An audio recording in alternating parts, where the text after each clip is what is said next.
Chapter 1. The workshop's raw materials are fierce. In today's era, cancer is no longer an unequivocal death sentence. We possess advanced technology and well-established medical teams. As long as you have insurance, or a family willing to support you, or even just yourself. Chen Huaian turned off the television with a bitter smile. But I have nothing. The critical illness notice was issued the day before yesterday. His girlfriend left him yesterday, and he collapsed today. He was merely a freshman in college, his parents forest rangers who perished in a forest fire years ago, leaving him with little more than a meager compensation. Over the years, Chen Huaian had managed to emerge from the shadow of his parents' death, choosing to confront life with optimism. With the compensation, he lived frugally and took on odd jobs, believing he could complete his university education without much trouble. His academic performance was decent. He had enrolled in a prestigious university, where it was rumored that graduates were guaranteed job placements. He thought that even with a modest salary, he could at least survive. However, when he visited the hospital for his frequently painful ankle, he learned he was in the advanced stages of cancer. Realizing he had no money for treatment, Chen Huaian left school and rented a modest apartment near the city's wetland park for a year, intending to spend his remaining days there. As for what would happen when the rent was due, and he had no money, he chuckled. He doubted he would live that long. Opening his phone to check his bank balance, he found just over 30,000 remaining. Food will cost at most $500 to $600 a month, and with other miscellaneous daily expenses, let's say 1,000. After a year, I should still have at least 20,000 left. Chen Huaian pondered his balance, reflecting on the hardships he had endured. While other students traveled the world, he worked odd jobs while they played games. He worked and while they fell in love. His girlfriend was unfaithful. From this point forward, he resolved to live for himself. He would play some games, watch the television shows he had accumulated over the years, and if his health permitted, perhaps visit the seaside. Installation complete. Come claim your electronic girlfriend. Usually, when he saw such ads pop up on his phone, Chen Huaian would dismiss them or swipe them away. Yet today, his finger hesitated. On his home screen, a new app icon had appeared, depicting a chibi-style character in ancient attire. It appeared to be a girl, clad in a green garment and carrying a sword. An automatically installed game? It couldn't possibly be a virus, could it? In the past, he would have deleted such an app without a second thought, perhaps even running a scan with his phone's security manager. However, today he was curious to see what these so-called virus apps were all about. With nothing left to lose, stricken with terminal illness, and unburdened by the fear of consequences, he felt emboldened to explore a realm he had never ventured into due to his relentless focus on work and studies. Upon opening the app, the screen darkened and a prompt appeared. This game is restricted to players aged 18 and above. Starting the game will bind your identity, and your account cannot be destroyed or transferred. By commencing the game, you agree to the aforementioned terms. Oh, so you understand this is a predatory clause? Chen Huaian scoffed, rolling his eyes as he clicked to start the game. He was now completely convinced this was a virus. What would the creators do? Steal his identity? Harvest his chat logs? If they discovered he was merely a broke soul battling stage 4 cancer, surely the operators behind this app would be inclined to uninstall it themselves. Please choose your electronic girlfriend. To his surprise, the game graphics were exquisite. Though the app appeared to have a chibi style, the gameplay was remarkably realistic. Before him were several electronic girlfriends to choose from, each with their basic information displayed. One character on the selection screen caught his eye. Neon Underworld Heiress, Wu Dao, Qinzi age, 22 height, 158 centimeters measurements, 895,586. From the live 2D model, this character was undeniably voluptuous, her kimono failing to conceal her figure. With a sweet appearance and the status of a crime lord's daughter, this alluring contrast was likely to appeal to many men. Unfortunately, she was a blonde and a Japanese girl, which did not pique Chen Huaian's interest. After perusing a few more characters, he noted they hailed from various eras, some even from realms beyond Earth, displaying an imaginative breadth. Ultimately, he settled on a refined young woman in a green outfit. Qingyun sect disciple, Li Qingran age, 19 height, 169 centimeters measurements, 906091. This Li Qingran seemed to be the very character depicted in the app's icon, now appearing more three-dimensional. Her fair skin, delicate features, and flowing dark hair gave her an ethereal presence, clad in a green garment and wielding a sword. Despite the absence of makeup, she radiated beauty akin to that of a painting. What struck Chen Huaian most were her eyes cold, vacant, yet bearing a hint of fragility and emptiness, as if they were gazing through the screen. Wow, the workshop really spares no expense, he thought, beginning to question whether this was indeed a virus. Such intricate detail for a virus app? Were they aiming for a graduate degree or a PhD in game development? Confirm the selection of Li Qingran as your electronic girlfriend? Please note, this choice is irreversible. Should your electronic girlfriend perish, you will not be able to resurrect her. She will vanish forever. How serious? Chen Huaian frowned, suddenly realizing the developer's intentions. He could almost foresee how this game would exploit its players for money. In previous times, he would have hesitated, but today he selected confirm without a second thought. You have 132 days left to live. A message flashed across the screen. The visual expanded. Chen Huaian had anticipated that launching the game would unveil a low-quality interface and a typical beginner's village in a fantasy world, where he would engage in mundane tasks like obtaining equipment and mounts, following the same tired mobile game mechanics. However, that was not the case. The screen revealed a dilapidated straw hut, the only semblance of a bed being a damp mat soaked from the rain. A ragged girl huddled in the corner, her knees drawn to her chest, her disheveled hair obscuring her face. The exposed skin of her arms and legs bore bruises and deep cuts, vividly contrasting against her pale complexion. Is this Li Qingran? Chen Huaian stared in bewilderment. He noticed a broken sword lying near the mat, clearly the same one Li Qingran had held in the character selection screen. Li Qingran is starving, her body growing weaker. Li Qingran is suffering from fire poison, enduring excruciating pain. Li Qingran has half an hour left to live. As these three pieces of information appeared, the girl in the corner let out a muffled groan of agony. She slightly raised her head, revealing her hollow, numb eyes and pale lips. Even from just a partial view of her face, Chen Huaian recognized her as the character he had chosen. What to do? A sense of urgency welled up within Chen Huaian. The character's expressions and sounds were alarmingly lifelike, and even the gory details of her wounds felt vividly real. He instinctively believed that if he did not take some action, the countdown in the upper right corner would lead to her tragic end. Just then, a notification popped up. Ding. A limited-time first charge of 6 yuan grants you a home renovation package, allowing your electronic girlfriend to have a comfortable home. Chapter 2. Strength through recharge. Is the map of the Yin Kingdom really this short? Chen Huaiyan chuckled in disbelief upon seeing the recharge notification. The game designers did not even attempt to disguise their intentions. They were clearly aiming to extract money from players.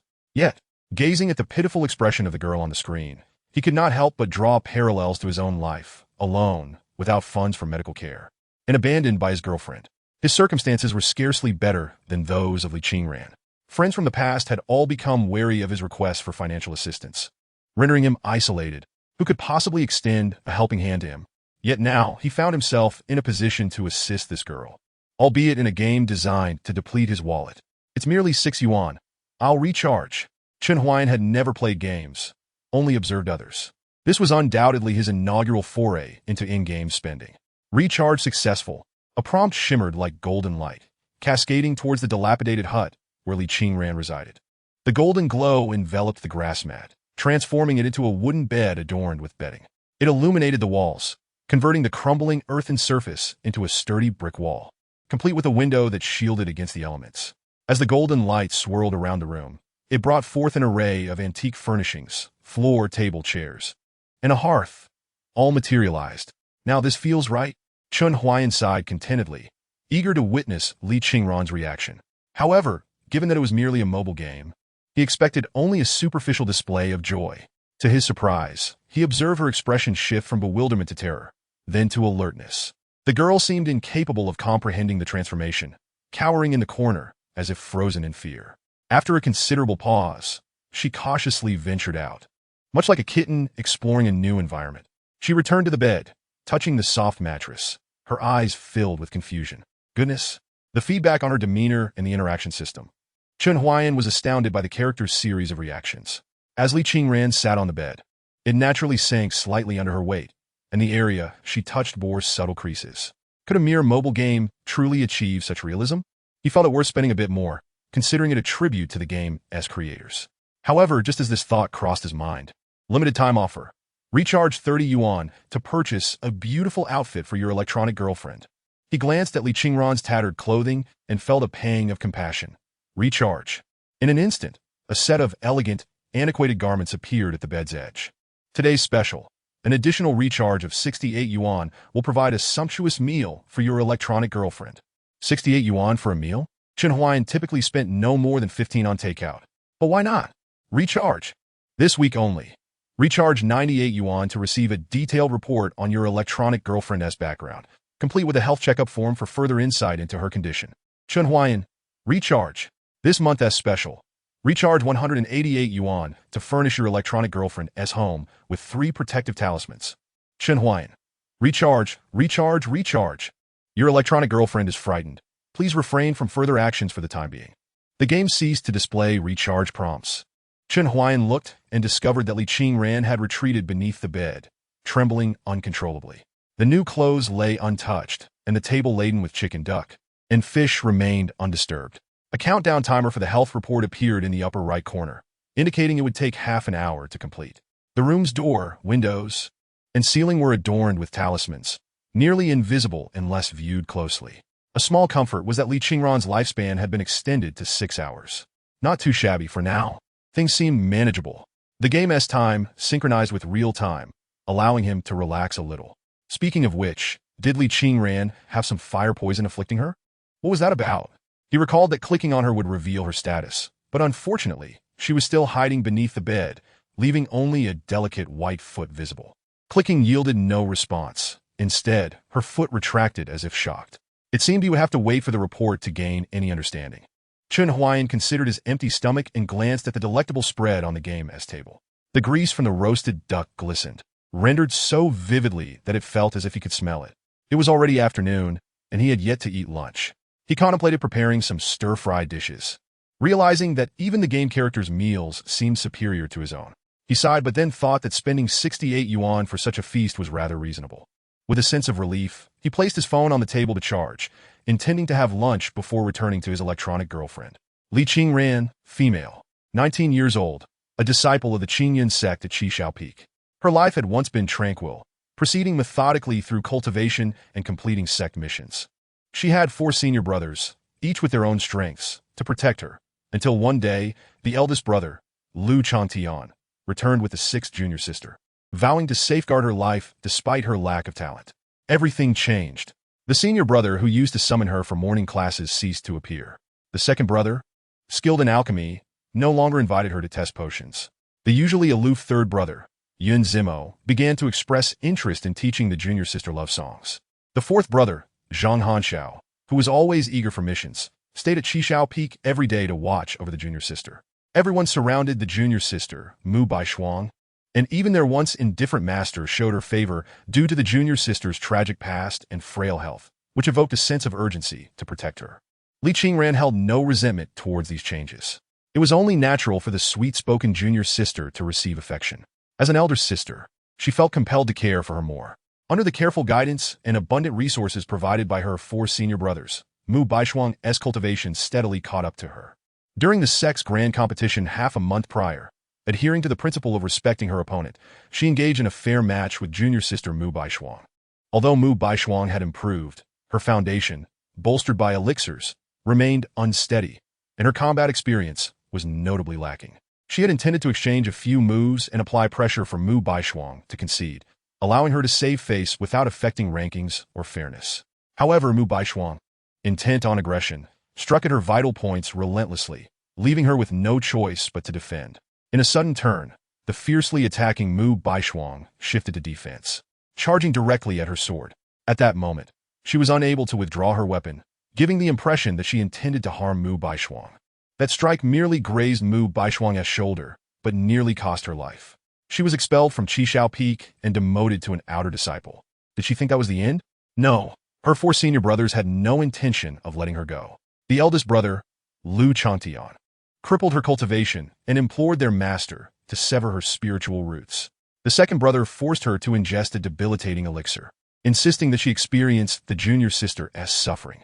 The third brother bribed the outer sect elders to expel her from the Qingyan sect, while the fourth brother promised to take her down the mountain, but instead abandoned her in a decrepit hut surrounded by ferocious beasts to fend for herself. They had become like demons, intent on her destruction over what was merely a misunderstanding, a trivial matter. For the past half-month, she had strived to protect herself, recently managing to fend off a mountain wolf, though sustaining injuries in the process. Now, with her cultivation stripped, the previously non-lethal fire poison had turned into a death sentence, leaving her utterly depleted. As rain poured down from the mountains, she huddled in the corner of the dilapidated hut, awaiting her fate. Suddenly, a mountain sparrow darted through the rain-soaked entrance. A voice echoed in her ear. Home! In the blink of an eye, the ramshackle hut transformed into a stone residence. Chapter 3. This game actually has independent voice acting? Li Qingran had never witnessed such a phenomenon. For cultivators, constructing a residence was a simple task, but instantaneously transforming a dilapidated hut into a stone dwelling was no small feat, not to mention conjuring clothing and food from thin air. The concepts of creating something from nothing and enhancing the existing were fundamentally different. Initially, she suspected that a powerful cultivator was playing tricks on her, invisibly retrieving items from a storage ring, yet she sensed no spatial fluctuations. Everything simply materialized from thin air. Can one truly create something from nothing, manifesting the full spectrum of taste, aroma, and appearance in food? Such feats would undoubtedly mark one as a master of the transformation stage, or perhaps even the union stage. Li Qingran was uncertain. In any case, her master, the ancient and formidable Qingxian Taoist, could not achieve such a miracle. He could only transform ingredients into prepared dishes, yet could not conjure food from thin air. Of course, it could be that Qingxian Taoist had never ventured into such techniques, as even foundation stage cultivators could fast. The tantalizing sense of the food stirred Li Qingran's appetite, but after her cultivation was rendered useless, she could no longer fast. The flesh of many demonic beasts was often poisonous, and she could not discern which were safe. Thus, she could only subsist on wild fruits and roots found in the mountains. Hiding beneath the bed was not a viable solution. Tentatively, Li Qingran peered out from under the bed, summoning her courage to call out, "Which esteemed senior is casting spells here?" "I am Li Qingran, and I humbly request an audience." Silence enveloped her, with no response save for the relentless rain drumming against the bamboo window. After a moment's contemplation, she resolved to emerge from her hiding place. To claim she was unafraid would be a falsehood, yet considering the vast powers of the one she addressed, did she truly possess the means to resist should the situation necessitate it? Just moments ago, she had felt a warm touch on the sole of her foot, as if the mysterious senior were mocking her for hiding. This thought caused her to bite her lip, her cheeks flushing with embarrassment. "Oh well, if I must perish, then so be it." With that, she crawled out from beneath the bed and scanned the room, finding no suspicious figures. Ultimately, her gaze betrayed her as it fell upon the sumptuous feast laid out on the table. Gulp! The sound of her swallowing echoed alongside the growl of her stomach. She shyly seated herself at the table, fixating on the dishes before her, yet refraining from picking up her chopsticks. Instead, she clasped her hands together in a gesture of respect and bowed deeply. "If the esteemed senior prefers not to reveal themselves, might you kindly inform me whether these dishes are safe for consumption? Should you remain silent, I shall not touch your offerings, even at the cost of my own life." With that declaration, Li Qingran sat before the table laden with delicacies, closed her eyes, and entered a meditative state. Chen Huaian casually prepared a simple tomato and egg stir-fry for lunch. Upon returning and checking his phone, he noticed that Li Qingran had emerged from her hiding place and was now seated at the dining table in meditation, though her body swayed precariously. Beads of sweat adorned her feline-like face, and her nostrils flared as she evidently struggled against the allure of the food. "What a sight!" Chen Huaian chuckled. "Who meditates in front of food? Is she attempting to strengthen her willpower?" The girl's chin was nearly resting on the roasted chicken. Li Qingran requests to consume the nutritional meal. "Do you consent?" A dialogue box popped up. It required his permission? How strict? Chen Huaian couldn't help but chuckle, shaking his head before selecting agree. As if she had heard something, Li Qingran opened her eyes, her face lighting up with joy. "Thank you, esteemed senior." A sudden, melodious voice startled Chen Huaian, nearly causing him to drop his phone. He had not realized the game had sound, as he initially had the volume muted. The absence of background music led him to believe it was silent. It was only upon turning up the volume that he discovered the game featured realistic environmental sounds, such as the crackling of the fire and the torrential rain outside. However, he had never anticipated that Li Qingran would have her own voice actor. Indeed, as the saying goes, small studios can produce remarkable materials. Chen Huaian continued to observe the girl as she ate. Initially, Li Qingran took small bites, but soon her pace quickened, evolving into a ravenous feast that left him dumbfounded. Truly, only game characters could devour food with such speed. Once she finished her meal, Li Qingran picked up a small cloth to wipe her mouth. Her cheeks flushed with embarrassment as she bowed in gratitude. "It has been a long time since I have tasted such delectable food. Your kindness, esteemed senior, will be forever etched in my memory." While she had been meditating, she suddenly heard a voice say yes. The sound resonated like the profound echoes of the Tao, reaching deep into her soul. Upon opening her eyes, she saw a massive golden character suspended above her meal, composed of spiritual energy. This was clearly a form of sound transmission. Many cultivators could condense spiritual energy into characters, but to manifest them out of thin air indicated that this character was transmitted alongside the sound. She wondered just how far away this esteemed senior was. Gasping softly, Li Qingran felt an even greater aura of mystery surrounding this unseen benefactor. Nevertheless, given the current circumstances, it seemed that this senior bore her no ill will. Esteemed senior, I will now clear the table. Li Qingran rose, carrying the plates as she stepped outside. The rain continued to pour, the sky shrouded in dark clouds, with the dense sheets of rain reducing visibility to less than 5 meters. The sound of the relentless downpour and the occasional rumble of distant thunder filled the air. The rainfall had intensified. Gazing up at the sky, Li Qingran felt a surge of gratitude. Had it not been for the senior providing her with this dwelling, her dilapidated hut would likely have collapsed by now.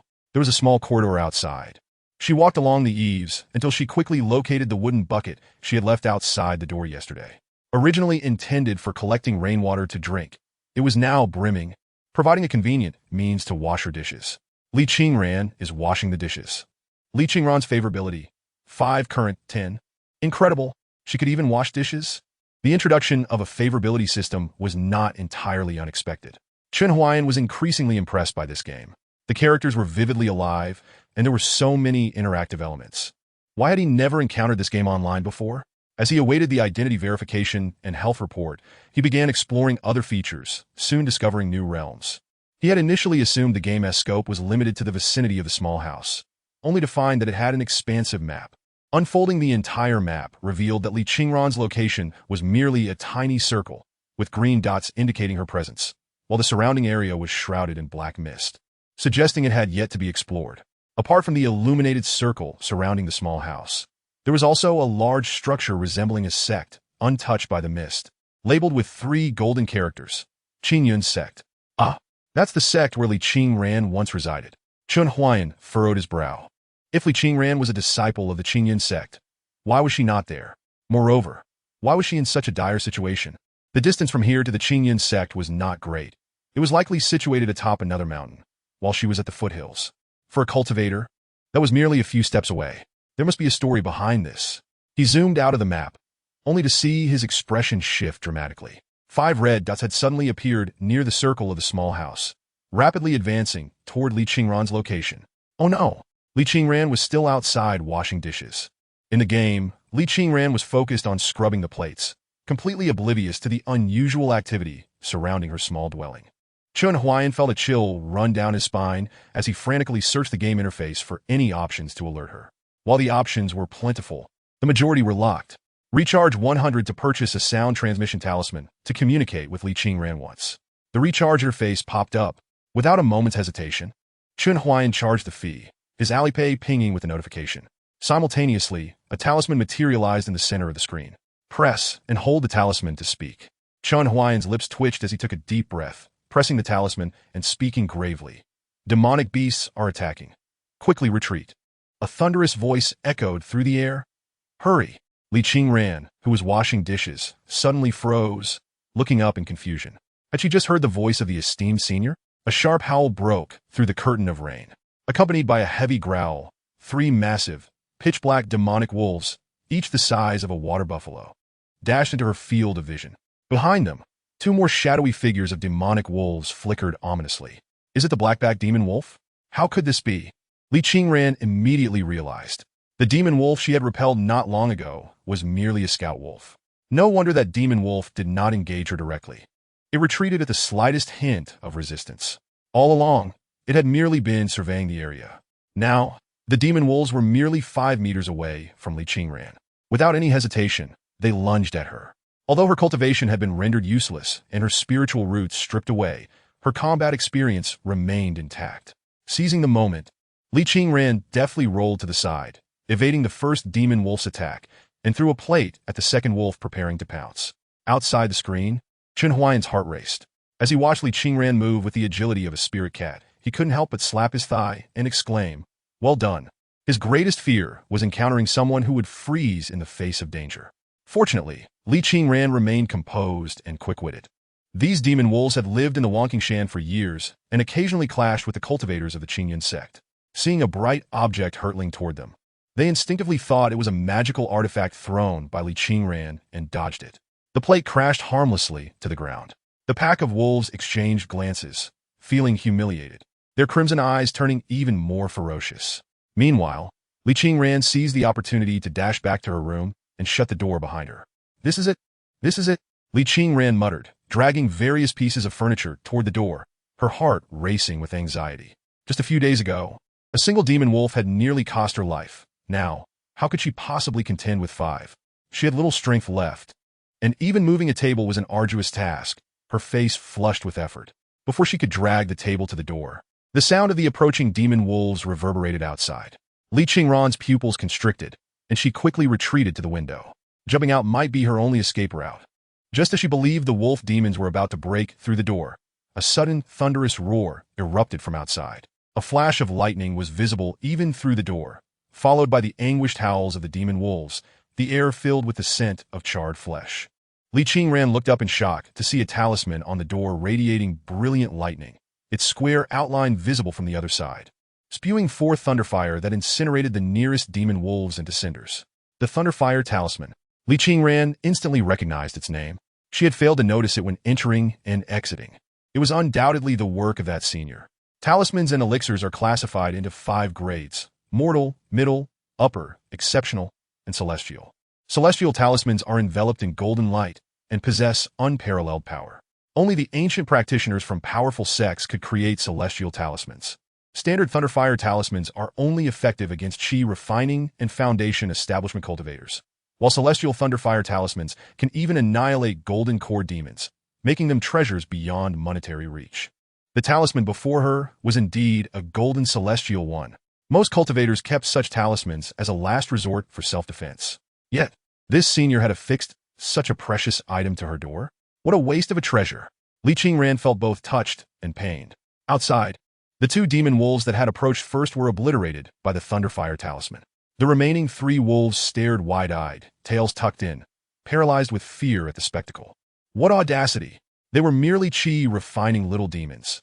Did they truly warrant the use of such a powerful talisman against them? The talisman on the door continued to emit brilliance, clearly indicating that this route was blocked. Yet, it was not in their nature to abandon food so readily. The 3 demon wolves exchanged glances. 2 of them circled around to find a window, while one prepared to climb onto the roof to search for a breakthrough. However, before it could ascend, a thunderous explosion echoed. The 2 wolves that had circled to the window were also reduced to ash. What was happening? The last wolf, now devoid of any desire to hunt, turned and fled in terror. Special offer. Would you like to purchase a Thunderfire talisman to punish the fleeing demon wolf? Thunderfire talisman, $288 half price. What? Chen Huaian's face turned pale. If this were in the past, he would have uninstalled the game in a heartbeat.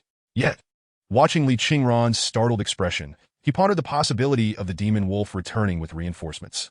To not eradicate the root of the problem invites rebirth. Chen Huaian clenched his fists, his face contorted, as if he were grasping a Thunderfire talisman. With 288 disappearing from Alipay, a talisman shot toward the panicked demon wolf.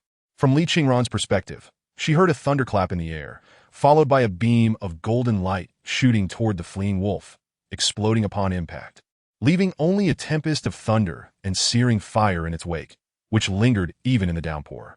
3 consecutive celestial Thunderfire talismans. Li Qingran gazed blankly out the window. In less than half a minute, all 5 demon wolves had been annihilated. Yet, the senior had not shown their face, only sending a telepathic reminder. Such divine powers were truly awe-inspiring, but why would such a figure choose to assist her? She couldn't help but recall her seniors and master from the Qingyan sect. Before her junior sister's arrival, while her seniors had treated her decently, it had felt formulaic from her master and somewhat self-serving from her seniors. For instance, her senior brother Lu Changtian, a fire spirit root, wanted her, a water spirit root, as a partner.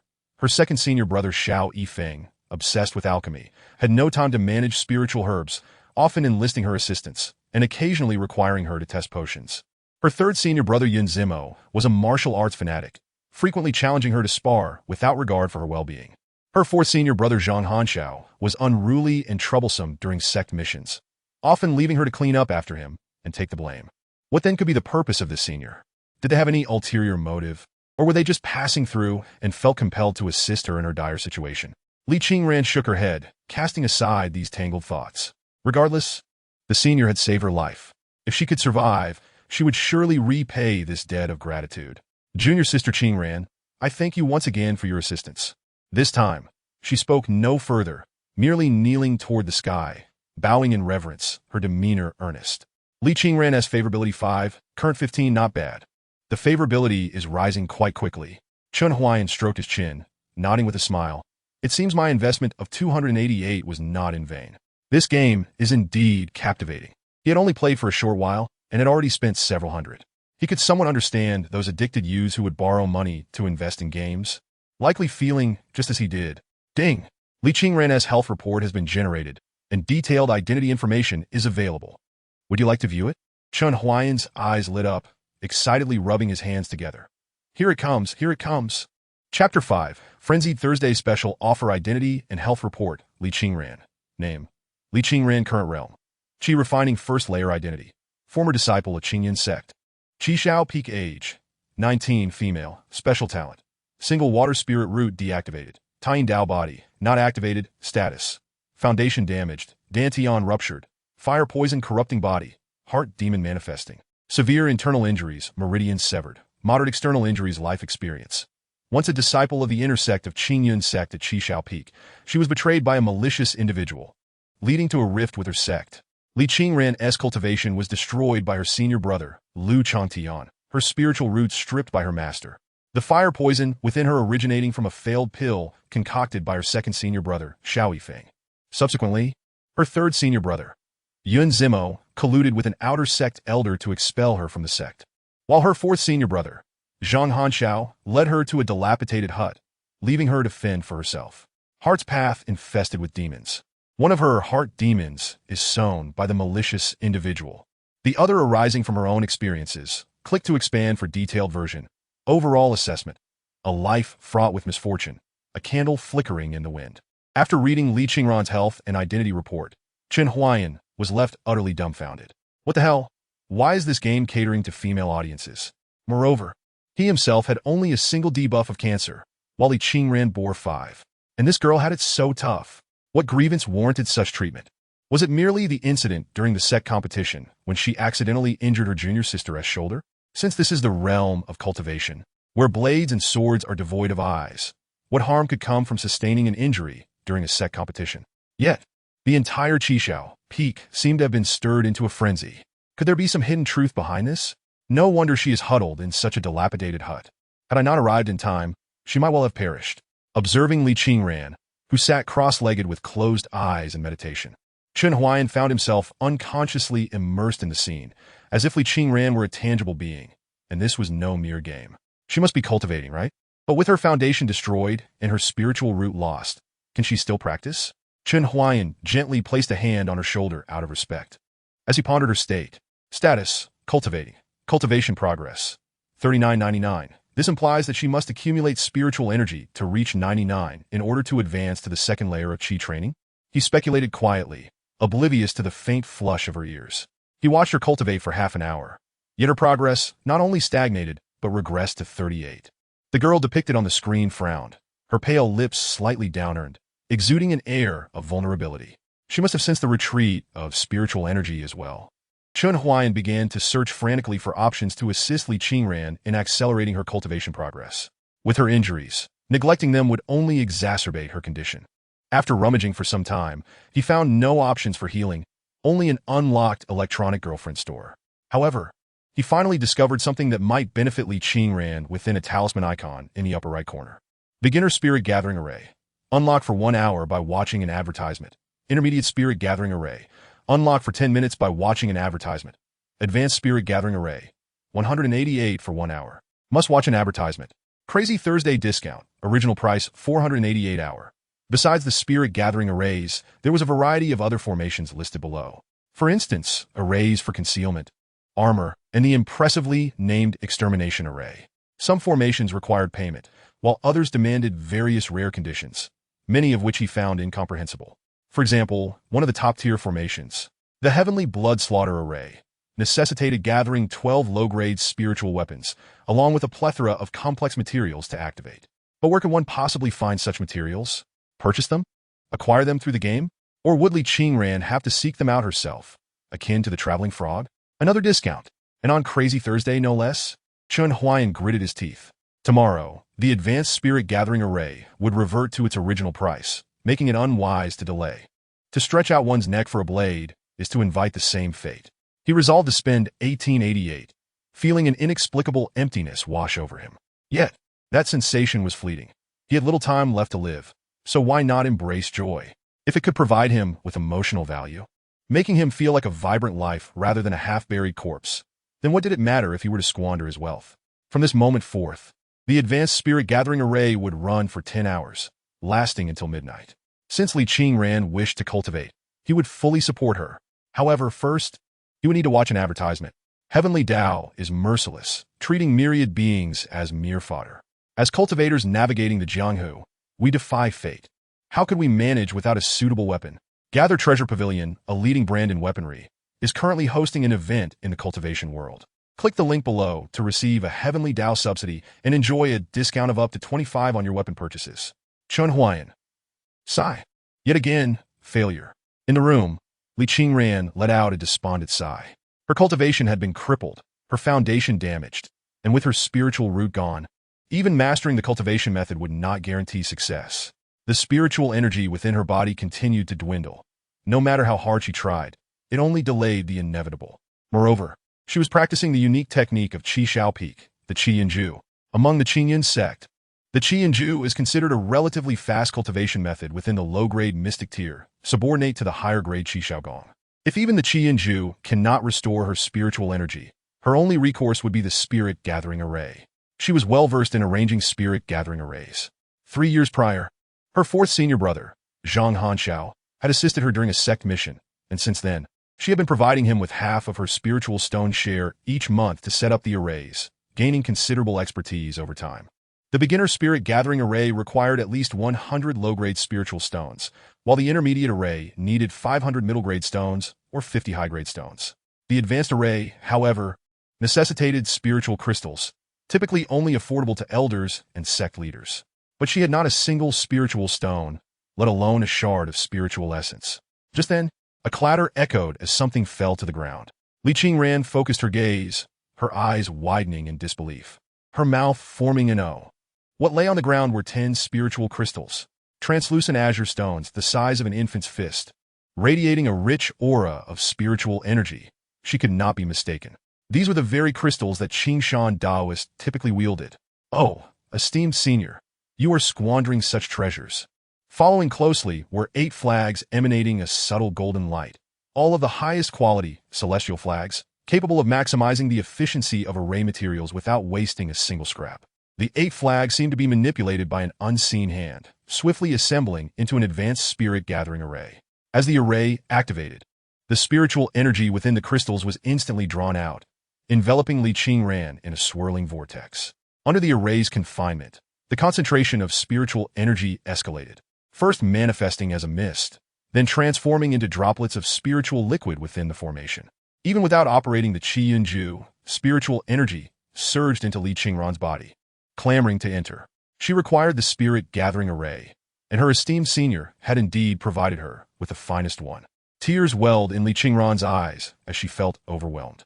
From the shelter, clothing, and food, to the thunderfire talismans and this advanced spirit gathering array, the gifts from her senior far exceeded her own worth.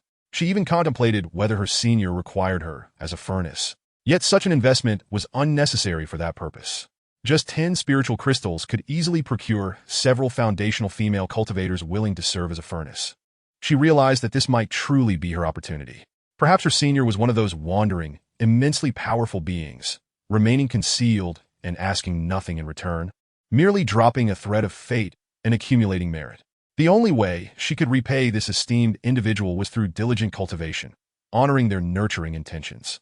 Rest assured, esteemed senior, Qingran shall not disappoint you. Li Qingran wiped her eyes, took a deep breath, and resumed her seated meditation.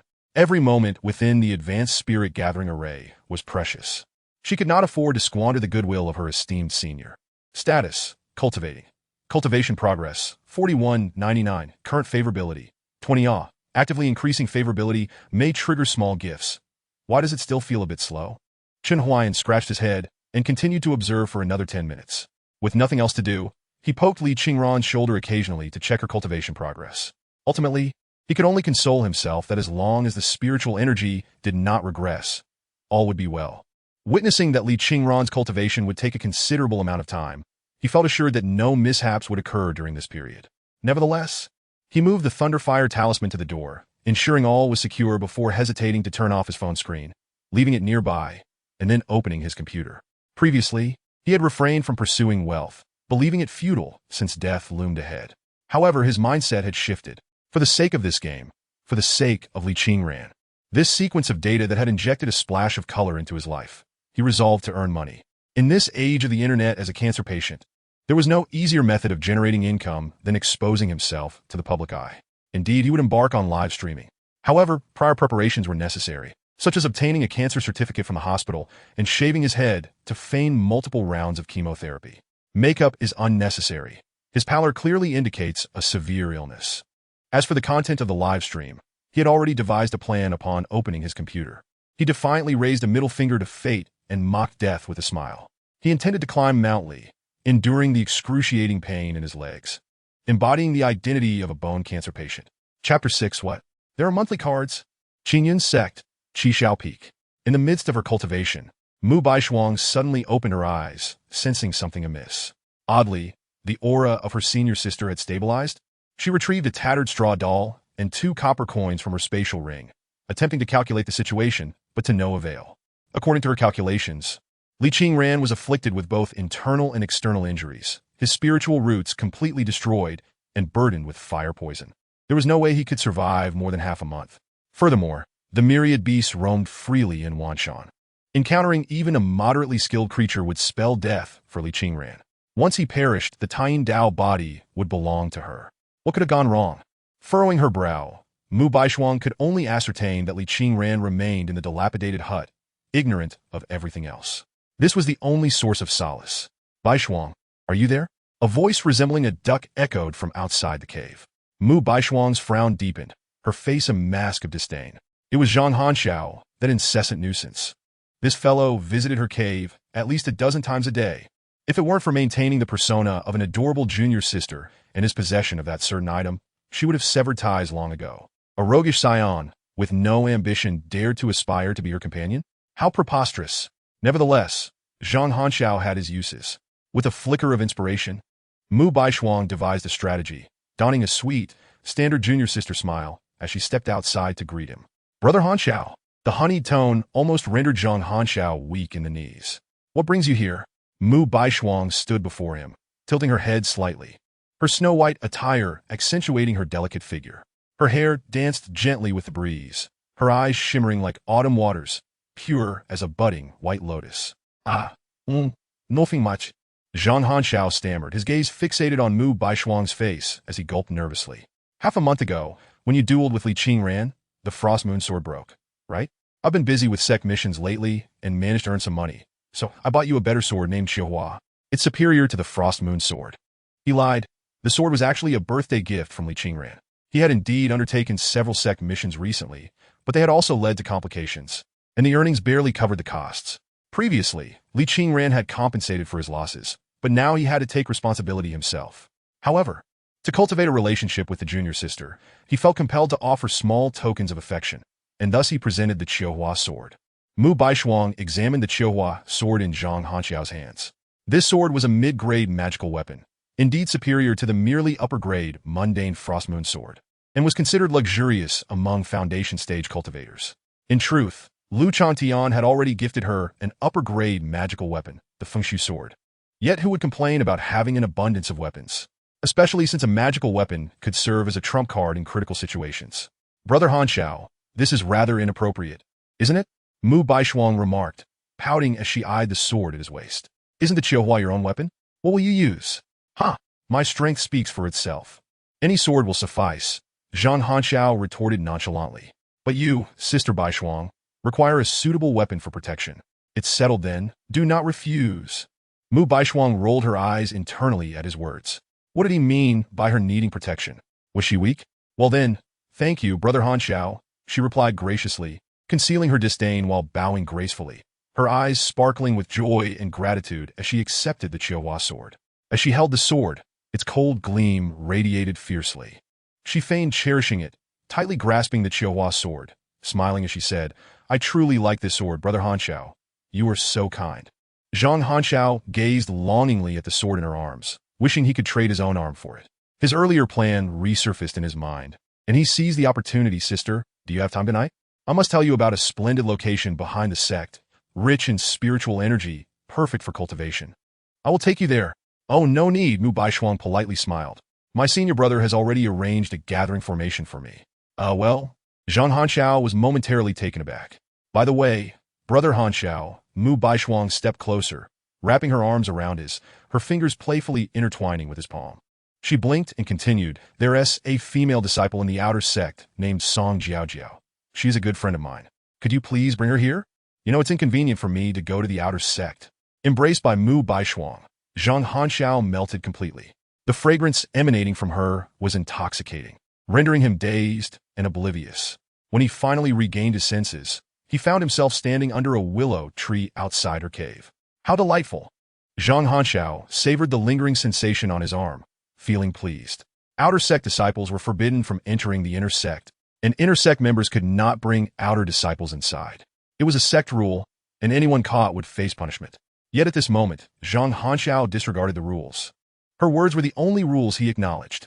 Returning to her cave, Mu Baishuang leaned against the door, instinctively touching the heated serpentine mark on her lower back. Her charming face darkening as her eyes glinted with cold light. "Li Qingran, I wonder if your life can withstand this trial." At midnight, Chen Huaian was startled awake by his alarm. Due to his frail condition, he typically retired by 8 or 9 o'clock, impervious to even the loudest disturbances. However, today he had set his phone to vibrate and rested his face on it while sleeping, the alarm blaring every minute in a cacophony designed to rouse him. He had risen solely to check on his electronic girlfriend. Upon opening the game, he discovered that the effects of the high-grade gathering formation had concluded. The 10 spiritual crystals reduced to mere fragments, and the formation flags dimmed. Yet at the center of the formation, Li Qingran was revitalized. Chen Huaian gently tapped her forehead. Status: resting. Cultivation progress: 327,499, second layer. Oh, so she's reached the second layer of qi refinement? Almost at the third layer. This investment was not in vain. Chen Huaian shook his head, feeling a sense of accomplishment akin to that of a parent witnessing their child's academic success. Before he could revel in this triumph, 2 notifications related to in-game purchases flashed before him. Congratulations! Your electronic girlfriend Li Qingran has broken through to the second layer of qi refinement. Exclusive monthly card offer. Enjoy a significant discount on your first monthly card purchase, which includes a transmission rest once. Only $18.88 to receive a feedback worth $18.88 million. Based on the realm of your electronic girlfriend Li Qingran, daily you may receive a supply of spiritual stones and elixirs corresponding to her cultivation stage, exclusive to electronic girlfriends. The electronic girlfriend shop has opened. You may purchase all items suitable for qi refinement stage. You may also draw for treasures in the fortune koi pool. Beginner. 100 per draw, 10 consecutive draws at a discount with a 0.001 chance of drawing a fortune koi for a mega prize. Guaranteed 1,000 draws. Chen Huainan's smile froze. He stared at his phone in silence, his hands trembling slightly. He wanted to call for help. Chapter 7. Is this not a bloodbath? Game Forum awakened roast goose. Have you all heard of a game called My Electronic Girlfriend? The production quality is exquisite, character modeling is detailed, and the interactivity is robust, with unique micro-expressions. However, it is quite the cash grab. For love, I'll do anything. Never heard of it. Uncle in Shanghai, what is this? Is such a game real? Pink Ferrari. OP, can you share the installation package? I want to try it out. I couldn't find this game on Xindu. Sharing the installation package is utterly absurd. As Chen Huaian discovered, the game lacked any installation package. Based on common experience, a game of this caliber should typically require at least 10 gigabytes. However, before and after installing the game, his meager 64 gigabytes of memory remained unchanged. The smoothness and detail of the game's graphics were beyond the capabilities of his entry-level device, which struggled even with simpler games. Thus, there was but one conclusion. Chen Huaian adjusted his glasses, suspecting he had caught the attention of a formidable hacker organization, and that this game was a product of their creation, with him merely serving as a guinea pig. Alas.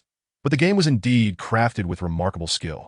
Chen Huaian despondently observed the screen, where Li Qingran had just concluded her meditation, murmuring to himself. The game was enticing enough to make him consider spending money. The injuries on the girl had completely healed, and her remaining lifespan had transformed from 6 hours to 3 years. At that moment, she was carefully stowing away 8 formation flags. He could even hear her soft murmurs. The senior is so kind to me. The materials from these flags can be used to create a protective talisman. If I ever meet the senior again, I shall gift it to him. After a moment, she shook her head vigorously, but someone as esteemed as the senior would surely find such a gift laughable. The small workshop had perhaps overdone their offerings. Chen Huaian mused that if the talisman crafted by the girl were truly to end up in his hands, even knowing it was a gift from the game, it would hold immense emotional value. Should he attempt to send her a message, expressing his appreciation? But seeing the now restored price of the communication talismans in the electronic girlfriend shop, he chose silence. It was all just a game. The recently opened electronic girlfriend shop offered many items, yet the prices and quality left him disheartened. Low-grade spirit stones were priced at 50 each, common thunderfire talismans at 576, communication talismans at 300, low-grade ordinary swords at 998, mid-grade ordinary swords at 4,998, and high-grade ordinary swords at 9,998. Most exasperating was the Thunderfire talisman. The promotional offers were all celestial grade, yet purchasing would result in common grade. Although he had never experienced the power of common grade items, it was evident they paled in comparison to celestial grade. The weapons were equally disheartening. Ordinary weapons were the lowest tier, with superior items such as magical tools, spiritual tools, innate spiritual treasures, and celestial weapons above them. It was hard to fathom the exorbitant prices for those higher-grade weapons. The game's creator must have been driven mad by the desire for wealth. 9,998 for a sword? Who would buy that? Chen Huaian scoffed. While he might begrudgingly accept spending on other items, purchasing even a single weapon from this shop would be a disgrace to his name. As he pondered, Li Qingran suddenly furrowed her brow, blood seeping from the corner of her mouth. She took a moment to stabilize her turbulent energy and murmured softly, with the senior's assistance. At least my spiritual power has not continued to decline. However, my dantian is shattered, and my foundation is completely lost. Without a spiritual root, expelling the fire poison within me is akin to climbing to the heavens. My cultivation speed will only grow slower. To address her current physical plight, there were only 2 options. Either return to Qingyan's sect to seek a pill, or venture into the surrounding Wanshan Mountains to search for healing spiritual herbs. The former was nearly impossible. She was no longer a disciple of Qingyan's sect and did not wish to trouble her superficial acquaintances within the sect. The latter bore great risks, yet it was her preferred choice. Previously, her frail state had left her waiting in her room for death. Now, if she encountered that demon wolf, she would at least have some means of resistance. Li Qingran's voice was soft, yet Chen Huaian could hear every word, even the whispers of her thoughts. Return to Qingyan's sect? Venture into Wanshan Mountains? Chen Huaian swiftly opened the recharge interface. The girl was bleeding. What was he waiting for? Even though he knew this was merely the game's ploy to extract money, he could not restrain his hand. He purchased a monthly card without hesitation. If he didn't buy it this month, the price would rise next month. Opportunities like this would not come again. He could only console himself. Monthly card purchased successfully. Received 1 opportunity for transmission and meditation. Supply of pills and spirit stones has been delivered. With that notification, 2 bags descended onto the table with a thud, startling Li Qingran. What is this? She inquired, leaning closer to poke one of the bags, which was bulging with a noticeable spiritual aura. She gazed at the ceiling and clasped her hands, asking, "May I inquire if these 2 bags were dropped by the senior?" No one responded. Li Qingran was not surprised. She had gradually grown accustomed to her interactions with the senior. Silence was simply acceptance. Clearly, these bags were a gift from him. Having already received assistance from the senior, she felt no need to be overly formal. Her curiosity piqued as she opened one of the bags. With a rustle, a large quantity of spirit stones tumbled out.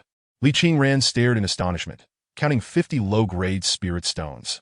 In Qingyan's sect, an inner disciple during the qi refining stage received only about 30 to 40 low-grade spirit stones a month, which could increase to 60 to 100 after reaching the foundation establishment stage. Spirit stones serve as currency, but could also be crushed to absorb their spiritual energy, essential for arranging formations and refining weapons. 50 low-grade spirit stones were already quite valuable.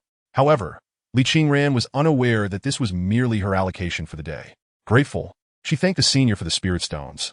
While 50 low-grade spirit stones might not seem substantial to formidable beings in the god transformation or incarnation stages, The necessary gratitude and etiquette could not be overlooked. Chen Huaian couldn't help but smile at her words, instinctively reaching for a non-existent beard to stroke. How to put it? Although the monthly card was pricey, low-grade spirit stones sold separately for 50 each, making this a considerable bargain. Li Qingran continued to open the second bag, revealing a red brocade box. The moment she held the box, a rich medicinal fragrance wafted out. Such purity! Over the years, she had assisted her second senior brother with spiritual herbs and occasionally acted as a test subject, having seen pills from the qi refining to foundation establishment stages. Her second senior brother possessed great talent, producing medicines of high quality that even the elders of the pill pavilion praised, yet none had such a pure aroma, often tinged with impurities. Upon opening the box, she found a ruby-red pill nestled inside, glistening like jade, devoid of any impurities. The Great Recovery Pill, a celestial-grade item. Li Qingran gasped in shock, covering her mouth. With both talismans and pills of celestial quality, was this senior truly a polymath? The Great Recovery Pill was a commonly used healing remedy for cultivators from the qi refining to golden core stages. Affordable and effective, it worked on both internal and external injuries. The supreme grade Great Recovery Pill was rumored to even possess detoxifying properties. So the celestial grade variety would undoubtedly resolve the fire poison within her. Whether spirit stones or pills, the senior had provided her with exactly what she needed, tailored to her situation. Warmth surged within Li Qingran. Throughout her life, she had only experienced such meticulous care from her parents. Regardless of the senior's feelings, she resolved to prepare a gift for him. Li Qingran made a silent vow. Meanwhile, Chen Huaian received another notification. Li Qingran is about to commence healing. Would you like to use one opportunity for transmission and meditation to assist her personally? Effect enhanced? Wait. Personally? Chen Huaian squinted, sensing the complexity of the situation. Was this personally the kind he understood? With a hint of doubt, he chose to proceed. The senior's going to personally assist me in healing? He noticed Li Qingran suddenly freeze, her cheeks flushing crimson, and she hastily waved her hands. Qingran is of lowly status. How could I merit such attention from the senior? I can manage on my own. For dialogue options appeared. Let us make this quick. I'm quite busy. How dare you defy me, little girl? Are you tired of living? Humph. This is your good fortune. Recharge 300 to purchase a communication talisman for free dialogue. Chen Huaian felt as though the game developers were reaching into his bank account. If he needs to recharge 300 more here, he must truly be insane. After some contemplation, Chen Huaian chose the first option. It was the only one that seemed somewhat reasonable, albeit a bit arrogant. After making his selection, Chen Huaian did not hear his own voice. Yet, Li Qingran appeared to have indeed heard him. A flicker of fear crossed her eyes, and she took a half step back, lowering her head in trepidation, as if scolded by someone, nervously clutching her clothing and murmuring, "All right, fine. But could you please allow me to clean myself first before you impart your teachings? As a cultivator, it is unacceptable to carry any odor." However, over the past half-month, she had become disheveled and her life had been in disarray, inevitably accumulating dust and mud with dried bloodstains on her clothes. To have her senior perform healing on her in such a state was beyond her capacity for embarrassment. She perked up her ears, awaiting her senior's response. "No need to wash. I prefer the original flavor," he cackled. "Very well, you may go. I shall await your return. Enough of the nonsense. Quickly remove your outer garment. Recharge 300 to purchase a communication talisman for unrestricted dialogue." Let's eliminate options 1 and 4. Chen Huaian found himself wavering between 2 and 3. What would happen if he chose 3? Surely Li Qingran would not actually remove her top. Would she? It appeared she was only wearing that one piece. If he selected option 2, she would undoubtedly go take a bath. Could he possibly witness that? No wonder the game required players to be over 18. It likely contained some unspeakable VIP content. But was Chen Huaian truly such a perverse individual?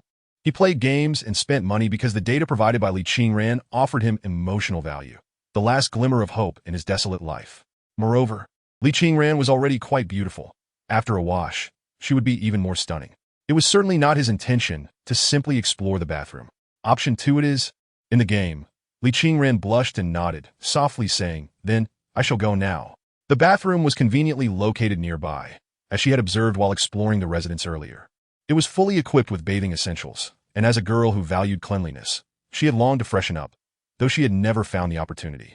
Upon entering the bathroom, she gazed at her reflection in the copper mirror. Just as she was about to loosen her clothing, her fingers halted at her chest, and the blush on her face spread to her ears. Biting her lip, she pondered, her senior possessed great powers. He had foreseen the attack of the demon wolf, and when she coughed up blood, he had sent spirit stones and elixirs. This indicated that he could see everything about her. In other words, if she bathed here, she would undoubtedly be exposed to his gaze. No, that cannot be. Her senior was not that kind of person. Li Qingran vigorously shook her head, feeling a sense of shame for even considering such thoughts. If her senior wanted to take advantage of her, he need not wait until now. Besides, he was likely a venerable elder of several hundred years. His youthful tone did not equate to youthful age. Being such an elder, he would certainly have no interest in a fledgling like her. With this realization, her shyness and turmoil dissipated significantly, as her clothing slipped from her bare shoulders, revealing a delicately proportioned and alluring figure. Meanwhile, Chen Huaian stared at his phone, his eyes reddening. His finger hovered hesitantly over the bathroom option. He had already discovered that he could freely switch rooms with a mere tap. Chen Huaian, do not become the kind of person you despise. Yet, was this not merely a game? Desire is a fundamental human trait. Chen Huaian, you are a cancer patient. You need not harbor such desires. What of being a patient? Can a patient not possess desires? I am merely concerned for the girl in the bathroom. What if she slips and falls? What if a great shark demon or an octopus demon suddenly appears? With these thoughts swirling, his finger landed on the bathroom option. Insufficient affection level. Unable to spy. Chen Huaian breathed a sigh of relief. His anxious heart settled. But it revived almost immediately. This meant he could see, but his affection level was insufficient. It made it sound as if he desperately wanted to look. Chen Huaian scoffed, casually opening a small website for some leisure viewing. Halfway through, he received a prompt from the game. Li Qingran has finished bathing. So soon? Don't girls usually take at least half an hour to bathe? Chen Huaian silently put the tissues he had unwrapped back in their place, focusing on the bathroom door. After a while, the door opened a crack, and faint steam wafted out. Then it swung fully open, revealing Li Qingran, her shoulders bare, wrapped in a simple white towel. Chen Huaian's view was instantly consumed by her long, fair feet, which he continued to magnify, even catching sight of water droplets cascading down. Wow, the craftsmanship is impressive. Chen Huaian marveled at the droplets and steam. By the way, isn't this girl wearing new clothes? He noticed Li Qingran kneeling on the bed, her back to the camera, flawless skin that made him wish to place 2 fire cups on her. As senior, Qingran is ready. In her mind, her senior was a kind yet stern elder, which alleviated her embarrassment and psychological burden. However, after taking the great elixir and loosening the towel, the fabric slid down her curvaceous waist, concealing her legs and hips, but exposing her entire back. Her ears flushed crimson. To perform the healing, it was essential to do so without clothing, especially on the back and abdomen. She harbored fire poison and various impurities in her body, which would be expelled during the healing process. The fire poison was intense and could easily ignite clothing, thus fully exposing her back was the most convenient. Yet, showing her back was still preferable to being burned clean, right? Chen Huaian gazed at Li Qingran's back, utterly stunned. At this moment, the game's perspective magnified her back, showcasing the area from the nape of her neck down to above her hips. He could even discern the faintest veins beneath her fair skin. Is this a test for an old man? He mused, but he had to admit her back was truly beautiful. The curve was exquisite.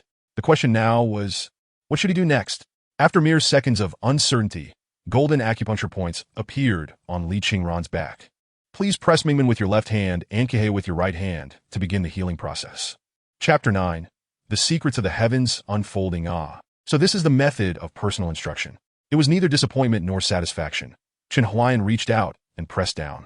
The game emitted a soft, muffled moan. Chen Huaian. Of course, this is from a small workshop. He appreciated small workshops. The influx of spiritual energy seemed painful.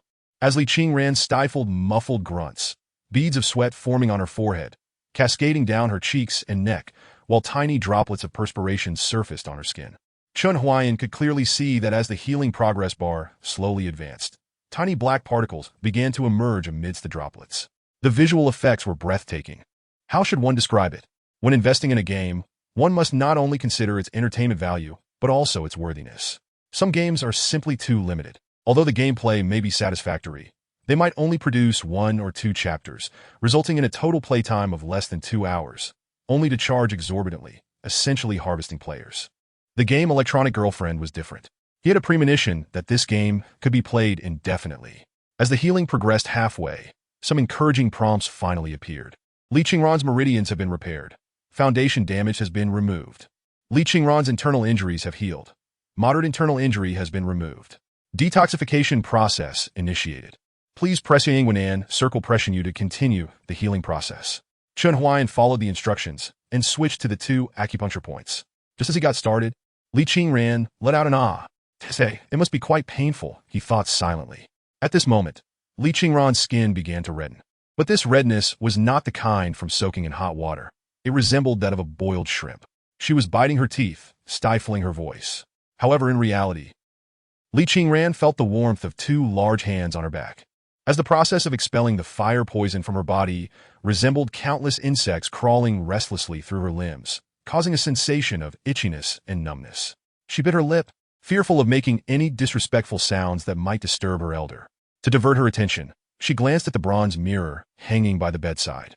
Here, she could catch a glimpse of a small portion of her back.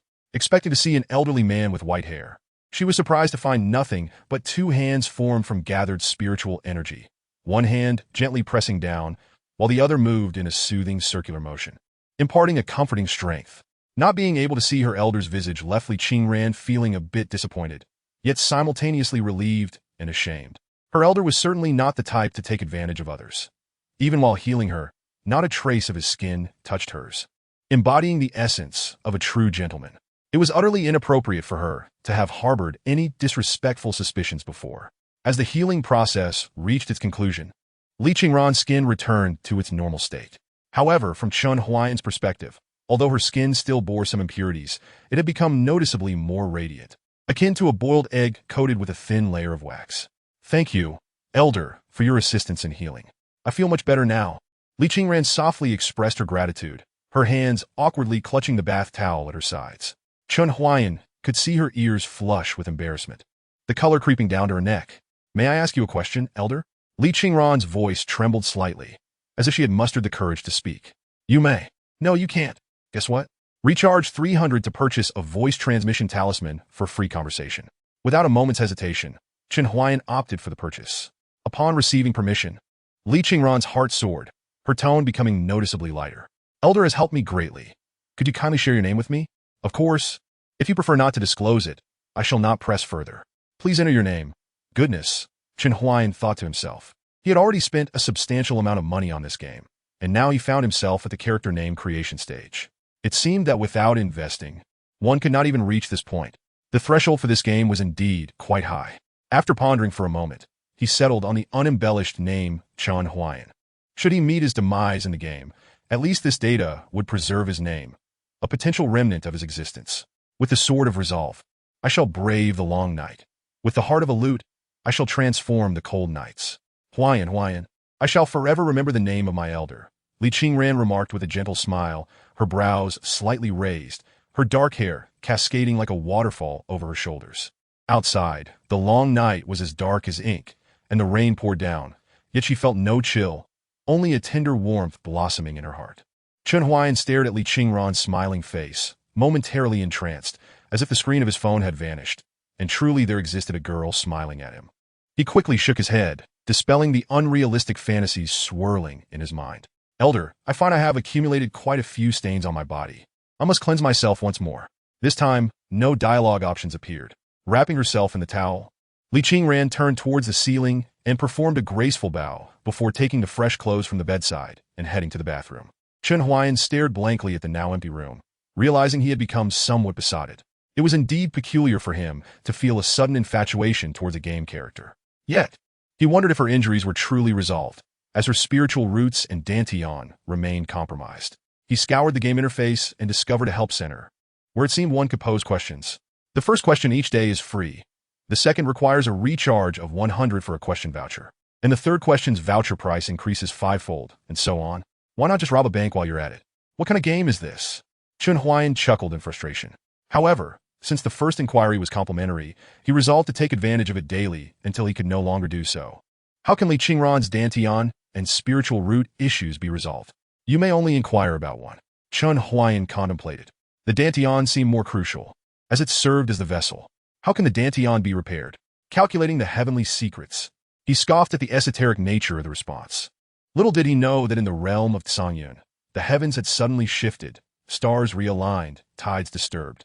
And earth tremors caused many venerable sect masters to glance up in alarm. This is the work of a great cultivator deciphering the cosmic mysteries. In the increasingly desolate realm of Songyun, such celestial phenomena signified that a powerful being was divining its future. We must retreat. Such powers are beyond our reach. Better to remain in seclusion. The calculations are complete. To mend Li Qingran's dantian, one may utilize an ancient divine medicine known as the primordial restoration pill. This pill, now lost to time, not only repairs severely damaged dantian, but also enhances its quality and capacity to contain spiritual energy. The fortune koi pool has captured a thread of heavenly secrets for you. Drawing the fortune koi will allow you to exchange for the divine item, the primordial restoration pill. Chen Huaian was taken aback. You must be joking, capturing a thread of heavenly secrets? Is this not merely stuffing game items into a safety net? To draw 1,000 times would cost a fortune. While there is a slim chance of obtaining it directly, what difference does it make if the odds are merely 0.001? If he were fortunate enough, he wouldn't be in this predicament. Upon waking tomorrow, I shall first set up my account, then visit the hospital for documentation. And without hesitation, head to the mountain to begin broadcasting. Chen Huaian scratched his head, initially planning to postpone his journey to the mountain. But now he felt a sense of urgency. Li Qingran's dantian needed restoration. He had declared it so. Chapter 10. Your electronic girlfriend's gift has arrived. As the rain gradually ceased, Li Qingran nervously gazed at the talisman in her hands, preparing to complete the final 3 steps. The first step was to infuse the talisman with spiritual energy. She was uncertain how much energy was needed to make the talisman from the remaining materials of the celestial array flag. Only knowing that she had exhausted all 50 low-grade spirit stones and drained her own energy to barely activate it. Rubbing her pale face, she took a deep breath. Now for the second step, inscribing the name. The creator of the talisman must write the name of the one being protected using their own blood as ink. This step, seemingly the simplest, caused Li Qingran to feel even more anxious than before. I must write it well. I must write it well, she muttered to herself, finally inscribing Chen Huaian onto the talisman, though her face contorted into a grimace, more painful than tears. Oh no, this is even more laughable. The characters on the talisman twisted and turned, resembling the scrawls of a dog. Li Qingran possessed a natural flaw. Her handwriting was atrocious. It wasn't due to a lack of refinement. Rather, prior to entering the Qingyan sect, she was the daughter of a martial general. Though her parents insisted she learn feminine skills, she had little interest, focusing entirely on horse riding, marksmanship, archery, and the art of combat. When pressed to learn calligraphy, she would weep. After all, wielding a spear and charging into battle required no elegant handwriting. Now, she regretted her choices. If given another chance, she would diligently learn calligraphy from her parents. Father once said, "The intention behind a gift is what truly matters." Clenching her fist for encouragement, she entered the final step of bestowing fortune. As the name suggests, this involves transmitting luck to another. The fortune of heaven and earth operates in harmony. Where there is gain, there must be loss. Fortunately, with the talisman as a medium, this transfer of luck would only be temporary. However, once given, the donor would experience a period of misfortune. Yet, Li Qingran believed this was inconsequential. Regardless of whether her elder needed this meager bit of fortune, her only wish was for his safety. With a mystical incantation, Li Qingran sealed her fate within a talisman. Her complexion visibly deteriorated, yet a joyful smile graced her lips. She decided to place the talisman on the table. Bowing reverently towards the ceiling, she hoped her predecessor could hear her, believing they surely could. As a humble disciple, I am grateful for your guidance. With my injuries healed, I feel I can offer nothing in return but this specially crafted talisman. Though modest, it is given with the utmost sincerity. I hope it meets your approval. After speaking, she lowered her head, casting nervous glances at the talisman on the table. 1 second, 2 seconds, 3 seconds. Suddenly, the talisman vanished. Her predecessor had accepted her gift. A wave of happiness surged within Li Qingran, causing her to smile bashfully as she murmured, "Thank you for not finding me foolish." Esteemed predecessor, after a night of toil, she was utterly exhausted, her body and spirit weary from her recent recovery. Turning back to her bed, drowsiness enveloped her immediately. It had been half a month since she had slept on such a soft mattress, and sleepiness swiftly overtook her. Yet, she gazed at the ceiling, struggling to stay awake, murmuring drowsily, "Good night, esteemed predecessor." The next morning, before dawn had broken, Chen Huaian initiated his electronic girlfriend. "Your remaining lifespan, 131 days. How absurd." What kind of game starts with such a statement? He was aware of his terminal illness, but it was ridiculous for a mere game to predict his demise. Amusing. However, Chen Huaian quickly deduced that this referred to his predecessor character in the game, which would perish in 131 days. Yet being a game, there must surely be a solution to this predicament. Just as my relationship with Li Qingran grows deeper, my character is on the brink of death, and now I'm expected to spend money to extend my life? I've seen through your ploys.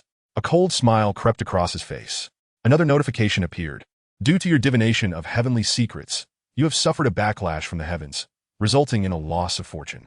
Today's auspicious sign. The Li hexagram indicates minor fortune suitable for marriage, but advises against mountain climbing. Tomorrow's sign. The Zhen hexagram warns of misfortune, advising against mountain climbing. Oh, they even account for that? Chen Huaian scoffed. I'm already half a foot in the underworld. What do I have to fear? Furthermore, with his terminal illness, every day should be dire, indicating that this game is utterly nonsensical. Yet, Chen Huaian possessed a certain curiosity about such mystical matters. Thus, driven by his desire for knowledge, he sought information online. The Zhen hexagram signifies thunderous vibrations, corresponding to one's feet. Generally, if paired with ominous signs, travel is ill-advised. The ominous nature is easily understood. Disaster signifies death, while misfortune suggests severe injury. Could it be that a simple climb could lead to my demise by lightning? He then checked the weather forecast. For the next 2 days, temperatures around Mount Li would soar above 30 degrees. Where would rain come from? Closing the 2 notification boxes, he was met with the sight of Li Qingran's exquisite sleeping face. Indeed, she was still asleep, her posture serene throughout the night. However, he noticed her complexion appeared somewhat lacking, as he had gone to bed after reviewing the Mount Li strategy without paying much attention to her condition. Nonetheless, before sleeping, she had been meditating diligently, a testament to her relentless spirit. He gently touched Li Qingran's face, examining her status. He discovered a new debuff, loss of fortune. Curious, he wondered if his divination had any impact on Li Qingran. This seemed the only plausible explanation. Status, sleeping, current affection level, 25, admiration. Affection level of 25 has triggered a small gift. Your electronic girlfriend, Li Qingran, has prepared a small gift for you, which has been delivered. A gift system, how commonplace. Chen Huaian pondered. Yet after searching his game inventory for Li Qingran's gift, he found nothing. The game lacked an email feature. It was exceedingly pay-to-win, offering no freebies. Perhaps it simply hadn't refreshed yet, as some lesser-known games often operated. Announcements could be quick to update, and perhaps by 8 or 9 in the morning, it would appear. Just then, a knock echoed from the door. Chen Huaian opened it, puzzled, only to find the entrance empty. Just as he was about to close the door, he noticed a small parcel at his feet. What? I haven't ordered anything. And who delivers at 5 in the morning? He picked up the box. The label bore no company insignia, nor any tracking number, only a neat line of script. Li Qingran's small gift for Chen, esteemed predecessor. Chapter 11. It smells like Li Qingran. Chen Huaian was utterly bewildered. Wait, it really arrived? Are small studios this efficient? Moreover, this game must be the work of hackers. This is undeniable. He opened the box eagerly. Typically, when confronted with such occurrences, one might feel fear.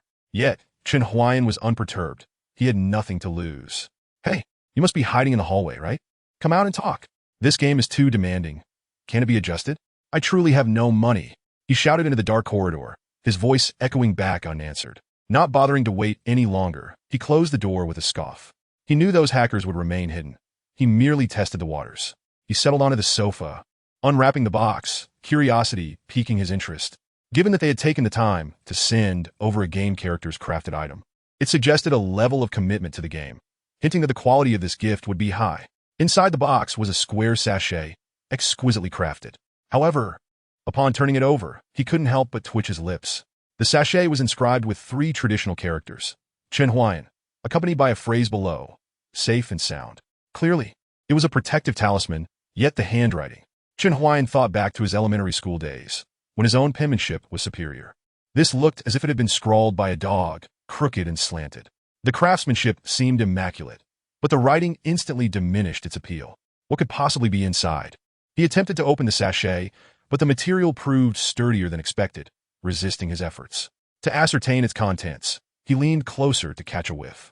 The moment he inhaled, a subtle fragrance enveloped him. It was neither sweet nor cloying, but rather a refined, understated aroma, devoid of aggression. reminiscent of a girl quietly expressing her longing. Indescribable as it was, the scent conjured an image of Li Qingran in his mind. It felt as though this was indeed the essence of her presence. What on earth? Chen Huaian was taken aback. What kind of game could achieve such a feat? He had heard of gift-giving games where players received items like original scented stockings from female characters. But those were different, merely the scent of cheap perfume, devoid of any emotional connection. This protective talisman, however, was an entirely different experience. He shifted positions, inhaling the aroma once more, his thoughts invariably drifting back to Li Qingran. Even when opening the small profile to face his favorite teacher and inhale the scent, his mind remained fixated on Li Qingran. Incredible, Chen Huaian slapped his thigh. Isn't it possible, my friends, to employ this technology to extract money from players in the game? Establish a fragrance brand through free promotion of the game. And wouldn't that lead to a fortune? Ultimately, Chen Huaian chose to keep the talisman close. There was no other reason than the fact that it truly gave him the sensation of being crafted by Li Qingran herself. By midday, Chen Huaian had procured everything he needed. He casually found a shop beneath the hospital to shave his head, uploaded his cancer diagnosis to the homepage of his live streaming account, and enlisted a doctor to help him film an inspirational vlog, posting his first video with a gritted jaw and investing 1,000 yuan in promotion. He had a simple meal at a noodle shop and in the afternoon boarded a flight to Lishan. His live streaming homepage was assertive and youthful. Youth has no price. Life is but once. I am Chen Huaian, diagnosed with terminal cancer. In the time I have left, I shall defy fate, mock death, and challenge all physical limits, striving to make my life as radiant as possible. Today's challenge, a 5-hour ascent to the summit of Lishan. When he arrived at the foot of the mountain, it was already 7 in the evening. His goal was to commence his climb at midnight, which would allow him to witness the sunrise from the summit, thereby fulfilling a small dream of his. As for how much money he could earn, he remained uncertain, but the spectacle of climbing Lishan with terminal cancer was indeed rare. His legs ached terribly, his ankles swollen to the point where wearing shoes was quite uncomfortable. Given his physical condition, the thought of climbing was daunting. Even a short walk caused excruciating pain. He found a chair at the base of Lishan and rested there for 3 hours. Past 10 o'clock, rejuvenated, Chen Huaian took out his phone again. He first opened the game to check on Li Qingran. The young girl had risen, sitting cross-legged on her bed. A clean plate was on the table, alongside a basket of fruit with only a few pieces eaten. All of this had been his offering to her today. Such a diligent girl.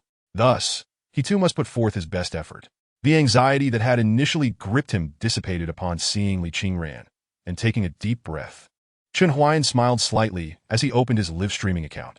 After half a day's build-up, his vlog had garnered significant attention, and astonishingly, over 100 people had reserved spots for that night's live stream.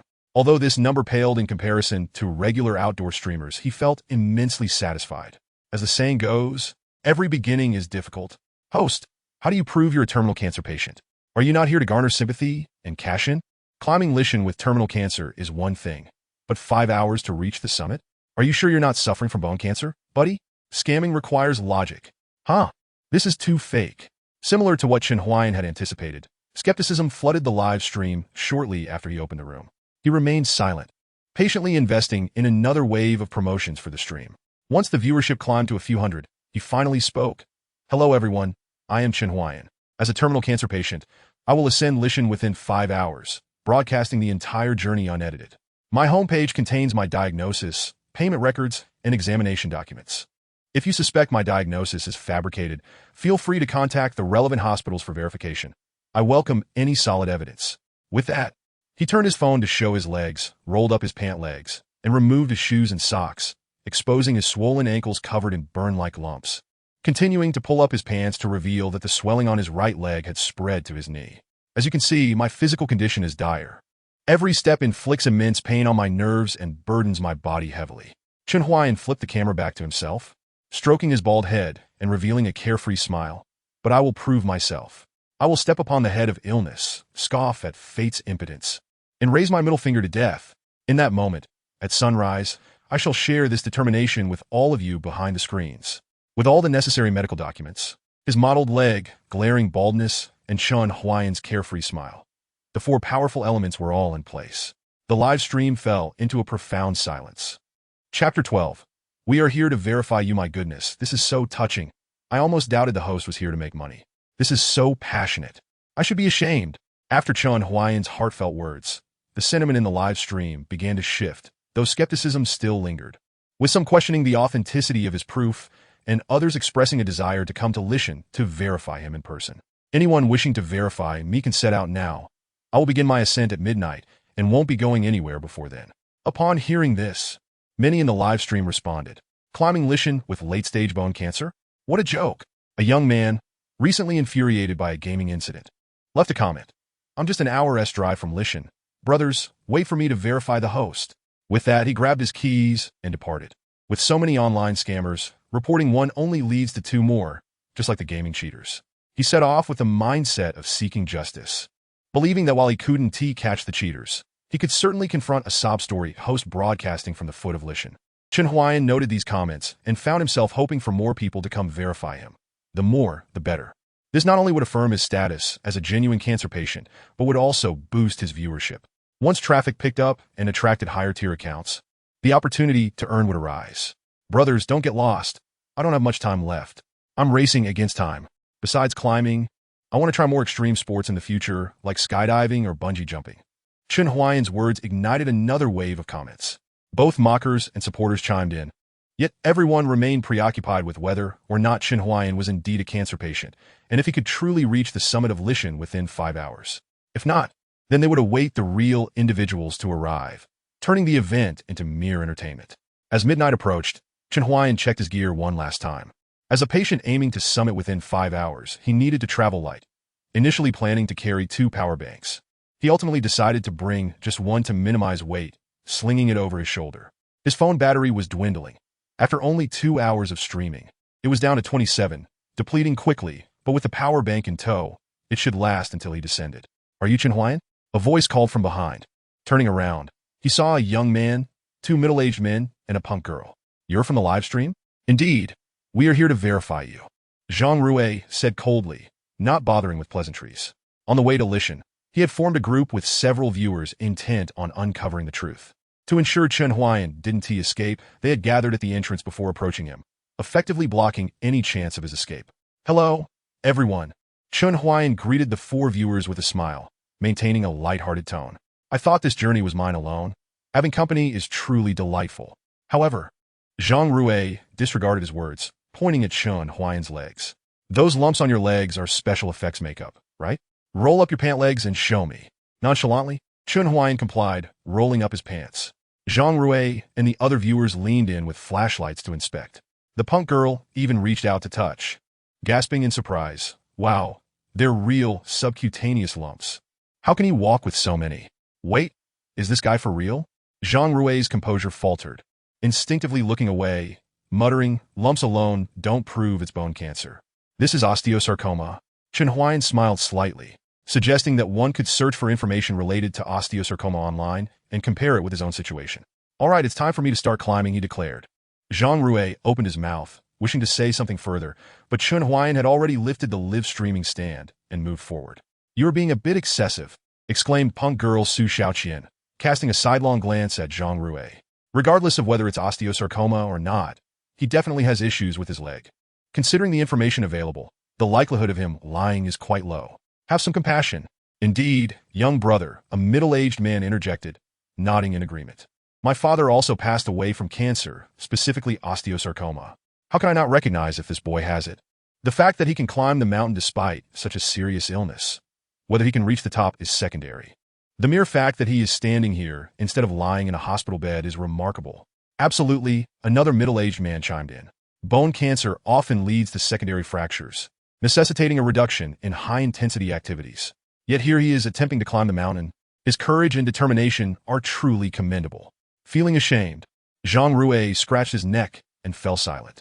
The 4 of them noticed that Chen Huaian had walked further away and hurried to catch up. Streamer, that stand looks heavy. Would you like me to help carry it? Su Xiaoqian offered, feeling a bit guilty as she stepped forward. However, Chen Huaian shook his head in refusal. No need. I can adjust the angle myself, and carrying the stand while climbing is a promise I made to my audience. Good job, young man. A middle-aged man gave a thumbs up, his face filled with admiration. Incredible. The others encouraged Chen Huaian as well. Zhang Rui finally added, my apologies, man. I lost a game today, and my mind is a bit foggy. I said things I shouldn't have. Don't worry. I understand your concerns. After all, Making money isn't easy, Chen Huaian replied without turning back. In that case, I'll send you some gifts as an apology. Upon hearing that, Chen Huaian immediately turned around, displaying a warm, appreciative smile. What will you send me? I'll send you the big rocket. The one that costs 2,000. Great, thank you. You're truly a good person. Zhang Rui noticed that the streamer's illness was genuine, and his desire to earn money was also sincere. Yet he found it puzzling. Wouldn't all this exertion worsen Chen Huaian's cancer? Nevertheless, given Zhang Rui's decent family background, if Chen Huaian needed money, he was willing to contribute. Zhang Rui opened Chen Huaian's live stream, followed him, and sent 10 big rockets as his initial gesture. Wow, the boss is generous. Isn't this the guy from earlier? This guilt is real. Looks like the streamer is indeed a cancer patient. This is the first time I've witnessed something so real, right in the front row. Alas, the streamer has it tough. I should send something too. Keep it up, streamer.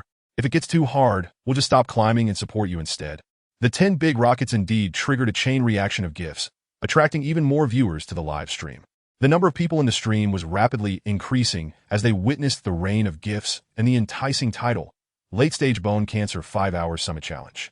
Many decided to stay, thanks to the boss for the 10 big rockets. Chen Huaian felt a surge of joy and immediately panned the camera towards Zhang Rui.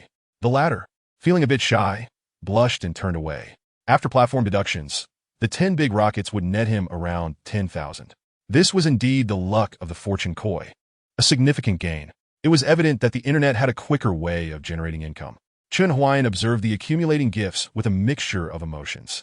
Those taxi drivers, construction workers, and delivery boys labored all day only to earn less than what a top streamer could make in half an hour. However, he was still putting in the effort. As he ascended the steps, sharp pain spread through his legs, and beads of sweat dripped down his forehead.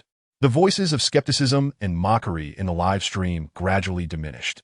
Zhang Rui and the others silently followed Chen Huaian, even though he was moving slowly. They watched his unsteady figure, a lump forming in their throats, leaving them speechless. Chen Huaian was in agony. Sweat soaked through the protective talisman on his chest, the faint fragrance becoming slightly more pronounced, lingering at the tip of his nose. He couldn't help but recall the smiling face of Li Qingran. What was that girl up to now? At that moment, Li Qingran was resting her chin on her hands, staring at the ceiling. She could sense that Chen Huaian was quite busy and had no time to pay attention to her situation. Someone of his stature was undoubtedly fighting for the cultivators of the entire Songyun realm, perhaps vanquishing great demons and the like. As she pondered, her mind conjured an image of an elderly man with white hair, exuding an aura of elegance, wielding a flying sword to slay a great demon, causing her to break into a silly grin. If only the elder were her master. No, Li Qingran, do not get carried away. She smacked her own head lightly, warning herself. Today, the elder had gifted her 12 spirit crystals, sustaining a high-grade gathering array for 6 hours. It had also significantly boosted her cultivation to the 5th layer of qi refinement, thanks to the recovery of her meridians and injuries. The leakage of spiritual energy from her dantian had slowed considerably. However, her dantian remained shattered, akin to a basin with a hole. Spiritual energy would inevitably leak out bit by bit. She needed to find a way to resolve the issues with her dantian and spiritual root. Li Qingran contemplated that, while the elder was immensely powerful, she could not continually burden him with her problems. If the elder was willing to help, that was his choice, but she could not actively seek assistance from him. She had already formulated a plan. Relying on the Qingyan sect was not an option. She needed to seek out other sects, even if they were smaller ones. These smaller sects might possess ancient texts, and perhaps by chance, she could find a method to repair her dantian and spiritual root. If all else failed, she could leave the cultivation world and find a serene place to hide away, gradually gathering information on her enemies, or even return to the Southern Dynasty to become a general. As for avenging herself against those senior brothers, Li Qingran had not considered it. Previously, she was no match for those senior brothers, and now her chances were even slimmer. This was indeed a pitiful and cowardly stance. But the survival rules in the cultivation world had always been this way. She had once wished for death and felt indifferent to everything. Yet now, she wished to live a bit longer, to see the day when the elder was free and willing to meet her. Even if it was just to say a few words, she truly longed to thank the elder in person. Something was off. Wasn't it said that Li Qingran had been thrown into a straw hut? Song Jiaojiao frowned as she gazed at the stone house at the foot of the mountain. A cultivator's vision was exceptionally keen. She could tell that this stone dwelling was newly constructed, indicating that someone was assisting Li Qingran. But who could be helping her? The few direct disciples of Qishao Peak? It wasn't impossible, although Mu Baishuang had claimed that those few harbored deep animosity towards Li Qingran. What if they still felt some old affection and offered her a bit of support? If she killed Li Qingran, wouldn't that put her at odds with those disciples? However, she was unwilling to give up the Foundation establishment pill. After contemplating, Song Jiaojiao decided to proceed with caution, testing the waters while also checking if those disciples had left any traces near Li Qingran's residence. She took out a half-zhong long red incense stick from her storage ring. This incense, named Beast Frenzy, had an extensive scent range that was difficult for cultivators to detect but could attract keen-sensed beasts. Normally, this item was used during hunts to lure creatures, but it could also serve as a lethal weapon at times. Originally, her plan was to rush into the straw hut, assassinate Li Qingran, and then dispose of the body in the mountains to feed the beasts, ensuring a clean job. However, with the change in plans, she dared not approach recklessly and could only use Beast Frenzy to incite the beasts to kill, even though such a commotion might attract the attention of the sect. Li Qingran, when the walls come tumbling down, don't blame me. With that, Song Jiaojiao lit the red incense and flicked her fingers. The incense darted forth and landed on a tree near the house. After completing her preparations, she swiftly established a concealed aura enchantment. When the imminent minor-scale beast uprising occurs, it is inevitable that one or two formidable entities may appear. This enchantment will ensure her safety. Next, she would retreat into the shadows to observe the unfolding drama. It takes a certain amount of time for the beasts to gather after catching a scent. Meanwhile, the young girl in the stone house remained blissfully unaware of the impending danger. At 5 a.m, a faint, hazy light began to illuminate the horizon. Chen Huaian was nearing the summit. However, his condition was far from good. The winds on the mountain were fierce and the temperature low. Many tourists, who had been sweating profusely halfway up, found themselves chilled as the sweat on their bodies dried in the brisk air as they approached the peak. To warm up, they felt compelled to quicken their pace or seek out a nearby eatery for a bowl of hot porridge. Chen Huaian, however, was different. His complexion was pale, his entire body drenched in sweat, each step unsteady, with droplets cascading from the soaked hem of his clothing. The pain was excruciating. He had consumed only 2 pieces of bread along the way, relying primarily on water, which he continually sipped. Yet, despite his staggering gait, each footfall was resolute and steady. His back was straight, his tranquil gaze fixed ahead, the light in his eyes reminiscent of a pilgrim's fervor. "Hey, let me carry you up. Stop climbing." Zhang Rui's voice trembled, on the verge of tears. The experience of the evening would be etched in his memory for a lifetime. He watched helplessly as a patient, afflicted with bone sarcoma, endured agonizing pain, ascending the stone steps without pause. Even the 2 middle-aged men struggled to keep pace, while the punk girl gasped for breath. Zhang Rui, who regularly exercised and possessed decent stamina, felt that his challenge stemmed primarily from psychological pressure.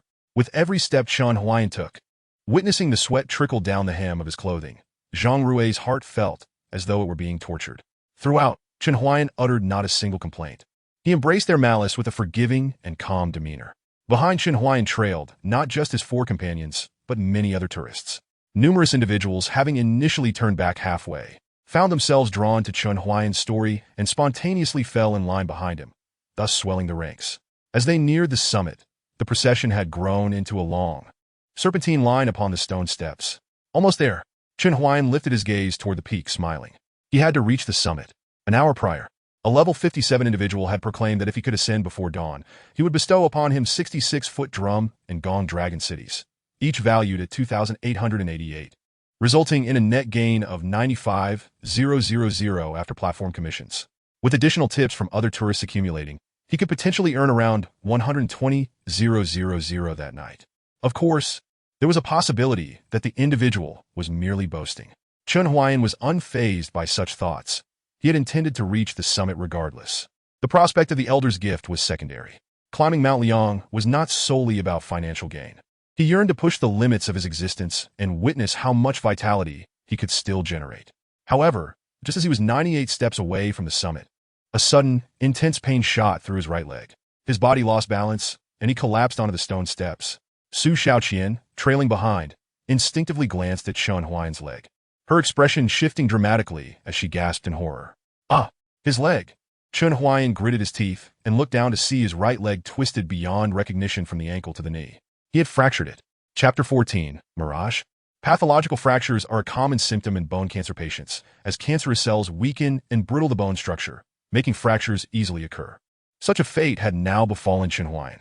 The pain had become numbing. The physical suffering remained bearable, while the psychological anguish paled in comparison. Nothing could hurt him more than the memory of his parents perishing in a fire. Thus, amidst the concerned gazes and inquiries from surrounding tourists, Chen Huaian calmly adjusted his camera and said to Zhang Rui, who was supporting him, "Buddy, could you help me open my backpack?"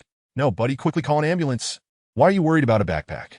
Zhang Rui had never witnessed such composure in Chen Huaian, as if the deformed leg belonged to someone else entirely. "If you call an ambulance, it won't reach here. Just help me open the backpack. I have my own way."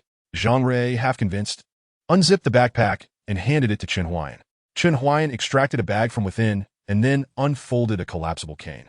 Zhang Rui. Other tourists? "No, buddy, is this your own way? We thought you had some miraculous pain relief medication." "All right, let us continue." Chen Huaian skillfully used the cane to prop himself up. Given the high likelihood of fractures in bone cancer patients, he had often walked with a cane even before the fracture, fearing the consequences of being unprepared. Now that the fracture had occurred, it felt like a twisted kiss from fate. Viewers in the live stream quietly showered him with likes and gifts, some urging him to descend. And no one questioned the authenticity of his illness. Their concern had shifted entirely to whether this remarkable individual could make the journey worthwhile. That bent right leg was like the weight of destiny, mocking him with the specter of death. Yet the cane in Chen Huaian's grasp was a defiant gesture against both fate and mortality.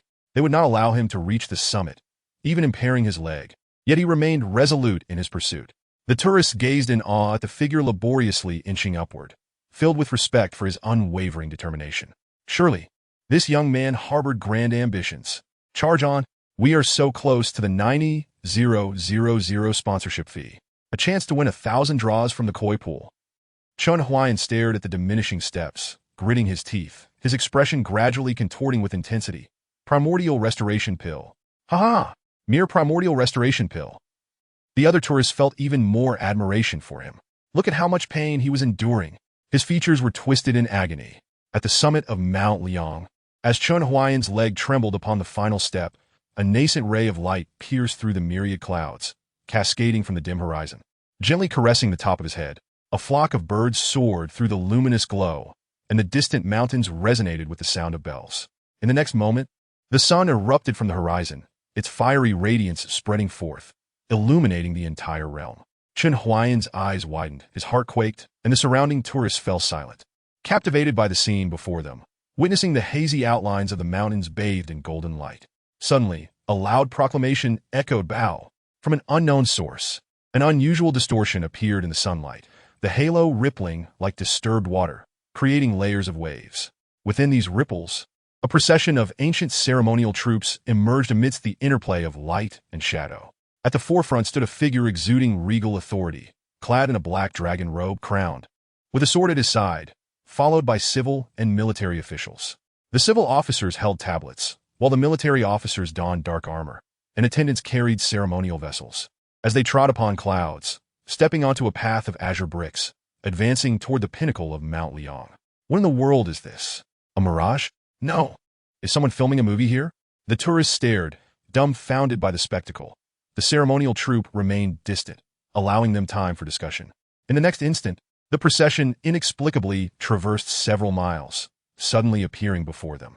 The summit of Mount Liang fell silent, a hush enveloping the crowd, as all mouths were sealed.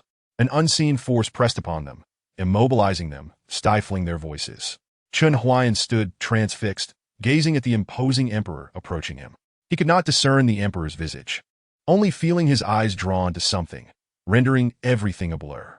The ceremonial troupe glided through the crowd of tourists, like smoke and mist, elusive and untouchable. They walked with unwavering focus, as if a tableau from another time had manifested before him, gazing across the river of history, yet remaining utterly unaffected by one another. Initially, Chen Huaian believed this to be the case, until the emperor stood directly before him, just a heartbeat away from passing through his very being. The emperor nodded slightly, his gaze descending, golden vertical pupils locking onto Chen Huaian. A shiver ran down Chen Huaian's spine. He swore the emperor was truly observing him, and it was no mere coincidence. He could even sense the scrutiny in that glance. Yet this moment of eye contact lasted but an instant. The emperor passed through Chen Huaian's form, accompanied by his retinue, gradually vanishing into the mist atop Mount Ling. The mirage at the summit of Mount Ling sparked fervent discussions online, swiftly ascending to the top of trending topics. Experts analyzed it as the retinue of the first emperor. The mirage depicted the scene of the first emperor's sacrificial rites at Mount Ling. As for why such a distant historical event would resonate in the modern day, experts have yet to furnish a more convincing explanation. However, silence begets superstition. The eventual elucidation shall undoubtedly be profoundly scientific. Chen Huaian paid no heed to the online uproar, nor did he dwell on the fleeting glimpse of the mirage. As a staunch materialist, should anyone claim that a female ghost resided within his home, he would promptly descend to the supermarket to procure a box of Okamoto 001 condoms. Not for any other reason, but to contribute, albeit modestly, to biodiversity. The elder brother of level 57 promised and delivered. 66 Gonggu Longcheng had already been credited. He expressed gratitude to Chen Huaian for allowing him to witness a mirage so rare it would elude him for lifetimes. This singular experience justified his generous donation. He even pledged his support for Chen Huaian's future endeavors. Chen Huaian felt a surge of delight. He relished such genuine affection from the big shot. Having completed his live streaming task, his phone battery now depleted, he exchanged brief farewells before signing off. Brother, how do you plan to descend the mountain? By cable car or palanquin? After this incident, Zhang Rui was utterly in awe of Chen Huaian. Previously, he had doubted anyone could truly be called a prodigy among men, but now he believed that Chen Huaian had attained a superhuman status in his eyes.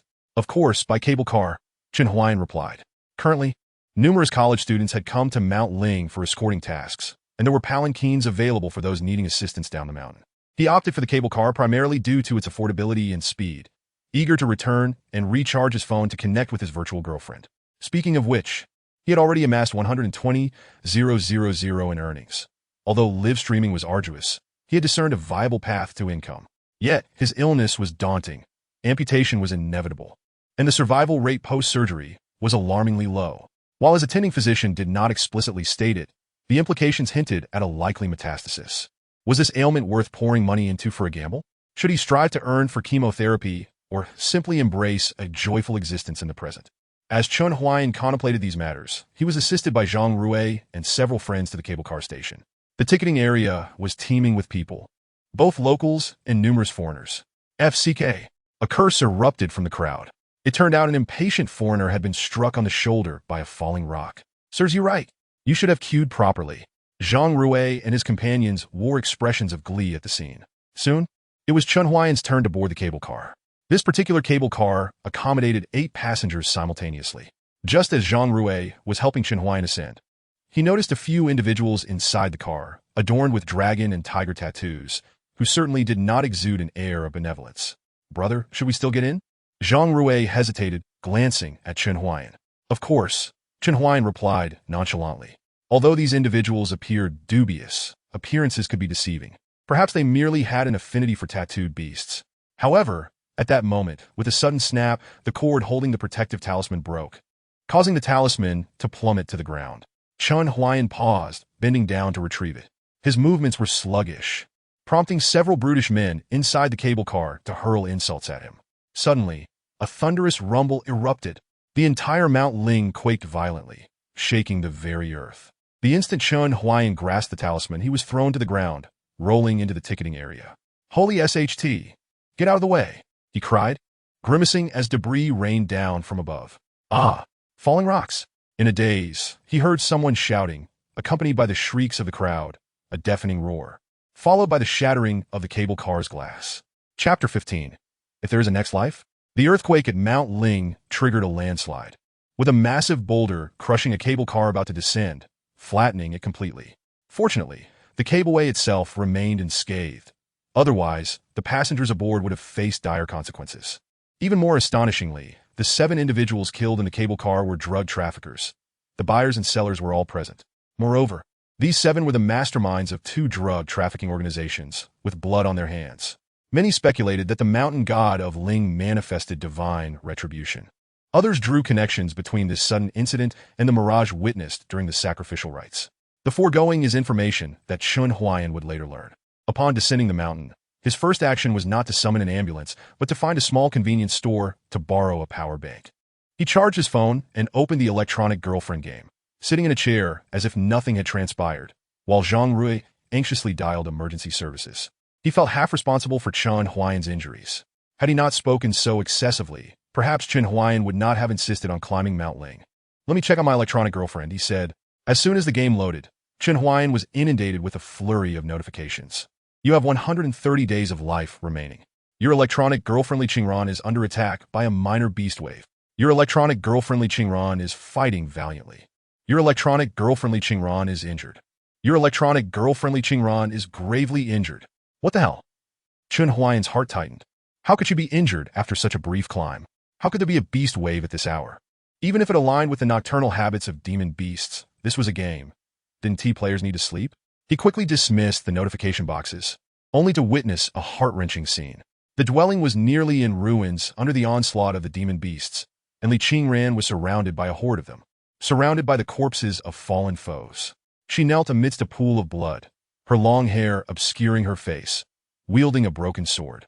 Her attire, gifted through a $30 recharge, now marred with claw marks, the tattered fabric revealing nothing but gruesome wounds.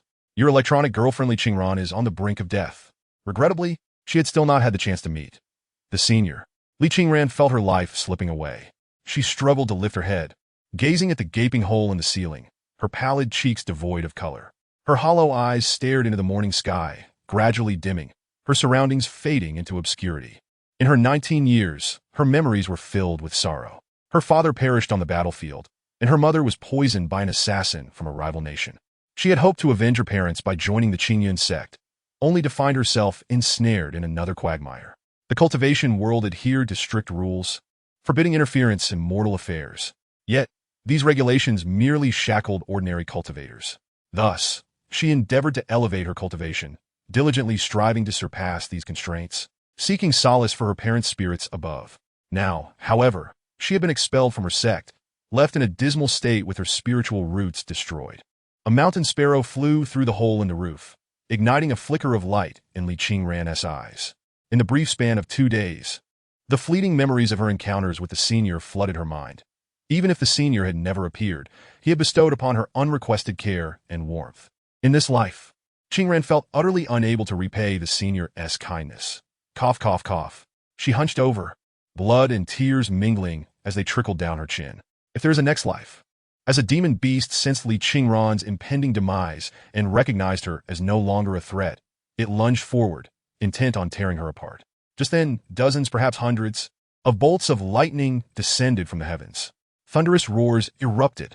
The resplendent lightning descended with an air of authority and fury, casting the small cottage and its surroundings into a blinding white. Song Jiao Jiao, who had been on the verge of retreating, remained dumbfounded within her concealed magical array. Witnessing this extraordinary spectacle, what had she just seen? A multitude of thunderfire talismans fell from the heavens, aimed at the demonic beasts. Whose talismans were these? Li Qingran's. Yet, even the most inexpensive thunderfire talismans cost 500 low-grade spirit stones each. This assault alone would have consumed at least several thousand low-grade spirit stones. It was inconceivable that Li Qingran possessed such wealth. Thus, there was only one possibility. Someone behind Li Qingran was intervening. Who could that be? As Song Jiao Jiao gazed at the torrent of lightning, her complexion turned pale. The lightning continued unabated, as if it were being discarded like refuse, raining down in handfuls. Over 200 talismans were cast, obliterating all the demonic beasts inside and outside the cottage, reducing their remains to mere ash before finally ceasing. As the lightning gradually faded, the cottage remained intact, yet the area surrounding it was riddled with numerous craters. Inside, Li Qingran lay unconscious in a pool of blood, surrounded by raging flames, yet shielded by a golden barrier. This place was no longer safe. A sense of foreboding arose in Song Jiao Jiao's heart. In the next moment, a thunderfire talisman suddenly appeared above her head. This talisman radiated golden light, and the characters inscribed upon it were imbued with the majesty of thunder. Was this a celestial-grade talisman? Song Jiao Jiao's eyes widened in shock. A celestial-grade thunderfire talisman was aimed at her, a mere nascent cultivator? There was no longer any doubt about how she had been discovered. To those who could treat such talismans as mere trash, Her concealment array was nothing more than a child's toy. Ha, ha, ha. A bitter smile surfaced on Song Jiao's face. In the next instant, boom, a golden lightning bolt as thick as a barrel descended from the sky. The concealment array shattered instantly, leaving behind no trace of Song Jiao. Upon observing the red dots on the map extinguished entirely, Chen Huaian finally exhaled a sigh of relief. He had not felt so tense even when he had fractured his bones or encountered falling rocks on Mount Li. Could this game not have a feature to alert players when enemies were nearby? One moment of inattention, and monsters were already raiding his home? He had already drawn from the koi pool 500 times. The items he obtained were either spirit stones or thunderfire talismans and communication talismans. To put it plainly, acquiring low-grade spirit stones was certainly a loss, but both the thunderfire and communication talismans could be considered gains. Moreover, not all the thunderfire talismans were of ordinary quality. There were also several superior and exceptional ones among them. Celestial-grade talismans were the rarest. He had drawn 2 after 500 attempts. He had just utilized one to slay a lurking mini-boss. However, he had also obtained an exceptional grade magical weapon, the Su Xian sword. He was unsure of its market value, but it was certainly a weapon commonly used by foundation-building cultivators. He probably made a considerable profit, but now was not the time to ponder such matters. With a grave expression, Chen Huaian checked Li Qingran's condition. Status: excessive blood loss, near death, cultivation progress, 1456-4999, 5th layer. Remaining lifespan, a moment, favorability, 35 respect. Given the severity of the game character's injuries, the standard procedure would be to administer medicine first. Chen Huaian opened Li Qingran's storage ring and brought a celestial-grade, great recovery pill to her lips, only to be met with the following prompt. Your electronic girlfriend, Li Qingran, is gravely injured and near death, unable to consume the great recovery pill independently. Administration failed. This was perfectly aligned with the logic of reality and subjective agency. Chen Huaian mused, does this game intend to be so hardcore as to resemble a civil service exam? Chapter 16. Just want to stab something when purchased items become unusable. One can only seek customer service. Chen Huaian directly engaged in a celestial deduction. His first free attempt of the day. How could he help Li Qingran recover from her injuries? Calculating celestial deduction for you. Boom! The Tsangyan realm underwent a tumultuous upheaval. Countless old monsters from various sects were abruptly awakened from their meditations. Alas! In less than 2 days, which great power was once again performing celestial deductions. Perhaps it was a master adept at divination. Could it be the ancestor of the Ansai, Nianzhai? Alas! The spiritual energy in the Tsangyan realm was growing increasingly sparse, and even these formidable beings were becoming anxious. We should focus on closing ourselves off to strive for breakthroughs in our bottlenecks. Avoid! If they detect our demonic sect secrets, it could jeopardize our plans. Celestial deduction completed. You may use transmission and adjustment in golden needle acupuncture to heal Li Qingran. The former has moderate effectiveness, able to restore 30% of her injuries, while the latter is highly effective, capable of fully restoring her injuries except for her dantian and spiritual roots. Electronic Girlfriend Store has captured a thread of celestial knowledge for you. Would you like to spend $99.98 to purchase the Lost Secret Technique Golden Needle Acupuncture? Upon purchase, this skill will become a permanent skill, allowing for upgrades, with each use incurring only the cost of the golden needles. Chen Huaian, I can't take it anymore. The store is now capturing celestial knowledge. Should I try capturing celestial knowledge from the toilet or bathtub next? I won't even mention the $99.98 to purchase a skill. It's certain that upgrades will require spending money. But needing to spend money on golden needle materials as well? Does this game even regard players as human? Yet, looking at Li Qingran lying in a pool of blood, Chen Huaian could not help but think of his deceased parents. His family was of modest means, yet his parents had always strived to provide him with the best resources. He finally began to empathize with some of their feelings. Charge! Congratulations! You have acquired the Lost Secret Technique Golden Needle Acupuncture. Technique: Flowing Cloud Hand, activated. Technique: Spring Needle Technique LV1, activated. Spring Needle requires 64 silver needles as materials, totaling 640. Please recharge first. Chen Huaian clenched his fists, gritting his teeth. No way. Can you not take a single set more? Please recharge first. You gotta be kidding me. Recharge. This game truly shows a lack of decorum, but he could not abandon Li Qingran. Another 640 vanished from his wallet. The skill was learned, and the materials were ready. What should he do next? Please help Li Qingran remove her clothing. Chen Huaian was taken aback. slowly typing out a question mark. Finally, is it time? No, now is not the moment to consider this. Saving her is the priority. Who called 120? Who needs treatment? An ambulance arrived, and doctors and nurses disembarked from the vehicle. Zhang Rui pointed at Chen Huaian, who was engrossed in his phone. What's wrong with him? The doctor momentarily failed to discern any issues with Chen Huaian. He was in the late stages of cancer, with bone cancer that had developed into osteosarcoma, and he had fractured his leg while climbing Mount Tai. Bone cancer in its late stages and a leg fracture? The doctor's eyes twitched. Was this even coherent? How had these terms come together so bizarrely? He instinctively assumed Zhang Rui was joking, as this young man was sitting there, fixated on his phone, appearing nothing like a person with a fracture. Shouldn't someone with a fracture be clutching their leg, pale-faced, crying out in agony? Not to mention the late-stage bone cancer. Was he one of the 18 bronze men of the Shaolin Temple, unfazed by pain? However, adhering to the spirit of practical dialectics, he lifted Chen Huaian's leg from the chair and tore open his pant leg to examine it, and his expression immediately changed. Quick, quick, quick! Bring a stretcher. This young man's leg was indeed fractured, with visible subcutaneous cysts, all indicators of osteosarcoma. His calf was severely deformed, the fracture site swollen, a deep purplish hue, filled with bruising. If not properly addressed, this young man's leg would surely be lost. However, given the extent of the osteosarcoma, it seemed it had already reached an irretrievable state. The doctor assisted Chen Huaian onto the stretcher, somewhat bewildered. It was the first time he had encountered such a calm patient. It was as if the emperor was unperturbed while his eunuchs were anxious. Hey, buddy, why are you still on your phone? Zhang Rui looked at Chen Huaian, who remained engrossed in his phone, utterly speechless. What game could be so captivating? Yet, from his angle, all he saw was a black screen. Could this guy possibly have a mental illness? He watched the ambulance drive away. Zhang Rui returned the power bank borrowed from Chen Huaian to the charging station at the nearby supermarket. The more he pondered, the more plausible it seemed.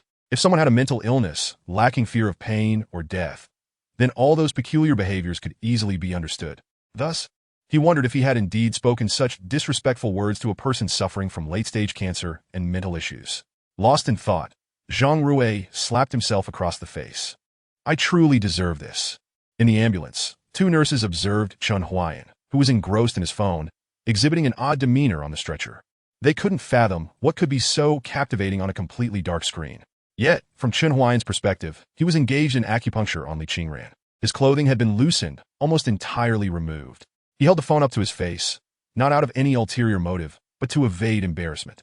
Moreover, gazing at the multitude of wounds on Li Qingran's body, he felt no lascivious thoughts, nor did he have the luxury to dwell on private areas. Furthermore, to assist in his acupuncture, the game depicted Li Qingran's body entirely covered with an acupoint map, with various acupoints illuminated on the skin's surface. When an acupoint lit up, it indicated where to insert the needle, even obscuring any private areas. Even if they weren't covered, Chen Huaian had no time to look. The speed at which the acupoints illuminated was reminiscent of an S-level difficulty in an old dance game, requiring his utmost concentration to keep pace. Young man, how long have you had cancer? Do you have your medical records? Where did you have your examinations? Sighed one nurse, noticing the severity of his leg. Sir, excuse me? Another nurse was growing impatient. Even in the hospital ward, this young man was still fixated on his phone, appearing neither foolish nor unhandsome. She waved her hand in front of Chen Huaian's face. The doctor is speaking to you. Chen Huaian quickly tilted his head to evade her hand, not lifting his gaze, nervously replying, I'm still busy here, please wait a moment. The doctor, observing this, noted the young man's peculiar politeness. He shared a knowing glance with the nurse, indicating Chen Huaian and gesturing towards his head, quietly suggesting, you handle his admission paperwork. I'll call Dr. Wu from the psychiatry department. Let us have him assessed first. As soon as the doctor and nurse departed, Chen Huaian concluded his acupuncture. With the final silver needle inserted and twisted clockwise, a wave of energy surged from the 64 needles. He then witnessed the bleeding wounds on Li Qingran's body instantly cease, gradually healing. Please grind the elixir into powder and sprinkle it over Li Qingran's wounds. A stone mill appeared in his mind, and Chen Huaian meticulously followed the instructions. He observed the wounds quickly regenerate, disappearing without a trace. Finally done, Chen Huaian sighed in relief. Looking at Li Qingran's condition, he noted she had escaped mortal danger but remained unconscious, requiring time to awaken. Now it was time. Insufficient battery power. Just as he prepared to admire Li Qingran's exquisite figure, his phone screen went completely black. No, come on. I just took out the tissue. Chen Huaian stood there, stunned for half a minute, gritting his teeth. Where was the power bank he borrowed from Mount Lei? It was then he realized something was amiss. He seemed no longer at the foot of Mount Lei. Glancing around, he was instantly bewildered. When had he entered the hospital? Huh, did I just teleport? Young man, keep it down. I'm trying to sleep. A hoarse voice interjected from the adjacent bed. Turning to look, Chen Huaian saw an elderly man, bandaged and weary, with dark circles under his eyes, likely suffering from a night of pain. Chen Huaian quickly quieted down. However, his gaze was drawn to the small cart beside the old man's bed, which held a set of silver needles. He flexed his fingers, feeling an intense itch. Ah, that tantalizing urge to pierce something. Chapter 17. Could Chen Huaian be a genius?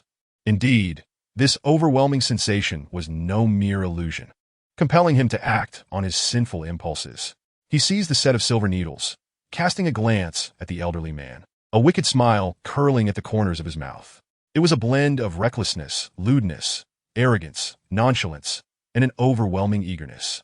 He opened the needle case, revealing 36 gleaming silver needles. His fingers grazed the needle tips, a rush of familiarity flooding his senses, as if he were caressing his girlfriend's fingers. Forgive me. Chen Huaian silently clasped his hands in respect towards the old man, then picked up one needle and plunged it into his own leg. Using a needle previously employed by another felt like a form of betrayal to the silver needle itself, a profound apology to both the old man and the needle. As for why he wouldn't pierce the old man, he wasn't insane.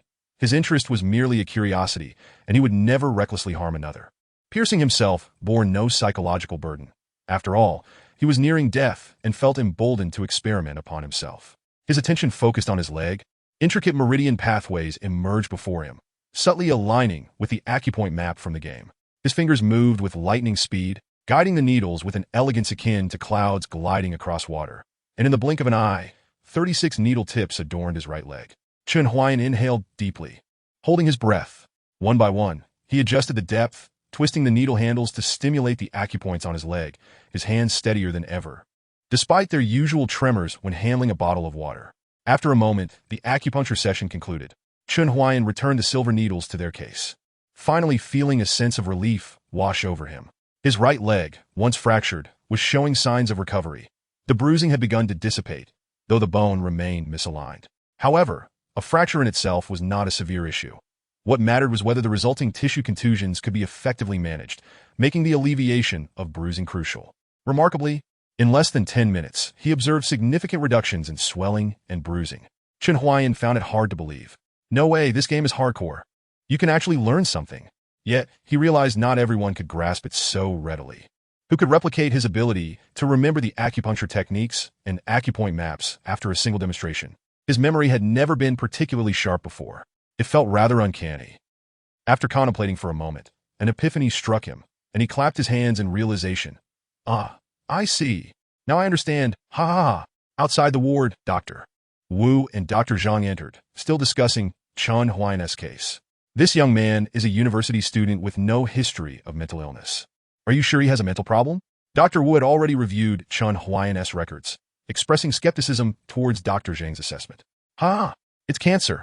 The mysterious cancer cells have activated my genetic lock. I'm a genius. Inside the ward, Chen Huaian's suppressed laughter echoed. Dr. Zhang shrugged, tilting his head towards the room. Dr. Wu remarked, it seems this young man might have experienced some hallucination after climbing Mount Tai. He definitely requires medical intervention. Young man. Doctor. Wu entered the room. Doctor, I'm fine.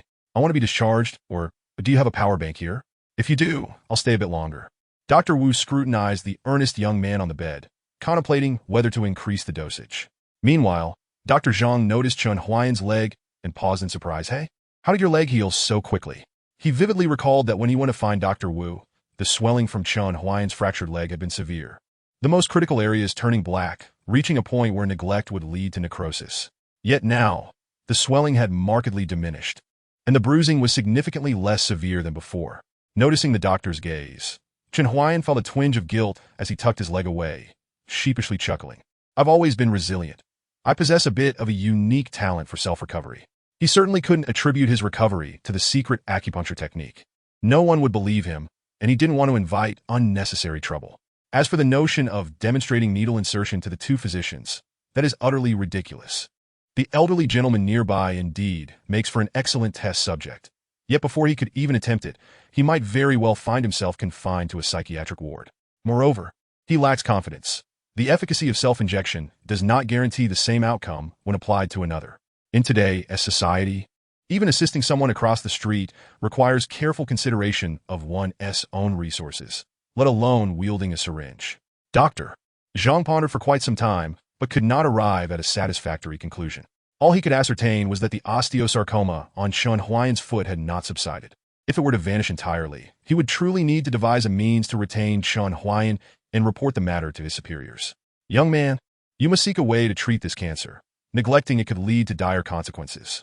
I understand the rationale, but I lack the funds. Chen Huaian replied with a smile. Have you not purchased insurance? None. What of your parents? They have passed. Sighing, Dr. Zhang fell silent, the string of questions leading only to his own despondency. As a seasoned attending physician, he had encountered numerous cases like Chen Huaian's, individuals with nothing awaiting death. Yet, few possessed such an innate indifference as Chen Huaian. Doctor, I am well aware of my circumstances. I have no excess funds. Please proceed with the standard treatment for fractures. Dr. Zhang nodded, still suggesting, if you require assistance with fundraising, do not hesitate to inform me. Perhaps I can be of some help. Thank you. If I manage to earn some money, I will surely seek proper treatment. As Chen Huaian conversed with Dr. Zhang, Wu Bin observed closely. Realizing that the young man was articulate and possessed bright eyes, he exhibited no signs of mental instability, merely a touch of youthful exuberance. A false alarm indeed. Chen Huaian remained in the hospital until the afternoon. After undergoing surgery for his fractured right leg, he was fitted with a plaster cast. Although the doctor advised hospitalization for observation, he declined, citing his lack of funds. Before leaving, he purchased a set of power banks from the pharmacy adjacent to the hospital. Upon exiting, Chen Huaian was akin to a famished wolf, his eyes greedily scanning the surrounding shops. He needed a power bank. Having abstained from gaming all afternoon, the thought of Li Qingran potentially being attacked by a monster distressed him greatly. Furthermore, having invested nearly 60,000 into the game, losing his character would surely provoke him to leap from the second floor of the hospital in frustration. Release that power bank. In the terrified gaze of a female student, Chen Huaian, with the aid of his crutch, swiftly snatched the last power bank from the restaurant's charging station. He powered it on and launched the game, exhaling in relief as he found Li Qingran still in a comatose state within the Xuanjia formation. Balancing the power bank in his mouth, one hand on the crutch and the other on his phone, he approached a table in a restaurant, stating, "Owner, 3 portions of side dishes." "Certainly. Would you like a fried egg?" "No, but I need noodle soup." "Understood. A fried egg costs 3 yuan. Not having it. Noodle soup is complimentary." Ignoring Li Qingran's current state, he opened the luck lottery pool. He was still 500 draws away from the guaranteed prize. "TSK. I simply lack the fortune of a lucky star." With a huff, Chen Huaian confirmed the payment, his finger poised to initiate the lottery draw. "All in," he declared. Chapter 18. This is a very important item. Li Qingran found herself in a dream. In this dream, she was being relentlessly pursued by countless monsters. With no light to be seen in any direction, the darkness engulfing her like a tidal wave. Just as the monsters were about to catch her, a melodious thunderclap echoed. A figure clad in peculiar attire appeared on the horizon. It was as if he were sprinkling seasoning on food. With a wave of his left hand, he summoned talismans, and with a wave of his right, he conjured an array of magical tools. The beasts chasing her were either struck down by the lightning emanating from the talismans or pierced by the descending magical artifacts. "Is that a senior?" Li Qingran gazed skyward, a sense of instinct telling her that the figure was indeed a senior, come to save her. Though his face was obscured, he appeared much younger than she had anticipated. There was no time for further observation. In the next moment, the senior materialized before her. A wave of panic surged within her, her cheeks flushed with crimson as she instinctively lowered herself to bow. In an instant, strong hands caught her. The figure pressed a square object into her palm. It was entirely black, resembling a brick, yet not as heavy, inscribed with 3 simplified characters that read, "Electricity full? What is electricity full? A type of magical artifact?"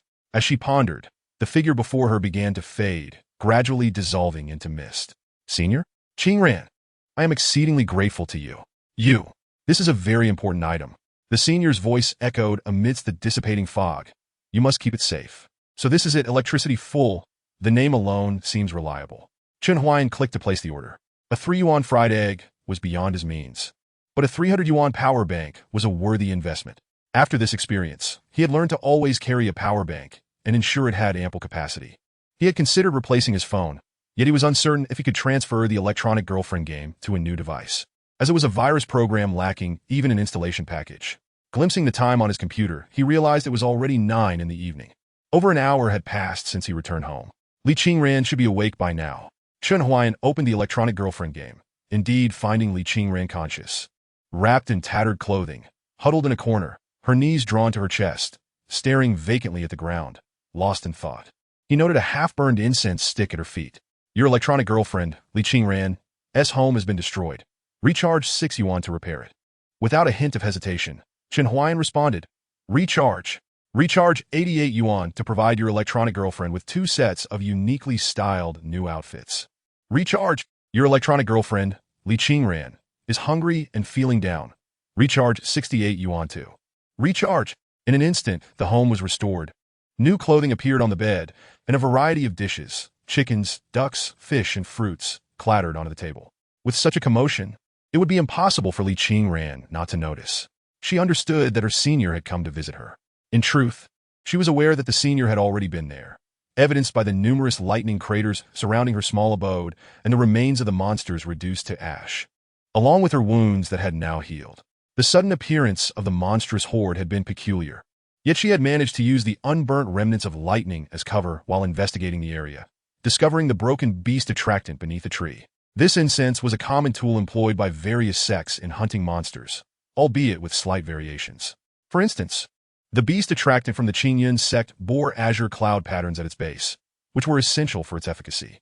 Those who cast the incense might believe it would burn away completely, leaving only ash, yet little did they know that the senior had arrived in time, transforming a 500-meter radius into a wasteland. The individual who attempted to take her life must have met the same fate, reduced to dust. Senior. Li Qingran gazed at the ceiling, fatigue etched across her features, her parched lips parting slightly, resembling a flower on the verge of wilting. Do you think I am a rather detestable person? Haha, I hold you in high regard. How could I think otherwise? The first dialogue option appeared, and Chen Huaian immediately selected free conversation. Having just drawn from the luck pool, he now possessed over 70 communication talismans, leading him to feel rather emboldened. Clearing his throat, he pressed the talisman and spoke gently. How could that be? In my eyes, Li Qingran is a truly polite and considerate girl, diligently cultivating her skills day by day. Why do you think so? The above is a brief essay of approximately 300 words by Chen Huaian. However, what Li Qingran heard was a formidable voice of authority. Why do you say such things? If it were not so, why would the people of Qingyan sect, my senior brothers and my master, constantly seek to bring me to ruin? My dantian and spiritual roots have been destroyed. I have been expelled from the sect and cast into Wanshuan Mountain to fend for myself. Why then, do they still refuse to let me go? Have I committed some unforgivable sin? Chen Huaian gazed into Li Qingran's eyes, which had lost their clarity and were gradually clouded. He understood her confusion well. From Li Qingran's life, she is a quintessential altruistic personality. When others extend her a modicum of kindness, she repays it manifold. Even without formal guidance, she regarded her master, Qingxian Daoist, as her most respected elder. When her senior brother, Lu Changtian, provided her with some advice upon her initiation, she took him as her own brother. When her second senior brother, Xiao Yifeng, gifted her with unused elixirs, she helped him tend to spiritual herbs and serve as his test subject. After receiving a storage ring from her third senior brother, Yun Zimo, she remained silent when he framed her, leading to her expulsion from the sect. When her fourth senior brother, Zhang Hanxiao, assisted her during a mission, she devoted most of her monthly quota of spirit stones to help him deal with the troubles he caused. She blossoms like a radiant flower under the slightest sun, maintaining a smiling face even when battered by storms. Yet, beneath that smiling facade lies perhaps a face marred by countless wounds. Goodness begets exploitation, they say. It is not merely a jest but a profound wisdom passed down by our ancestors. Just as I devoted all my goodness to my ex-girlfriend, only to be met with betrayal. Such occurrences abound. Cherished goddesses treated as playthings in cheap hotels. Flowers nurtured with utmost care, ultimately blooming on someone else's balcony. Friendships turned to enmity, betrayal from behind. Increasingly, people find solace in pets and virtual characters, willingly spending their time, energy, and money. Are they foolish? No. They simply wish to shield themselves from further harm. People must possess a fiery spirit. You, I, and we are not mere playthings to be discarded at will. One day, that heart, riddled with wounds, will be gently cradled by another. Li Qingran. Chen Huaian looked at her. Though separated by a screen, their gazes seemed to transcend countless dimensions and intertwine. He fixed his gaze upon her eyes, which reflected his own. Today, I shall assist you in restoring your Dantian.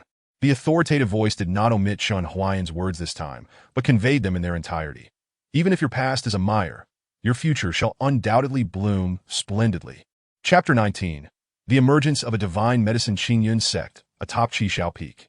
The Qingxian Taoist emerges from seclusion only once a week to impart teachings, each session lasting 2 hours. Following this, he allows an additional hour for disciples to seek answers to their cultivation queries. At this moment, disciples have gathered beneath a venerable pine tree at the peak. The teachings have concluded, and it is now the time for questions. Li Qingran was the first to rise, performing a respectful bow before addressing the figure beneath the pine. Master, I have heard that the sect leader's direct disciple, Zhao Lingtian, suffered a shattered Dantian during a battle with demonic cultivators, and now the sect leader is troubled over how to restore it, willing to spend exorbitant sums.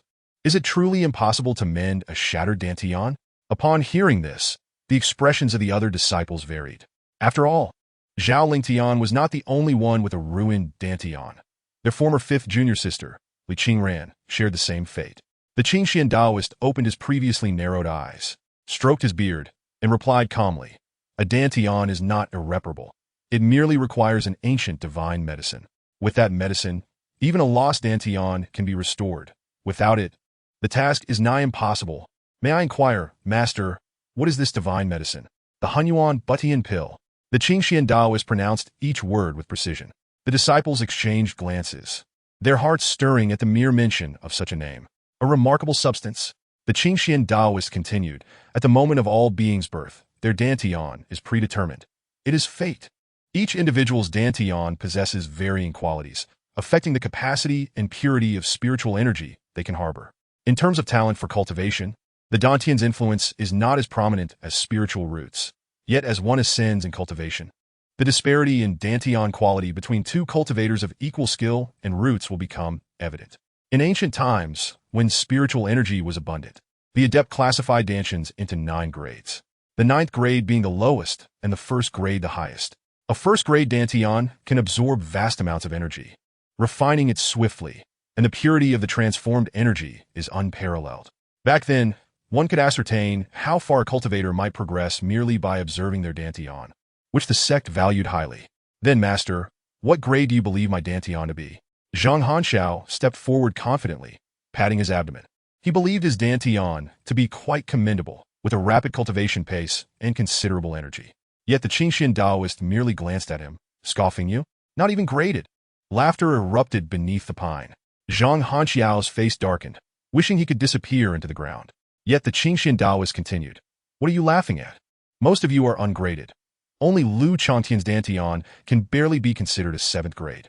In the ancient times of abundant spiritual energy, you would merely serve as laborers in the outer sect, cleaning up after the sect's beasts. It is only due to the depletion of spiritual energy in the Songyun realm that the impact of Dantian quality on cultivation and combat prowess is now less significant than that of spiritual roots and external factors, allowing you to qualify as inner disciples or direct disciples." The laughter ceased, replaced by solemn expressions. With just a few words, the Qingxian Taoist had disheartened all the disciples present. He then redirected the conversation. The Dantian of a cultivator is predetermined. Once shattered, it is irretrievable. Just as spilled water cannot be gathered again. However, the heavens give and take. In ancient times, a pill master extracted a thread of change from the Butian stone, unraveling the mysteries of destiny to create the Hunyuan Butian pill. This divine medicine can transform the fate of a shattered Dantian. Not only can it restore the Dantian, but it can also enhance its quality. And this is merely the effect of the common grade Hunyuan Butian pill. As for the effects of the celestial grade, only that ancient pill master would know. Upon hearing this, the disciples displayed expressions of yearning. If they could obtain a Hunyuan Butian pill and present it to the sect leader, they might never have to worry about cultivation resources again. A small ancient secret realm is set to open next month in Zhongzhou, rumored to house not only a battlefield of ferocious beasts, but also the abodes of ancient cultivators.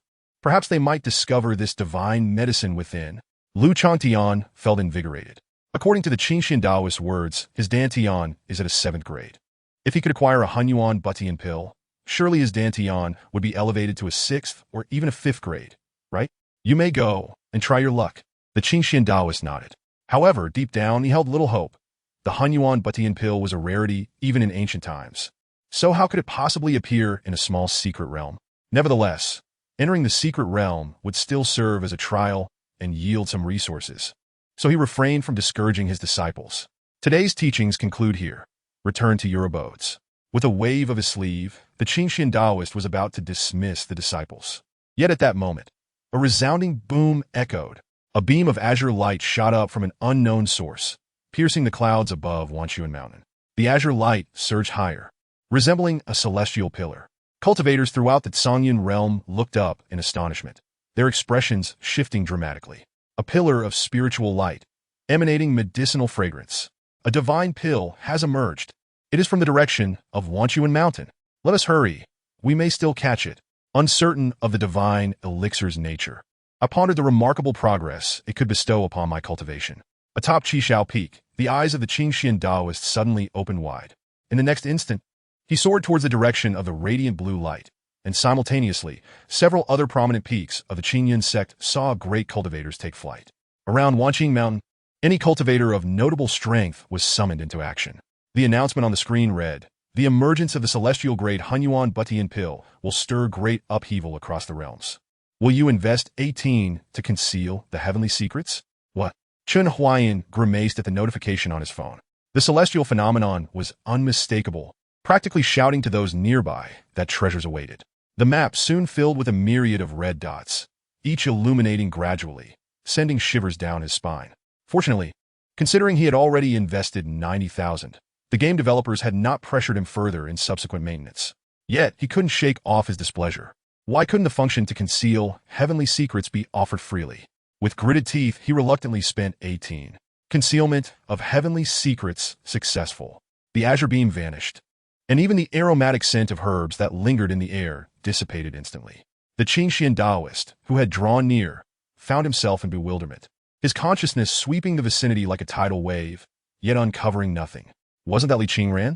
As his thoughts wandered, he recognized the interior of the humble dwelling as belonging to his former 5th disciple. He recalled how Li Qingran had been expelled from Qishao Peak and subsequently from the sect. Zhang Hanzhao had claimed to send her down the mountain to return to the mundane world. Why then was she still lingering in Wanqing Mountain? Was she seeking her own demise? Did she think that clinging to Wanqing Mountain would grant her a return to the sect? Shaking his head with a cold scoff, he felt no inclination to concern himself with Li Qingran, especially in light of his own frustrations over the elusive divine herb. After searching in vain, he left Qingyan sect with lingering doubts and discontent. Clearly, a divine herb had emerged within Wanqing Mountain. However, the sudden disappearance of its heavenly manifestation could only indicate two possibilities. Either the divine herb had already been taken, or its secrets had been concealed. In either case, the cultivator responsible was beyond his means to contend with. May a senior emerge to meet me? I implore you to bestow upon me a remedy to restore my dantian. I am prepared to exchange any resources for it. Wu Duantian, the sect leader of Qingyan sect, bowed deeply towards Wanqing Mountain. If a powerful being could indeed refine a divine herb here, perhaps they could procure a remedy for his cherished disciple. Yet after a prolonged wait, the vast mountains remained silent. Sighing in despair, Wu Duantian returned home, realizing that only a few scattered cultivators and those lacking experience remained in Wanqing Mountain. Still hoping for a stroke of fortune, unbeknownst to them, the divine herb that had shocked the entire Tsunyan realm lay quietly upon an unremarkable wooden table, while a frightened girl cowered in a corner. "Senior, what is this?" Li Qingran's heart raced as she heard Chen Huaian's promise to aid her dantian restoration. Initially taken aback, she watched as something was placed upon the table. Suddenly, the room was engulfed in a radiant azure light, accompanied by an intoxicating fragrance of herbs, quickening her internal energies flow with each breath. "This is the remedy capable of restoring your dantian." Chen Huaian refrained from revealing the name of the pill, recognizing its evident value. To him, Li Qingran now resembled a highly intelligent AI character. Achieving such a portrayal at present AI levels was not insurmountable, requiring merely a substantial data stream for training. Since the game creators were adept hackers, crafting a sophisticated AI model was trivial. However, telling Li Qingran that this was the Hunyuan Butian pill would likely be met with rejection. A remedy for Dantian restoration? Li Qingran had never encountered such a concept. She understood that once broken, a Dantian was nearly impossible to mend. Even if it could be restored, the methods involved were far beyond the reach of a mere qi refinement stage cultivator like herself. Moreover, the commotion caused by the pill's emergence indicated its extreme rarity. Senior, this pill is far too precious. Qingran cannot accept it, she asserted firmly. Although she yearned to restore her Dantian, she felt overwhelmed by the generosity she had already received from the senior. Lacking the means to reciprocate, a sense of guilt weighed heavily upon her. Take it, I insist. Chen Huaian pressed through the communication talisman, secretly acknowledging the AI's convincing portrayal of character. In contrast to other games, where characters might simply accept gifts, he continued, this pill was specifically prepared for you. It holds no value for me. Accept it swiftly, or others will come to seize it. His voluminous explanations translated in Li Qingran's mind as, this item is useless to me, and the recent disturbance has attracted attention from cultivators. I cannot conceal the heavenly secrets for long. If you do not consume it now, you will bring trouble upon me. Li Qingran gazed at the ceiling, her eyes drifting back to the Hunyuan Butian pill, biting her lip in turmoil. To consume the pill would fill her with guilt, for she felt incapable of repaying the favor. Yet to refuse it would only invite trouble for the senior. Make haste! A stern voice boomed from above, causing Li Qingran to shudder. In the face of her principles and the prospect of angering her benefactor, she ultimately chose to shatter her own boundaries.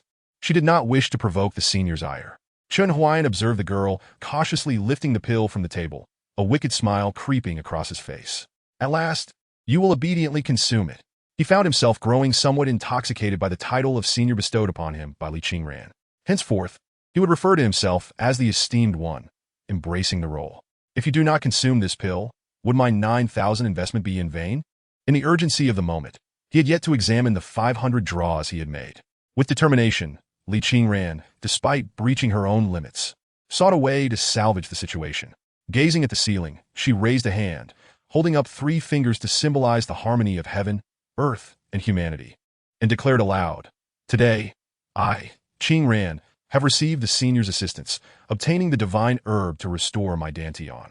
I feel profound shame for my inability to repay this kindness. Should the senior ever require my aid in the future, even should it mean traversing mountains of blades or descending into the depths of hell, I would not hesitate to face 1,000 deaths. Her vow resonated with sincerity, echoing through the heavens, and the surrounding spiritual energy surged, lifting her flowing hair and revealing her steadfast gaze. With her oath spoken, she felt unburdened, lifting the pill to her lips and consuming it. She had entrusted herself to the senior. This was all she could offer. As the celestial-grade Hunyuan Butian pill melted upon her tongue, it transformed into a stream of vitality, racing towards her shattered Dantian. From Chen Huaian's perspective, a golden thread appeared to swim towards her lower abdomen, while the room swirled around her, centered upon Li Qingran. The vortex expanded, eventually creating a tornado that reached for the heavens. Is this the spiritual energy whirlwind? Chen Huaian pondered. Given the game's backdrop of a cultivation world, Li Qingran's current state suggested an influx of spiritual energy, fueling the effects of the Hunyuan Butian pill. Such a commotion, is it not necessary to conceal it? The spiraling energy disturbed the clouds overhead, creating a rift in the sky. The map was now besieged by red dots converging towards this phenomenon. Curse it! Chen Huaian laughed in exasperation. Why do they not make this easier? Despite his frustrations with the game's charging system, he resignedly invested another 28. Over there! Over there! Such a terrifying fluctuation of spiritual energy. It seems a divine elixir is about to emerge. Ha! I am destined for immortality. Suddenly, the spiraling vortex of spiritual energy in the air diminished, dissipating like a flame extinguished by a giant hand. The treasure-seeking cultivators fell into confusion once more. What on earth? Where has it gone again? Is this some kind of joke? Forget the details, let us search over there, leaving no stone unturned, even if it's a pile of dung. Pick it up and take a whiff. Meanwhile, Chen Huaian was relishing the sight of Li Qingran meditating in tranquility. She sat silently, 2 strands of dark hair cascading over her shoulders, occasionally swaying in the flowing spiritual energy. Her simple attire, though unadorned, harmonized perfectly with her elegant and unpretentious demeanor. Normally, one might discern a hint of heroism in her brows, But at this moment, with her eyes closed, her delicate brows furrowed slightly, and her pale lips pressed together, her wan complexion evoked a sense of tender affection. Chen Huaian, a scholar of the sciences, lacked ornate vocabulary. Yet, he was willing to employ the most unembellished terms to extol Li Qingran's beauty. Astonishingly magnificent. I cannot gaze any longer. If I continue, I might never rise to study again. After drawing from the luck pool 1,000 times, he had yet to review the results of the last 500 draws. Opening his backpack, he found all 12 compartments filled.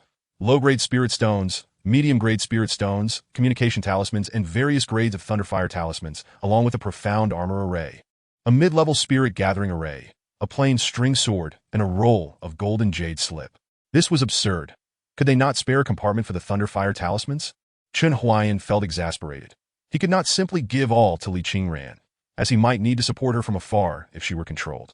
The crux of the matter was that expanding the first compartment required a charge of 188. Never mind, he would give her whatever he didn't need later. His focus settled on the last item, the jade slip, a golden artifact. It was evidently a treasure. Upon opening the golden jade slip, an overwhelming aura of supreme artifacts rushed forth. I am the madman of Chu, laughing at Confucius. With a 3-foot sword in hand, I point to the sorrow of the 9 heavens.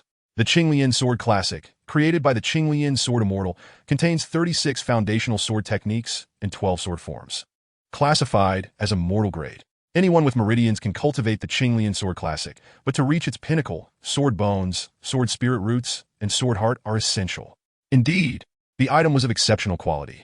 Yet, after reading the introduction, Chen Huaian wore a perplexed expression. Could this Qinglian Sword Immortal be the same as Li Bai? Wasn't he Li by the immortal poet? When did he become a sword immortal? Never mind. In this era, such reinterpretations are commonplace. After all, even the monk Tang Sung could wield a Gatling gun. So why not Li Bai as a sword immortal? Chen Huaian shook his head. He recalled that Li Qingran wielded a sword. This Qinglian Sword Classic could be perfect for her. An immortal grade sword technique should be formidable, right?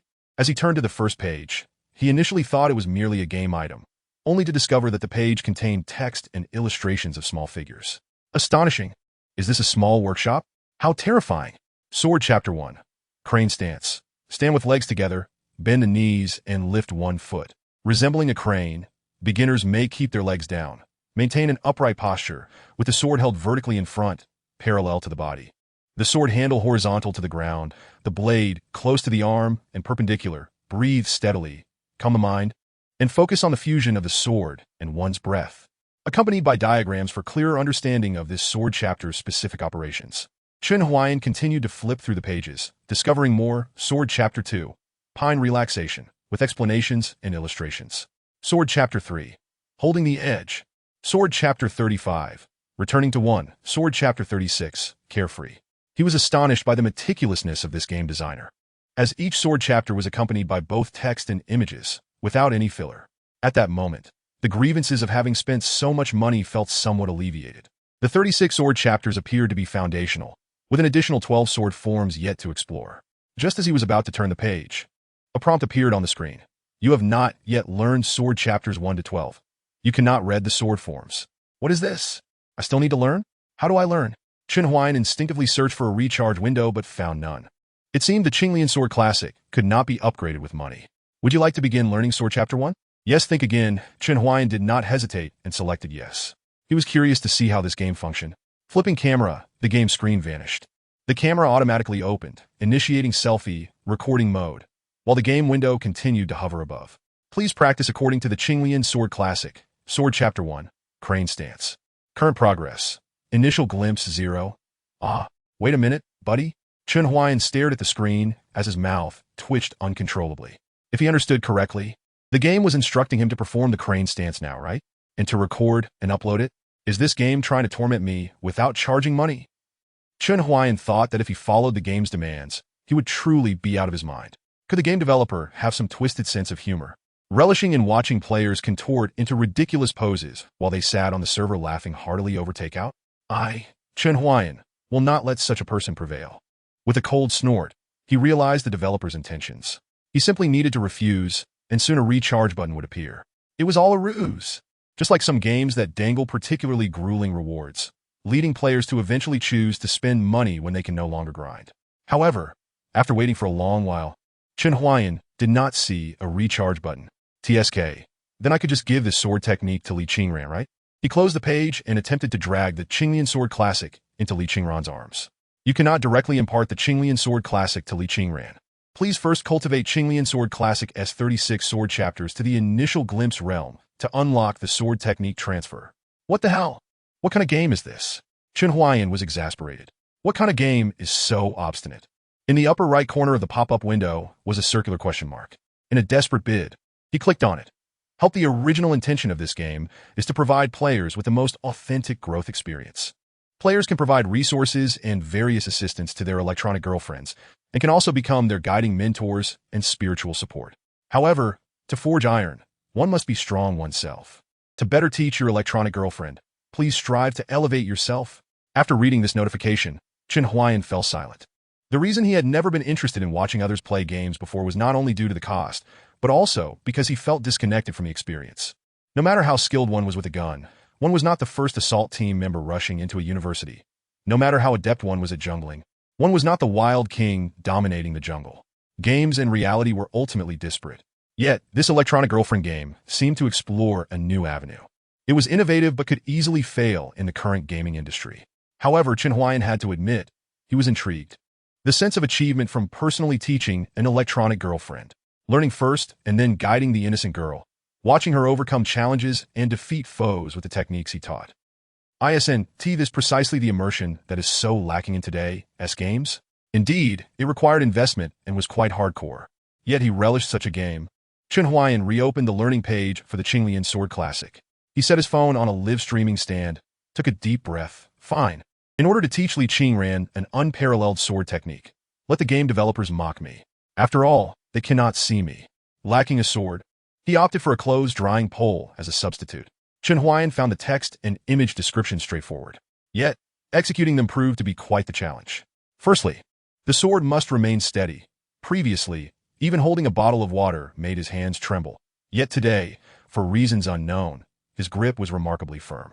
Additionally, it was imperative to ensure two perpendicular points. The sword's blade aligned with the ground and with the arm, while simultaneously maintaining parallelism between the blade and the body.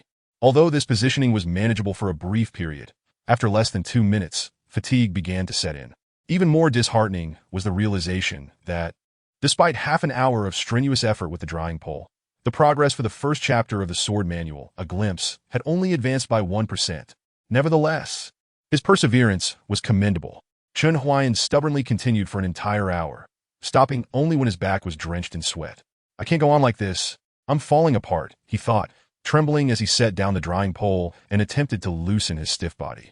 It was already late, almost midnight, yet he had not washed his clothes or bathed, leaving him emanating a rather unpleasant odor.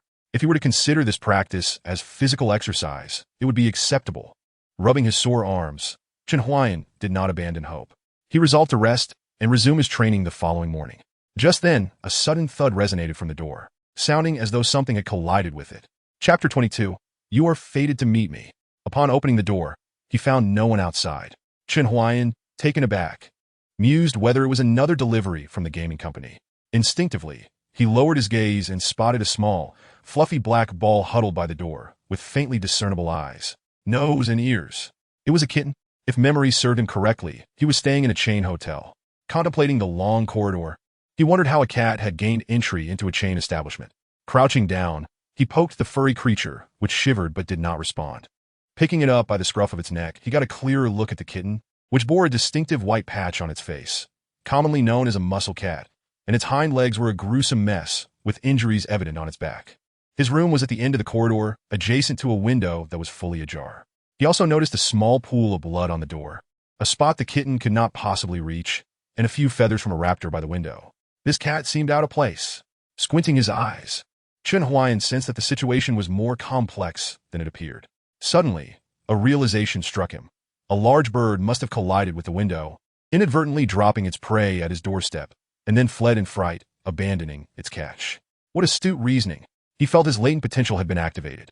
Little one, you are destined to cross paths with me. Chen Huaian brought the kitten inside. Ignoring the hotel's policy against pets, he thought to himself that, given his own precarious situation, he could disregard such trivial regulations. The kitten was temporarily housed in a shoebox.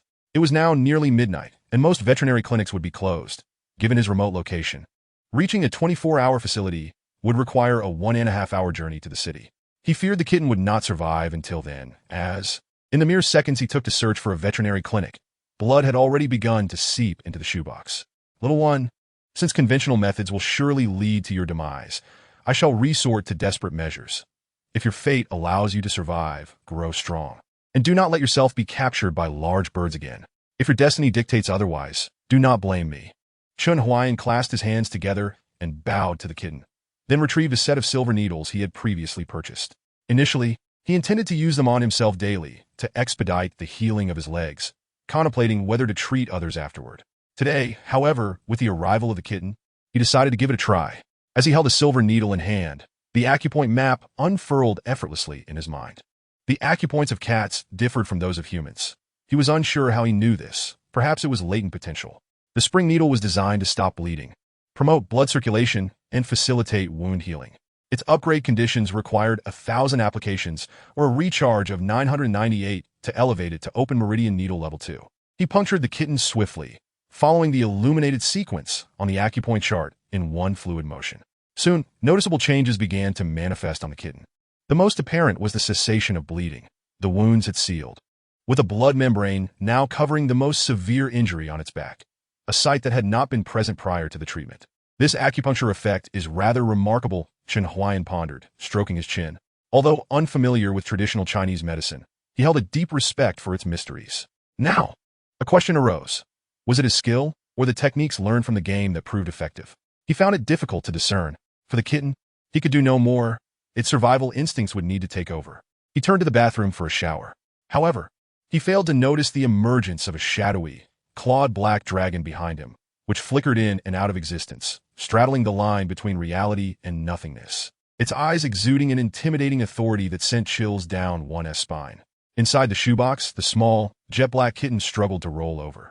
Its mouth twitched, producing a faint crunching sound as a ghastly white bone fragment became visible within. With each chew, its body twisted, oscillating between feline and lamb forms, its visage contorting into that of a fearsome, toothy specter, with its mouth agape and eyes positioned beneath its armpits. After several moments of transformation, it finally stabilized into the form of a cat, gradually falling silent. Song Jiaojiao had perished. This news reached Mu Baishuang through her partner, Yang Buotao. How did Song Jiaojiao meet her end? Faced with Mu Baishuang's inquiries, Yang Buotao's expression darkened. I don't know. I only sent her to deal with that wretched Li Qingran, and after that, she never returned. She left a soul lamp with me, and when I returned to my cave to fetch spirit stones, I discovered the lamp had extinguished. Mu Baishuang's heart sank upon hearing this, though she masked her shock with a facade of sorrow and rage. What did you say? Why did you send Song Jiaojiao to kill Li Qingran? She was my dear friend, and Li Qingran is my senior sister. Have you lost your mind? I did it for your sake, Yang Buotao stammered, his face pale and voice trembling. Baishuang, that wretched Li Qingran dared to harm you. She had previously humiliated me. I have long harbored disdain for her. That day, didn't you confide in Song Jiaojiao about the grievances you suffered at Li Qingran's hands? I merely sought to assist you. Call me Mu Baishuang. We are not that close. What I discuss with Song Jiaojiao is a matter between sisters, and it has nothing to do with you. I never required your intervention. Mu Baishuang's expression hardened, yet turmoil brewed within her. Her original plan was to feign distress to Song Jiaojiao, then exploit the close rapport between Song Jiaojiao and Yang Buotao to incite his anger, thus making Yang Buotao the instigator of Li Qingran's assassination rather than herself. Furthermore, she had arranged for her fourth senior brother, Zhang Hanxiao, to escort Song Jiaojiao to the inner sect. This way, she would impeccably extricate herself from the situation. The only concern was ensuring Zhang Hanxiao brought Song Jiaojiao to the inner sect, but that was trivial. According to sect regulations, only Zhang Hanxiao would face consequences. And being her senior brother, he was expected to shoulder the blame. Song Jiaojiao, at the 9th level of qi refinement, could easily dispatch Li Qingran, a mere waste with her Dantian devastated and spiritual roots extracted. It would have been a simple task, and Song Jiaojiao could avoid any incrimination, ensuring everyone's safety. Yet, she never anticipated that while Li Qingran would survive, Song Jiaojiao would meet her demise. Something must have transpired. The strange recovery of Li Qingran's injuries had already raised her suspicions, though she had overlooked it. Junior sister Baishuang, everything I did was to make you happy. Yang Buotao, visibly panicked, stammered.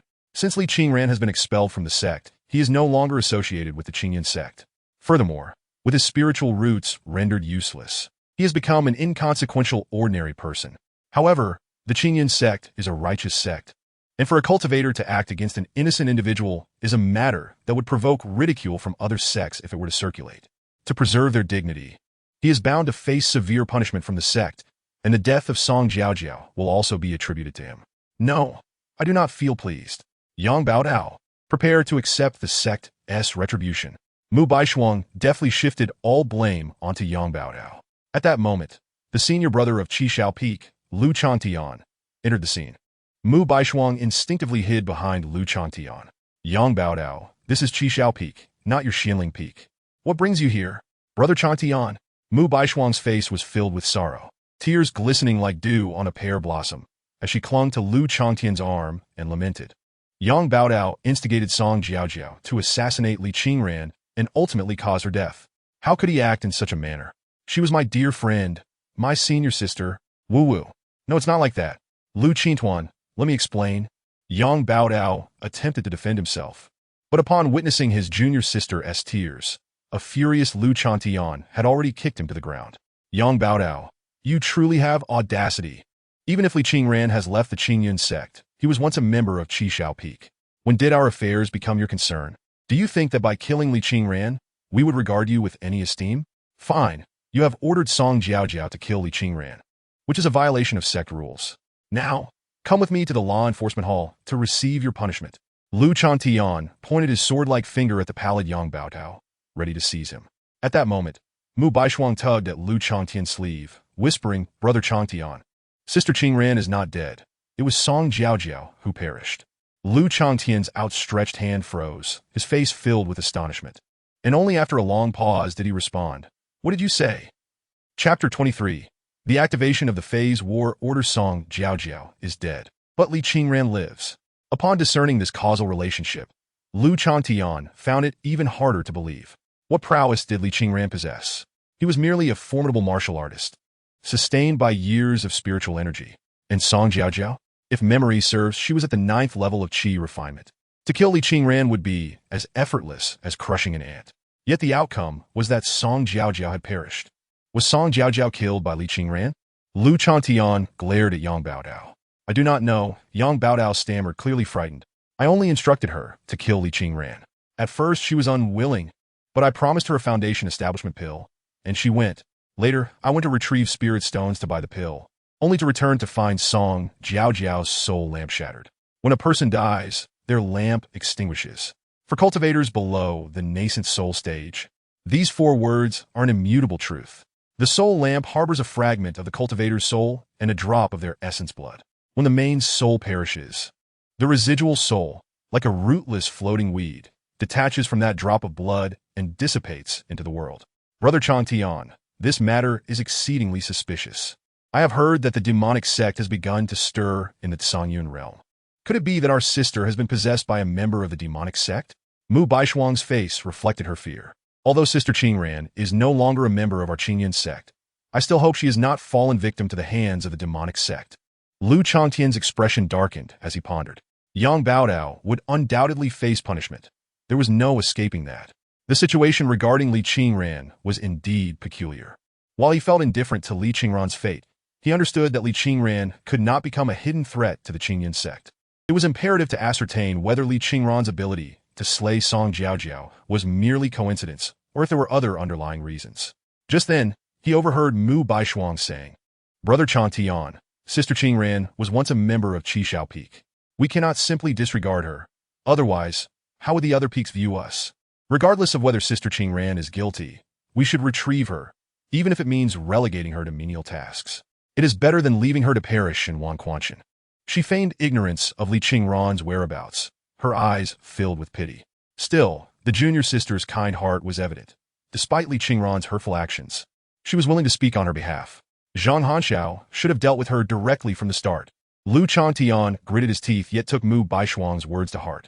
If Song Jiaojiao's death was indeed an accident, then sending Li Qingran far from Wanquanshan and the Qingyun sect would be prudent. However, if Li Qingran had truly slain Song Jiaojiao, whether due to some fortuitous encounter or possession by the demonic sect, she would become a ticking time bomb. It would be wiser to keep her close, lest she detonates unexpectedly. Nevertheless, he believed the former scenario was more plausible. Apart from being possessed or aligning with the demonic sect, he could not fathom how a waste without spiritual roots or a dantian could slay a cultivator at the 9th level of qi refinement. His master had mentioned that only the primordial restoration pill could restore one's dantian, but that was an ancient divine medicine. Surely Li Qingran could not have obtained such a rare elixir? Sister, do not worry. I shall report this matter to our master, and I assure you, I will provide you with a satisfactory response. Lu Changtian gently patted Mu Baishuang on the head, offering a tender smile. Song Jiaojiao cannot die without reason. If it turns out that Li Qingran is not the murderer, what harm is there in bringing her back to Qishao Peak? A mere mortal is something Qishao Peak can sustain. Yes, Brother Changtian, you are the best. Mu Baishuang's eyes sparkled with cunning. Lu Changtian reported the strange death of Song Jiaojiao and his suspicions regarding Li Qingran to the sect. The sect leader, Wu Duantian, took the matter very seriously. First, he punished Yang Baodao with 6 months of solitary confinement on Thunder Cliff and stripped him of all resource allocations for a month. Subsequently, he appointed Lu Changtian to lead a team of law enforcement disciples to investigate the situation in Wanquanshan. Before their departure, the group gathered at the law enforcement hall, where sect leader Wu Duantian repeatedly cautioned, if you encounter members of the demonic sect, do not act recklessly. Demonic cultivators are cunning, and the power they display may only be a facade. Rest assured, sect leader, I shall not act impulsively. Lu Changtian bowed respectfully to Wu Duantian before turning to consult with the Qishao Peak master, Qing Xiandao. Qing Xiandao stroked his beard and squinted. You have always been prudent in your actions. I have no further advice. Go forth. Upon hearing this, Lu Changtian drew his flying sword with a flourish, captivating several female disciples with his charming demeanor. Just as he and the law enforcement disciples were about to take flight on their swords, a thunderous roar echoed from the sky. Boom! The heavens over the Zongyun realm underwent a dramatic transformation. The previously clear sky became shrouded in ominous clouds, with crimson lightning flickering amidst the layers of clouds.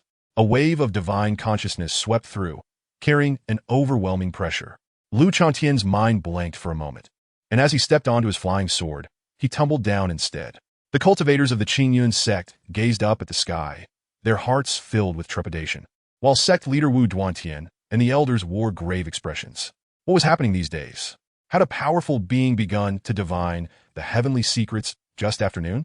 Divining the heavenly secrets is generally a measure taken by great cultivators facing insurmountable challenges, and not everyone possesses the ability to perform such divinations. Only those who have cultivated corresponding techniques can rely on heavenly secrets to gain insights into potential breakthroughs. This practice is highly taxing on a cultivator's vitality and may even damage their fate and fortune. Typically, such divinations occur once a year, which is already considered a significant drain. What could it mean to perform a divination daily? Yesterday, there was a divine pill emerging in Wanquanshan. Could there be a connection between the two?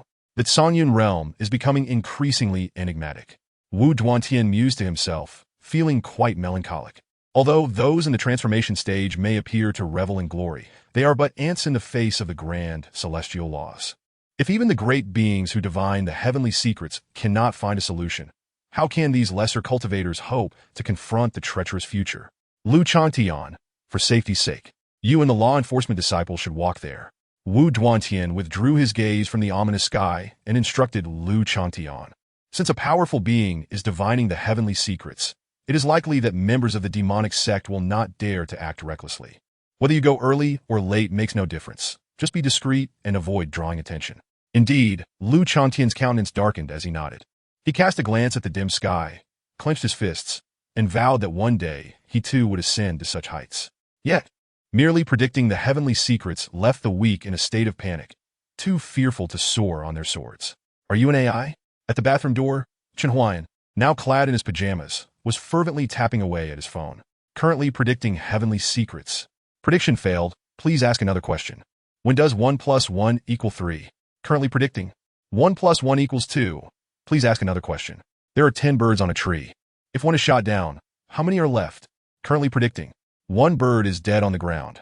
None remain on the tree. Change the question. How amusing. However, there must be a GM behind this. Chen Huaian stroked his chin thoughtfully. The questions that could stump artificial intelligence had failed to challenge this prediction system, so it was undoubtedly operated by a real person. If so, could I get an internal number? I promise to thoroughly experience the game and provide daily reports. So please stop draining my wallet. I have mastered the golden needle technique. You might not believe it, but it's akin to practicing Tai Chi with the elderly and gaining extraordinary skills.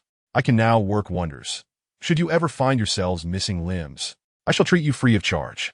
As he meticulously typed each word, he clicked send, only for the prediction game interface to close automatically. TSK, quite stubborn. Chen Huaian pouted. If they ever come seeking his aid, they should not regret it. How to restore spiritual roots. He reopened the prediction system, this time opting for a more straightforward inquiry. Li Qingran was still digesting the primordial restoration pill, a divine elixir from ancient times. Clearly not something that could be fully absorbed in a short span. Thus, with nothing better to do, he resumed his torment of the prediction system. Li Qingran faced two significant issues, his dantian and spiritual roots. Currently, no viable solution existed for the latter. Prediction completed. Spiritual roots cannot be repaired, but they can be artificially implanted. The Cultivation War Order has captured a glimpse of heavenly secrets for you. Simply recharge 12,888 to receive a 10,000-fold return. Achieving great perfection in Qi refinement, mid and late foundation establishment, and great perfection in foundation establishment all come with super prizes. Reaching great perfection in foundation establishment will grant you an exceptional mysterious spiritual root. Would you like to activate the Qi refinement mid-foundation establishment war order? Chen Huaian exclaimed. I curse your dam. Chapter 24. The Guardian Package. Is there truly no other avenue to acquire spiritual roots? Must this war order be activated? Does my money grow on trees? In response to Chen Huaian's indignation and confusion, a system girlfriend shop popped up. The first item that caught his eye was the resplendent Xian Shui spiritual root, priced at 19,990,000. Such a premium type of 5-element spiritual root was merely the cheapest, with various other roots listed at even more outrageous prices, the trailing zeros exceeding the value of his own life. Ordinary roots were nowhere to be found. This shop exclusively sold the finest. The catch was that the Xian Shui root remained locked. Li Qingran would need to reach the nascent soul realm to unlock purchasing rights. It was utterly absurd. If he possessed 19,990,000, wouldn't he be wiser to use it for cancer treatment? Once cured, he could live comfortably for the rest of his days. Thus, the game clearly intended to prevent him from obtaining spiritual roots through such purchase avenues. How ridiculous! Chen Huaian sighed bitterly, contemplating that at least this nonsensical game had inadvertently unlocked his genetic code. So, he decided to proceed with the recharge. Another substantial sum vanished from his payment account. Chen Huaian collapsed onto the sofa, engulfed by a profound sense of emptiness that surpassed even the most intense feelings of ennui. Meow. A weak meow resonated. Chen Huaian sprang up to the shoebox's edge. Ah, little Baiga still possesses some resilience. Compared to its earlier pitiful state, the little black cat seemed significantly better, at least able to move within the shoebox. Though its wounds appeared severe, a closer inspection revealed some signs of healing since its bath. Chen Huaian, must be a genius. This time he used a declarative sentence. However, he quickly shook his head, self-mocking with a smile. Alas, life is fleeting. He failed to notice the little black cat fixated on his neck, a flicker of murderous intent glimmering in its dark eyes. Eat him. If I devour him, my wounds will heal. One mere bird is not enough. What are you staring at? Chen Huaian and the little black cat locked eyes. Upon noticing Chen Huaian's gaze, the cat's fierce expression softened, its pupils rounding, and it let out a high-pitched meow. Still unwell? Chen Huaian stroked his chin and decided, why not? He turned around, defenselessly exposing his back. Opportunity. The black cat arched its back, preparing to pounce, its fur bristling with murderous intent. However, in the next moment, the man abruptly turned around. A silver needle set in his left hand while his right grasped the cat's neck. The black cat's eyes widened in shock. Damn it! What has this wretched human done? Why can't I move? This frail body needs to get moving. Having merely pricked once, Chen Huaian now sought to reinforce the treatment.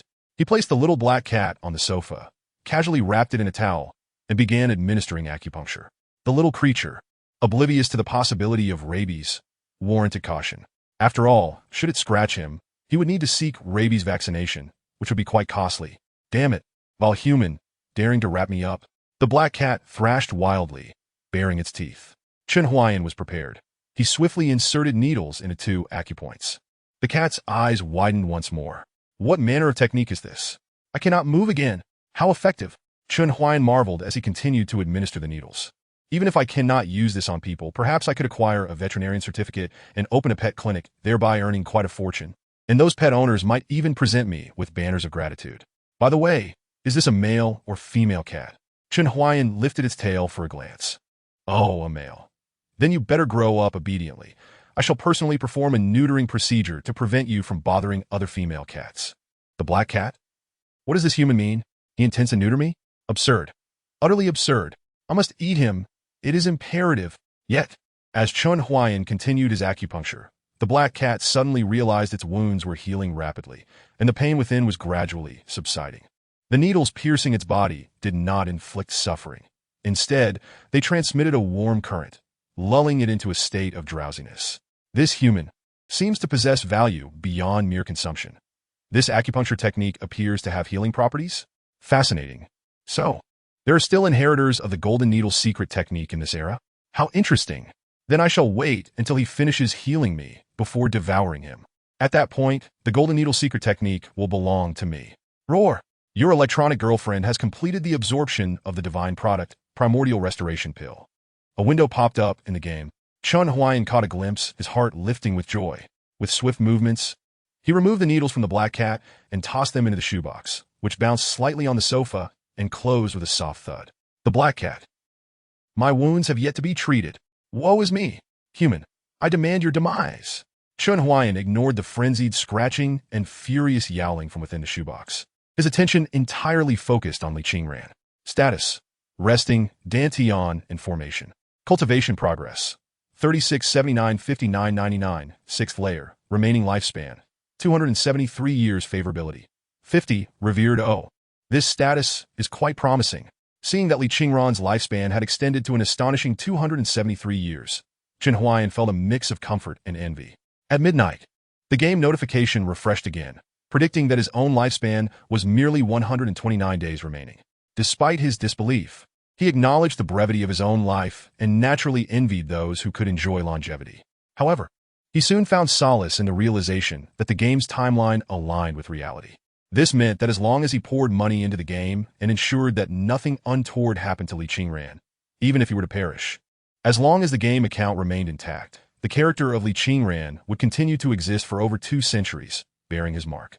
He suddenly felt that his previous expenditures were not in vain. Of course, this was contingent upon the game company maintaining integrity. He had heard tales of games shutting down, leaving players' investments in characters worthless, and the compensation provided being nothing more than trivial items from other games under the same company. Such actions were no different from vandalizing someone else's property. Thankfully, he had not encountered the ominous disclaimer stating that the game company held ultimate authority over all interpretations. Meanwhile, within the confines of his mobile device, a peculiar transformation was occurring around Li Qingran. The curtains ceased their fluttering. The swirling dust around the small room began to settle, and the fluctuations of spiritual energy stabilized. Chen Huaian observed golden, plant-like entities emerging from the girl, their growth expanding until they enveloped the entire room.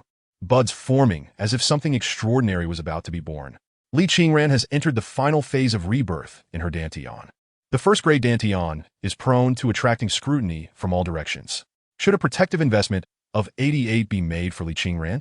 A new scheme for in-game purchases? A smirk of disdain crept across Chen Huaian's lips. Choosing not to invest in Li Qingran's Dantian restoration would undoubtedly lead to failure, and he could only imagine an ancient monster emerging from nowhere to seize her Dantian. As for the possibility of theft, the game was developed by them. How they orchestrated incidents was entirely within their control. Fortunately, 88 was not a significant sum, and he decided to proceed with the transaction. Please select your form of protection. External Avatar Guardian, 100, 888 once. Mount Tixi Guardian, 58, 888 once. Sword Spirit Guardian, 38, 888 once. Ultimate Guardian Package, 35, 888 once. Includes a full set of Minor Exorcism Sword Array, a full set of Xuanwu Array, and 7-9 Yang 5 Thunder Talismans. Advanced Guardian Package, 18, 888 once. Includes a full set of Thunderlock Dragon Array and 1 9 Yang 5 Thunder Talisman. Intermediate Guardian Package. 1. 888 once. Includes a full set of Ascending Sword Array and 10 Immortal Grade Thunder Talismans. Low-level Guardian Package. 188 once. Includes a full set of Thunder Fire Burning Heaven Array. 10 Immortal Grade Thunder Fire Talismans and 1 9 Yang Purple Thunder Talisman. Custom Combination Package. Cart Stacking Payment. All of the above are limited time offers. Only available once, purchase quickly. After reading through the offerings, Chen Huaian's mouth twitched. He had been rather naive. The 88 yuan was merely the key to unlocking exorbitant spending. Without paying that initial amount, one would not even qualify to make further purchases. Now that he had paid the 88 yuan, he was left to ponder whether to spend more or not. Fortunately, the additional offerings did not seem excessively outrageous. The packages presented would undoubtedly assist Li Qingran in overcoming this tribulation, while purchasing the more expensive options was merely a display of wealth for the affluent. He could even predict that when the game officially launched, players reaching this stage would be greeted with spectacular effects, while ordinary players would likely opt for the low-level Guardian package, which would not hinder their game progress. Chen Huaian considered himself no fool, so he chose the low-level Guardian package. Ironically, this was the same person who found a 15 yuan takeaway meal too pricey, yet at this moment perceived the 188 yuan package as quite reasonable. This was merely a limited-time offer. What would the original price be? The predatory nature of such games was truly alarming. Low-level Guardian package being activated. Chen Huaian watched as a dazzling array of lightning quickly formed around Li Qingran's small abode, enveloping a radius of 100 meters before vanishing from sight. At the same time, 10 immortal-grade Thunder Fire Talismans adorned the surroundings of the room, and on the table before Li Qingran lay a massive talisman. The 9 Yang Purple Thunder Talisman, pulsating with violet lightning and inscribed with intricate, mysterious symbols, measuring the length of an adult's arm. Surely, a monster siege was imminent? Chen Huaian crossed his arms, fully aware of the game's progression. At this moment, Li Qingran's Dantian reconstruction had entered its final stage, with the progress bar reaching 90. In the Canyan realm, atop the myriad peaks of Wanquanshan, in a desolate rocky outcrop devoid of life, a pair of sinister eyes suddenly opened in a dark, concealed pool, overshadowed by towering mountains. What a delightful scent! Such an exquisite aroma.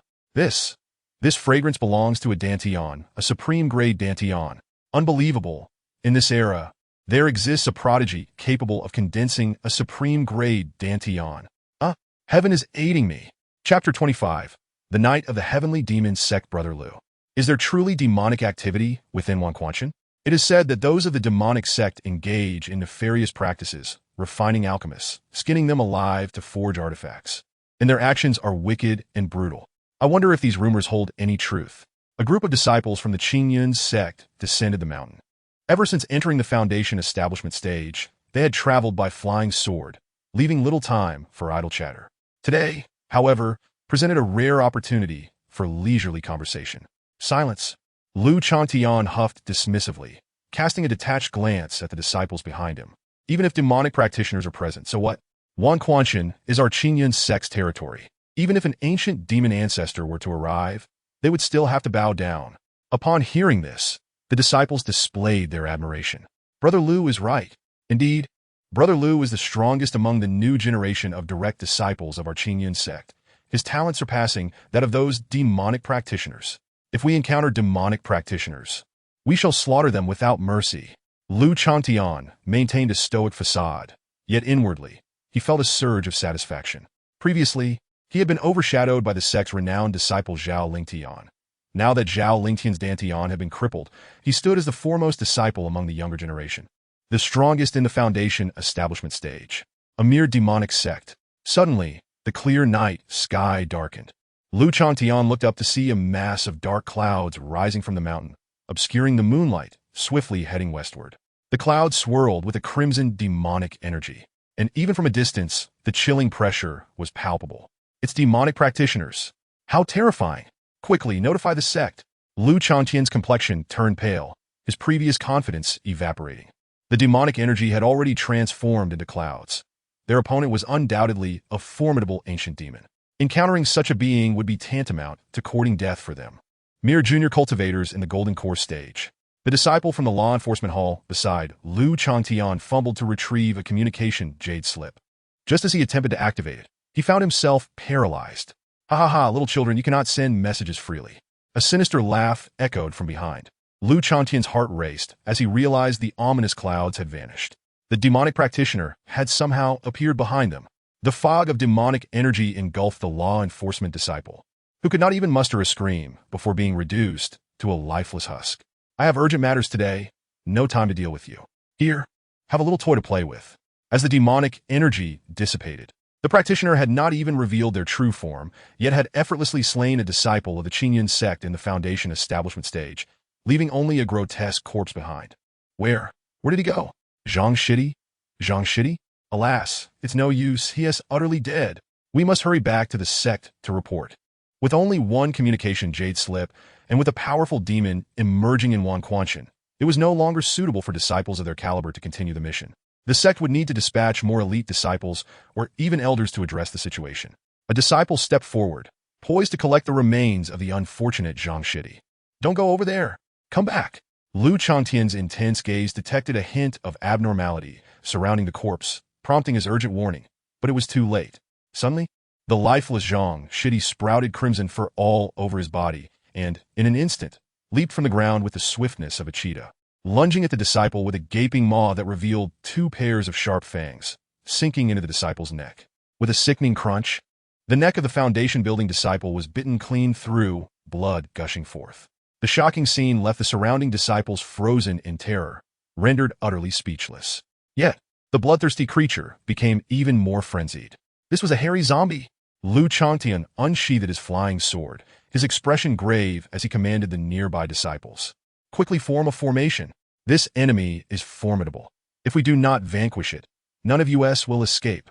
A chill ran down his spine as he glanced at the grotesque hairy zombie, capable of transforming into a creature on par with a peak foundation-building cultivator. What kind of formidable being had summoned this creature from the depths of the demonic sect? In a small cottage at the foot of the mountain, Li Qingran was astonished as she contemplated the elixir bestowed upon her by her senior. It was surely more than just a precious gift. As she focused inwardly, she beheld her nascent dantian shrouded in golden light, unlike anything she had ever seen. As the condensation neared completion, a spinning golden lotus platform materialized before her. Is this my new dantian? The lotus-shaped dantian radiated a misty azure light, with each petal of the lotus distinctly visible, even revealing profound scriptures inscribed upon them. What manner dantian was this? Something never before heard or seen. Yet Li Qingran understood its significance. She often frequented the scripture pavilion to peruse various materials. Although the first level of the pavilion lacked powerful techniques, it contained numerous biographies detailing the history of the Zhangyan realm, many chronicled by cultivators themselves. These tales, while not enhancing combat prowess, broadened one's horizons. In ancient times, sects valued the quality of one's dantian over even spiritual roots. Back then, dantians were graded. A first-grade dantian was the pinnacle of innate dantians, yet there existed an even rarer grade above it. However, no cultivator was ever born with an exceptional dantian. Only those extraordinary talents with first-grade dantians had a slim chance of obtaining such a legendary dantian through the use of various precious resources. Li Qingran had never encountered an exceptional dantian, but she had an inkling that her current dantian was indeed of that caliber. What remarkable elixir had her senior given her? Li Qingran opened her eyes to find herself in the small cottage, filled with golden lotuses, feeling utterly lost and on the verge of tears. The gratitude for restoring her dantian felt insurmountable, yet her senior had not only restored it, but also bestowed upon her such a grand opportunity. Ha! It truly is an exceptional dantian. My fortune has arrived. Suddenly, a sinister laughter echoed outside the cottage. Li Qingran turned to the window, where a dark cloud loomed, swirling with demonic energy, and a shadowy figure emerged. It was a demon cultivator.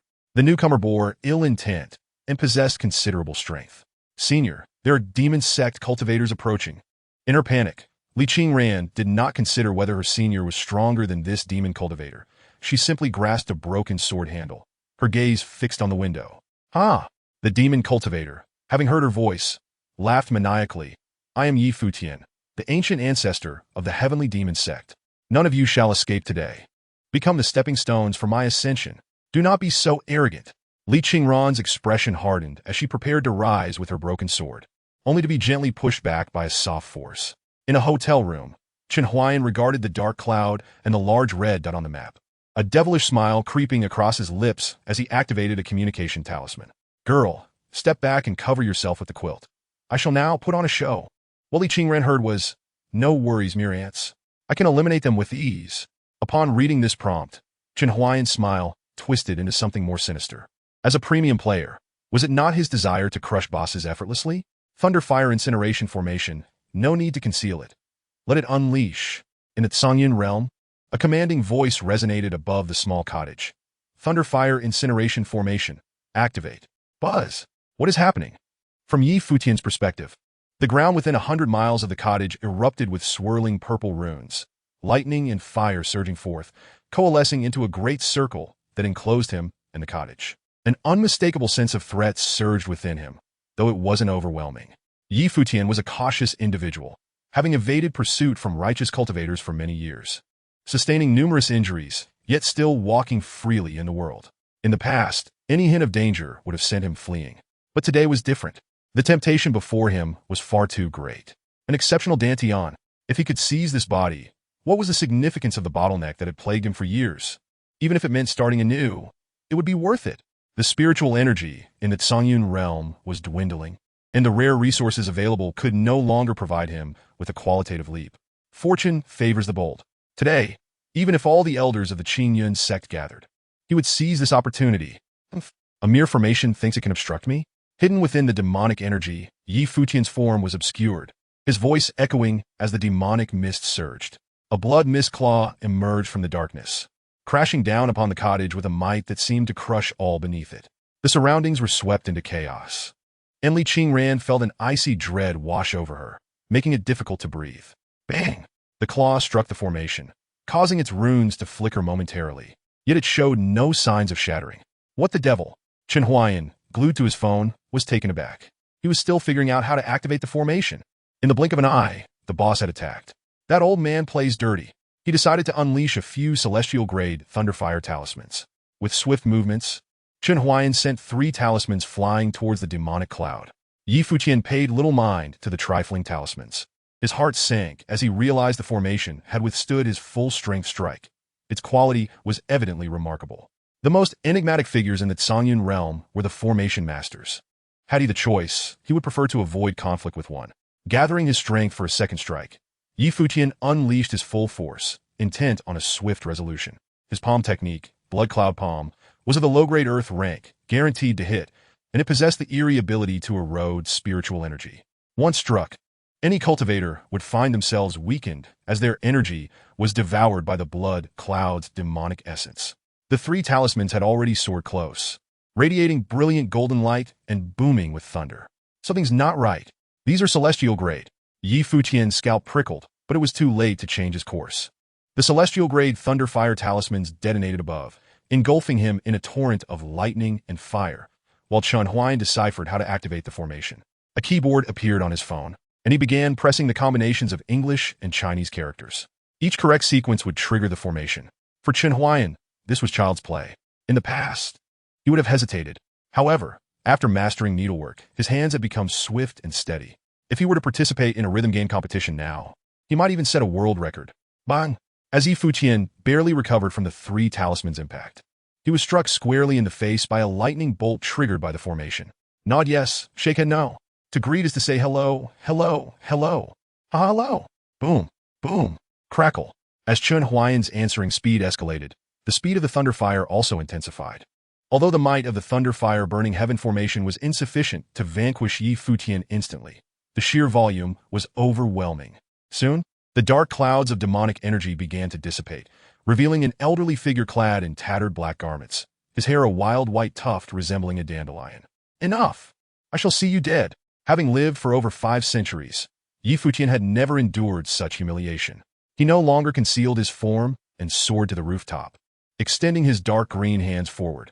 An overwhelming surge of demonic energy enveloped him, manifesting a towering visage with a green face and sharp fangs behind him. The visage opened its gaping maw, mimicking Yi Futian's motion as it pressed forward.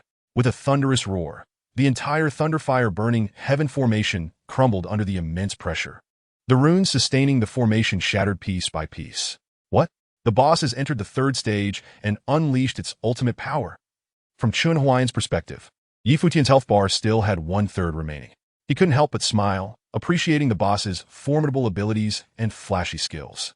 As long as he purchased the package, victory was assured, so he remained unfazed, even taking the time to admire the boss's appearance.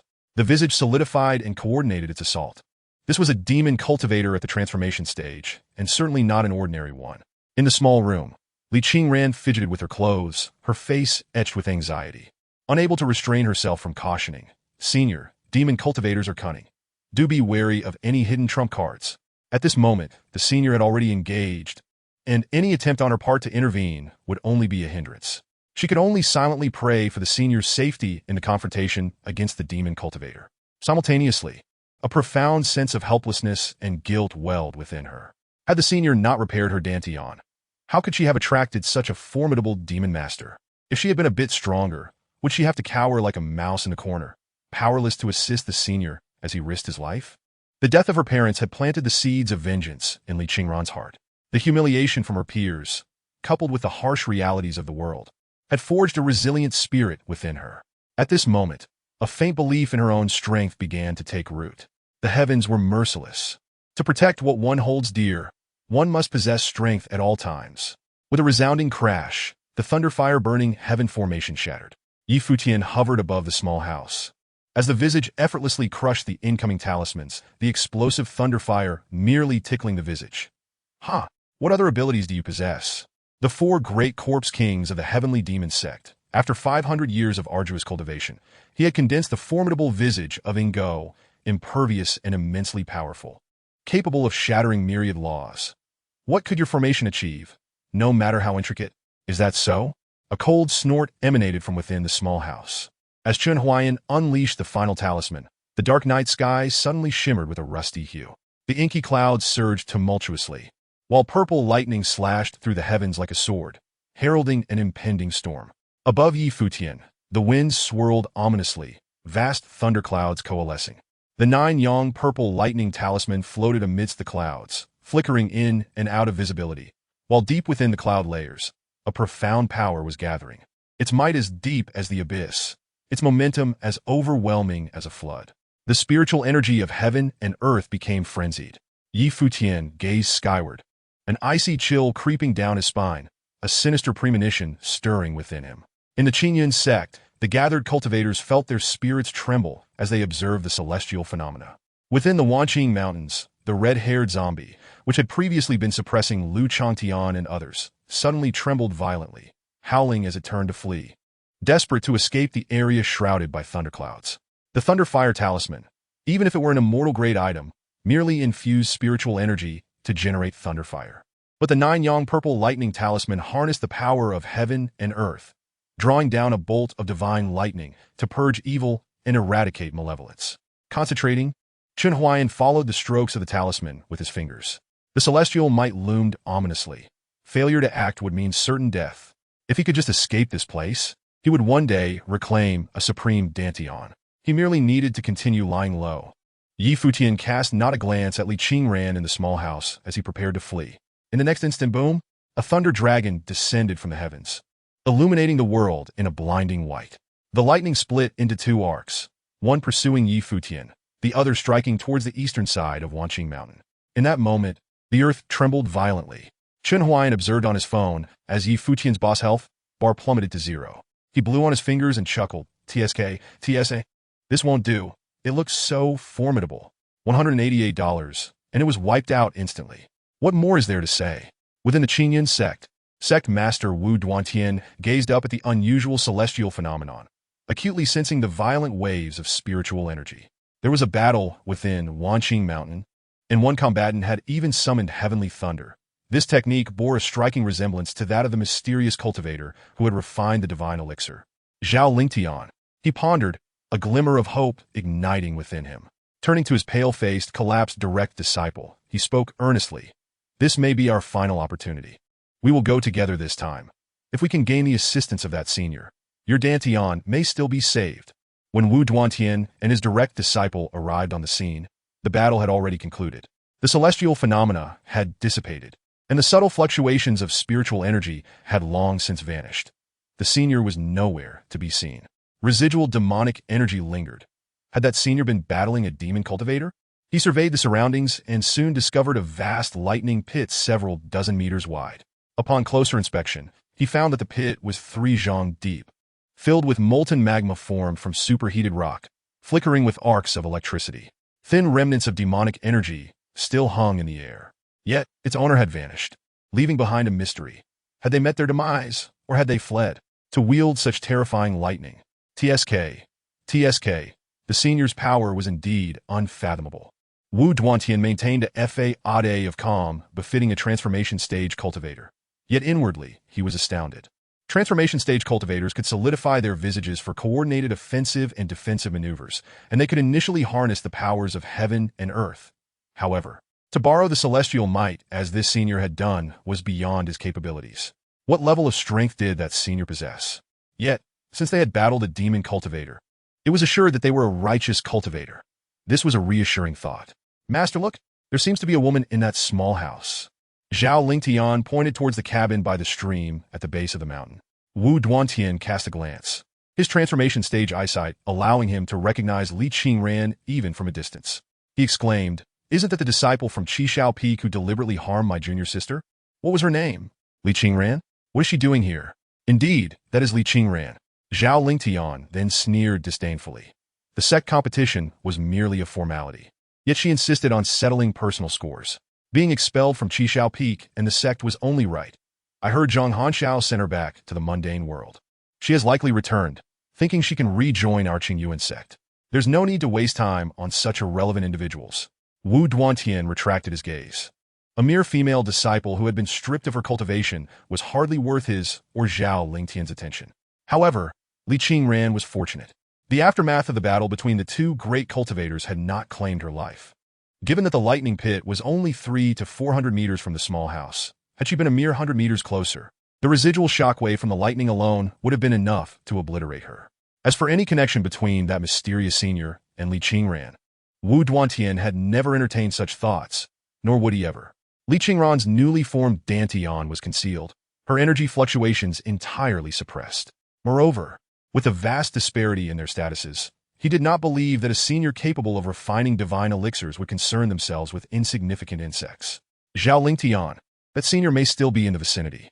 Wu Duantian instructed his disciple, after the great battle, that senior will undoubtedly seek a secluded place to recuperate. You should earnestly seek their aid. Perhaps they can assist in restoring your dantian. Yes, sect master. Zhao Lingtian responded confidently. He hailed from an illustrious background, a prince of a great nation in the mundane world, blessed with exceptional talent for cultivation and an exceedingly rare fire of radiance spiritual root. Before the shattering of his dantian, he had already achieved the rank of the 4th grade. Coupled with his handsome appearance and exceptional talent, anyone who laid eyes upon him would invariably feel a sense of admiration. In the realm of cultivation, destiny and causality hold great significance, particularly for those reclusive masters who have long been ensnared at a particular bottleneck. Upon emerging from their secluded retreats, they often wander far and wide, seeking opportunities while also valuing the cultivation of benevolent connections. Such actions can enhance their chances of breaking through their limitations and even improve their success rates during tribulations. Senior, Zhao Lingtian stepped forward, bowing respectfully toward the thunder pit, tears welling in his eyes as he earnestly implored, "I am Zhao Lingtian, the direct disciple of the Qingyuan sect. I have long admired you since witnessing your refinement of the divine elixir and your recent defeat of the demonic cultivators. My dantian was shattered by those demonic practitioners, and my heart harbors immense hatred for them. I dare to request a formula to restore my dantian. Could you kindly guide me? If I can regain my dantian, I shall forever be grateful for your kindness, and I am willing to serve you faithfully." Upon hearing this, Wu Duantian felt a twinge of jealousy. When he had accepted Zhao Lingtian as a disciple, such words had never been spoken. However, in light of the necessity to restore his beloved disciple's dantian, he begrudgingly tolerated it. In the vast expanse of the Wanquan Mountains, silence reigned, and neither Wu Duantian nor Zhao Lingtian felt any urgency. They merely awaited patiently. Why have sect leader Wu and Zhao Lingtian come here? Are they seeking a senior? Li Qingran pondered as she gazed out the window before retreating to her bedside. From Zhao Lingtian's words, It was evident they were searching for opportunities. Yet, would the senior truly grant him such chances? Li Qingran was uncertain. To speak somewhat impertinently, in her impression, the senior was not only immensely powerful, but also resembled a benevolent figure who unconditionally bestowed opportunities upon others. It was undeniable that Zhao Lingtian outshone her in every regard. In terms of talent and background, she was incomparable. Clearly, investing in Zhao Lingtian would yield far greater returns than in her. Li Qingran returned to her bed, hugging her knees, her red lips pouting in a manner that could hang a vinegar jar. She wished for the senior not to grant Zhao Lingtian any opportunities. It was not selfishness or a desire for monopolization, but rather an awareness that Zhao Lingtian was not a person of noble heart. Despite his talents, he was arrogant and narrow-minded. Should the senior bestow opportunities upon such a person? What if he later misused those resources and created trouble, ultimately bringing misfortune to the senior? However, the decision lay with the senior, and she could only watch in silence. Someone seeks your opportunity. Chen Huaian was engrossed in reaping the rewards of slaying a boss when a notification popped up on his screen. What is this? He was momentarily stunned, then noticed Wu Duantian and Zhao Lingtian near the small house. Qingyun sect leader. Wu Duantian Qingyun sect direct disciple. Zhao Lingtian, the two NPCs displayed their respective identities above their heads. Oh, significant figures indeed. Isn't Qingyun sect the sect where Li Qingran used to reside? A sect leader and a direct disciple are coming to seek opportunities from me? Chen Huaian found it both amusing and infuriating. Who does he think he is? Li Qingran is my electronic girlfriend. Thus, I am her cyber boyfriend, and that is perfectly reasonable, right? These people dare to insult Chen Xianzun's girlfriend, and then come to me for opportunities? At that moment, the game interface conveniently displayed a dialog box for a voice transmission. First-time trigger of opportunity, granting plot. This time, using the voice transmission is free. You may grant opportunities to other cultivators, which might have unpredictable effects on your electronic girlfriend, Li Qingran. You may choose an item to grant from your inventory. The effects may be positive or negative. Please consider carefully. Upon reading this notification, Chen Huaian regained his composure. What do they want? The cultivator Zhao Lingtian requests a primordial rejuvenation pill from you. Will you grant it? What is this? Primordial rejuvenation pill? This beyond is asking for an opportunity? This is demanding my life. Chen Huaian pulled out a Thunderfire talisman from his inventory, aiming it at Wu Duantian and Zhao Lingtian. Can I strike these two dogs dead? Wu Duantian is a late-stage transformation god cultivator. Do you wish to engage in battle with him? It seemed the system had not programmed a scenario where one could simply obliterate these two NPCs. Forget it. Chen Huaian calmed down again. He knew that the items he possessed were likely insufficient to take down a transformation god cultivator. If he failed to defeat them, it would be embarrassing, not to mention the potential repercussions for Li Qingran. Since that was the case, he decided to maintain the aura of a mysterious expert. Chen Huaian narrowed his eyes, pressed the voice transmission talisman, and took a deep breath. You two fools, do you even consider your appearances when seeking opportunities from me? Do you think you are worthy? This part is omitted for brevity. In the Tsangyun realm, a fierce wind swept before Wu Duantian and Zhao Lingtian, causing the vegetation to bow low. Their eyes brightened as they distinctly felt the fluctuations of spiritual awareness within the gale. Finally, the senior is willing to respond. Wu Duantian thought to himself, my Dantian is finally saved. Zhao Lingtian could hardly contain his excitement, clenching his fists. They leaned in attentively, fearful of missing a single word. Yet, amidst the howling wind, only one word resonated. Scram. Inside the small house, Li Qingran, seated by the bed, initially widened her eyes in astonishment. Then, unable to contain herself any longer, she broke into a smile, her eyes crescent-shaped, covering her mouth with a hand. Chapter 28. Another little gift? Upon hearing the furious roar carried by the wind, the expressions of Wu Duantian and Zhao Lingtian darkened instantly. Senior, have I offended you in any way? We are strangers. There is no need for such humiliation. Zhao Lingtian protested, feeling indignant. As a peerless genius, he was accustomed to being revered. His Dantian had been damaged by demonic cultivators, and his master, Wu Duantian, was worried sick about him. All because he possessed the potential to elevate the Qingyun sect's future significantly. When had he ever been subjected to such disparagement? Even a mere scram left him feeling humiliated. Yet, in the vast expanse of the Wanquan Mountains, there was no further response. Frustrated and embarrassed, Zhao Lingtian stood rooted in place, torn between leaving and seizing the chance to restore his Dantian. glancing helplessly toward Wu Duantian for assistance. Alas, if it is meant to be, it shall be. If not, it is a sign that you are fated to be without that senior's favor. Wu Duantian sighed, feeling helpless in this situation. If the other party were merely a cultivator of comparable strength, he might have been able to seek justice for his disciple. However, as it stood, even if that mysterious cultivator had activated their spiritual awareness to communicate, he could not trace their whereabouts. This indicated that the other party had already secured the upper hand.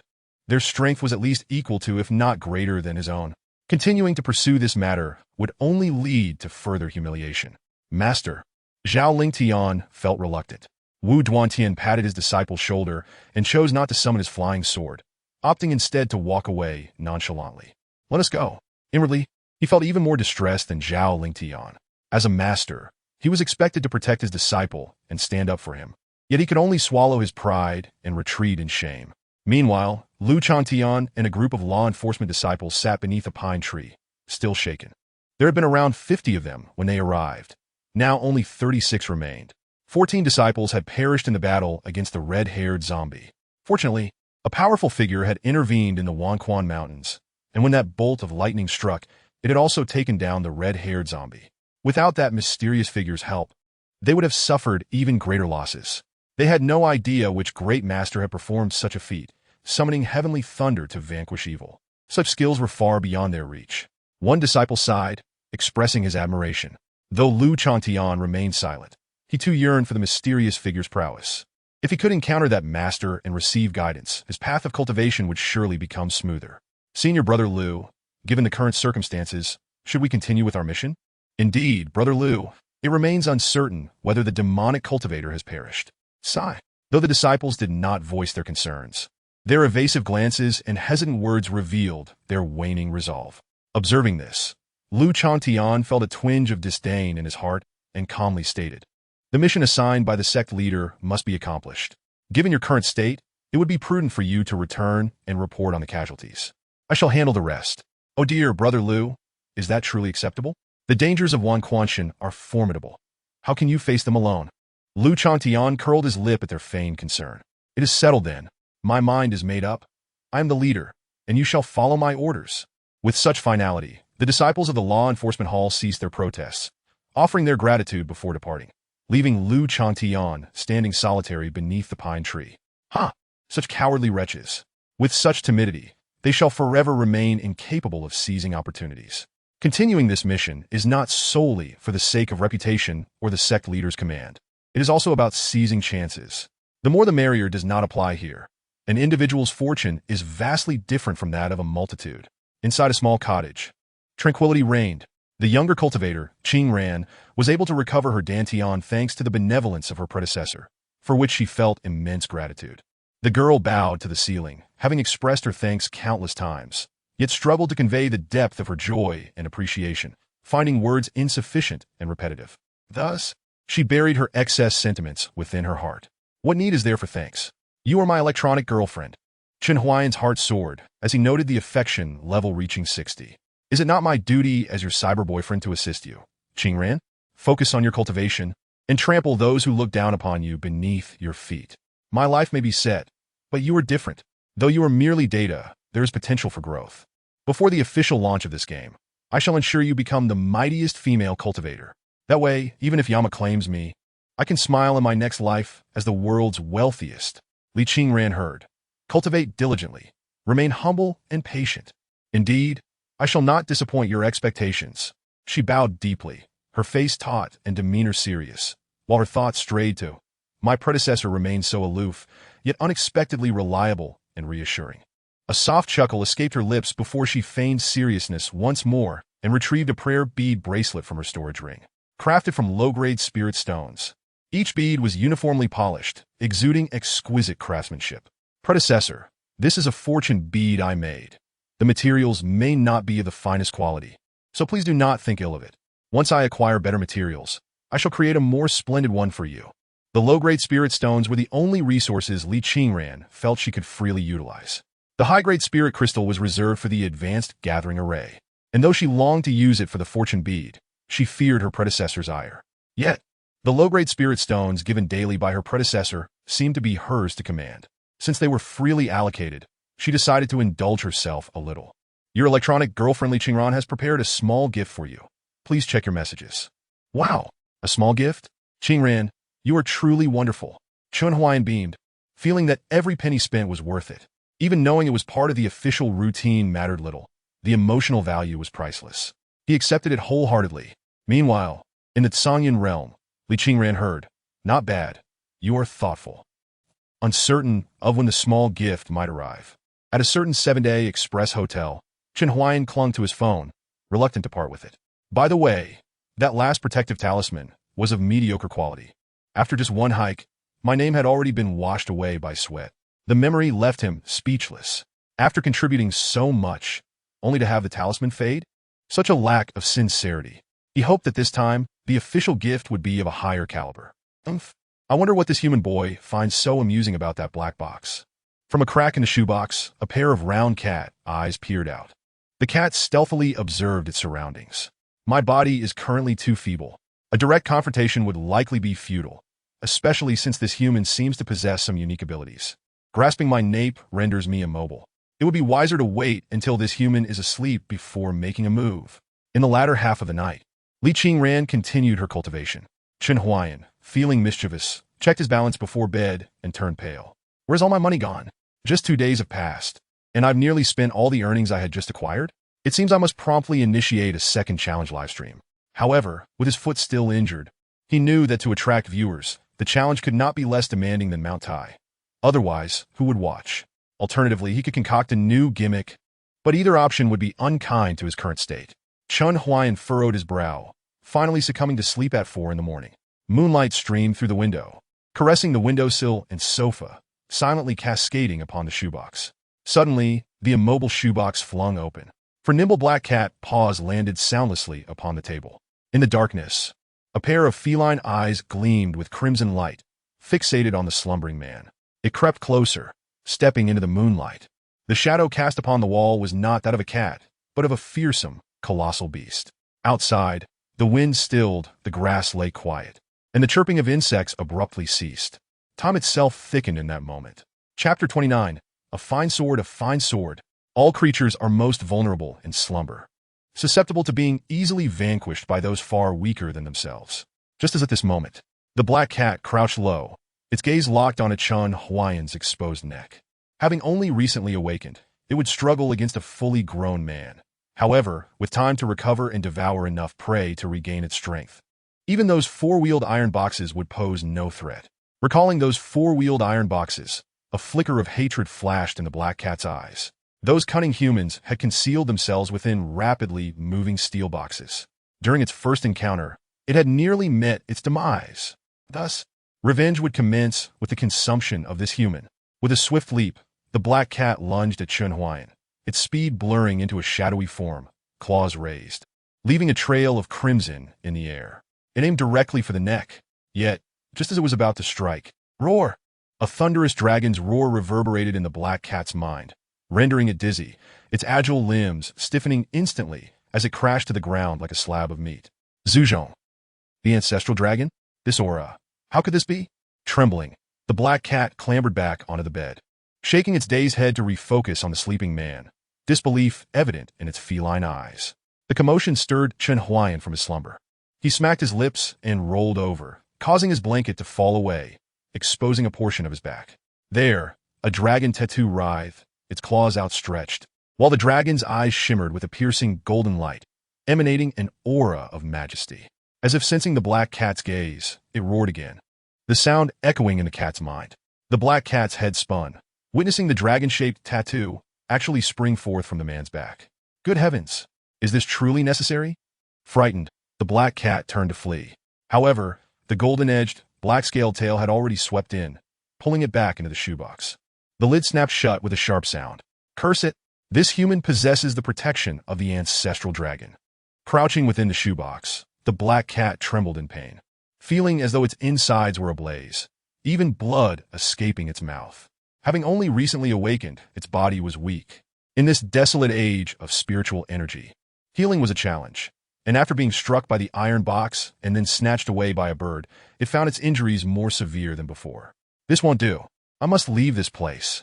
It is no longer safe to linger. The black cat struggled to rise, feeling as though its head was heavy and its feet light. Yet, it had barely taken 2 steps within the shoebox before it succumbed to unconsciousness. The moonlight remained tranquil, while the dragon-shaped tattoo encircled the bed before returning to its back. In a dream, Chen Huaian wore a foolish grin, scratching his backside before turning over.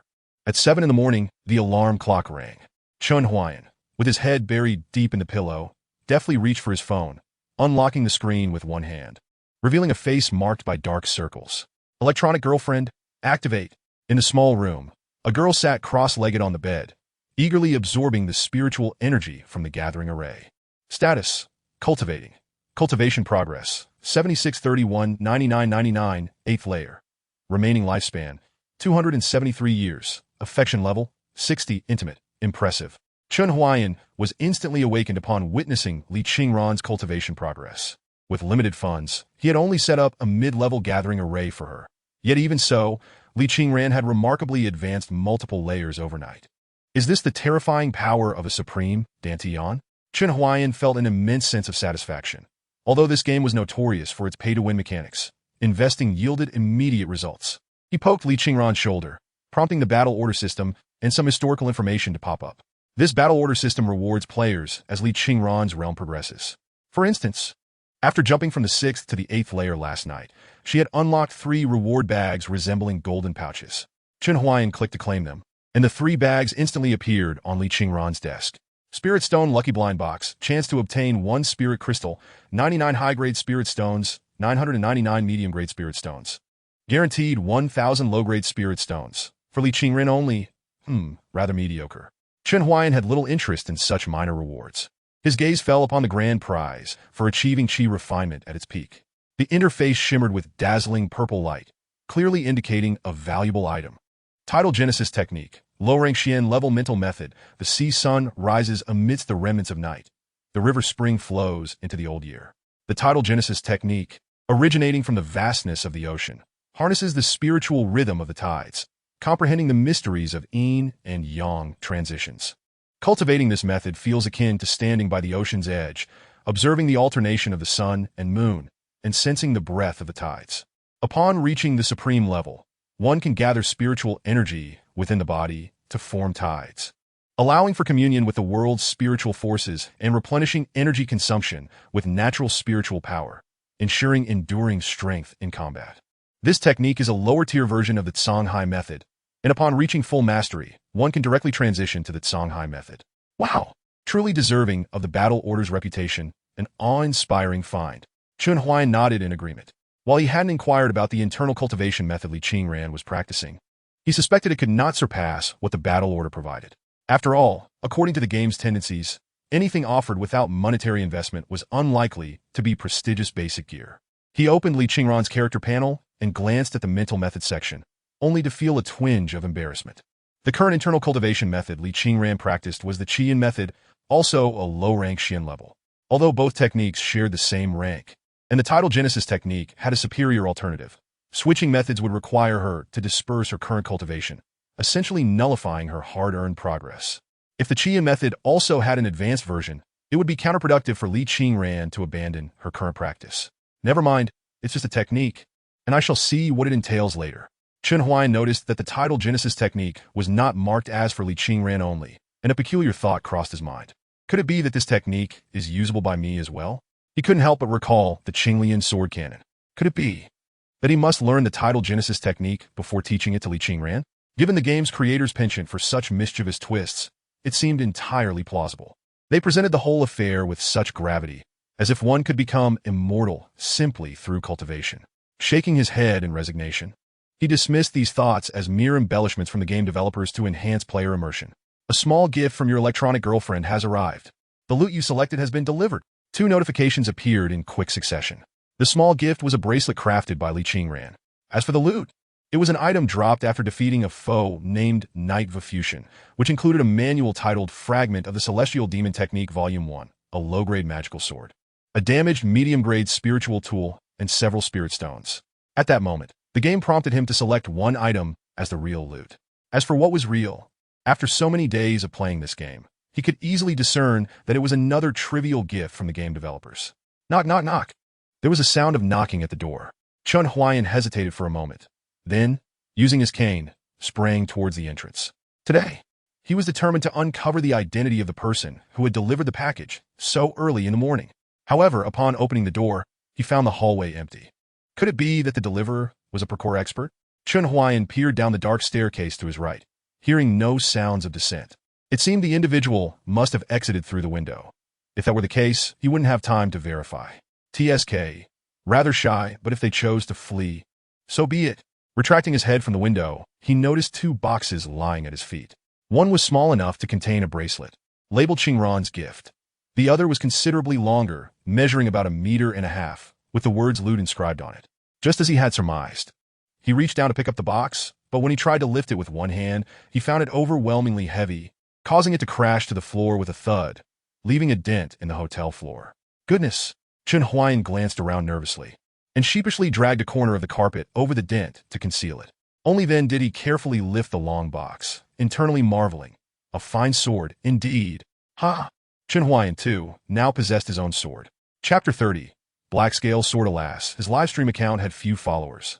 Otherwise, he would have certainly hosted an unboxing livestream. Chen Huaian happily carried the two boxes back inside, closing the door and windows, drawing the curtains, and only turning on the bedside lamp before sitting down on the bed, excitedly rubbing his hands together. First, let us unveil our dear Qingran's lovely gift. He used a nail clipper to cut through the tape, opening the box, only to have his expression darken instantly. Inside was merely a sealed bag containing a string of beads, the material unknown, resembling glass orbs. This feels rather perfunctory. Chen Huaian picked up the string of beads, feeling their cool and gentle touch. Was it his imagination, or did the air seem fresher the moment he inhaled? The morning lethargy vanished. Despite the mundane material and shoddy craftsmanship, the poorly inscribed words on the beads brought tears to his eyes. He gazed at the crooked blessings etched onto the beads and, with a smile, donned them on his wrist. Just the thought of it being a gift from Li Qingran lifted his spirits significantly. Indeed, he attributed the refreshing sensation to the power of love. Not far away, within the shoebox on the desk, the previously motionless black cat twitched its nose, slowly opening its tightly shut eyes. Now, for the grand reveal. This time, Chen Huaian was a bit more forceful in unwrapping the package. With swift and vigorous motions, he unveiled the substantial item within. It was an ancient-looking long sword, seemingly aged, but clearly crafted to appear so. Measuring 1.5 meters, it was entirely bronze in hue, adorned with black scales along the blade. The hilt bore intricate, indecipherable traditional characters, which Chen Huaian surmised might be the name of the swordsmith. The name Black Scales was indeed fitting. He lifted the Black Scales sword towards the ceiling light. As the light glided along the blade, it reflected a chilling gleam that seemed out of place in this era. Perhaps it was just an illusion, but he felt that this sword did not belong to this world. Rather, it belonged to the realm of Li Qingran. It was not merely a piece of craftsmanship, but a genuine artifact, a flying sword of the Zhangyun realm. I must have had a poor night's sleep. My mind is wandering. Chen Huaian felt bemused by his own naive imagination. However, he held a profound appreciation for the craftsmanship exhibited by the game developers in creating the items. For instance, the previous talisman, despite its fading colors, bore an uncanny resemblance to something crafted by Li Qingran. This time, the bead, though seemingly made of mere glass, exuded a subtle fragrance akin to that of the earlier talisman. In essence, it is the details that matter. As for this sword, it speaks for itself. Composed of genuine materials, it could serve as a striking ornament in one's home. By the way, this sword has been sharpened, hasn't it? Chen Huaian scratched his head, intending to test it with his hand, but instinctively recoiled, sensing it would be unwise. Thus, he picked up a curled black hair from the ground and lightly tossed it onto the blade. A faint sound resembling a sword's chime echoed. Chen Huaian stared in astonishment as the hair was cleaved into two, falling from either side of the blade. What an astonishing sharpness! Isn't this classified as a controlled weapon? How did it make its way here? If discovered, would he be apprehended? In a hurry, Chen Huaian sheathed the sword and noticed a nail on the wall beside his bed, using it to hang the black-scaled sword.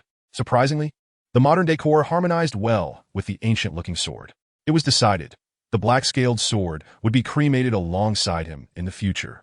The black-scaled sword. The black cat in the shoebox.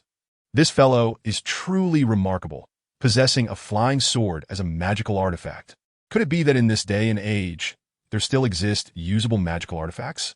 Why have I not encountered any on the streets? The puppet technology is indeed quite advanced. Inside the shoebox, the black cat stared with wide, round eyes. It had been awakened by the spiritual energy emanating from the spirit stone. For it, this energy represented the most precious resource. Even breathing the air infused with spiritual energy could expedite its healing. With the secret acupuncture technique and the ancestral dragon's protection now present, the emergence of spirit stones and magical artifacts left the black cat in a state of confusion regarding Chen Huaian's circumstances and the nature of this era. Logically, such spiritually related items should have long vanished from this world. Its observation since awakening confirmed this notion. Yet this fellow seemed to possess everything. This is no mere coincidence. Regardless, the priority was to leverage this individual to hasten its recovery. Although the ancestral dragon's protection posed a challenge, as long as it did not inflict harm, Chen Huaian's intentions would remain unscathed. Just as it resolved to emit a faint meow to draw Chen Huaian's attention, it realized that the room was suddenly empty. Where has he gone? Dragging its heavy body to the windowsill, the black cat spotted its target clad in pajamas, brandishing a closed drying pole as he dashed toward the square across from the hotel. Old Li had practiced Tai Chi in the small square for 20 years. Among the elderly in the nearby communities, he was second to none in the realm of senior Tai Chi practitioners. As he walked, he continued playing games, cautioning the younger generation to watch for traffic. Upon seeing two children crossing the street while engrossed in their phones, he kindly offered a reminder. One of the children turned back and gestured rudely. "Mind your own business, old man." Sighing, Old Li watched the students retreat, lamenting the lack of vitality in today's youth, who seemed perpetually engrossed in gaming, unlike in his era. While technology had propelled societal progress, it had also led to a loss of innocence and nostalgia. With another sigh, he approached the tree under which he practiced daily, only to find a young man in pajamas, sweat-drenched, awkwardly maintaining a peculiar stance with the closed drying pole. Although the young man's form was far from perfect, Old Li perceived a glimmer of hope in this moment. A spirited youth. Was this not what the era lacked, and what he cherished most? Observing the young man's movements, he sensed potential, albeit an evident lack of foundational skills. Since he was fortunate enough to witness it today, Old Li decided he would offer some guidance. "Young man, your stance is incorrect. Your foundation is unsteady. The horse stance is not to be executed in that manner." Chen Huaian was diligently practicing the Qingran sword classic when an elderly voice interrupted him. A pair of robust hands pressed down on his shoulder, forcing him into a lower stance. Chen Huaian gasped as pain surged through his plastered right leg. Yet he felt no anger. To his astonishment, as the elder corrected his posture, he noticed his progress in the first chapter of the Qingran sword classic had surged from 2 to 13. Joy! A remarquable surprise. Initially, Chen Huaian believed teaching Li Qingran the Qingran sword classic was a distant dream. However, the elder's casual correction of his stance illuminated a path of hope. Simultaneously, Chen Huaian recognized that the hacker team behind the camera must be monitoring his movements, or at the very least, an AI system was assessing his actions, permitting progress only with correct form. The game's design was astoundingly meticulous. Even the acupuncture techniques were authentic traditional Chinese medicine methods. Thus, it was evident that the foundational elements of the Qingran sword classic were adapted from legitimate martial arts, demanding certain standards of movement. "Master," Chen Huaian turned to bow, tears welling in his eyes. "Thank you for correcting my stance." Old Li was momentarily taken aback, but a wave of warmth surged through him. "Master?" Occasionally, the elderly would jestingly refer to him as such, but this was the first time a young person had addressed him in that manner. Upon closer inspection, the young man was indeed handsome, but his shaven head and pallid complexion raised questions. He possessed some medical knowledge, yet had neglected his own health for years. Regardless, once he finished correcting the young man's posture, he would check his pulse to ascertain any underlying issues. Such a fine young man must remain healthy. "Young man, I merely assisted you with your stance. There's no need for such gratitude. I am no master, just an old man who practiced classical martial arts in my youth." Old Li chuckled as he continued to point out Chen Huaian's mistakes.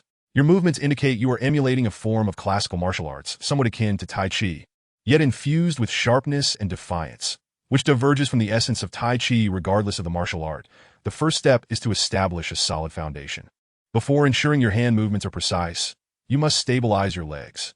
As he spoke, he observed Chen Huaian's trembling right leg and furrowed his brow in concern. "Young man, your leg seems to be in disarray." Old Li reached out, feeling the plaster cast, and his mind reeled in disbelief.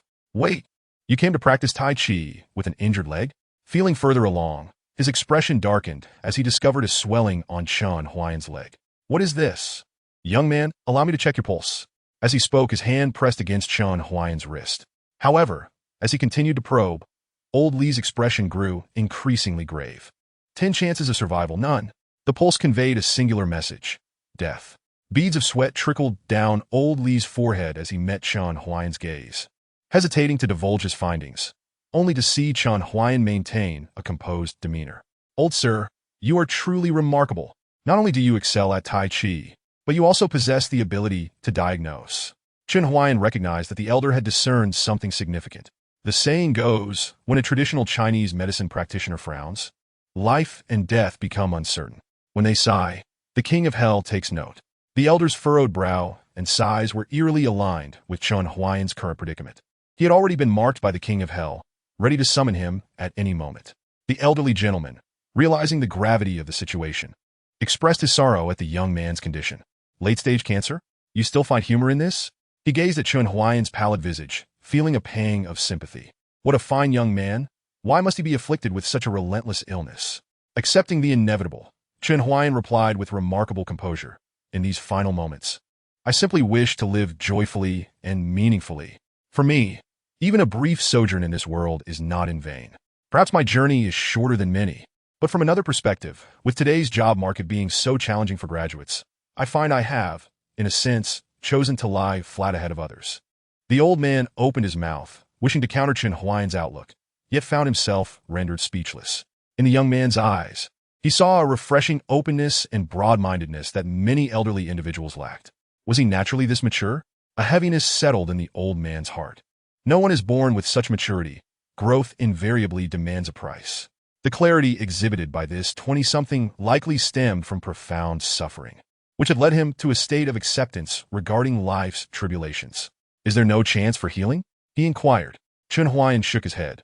Even with insurance, it merely prolongs life. The cancer has infiltrated my marrow. A complete recovery is nearly impossible with current medical capabilities. Besides, I have no insurance. Sometimes, I ponder whether it is worth spending money on extending my life. For now, I deem it more important to embrace happiness each day and seize the opportunity to pursue things I once hesitated to try. I haven't entirely abandoned treatment. If I can enjoy life while also affording medical care, I would gladly choose to extend my time. Ha ha ha. His laughter carried an air of lightness. Yet the old man discerned the underlying sadness and helplessness. My boy, I cannot assist you with your illness, but your mindset is indeed vital. I have heard of late-stage cancer patients who practice Tai Chi daily, maintaining a positive attitude, and their tumors gradually shrank and eventually vanished. If you can endure, you are welcome to come here every morning. I can help you correct your movements.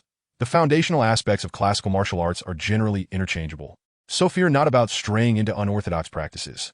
Chen Huaian was familiar with such tales. He understood the old man regarded him as one desperate for any remedy. Yet, he had no intention of denying this, as he genuinely wished to master the Qinglian sword cannon. Would this be too much trouble for you? Not at all. The old man chuckled and waved his hand dismissively. Engaging with a young man like you brings me joy. The old man's diabetes had always been a significant concern, a metaphorical sword hanging over his head, making it difficult to eat or sleep soundly. However, after conversing with Chen Huaian for a while, he felt a weight lift from his heart, as if the young man's vitality had rejuvenated him. By midday, Chen Huaian had progressed to 80 of the first chapter of the Qinglian sword cannon. However, despite his efforts, he could no longer continue. According to the old man, he had practiced too much, leading to muscle fatigue and improper form. To push further would be futile. Thus, Chen Huaian returned to his hotel to rest. The old man wished to invite him for a meal, but Chen Huaian had plans to prepare for an upcoming live stream, so he declined the invitation. As he walked back, Chen Huaian pondered deeply. Just the night before, he could barely manage 30 minutes of practice before succumbing to fatigue. Yet this morning, having skipped breakfast, he had persisted for 5 to 6 hours. Even the old man remarked that had he not been afflicted with cancer, he would have been a martial arts prodigy.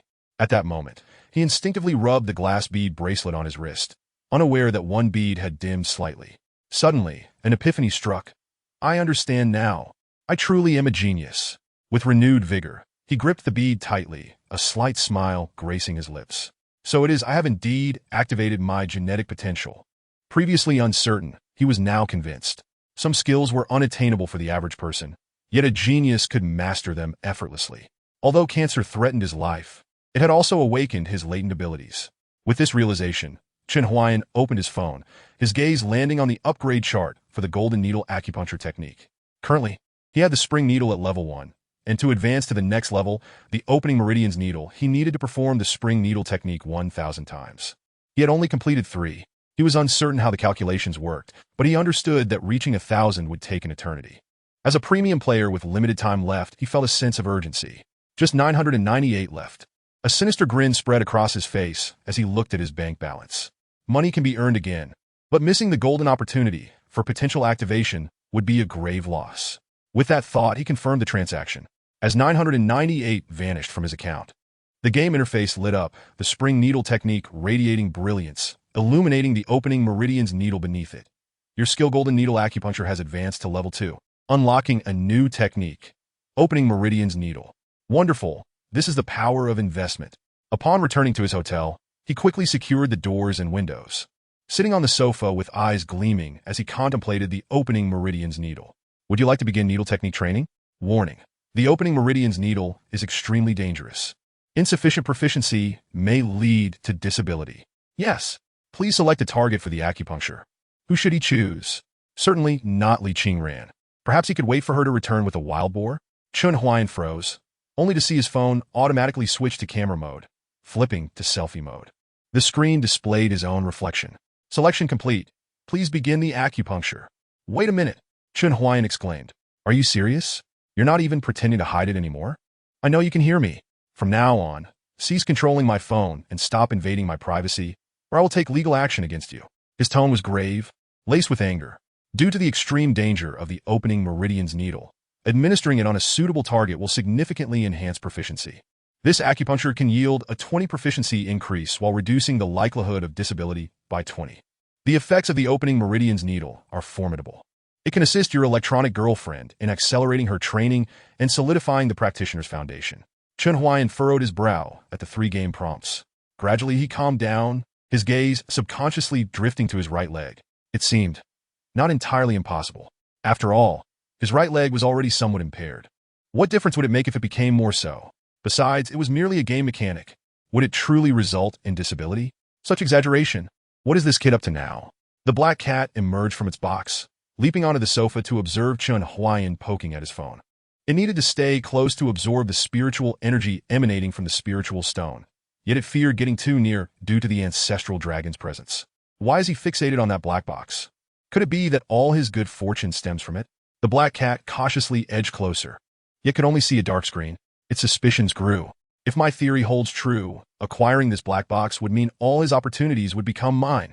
Perhaps the reason this human enjoyed the protection of the ancestral dragon was closely tied to this black box, because it failed to discern any peculiarities in Chen Huaian. The black cat drew closer, one eye fixated on the phone while the other remained vigilant of Chen Huaian's back. Suddenly, Chen Huaian reached for the set of silver needles beside him. The black cat momentarily froze, assuming that Chen Huaian had finally experienced a pang of conscience and intended to use the needle on itself. In the next instant, it witnessed Chen Huaian thrust the silver needle forcefully into his right leg. The black cat reacted with a startled meow. A piercing scream echoed throughout the hotel, reverberating with an intensity that could have drawn the attention of other guests had it occurred in the morning. Goodness, how excruciating! Chen Huaian glanced at the spot where he had pierced himself.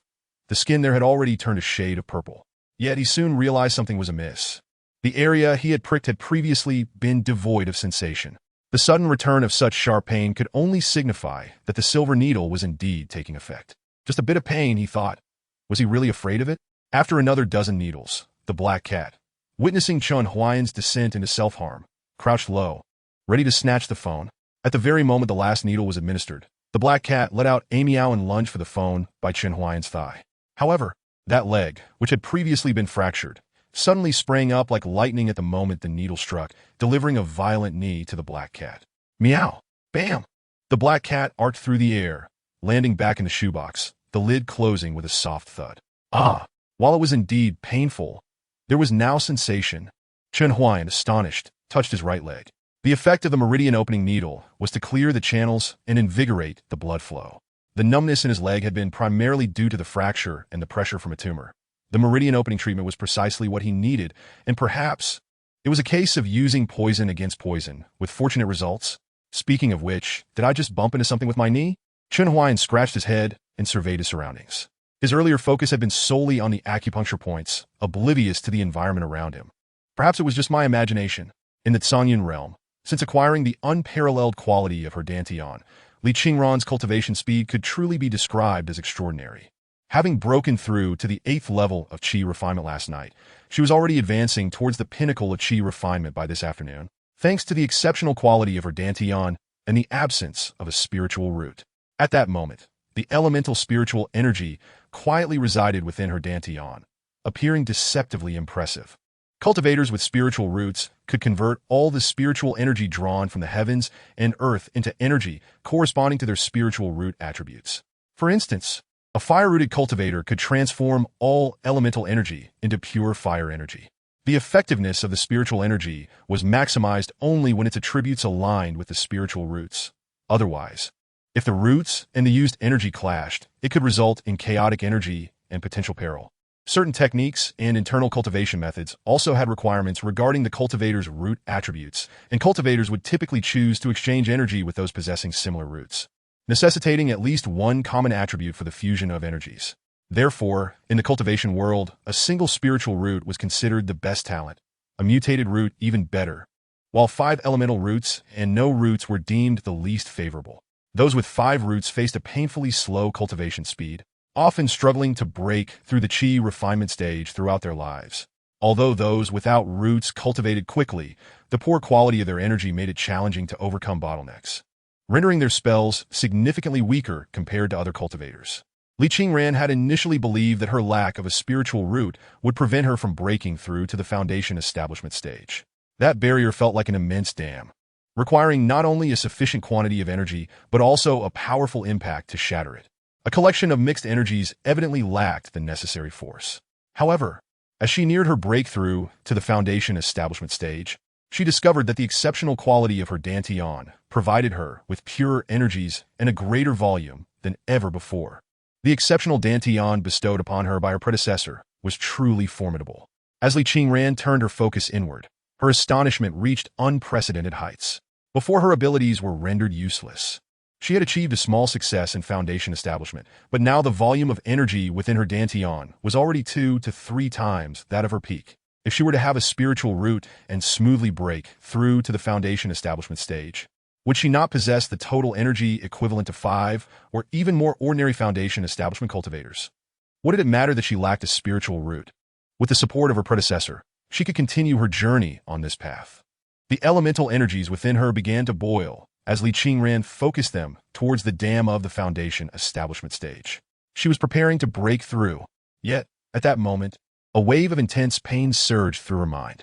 An abyss of darkness engulfed Li Qingran entirely.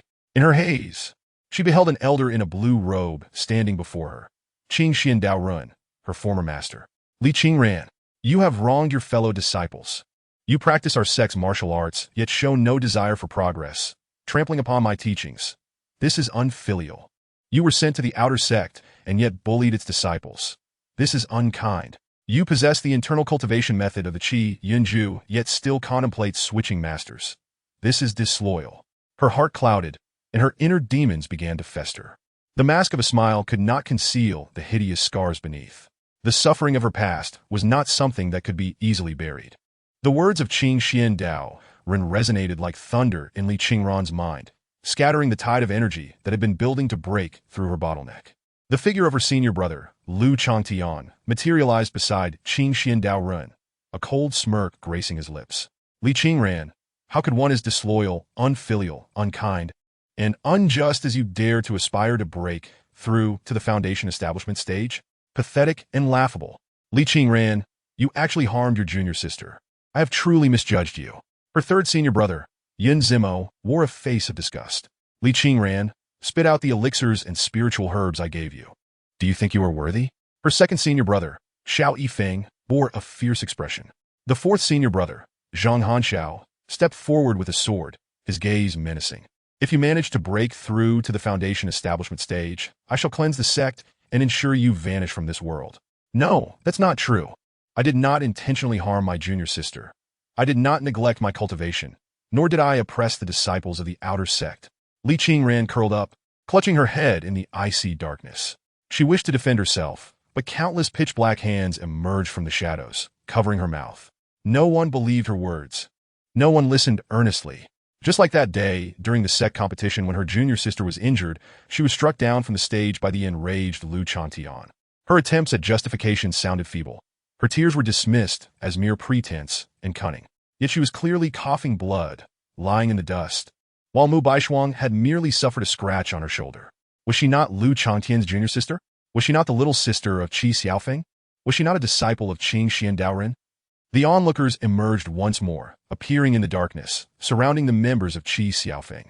She could only watch helplessly as their disdain and hostility directed at her grew, their fingers pointing and words of censure and mockery filling the air. Did she intentionally harm her junior sister? How despicable!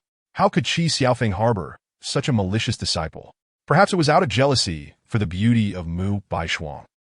How foolish of senior brother Lu, such a good person, to have cared for her so much. Such a person deserves death. Should be cast out of the sect to feed the beasts of Wanshan. Expel her from Qingyan's sect. Expel her from Qingyan's sect. The sixth junior sister, Mu Baishuang, hid behind everyone, nestled beside Lu Changtian. She stood in the light, shielded by all, like a delicate flower being nurtured. She smiled at Li Qingran, whose face was streaked with tears, and gently moved her lips. Yet only Li Qingran, entrenched in darkness, could hear her words. Senior sister Qingran. Disappear. Someone like you does not deserve to live. Chapter 33, A Conscience Awakens. Oh, by the way, didn't I rescue a black cat yesterday? I wonder how it is faring. Chen Huaian stood up, intending to check on the shoebox. The black cat, still dazed from the kick it had received, perked up at the sound, preparing to charm Chen Huaian with its antics. Just then, the phone on the coffee table suddenly vibrated, ringing out a notification. Chen Huaian returned to the sofa. The black cat, whose spirits had been lifted, now felt a sense of despair as it resumed its position, lying down once more. Your electronic girlfriend is under attack by inner demons. Chen Huaian was startled. He opened the small room to find Li Qingran meditating on the bed, her complexion pale and brows furrowed, beads of sweat dotting her cheeks and forehead. An ominous aura gathered on her forehead, and her lips were a shade of bluish purple, her delicate face clearly etched with agony. Do inner demons also plague those in the Qi refinement stage? Chen Huaian was somewhat at a loss. Having read numerous novels, he knew that protagonists typically encountered inner demons only at higher levels of cultivation. It was unusual for someone in the Qi refinement stage to face such a challenge. Opening Li Qingran's status bar provided him with an explanation. Inner demon manifestation. Inner demons are unrelated to realm, but stem from the thoughts of the practitioner. Obsessive thoughts, malicious intent, and greed can all give rise to inner demons. They may spontaneously arise from the practitioner's experiences or be induced by certain demonic practices, causing even those without inner demons to develop them. To dispel inner demons, one must eradicate the thoughts within. Is that so? What thoughts are troubling Li Qingran? Chen Huaian reflected on her background. Aside from her parents being victimized by treachery, the greatest blow in her cultivation journey undoubtedly came from the group at Shishao Peak. Or perhaps the entire Qingyan sect was a significant nightmare for her. Understanding the source of her distress was one thing. Finding a solution was another. He reminded himself that this was a game, and thus began to search for the recharge page. One absurdity of this game was that, apart from the openly displayed shop, all other functionalities requiring payment were hidden. For instance, providing Li Qingran with protection was not a permanent feature. It could only be activated when following the plot, waiting for the game to present the recharge option so he could resolve her troubles through monetary means. Quite vexing. The game developers always gave the impression of maintaining a facade while indulging in unscrupulous practices. Never mind, having found nothing, when faced with uncertainty, he turned to celestial divination. Chen Huaian directly accessed the game customer service. This celestial divination requires a purchase opportunity of 100, and you will also incur a layer of luck depletion status. Do you wish to proceed? Yes. Conducting celestial divination. In the Tsangyan realm, the winds of change stir. Hiss, that formidable being again, performing celestial divination at noon today, and now again, is a significant event about to unfold in the Tsangyan realm. The news from Wanquan Mountain regarding the emergence of divine pills, followed by a surge of spiritual light, suggests that the Elder's divination is likely connected to these two phenomena. The secret realm of Zhongzhou, is about to open. A tumultuous season indeed, Sai. At Wanjian Pavilion, Sect Master Su Qingran stood atop the Sword Gate Peak, embracing his sword. Dressed in white, his attire billowed, and his long white hair danced wildly in the wind as he squinted towards the direction of Wanquan Mountain, exuding an air of a transcendent. However, this demeanor did not last long. In the next moment, he erupted with curses. Damn the Qingyan sect. What benefits do you lot receive from Wanquan Mountain? Just wait. This time, the Zhongzhou secret realm will surely make you regret it. Sect Master, an elder from Wanjian Pavilion, descended from his flying sword and bowed. Sect Master, there are two pressing matters. What is it? Su Qingyan's expression became serious as he stroked his beard casually.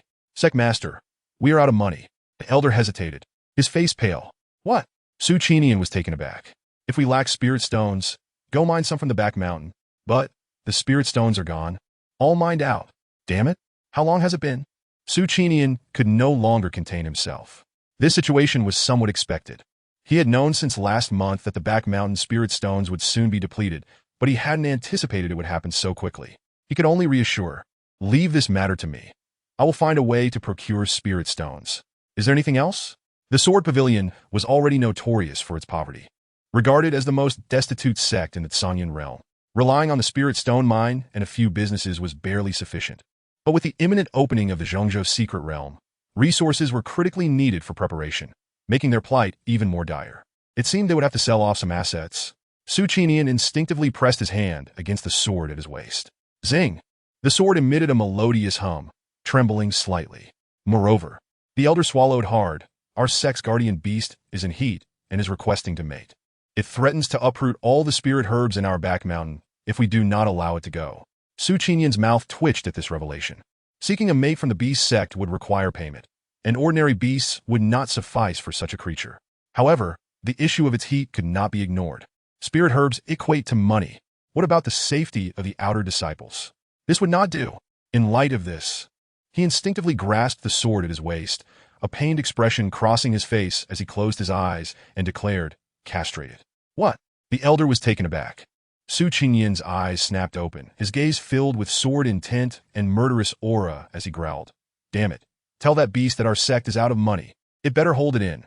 If it can, I'll have it castrated. The sect's guardian beast was typically a male beast cultivated from infancy, endowed with strong offensive capabilities.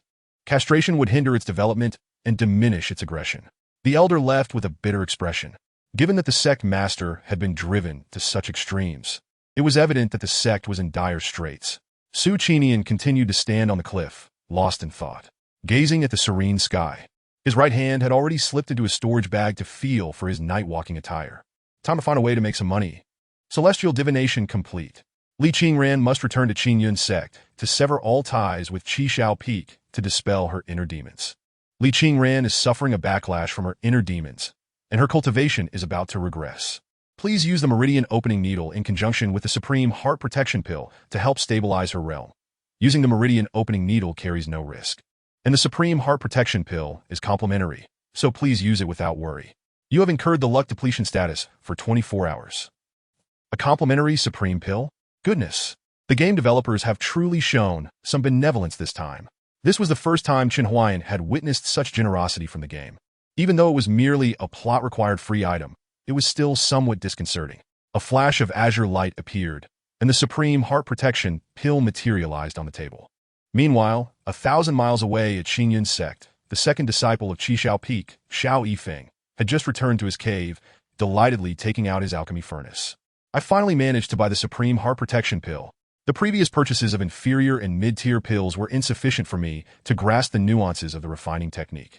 This time will surely work. A smirk crept across Xiao Yifeng's face.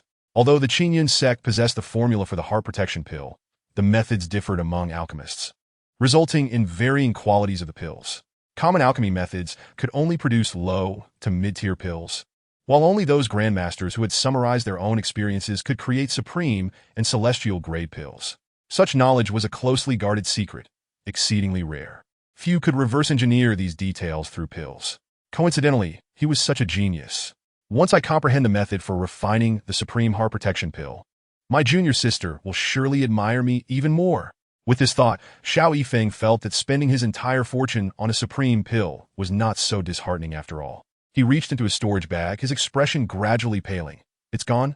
All the pills are gone? My supreme heart protection pill. Also vanished? Chapter 34. Li Qingran, you are truly foolish. The alleged theft of the alchemical pills belonging to the inner disciples of Qishao Peak was indeed a grave matter. Moreover, the supreme heart protection pill, valued at over 10,000 mid-tier spirit stones, was no trivial expense. To acquire this pill, Xiao Yifeng had exhausted all his connections and borrowed from everyone he could. He thought to himself that as an alchemist, if he could master the refining of the supreme heart protection pill, repaying that amount would be a mere trifle. When asked when the pill had gone missing, Xiao Yifeng stammered, only able to say that the heart protection pill had mysteriously disappeared from his storage bag. He had not left his side since returning from the foot of the mountain, and upon entering Qingyan's sect, he had even opened it to confirm. Yet, the pill had inexplicably vanished from his storage bag. The Taoist Qing Xian and the elders, who were preparing to stand up for Xiao Yifeng, were left speechless upon hearing this. The sect leader, Wu Duan, commanded a state of emergency throughout the sect, instructing all disciples to surrender their possessions for inspection. However, after a chaotic search, nothing was discovered. If I find out who has pilfered my elixirs, I shall ensure they meet a gruesome fate. Meanwhile, Xiao Yifeng was swearing an oath to the heavens, while Chen Huaian had already administered a supreme, heart-protecting elixir to Li Qingran. Achoo! Who is speaking of me? Chen Huaian sneezed thrice and quickly focused on the notifications from his phone. Please press the Qi Hai point with your left hand, channel your energy towards it, and slide your fingers towards the Guan Yuan point. Please apply the acupuncture technique with your right hand. The screen magnified, centering on Li Qingran's waist and lower abdomen.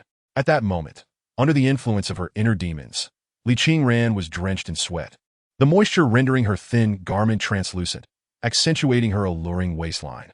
The inner garment resembled a cerulean dress that barely covered her thighs, adorned with embroidery of what appeared to be lotus leaves and a small creature that resembled a frog. The right corner of the garment bore the words Li Qingran in a crooked scrawl. Could this possibly be her handwriting?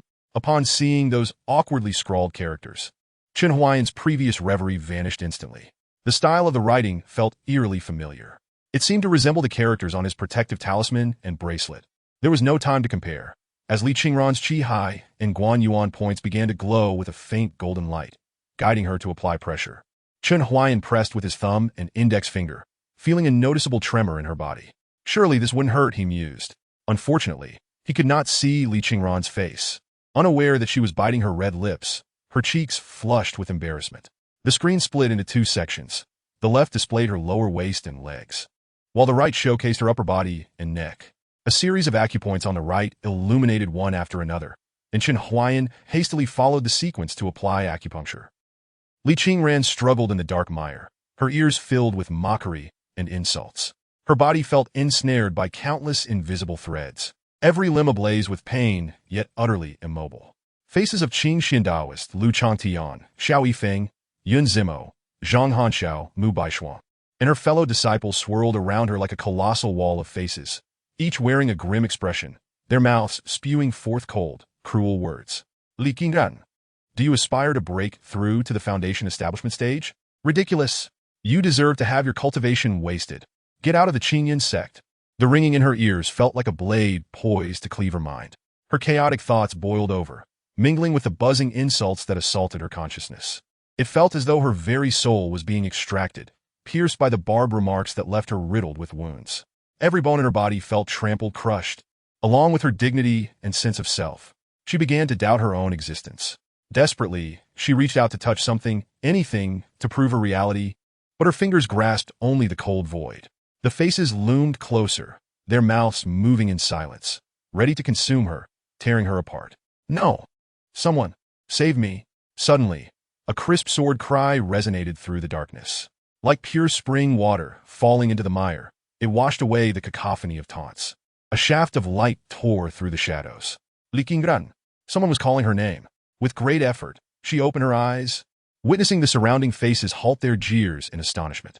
Their eyes widened in disbelief as a line split their heads, flames erupting from the fissure, distorting and shattering them into countless pieces. Li Qingran. The voice grew nearer.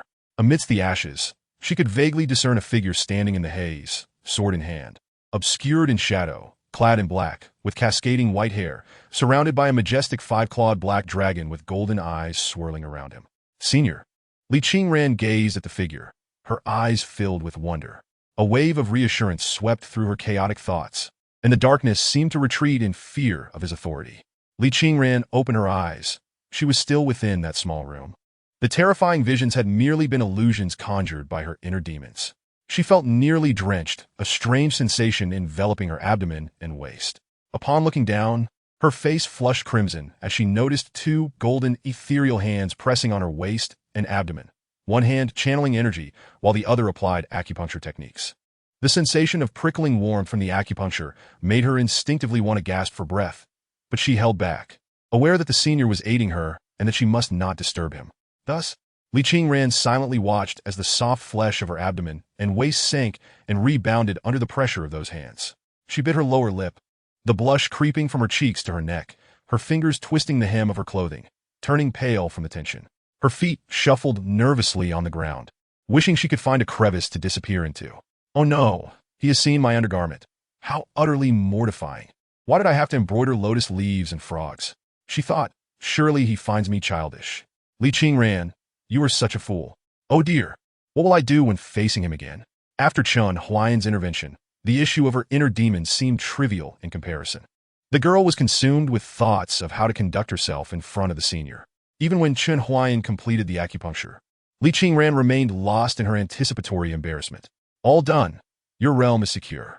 Chen Huaian sighed in relief, noting that Li Qingran remained at the pinnacle of the qi refinement stage. The effect of the supreme, heart-protecting elixir was to solidify her cultivation. The backlash from her inner demons had been severe. It was unlikely that even the elixir alone could preserve her realm. However, with his acupuncture technique and unique massage skills, overcoming the inner demons was a trivial matter. Now he needed to address the issue of her inner demons. Furrowing his brow, Chen Huaian recalled the celestial insights that indicated Li Qingran must return to the Qingyun sect to sever her karmic ties. Frankly, he would prefer she not face the risks associated with that return, but the narrative of this game offered him no alternative. Li Qingran's return could very well place her in peril. Coincidentally, he was also out of funds. Just as he pondered how to proceed, a sudden knock echoed from outside the small room, followed by a dispassionate voice. Li Qingran, open the door. I know you are inside. The visitor was Lu Chantian. There could be no mistaking it. Having spent 3 years on Qishao Peak, she recognized his voice all too well. A faint aura of killing intent accompanied his probing spiritual sense. Li Qingran, you've reached the pinnacle of qi refinement? How could this be? Lu Chantian's voice was filled with disbelief.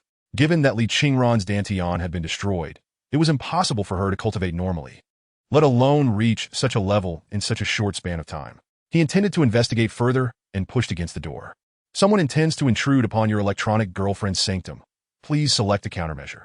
1. Deliver a forceful strike to send him flying, teaching him a lesson about the consequences of meddling with your electronic girlfriend. A powerful aura descended, compelling him to kneel, imparting the lesson of respect. With a cold snort, he unleashed his internal energy, shattering the opponent's eardrums, and in the midst of their terror, commanded them to depart. Chen Huaian surveyed the choices presented by the game with dissatisfaction.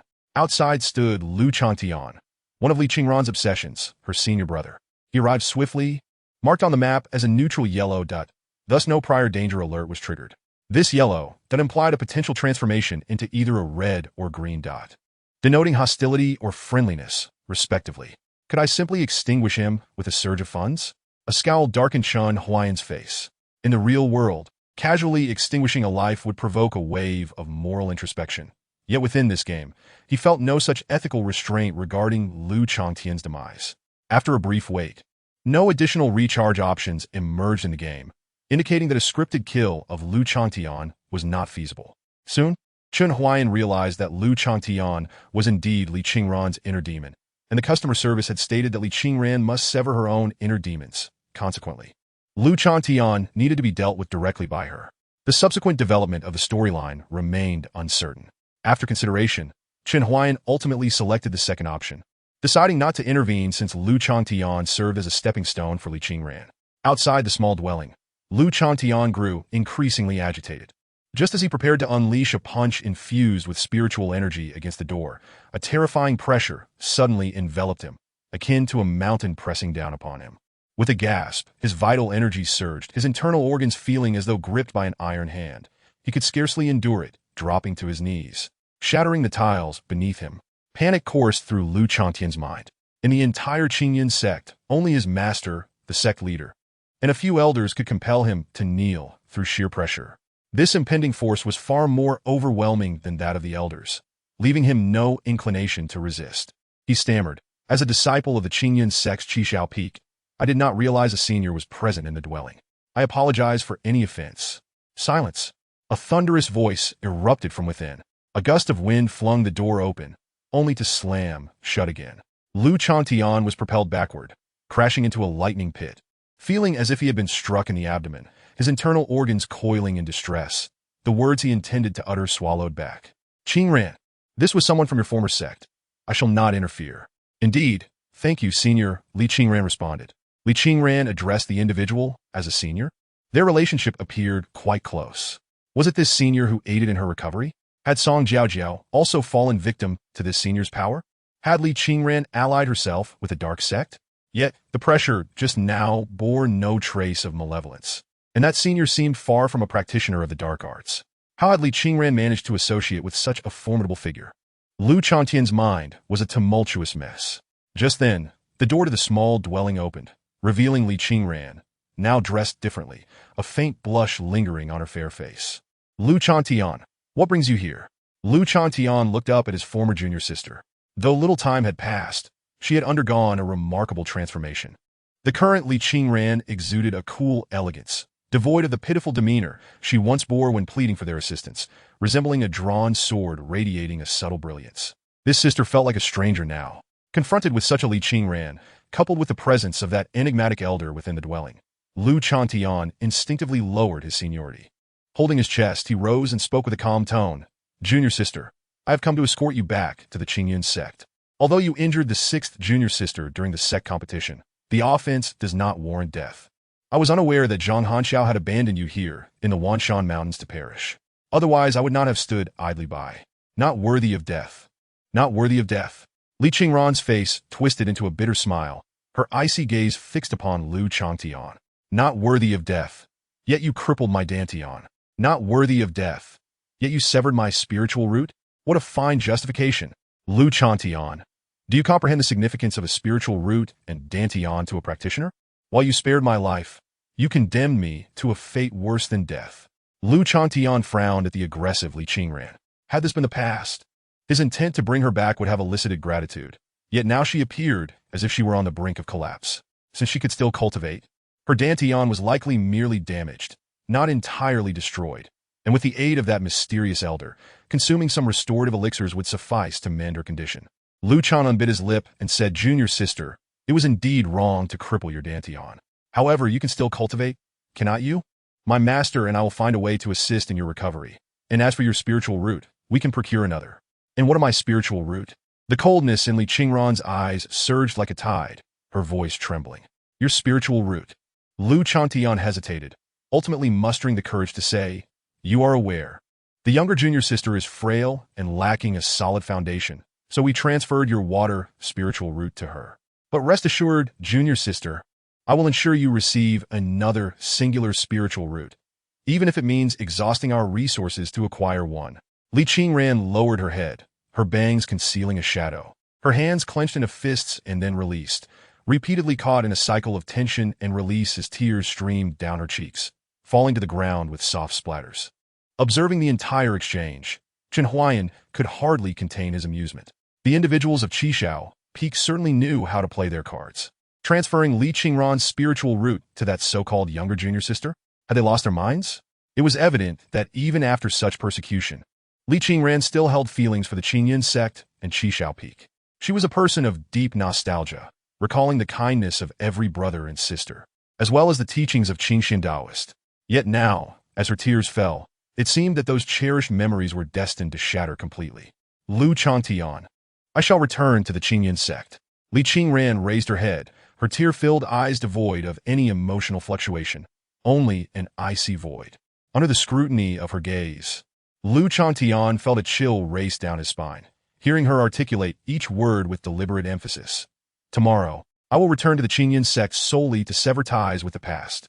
Chapter 36, A Variety Show Senior. Qingran has taken the initiative and wishes to return to the Qingyan sect tomorrow. Lu Changtian departed, and Li Qingran returned to the dwelling, bowing to the ceiling, kneeling and not rising.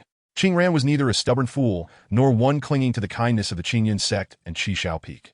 Rather, they had become stumbling blocks on her path of cultivation, and she must personally sever these ties to continue her journey and fulfill the senior's expectations. Li Qingran lowered her head, her words earnest. She understood that the Qingyan sect was a den of peril, yet felt compelled to enter. She also recognized that from the elders' perspective, they would likely prefer she not return to the sect, as such an action could easily arouse suspicion. Having already received numerous favors, would returning to the Qingyan sect not brand her a traitor? Thus, she awaited the elders' opinion. If permitted to return, she would. If not, she would remain where she was. Chen Huaian pondered for a moment before activating the communication talisman, declaring, "Fear not. The one who tied the knot must untie it. Since this matter originated from Qishao Peak, it shall conclude there. Handle it yourself. I have faith in you." Inside the small dwelling, Li Qingran waited a while until a faint voice resounded in her ears. Joy and sorrow are intertwined, recognizing the ebb and flow of existence.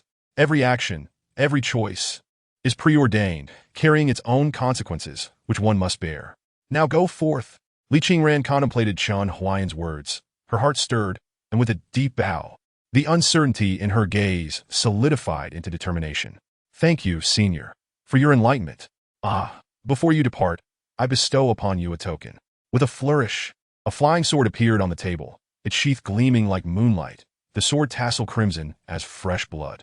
This sword, named Su Xian, is a superior magical flying sword. I noted that your original sword had broken. Take this for your protection.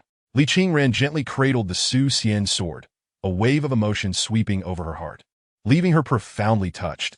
She wiped away the tears from the corners of her eyes, embraced the sword, and bowed deeply in gratitude. Qingran will not disappoint my esteemed predecessor. Hello, may I speak with Mr. Chen? This is he. We have a variety show we would like to invite you to participate in. I wonder if you a scam call. Chen Huaian frowned and promptly hung up the phone. He was already troubled about how to help Li Qingran navigate her upcoming ordeal, especially since funds were scarce. This troublesome game would undoubtedly find a way to demand payment. He had no time to waste on such fraudulent calls. In the past, he would have spent an hour discussing life and ideals with these swindlers. Just as he ended the call, another one came through. Chen Huaian glanced at the caller ID, a smirk forming on his lips as he pressed the answer button. Fine, if they sought trouble, he would oblige. Mr. Chen, please don't hang up. We are not scammers.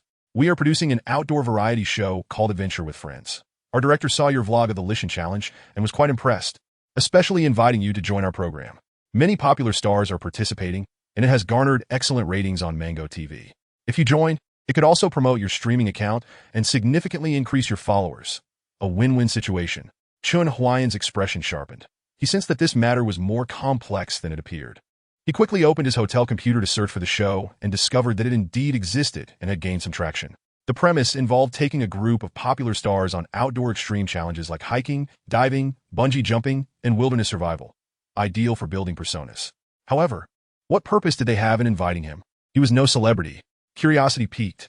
He opened his streaming account and was astonished to find that his casually edited vlog had amassed over 100 million views and more than 7 million likes, with a flood of comments and messages that took ages to refresh. Holy moly! Am I famous now? Chen Huaian marveled at his follower count, which had surged to 270,000. This, indeed, was the age of the internet. He shook his head, reflecting on how college students were eager to become internet celebrities, realizing that working for someone else often leads to a dead end, while becoming an online personality may offer a glimmer of hope. The self-media industry is vast, allowing one to engage in their passions. Monetizing these efforts brings joy, and even without profit, life doesn't seem entirely devoid of meaning. His vlog had many connections, one of which was the trending topic Lishan Fengshan Mirage. Experts had explained that a film crew in the metropolis was shooting a drama, and through various atmospheric optical effects incomprehensible to the average person, they projected the crew onto the summit of Lishan. To validate this claim, the crew had even launched a project titled Lishan Fengshan. Upon a brief glance, Chen Huaian determined the production was hastily assembled. Although the actors appeared regal in their dark royal robes, their essence was utterly lacking. To put it bluntly, it was the difference between a loach and a true dragon, completely incomparable. Other trending topics called for cancer awareness and support for patients, all garnering high interest. Chen Huaian understood now. His streams and vlogs did not involve merchandise sales or fundraising. They embodied a spirit of resilience. It's not that fundraising is wrong. After all, it's a crucial means for many seriously ill patients to acquire treatment funds. However, with rampant online scams, compassion had been drained. At this moment, his content was a refreshing stream amidst a flood of mediocrity, leading to its explosive popularity, especially since the platform was eager to promote it further. His videos and streams had barely been out for 3 days, leaving ample room for growth. The show must have recognized this and sought to capitalize on his momentum. What a cunning scheme to exploit the situation, he thought, realizing that capitalists can be quite unscrupulous. I have no interest in participating in any variety show, he firmly replied. I simply wish to spend my remaining time in peace. On the other end, the caller seemed to have anticipated his response, chuckling amiably. Mr. Chen, who wouldn't he want a chance for treatment? If you attend this variety event, we will offer you a fee of 500,000 yuan. What? Chen Huaian's eyes widened, sparkling like 2 golden eggs. 500,000 yuan will secure your participation for this season of our show. We typically film 3 episodes per quarter, and regardless of whether you're needed in the future, this sum will be transferred to your account as soon as you agree to participate and sign the contract. Chen Huaian took a moment to collect himself. 500,000 yuan was a fee usually reserved for mid-tier celebrities. The show's producers were clearly earnest in their desire to leverage this wave of popularity. Many budding artists often had to pay to appear on shows, let alone receive a fee. What do you think, Mr. Chen? How does that sound? Chen Huaian had always believed in mutually beneficial arrangements, a genuine smile breaking across his face. That sounds quite agreeable. Could you elaborate on the nature of the program? We will be hiking up Tianmen Mountain, accompanied by a professional mountaineer. Aside from you, we've invited 5 celebrity guests of varying popularity, and you will join as a mysterious guest. If you agree, please add me on WeChat, and I will send over the electronic contract immediately. Agreed wholeheartedly. I relish the idea of mystery. Chen Huaian grinned wickedly. After hanging up, he felt a mix of excitement and apprehension. He watched Li Qingran diligently meditating in the game and felt a surge of mixed emotions. Although he had invested a considerable amount in the game, appearing somewhat irrational. Without its motivation and opportunity, he would never have had the prospect of 500,000 yuan. Merely capturing the Lishan Fengshan Mirage and the challenge of climbing Lishan would not have propelled him to fame. But the fusion of the 2 incidents at the pivotal moment of his injury had created the explosive attention he now commanded. The interwoven threads of fate were indeed marvelous. After signing the electronic contract and submitting his bank details, seeing the 500,000 yuan appear in his account filled Chen Huaian with a flicker of hope. Who wishes to perish when life is still an option? 10,000 yuan is a mere drop in the bucket against cancer, but 500,000 yuan might just provide a fighting chance. He quickly donned his clothes and hailed a cab to the hospital where he had previously undergone examinations. The attending physician conducted a puncture review as per standard procedure. In the diagnosis room, Chen Huaian and the doctor silently scrutinized the X-ray images on the computer. The atmosphere heavy with tension. You really just went hiking on Lishan and had a minor fracture? The doctor's face darkened, brows furrowing deeply. Yes, that is all I did. Chen Huaian's heart sank at the doctor's expression. Then he heard the physician sigh deeply. This is my first encounter with such a case. He pointed at the X-ray, his tone somber. In less than a month, your cancer cells have spread from your leg and pancreas to your entire body, even forming tumors in your brain. Such rapid dissemination is simply unprecedented. You must understand that cancer cells require nutrients to proliferate. It's as if they acquired an immense supply in a shockingly brief time, leading to explosive growth. It's unheard of. Chen Huaian was at a loss for words. So, after all this, there is nothing that can be done? The attending physician cast a complex glance at Chen Huaian and sighed. Young man, didn't you claim to have earned 500,000? Make the most of your remaining time and enjoy life to the fullest. As long as you stay within the bounds of the law, pursue whatever brings you joy. Remember to be happy every day. The meaning behind the physician's words was unmistakable. Kid, your days are numbered. Spend your money wisely, lest you leave it to others when you depart. Chen Huaian returned to the hotel, resigned to his fate. It was already past 9 in the evening. Alas, earning money was futile. This illness could not be cured with wealth. He opened a game and found Li Qingran had ceased her meditation, gazing blankly out the window at the moonlight. She, too, must be concerned about the developments to come. Yet, there was no need for her to fret. With 500,000 in his bank account, he was rich by the game's standards. The possibilities were endless. A celestial-grade mixed-element pill cost only 100,000. And with 500,000, he might even be able to buy the life of a nascent soul practitioner.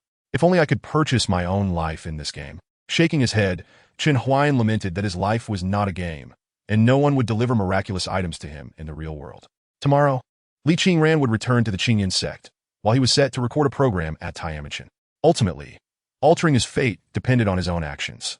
At least now, with 500,000, he could embark on ventures he had never dared to dream of before. In a sense, was this not a change in destiny? Lying on his bed, he gazed at the ceiling, conversing with himself. His earlier anxiety dissipated in an instant. Things could not worsen from here. Every step forward would be a stroke of luck. With nothing else to occupy his time, he decided to give the black cat an injection. Finally recalling that another life resided in the room, he retrieved the black cat from the shoebox. It had just awakened from sleep and, still dazed, was placed on the sofa. Almost immediately, it let out a pitiful meow, limping a few steps before turning back to Chen Huaian with another meow. Could he bear this?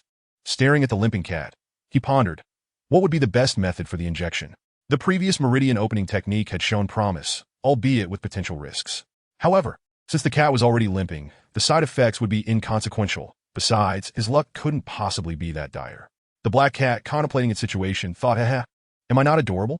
Hurry and administer the injection. Heal my wounds, and I shall have more opportunities to seize your treasures. Very well, the meridian opening technique it is. Let's gamble and see if we can turn a bicycle into a motorcycle. Chen Huaian took out a silver needle and proceeded to operate on the black cat. Half an hour later, the cat, now staring at its injured leg, fell into deep thought. This isn't right. How could this happen? Could it be that this young man does not know acupuncture? Its leg had been fine before. Now, it was truly limping. A large, expressionless face loomed in its vision. You and I are fated. Chen Huaian concealed his guilt behind a solemn facade. He could see that the black cat's right leg had lost all sensation, resembling a wooden stick, rigid and unyielding. In that case, I will take responsibility for you. From now on, you shall be named Baji. In our human world, naming a pet signifies taking it under one's wing. You shall grow strong and healthy, sharing my meals without being picky. As he rambled on, he placed the bewildered Baji back into the shoebox and closed the lid. The little cat knew nothing of the complexities at play. Once he mastered the meridian opening technique, he would remedy its leg. With that, he leaned on his cane and went downstairs to buy some buns. Now that he had money, he would treat himself to a chicken leg as well. The door slammed shut behind him, causing the shoebox on the table to shake violently.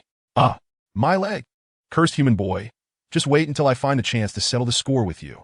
At noon, Chen Huaian had fallen asleep, while the mobile phone on the table continued to run an electronic girlfriend game. As the clock struck 12, a game notification popped up. Your remaining lifespan is 72 days. Have you heard? Li Qingran is returning to the sect. Li Qingran? Who is that? The one who injured the little sister from Qishao Peak. Allegedly on purpose? How dare she come back? Regardless of intent, who comes back from the sect competition unscathed? Is Qishao Peak so delicate? Enough talk, here comes Li Qingran. The disciples turned their gazes toward the entrance of the Qingyan sect. At some point, a slender figure had appeared, clad in a pale blue Taoist robe. Her black hair tied back with a white ribbon. She held a moon-white flying sword in her right hand. As the morning breeze blew, 2 strands of hair danced lightly, and the corners of her robe fluttered. Her pace was unhurried, but in a mere moment, she reached the plaza in front of the sect hall. Is this Li Qingran? Everyone spoke of Mu Baishuang's beauty, claiming Li Qingran was envious of her position at Qishao Peak. But now, it seemed Li Qingran surpassed Mu Baishuang in beauty. Indeed, Li Qingran was inherently more beautiful than Mu Baishuang. It was a pity when she was expelled from the sect. Li Qingran stood firm in the plaza, meeting the diverse gazes surrounding her. With a total of 1,200 cultivators in Qingyan sect, she could clearly hear their murmurs. She suspected that their words were not kind. Li Qingran had nothing to fear. Gripping her Su Xian sword tightly, the coldness of the sword sheath pierced her skin. The blade, forged from a millennium-old mysterious iron, radiated a chilling frost-like aura even through the sheath, merging with the morning mist. Yet, she felt no cold. Instead, her heart grew steadier and the tension within her dissipated. She was not alone in this moment. Though she could not see the figure of her mentor, she felt a gentle gaze upon her. Day and night, during her training, meals, sleep, and bathing, that gaze would often manifest. Initially, she felt shy and embarrassed. Later, the absence of that gaze brought her unease. Unbeknownst to her, She had grown incredibly reliant on her mentor. She recognized this dependency was not ideal, yet she could not help but yield to her feelings. After what felt like an eternity, the sun had shifted slightly. The elders of the various peaks began to arrive, the gates of the main hall swung open, and the sect leader, Wu Duantian, emerged with 3 personal disciples. 5 beams of light shot forth from Qishao Peak, with a green flying sword leading the way. Qingxian Daoist descended gracefully from the Xinyuan sword, followed by Xiao Yifeng, Yun Zimo, and Zhang Hanxiao, 3 inner disciples of Qishao Peak, who landed one by one in the plaza. Finally, Lu Changtian arrived, his flying sword carrying the little sister, Mu Baishuang. Li Qingran exchanged a glance with Mu Baishuang, her expression calm. However, Mu Baishuang appeared startled and quickly hid behind Lu Changtian. A sudden roar reverberated through the air, causing Li Qingran's ears to ring. Li Qingran, do you know your crime? The speaker was Qingxian Daoist. Li Qingran met his gaze with indifference and coldly replied, I, Li Qingran, am innocent. The plaza fell silent for a moment at her declaration, all eyes widening in shock. Li Qingran, where did she find the audacity to confront a transformation stage practitioner? For most cultivators within the sect, elders like Qingxian Daoist were revered figures, akin to embodiments of justice. Regardless of the truth, whatever he stated was considered the ultimate authority. Any discrepancies could be addressed later. To stand defiantly against a transformation stage practitioner was akin to courting death. It was not merely a matter of power. The disparity in cultivation realms was evident. To utter a single word of defiance was to invite overwhelming force to bear down upon her. In the realm of cultivation, strength reigned supreme. Sect Master Wu Duantian gazed at Li Qingran with a sigh, shaking his head. Li Qingran possesses commendable character. Even in the face of Elder Qingshuan's oppression, she remains composed. However, her rigidity may lead to her downfall, making her ill-suited for this world of cultivation. You are innocent. Elder Qingxian, filled with rage, laughed derisively. Your disrespect towards your elders is a grave offense. Kneel before me. Boom! A terrifying pressure descended upon Li Qingran. Despite her gritted teeth, she was gradually forced to her knees, but at that moment, a gentle force cradled her knees, allowing her to withstand Qingshuan's overwhelming aura. It is my senior. A warmth spread through Li Qingran's heart, realizing her senior had indeed arrived. Yet, with 7 transformation stage cultivators and over a dozen nascent soul practitioners within the Qingyan sect, she feared for her senior's safety should they intervene on her behalf. I, Qingran, am foolish and have caused trouble for my senior once more. No worries, a cold voice resonated in her ear. I am here. Who dares to insult you? Meanwhile, Chen Huaian, the character within the game, found himself bewildered outside the game. Moments earlier, as Li Qingran entered the main hall, the game interface had sprung to life with a flurry of notifications. You have triggered main quest 1. 0. Assist Li Qingran in severing ties with Qishao Peak and overcoming this calamity. This quest is of extreme difficulty. Failure will result in your electronic girlfriend, Li Qingran, being trapped at Qishao Peak, ultimately perishing in the dungeons. Please create your game character first. Chen Huaian's lips twitched. What a remarkable game. After spending tens of thousands, only now I get to create a character? If the game hadn't T-prompted me, I would have assumed my character was merely a formless spirit or perhaps just 2 hands. Let me see what is in store. Upon opening the character creation panel, he discovered the facial customization system was rather limited, allowing only slight adjustments to his current appearance. Fortunately, he was not displeasing to the eye, and with a few tweaks, he could pass for a celestial being within the realm of cultivation. As he clicked on the hair options, his hand froze. Limited time offer. Ethereal white hair of the immortal, one-time payment for permanent access. Only 998. What in the world? Chen Huaian's expression was one of astonishment. He had initially thought the game would refrain from such blatant monetization. Yet here it was, unashamedly presenting an array of over 100 white hairstyles. In addition to white, there were options for golden, red, and silver hair, with thousands of hairstyles available. The special white hair resembled Wei Wuxian's ponytail, albeit in a bleached version. He tried it on and felt extraordinarily handsome. At $998, it was a reasonable price compared to the other options costing up to $9,998. He decided to purchase it, shaking his head.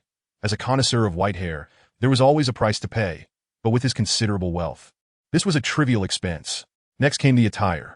Without purchasing clothing, he would be left with a free burlap robe, hardly befitting a figure of authority, barely surpassing a street beggar in appearance.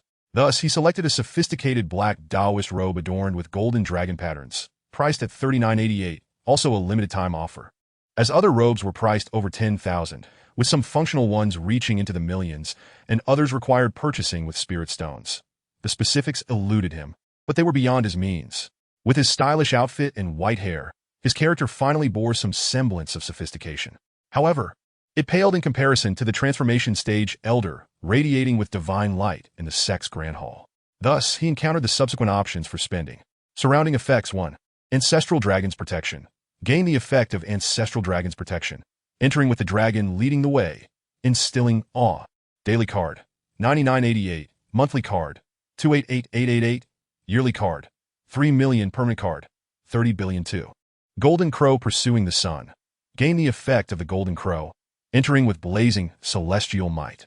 Daily card, 8888, monthly card, 250,000, yearly card, 208 million, permanent card, 25 billion, or pay with spirit stones. After a moment of contemplation, he ultimately chose the Ancestral Dragon Seal.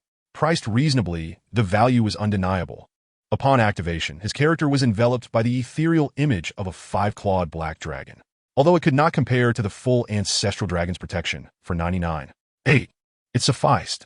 After all, he was facing transformation stage cultivators, not a host of Deluo golden immortals. Such grandeur was unnecessary.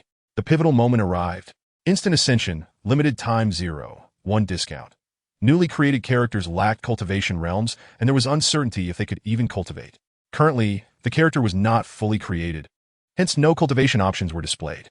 Yet, the monetization options were laid bare. 1. Instantly ascend to full circle of Qi Refinement. 200,000 Qi Refinement Full Circle Experience, card 99. 8 Day 2. Instantly ascend to full circle of Foundation Establishment. 5 million Foundation Establishment Full Circle Experience, card 998 Day 3. Instantly ascend to full circle of Golden Core. 80 million Golden Core Full Circle Experience, card 10. 998 Day 4. Instantly ascend to full circle of Nascent Soul. 660 million Nascent Soul Full Circle Experience, card 88,000 Day 5. Instantly ascend to full circle of Transformation 1. 88 billion Transformation Full Circle Experience, card 188,000 Day. Other realms are not yet available. All can be paid with spirit stones, with 1 spirit stone offsetting 10,000. 1 discount, and it's still exorbitantly priced? Unbelievable. In the past, even when first encountering an electronic girlfriend, or before a recent hospital checkup, the sight of these outrageous recharge options would have drawn scorn from him, cursing the game developers to the ends of time. However, now he merely smiled faintly and selected the Transformation Full Circle Experience card. 188,000 vanished from his bank account, and a divine aura enveloped his character, releasing a wave of spiritual pressure that rippled like water across the surface. At that moment, he overheard the game's Elder Qingxian bellowing in furious derision. Kneel! Kneel? For Li Qingran to kneel? Ha! Chen Huaian activated the communication talisman, a cold smile gracing his lips. As long as I am present today, let us see who dares. In the Grand Plaza of the Qingyun sect, 2 waves of transformation stage spiritual pressure clashed, creating an explosion of energy centered around Li Qingran. Surrounding cultivators felt as if submerged in water, their ears ringing. The ground trembled as dust obscured their vision, and the tiles were forcibly displaced, leaving behind a multitude of dents in the surrounding walls. This is bad.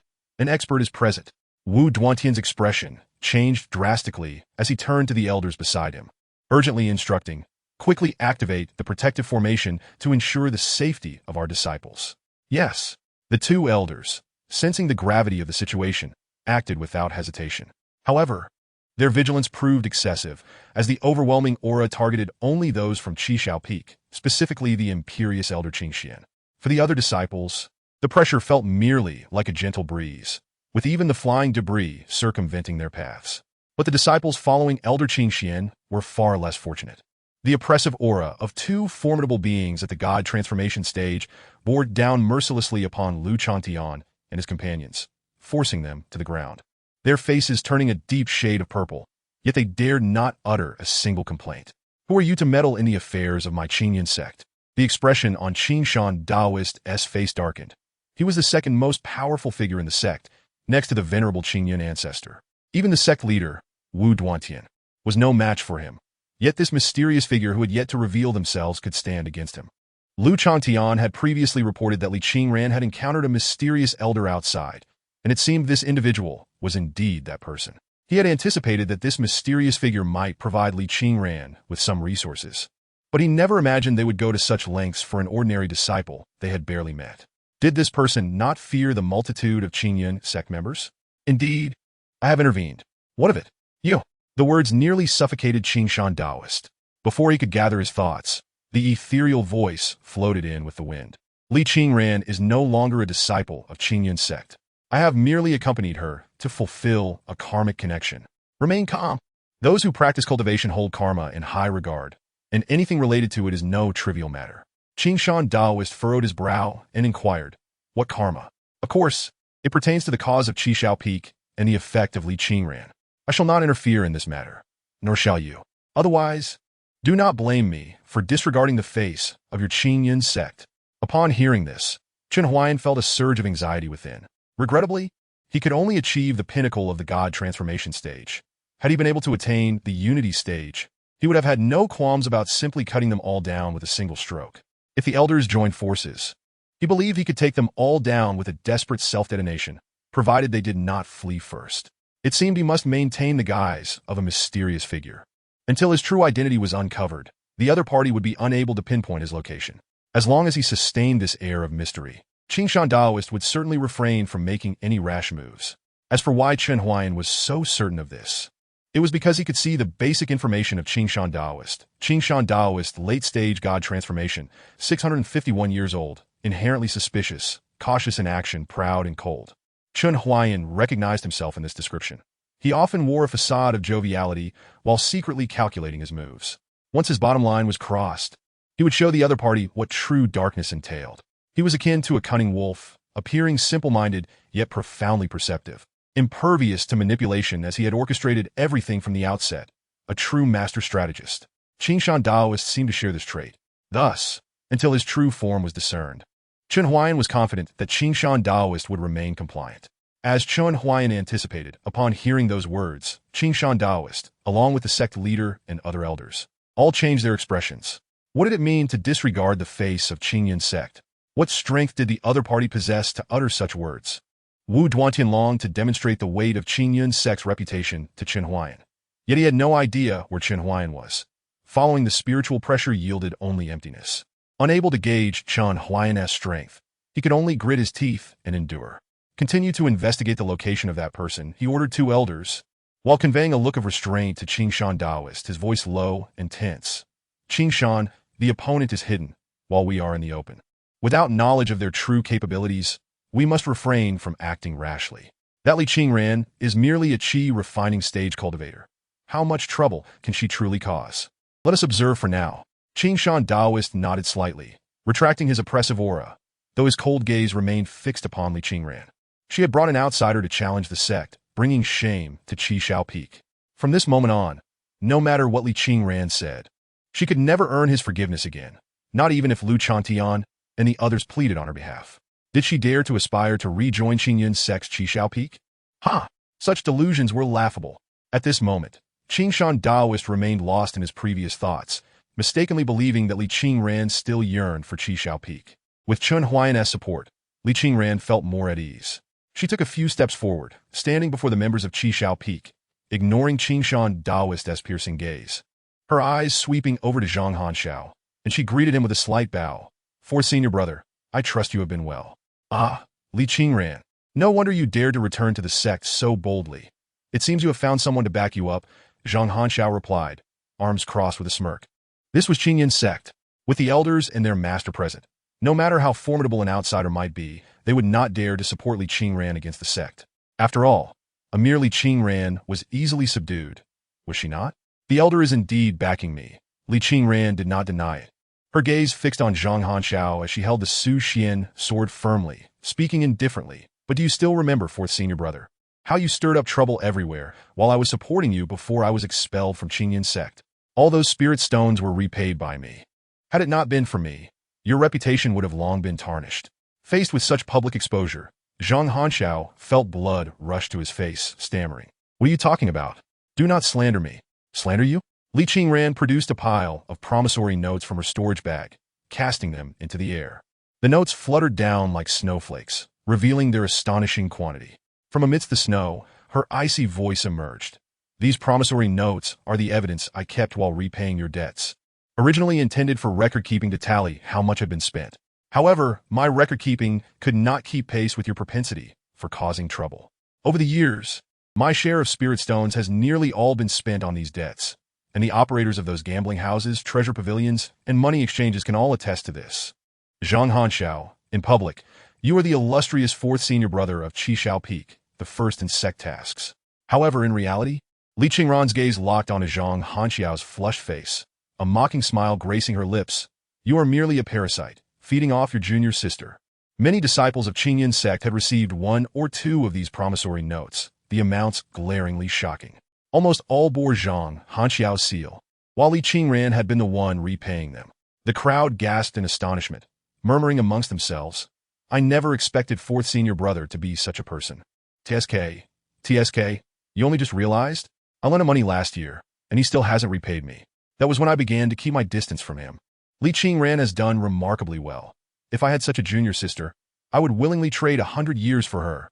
Qingshan Daoist also reached out to catch a note from the air, and to his dismay, it was a receipt from Zhang Hanxiao for services at the drunken immortal pavilion. His vision darkened as he cursed, scoundrel. Is this how I raised you? To use your junior sister's spirit stones to hire courtesans? His right hand rested upon the hilt of his sword, ready to draw it in anger. Yet, an unseen force swept across him. Have you forgotten my words? Sit down. Veins throbbed on Qingshan Daoist's forehead as he suppressed his fury and sheathed his sword. The surrounding gazes and whispers pierced Zhang Hanxiao's pride. What was wrong with using his junior sister's spirit stones? After all, Li Qingran was untalented and wouldn't he utilize so many spirit stones? What did it matter if he used them? It wasn't as if he wouldn't repay her. It was all Li Qingran's fault for exposing his past. Zhang Hanxiao glared at the true instigator, standing 5 steps away, anger boiling within him. Li Qingran, you speak falsehoods. Drawing his sword with a 2-inch blade, his emotions cooled. He gritted his teeth and asked, Wretch, do you dare to duel with me? If you lose, you will kneel and apologize. If you win, I will admit to those deeds being mine. Do you dare? To coerce through force and distort the truth? How fitting a fourth senior brother's modus operandi. Li Qingran's hands fell to her sides, her right hand grasping the sword hilt. Even if she were not his match, so what? She had come here today, her sword aimed at the past self who had been loyal and submissive to Qi Xiao Peak. The pressure from the foundation establishment stage cultivator bore down upon her, the wind tousling her hair. The coldness in her eyes deepened beneath her bangs, yet a smile graced her frosty visage. Very well. Draw your sword. Chapter 40. Confronting Zhang Hanxiao, the foremost disciple of the Qingyan sect, naturally possessed formidable strength. Despite his penchant for gambling and indulgence, his innate talent was indeed remarkable. At just under 30, he had already reached the mid-foundation stage. Among the disciples of Qi Xiao Peak, he was only slightly older than Mu Baishuang and Li Qingran. While his cultivation did not match that of Lu Changtian and others, he had always managed to overshadow Li Qingran. During their time at Qi Xiao Peak, Zhang Hanxiao often called upon Li Qingran to serve as a sparring partner, but she could never match him. Both practiced the unique swordsmanship of Qi Xiao Peak, the lesser wuxiang sword. Zhang Hanxiao had mastered this technique, while Li Qingran, having joined Qi Xiao Peak relatively recently and with a rather neglectful master in Qingshan Daoist, had made slow progress, barely achieving minor success after 3 years. Faced with Zhang Hanxiao, who had an equivalent mastery of both swordsmanship and inner energy techniques, Li Qingran felt an undeniable pressure, though her grip on her sword remained steady. Li Qingran, I hear you persevered in reaching the peak of Qi refinement despite your damaged Dantian. What resilience! If only you had worked so hard back when you were still at Qi Xiao Peak. But back then, you squandered your time. Now, it is too late to strive. Zhang Hanxiao instinctively reached for his flying sword, only to remember that his usual weapon had been gifted to Mu Baishuang. All he possessed now was a low-grade artifact, which felt dull even for mundane tasks. He hesitated, then drew the sword, deeming it sufficient for his duel with Li Qingran. Li Qingran, I am at the mid-foundation stage. If I duel you with this strength, victory would be hollow. Therefore, I shall suppress my cultivation to the peak of Qi refinement, matching your level. Zhang Hanxiao pointed his sword at Li Qingran, his chin raised in arrogance. Nearby, Qingshan Daoist could not help but twitch his mouth, his expression darkening further. What a fool Zhang Hanxiao was! Li Qingran, with her damaged Dantian and lack of spiritual roots, would still be at a disadvantage even if he suppressed himself to the peak of Qi refinement. He should have at least reduced his strength to the 5th or 6th layer for a fair contest. How had he ever allowed such an embarrassing fool into Qishao Peak? Wu Duantian, aware of Qingxian Daoist pride, noted the elder's grim demeanor and predicted that Zhang Hanxiao would likely be sent to the reflection cliff for half a year of contemplation. Despite Zhang Hanxiao's provocative words, Li Qingran remained silent. With her sword drawn, she struck with the swiftness of lightning, moving like a startled swan toward Zhang Hanxiao. Junior sister, your first technique, startling the branches, lacks finesse. Zhang Hanxiao laughed heartily, leaping into the air to deliver a downward slash, conjuring 3 illusory sword shadows that converged towards her. Initiating the deadly move, Lonely Swan Shadow from the lesser Wuxiang sword. Li Qingran, having fallen to this move countless times before, now felt it was not as formidable as she remembered. Even with his cultivation suppressed, Zhang Hanxiao's swordplay remained sharp, yet to her eyes, it seemed to move in slow motion. Why was that? Could it be due to her flawless dantian? The thought swiftly solidified into certainty. The flawless dantian was exceedingly rare, even in ancient times, a coveted treasure. Surely it possessed some extraordinary properties. As her thoughts raced, Li Qingran perceived the true form of Zhang Hanxiao's attack, and their swords clashed with a resounding clang. Zhang Hanxiao's smug expression froze. He had exploited her weaknesses with his best moves, yet they had missed their mark. Glancing down, he saw the half of his sword remaining in his grip, the low-grade artifact shattered with a single strike. In disbelief, he looked at Li Qingran, who stood with her sword, emanating a chilling aura. The blade gleamed like the dark night, the hilt pale as the moon, and the scarlet tassel swayed in the wind. This sword was undoubtedly not hers. Its quality was far superior. Elder Wu Duantian squinted, discerning that this sword was at least a top-grade artifact. Its icy aura cascading like a waterfall, and amongst top-grade artifacts, it was among the finest. With proper nurturing, it could even attain a semblance of sentience, transforming into a spiritual weapon. Qingxian Daoist's expression darkened. His fingers rubbed the sword hilt, teeth grinding in frustration, wishing to confront Zhang Hanxiao directly. Initially, he had deemed Zhang Hanxiao's actions disgraceful. Now, the sight of his fractured sword filled him with humiliation. If Zhang Hanxiao were to falter against Li Qingran, it would be an even greater embarrassment. Regardless of the weapon's classification, a weapon represents a cultivator's strength. Yet this sword was indeed beyond the norm. For those at the divine transformation stage, such quasi-spiritual artifacts were commonplace.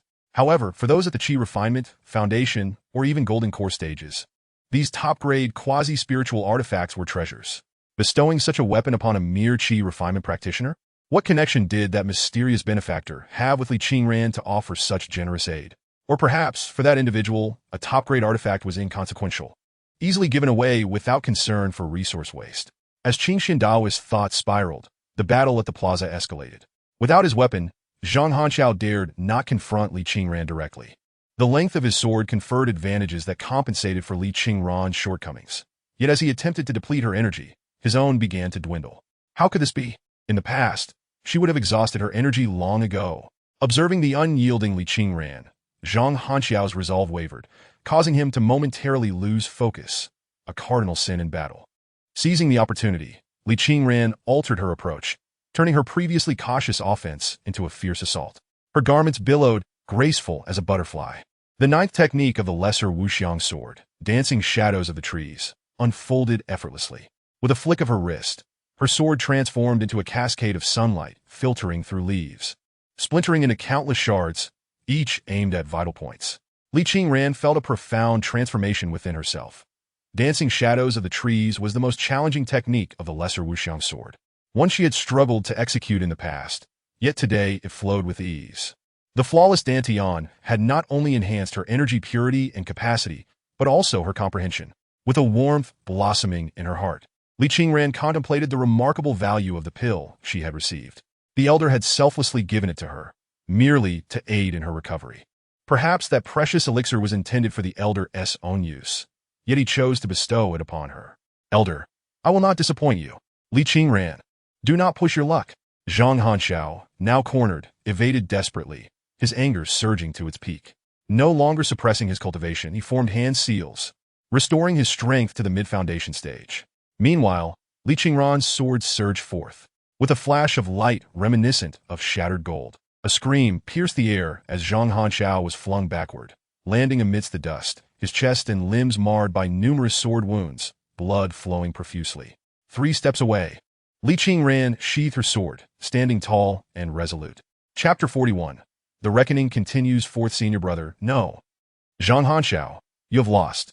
Li Qingran gazed at the fallen Zhang Hanxiao. Her heart lightened, and she felt an overwhelming sense of relief. The plaza was enveloped in a chilling silence. Every onlooker stunned by the spectacle.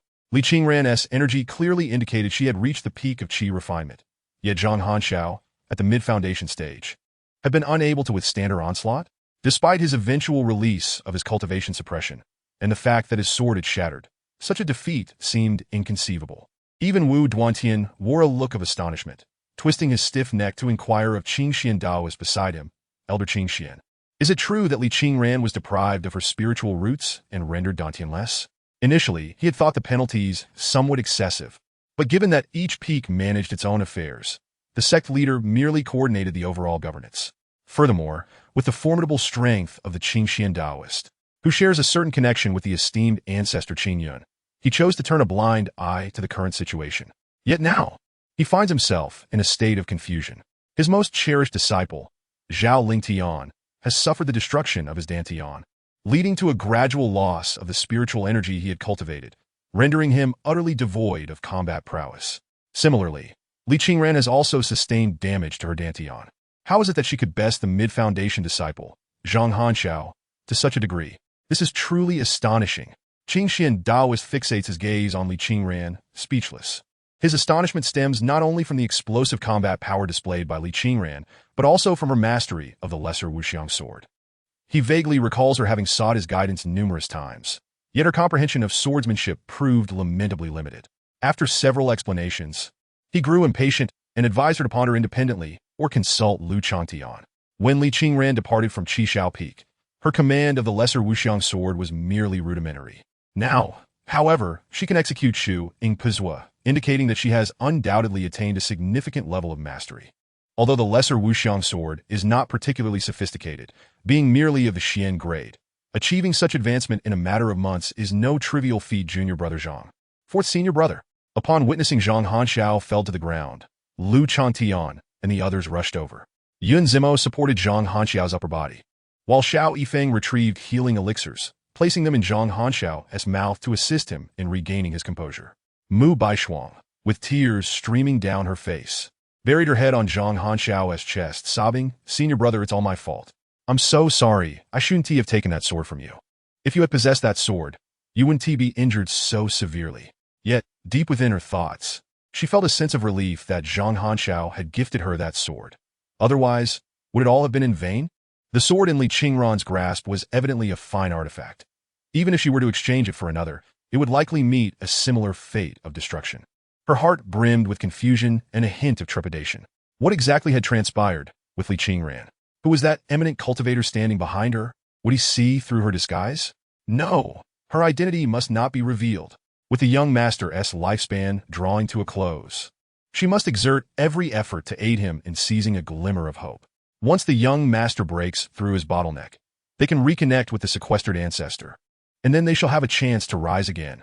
Mu Baishuang silently admonished herself to act discreetly, promptly rising from Zhang Hanxiao's side and feigning tears as she concealed herself behind Lu Changtian. Li Qingran, your actions are rather excessive. Lu Changtian pointed an accusatory finger at her, his expression stern. Regardless of the past, Zhang Hanxiao was once your senior brother. How could you resort to such ruthless measures? Ruthless measures? Li Qingran spread her arms and shook her head. I am merely at the peak of the qi refinement stage, not yet at the pinnacle of the foundation establishment stage. To have injured him is already my utmost limit. Do you truly believe I could leave him gravely wounded and unconscious? Lu Changtian opened his mouth, at a loss for words. He turned to observe the unconscious Zhang Hanxiao, who was flushed like a brick, clearly feigning unconsciousness. While his external injuries were indeed severe, it was evident that he was not truly in a coma. He simply could not bear to accept the reality of his defeat at the hands of Li Qingran. Li Qingran, has your Dantian been restored? The previously silent Qingxian Daoist suddenly interjected. The other disciples of Qishao Peak paused, their attention riveted on Li Qingran, while Mu Baishuang peered out from behind Lu Changtian. Thanks to the benevolence of my esteemed elder, I have been able to restore my Dantian, Li Qingran replied, brushing her hair back, one hand resting on the sword sheath as she lowered her gaze to her toes. A faint blush crept up her ears, a stark contrast to her earlier composure. However, all attention focused on her words, leaving her shy demeanor unnoticed, save for Mu Baishuang, who narrowed her eyes. Women understand women best. She knew not what had transpired with Li Qingran during this time, yet she could discern that Li Qingran had developed a special sentiment for that mysterious cultivator. It remained uncertain how that cultivator felt toward Li Qingran. This could pose a problem.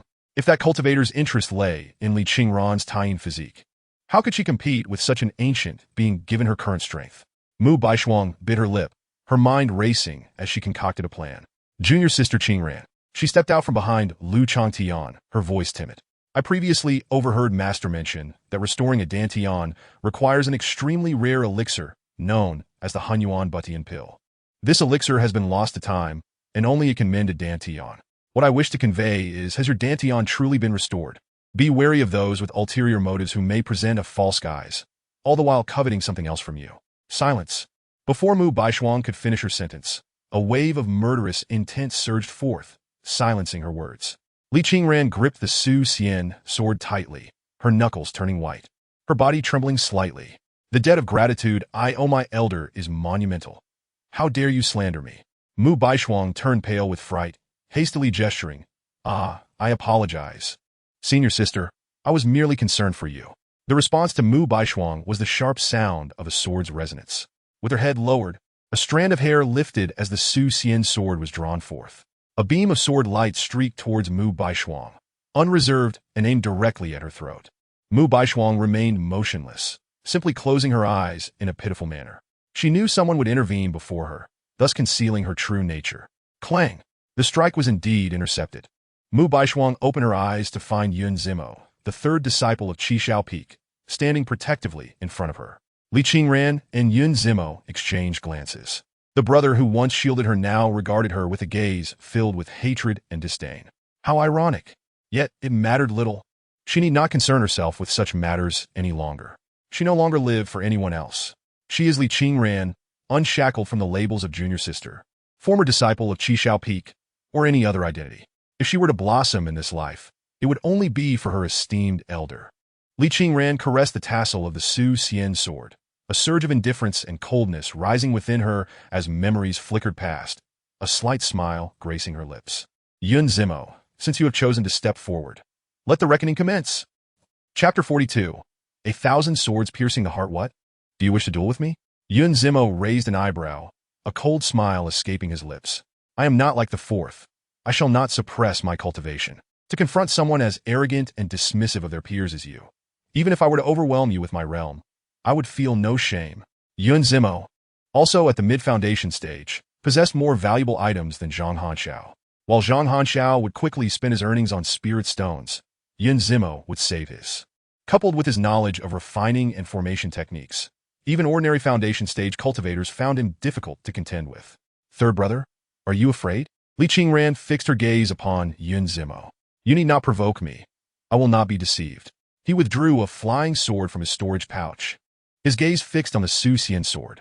Your sword is commendable, yet I will not fall victim to the weapon as the fourth did. My flying swords are plentiful. Li Qingran, however, remained silent, merely offering a respectful bow to sect leader Wu Duantian, proclaiming loudly, Sect leader Wu. The Qingyun sect upholds the principle that goodness must not be slandered, and evil must not flourish. To defame others and conspire against fellow disciples is a grave offense.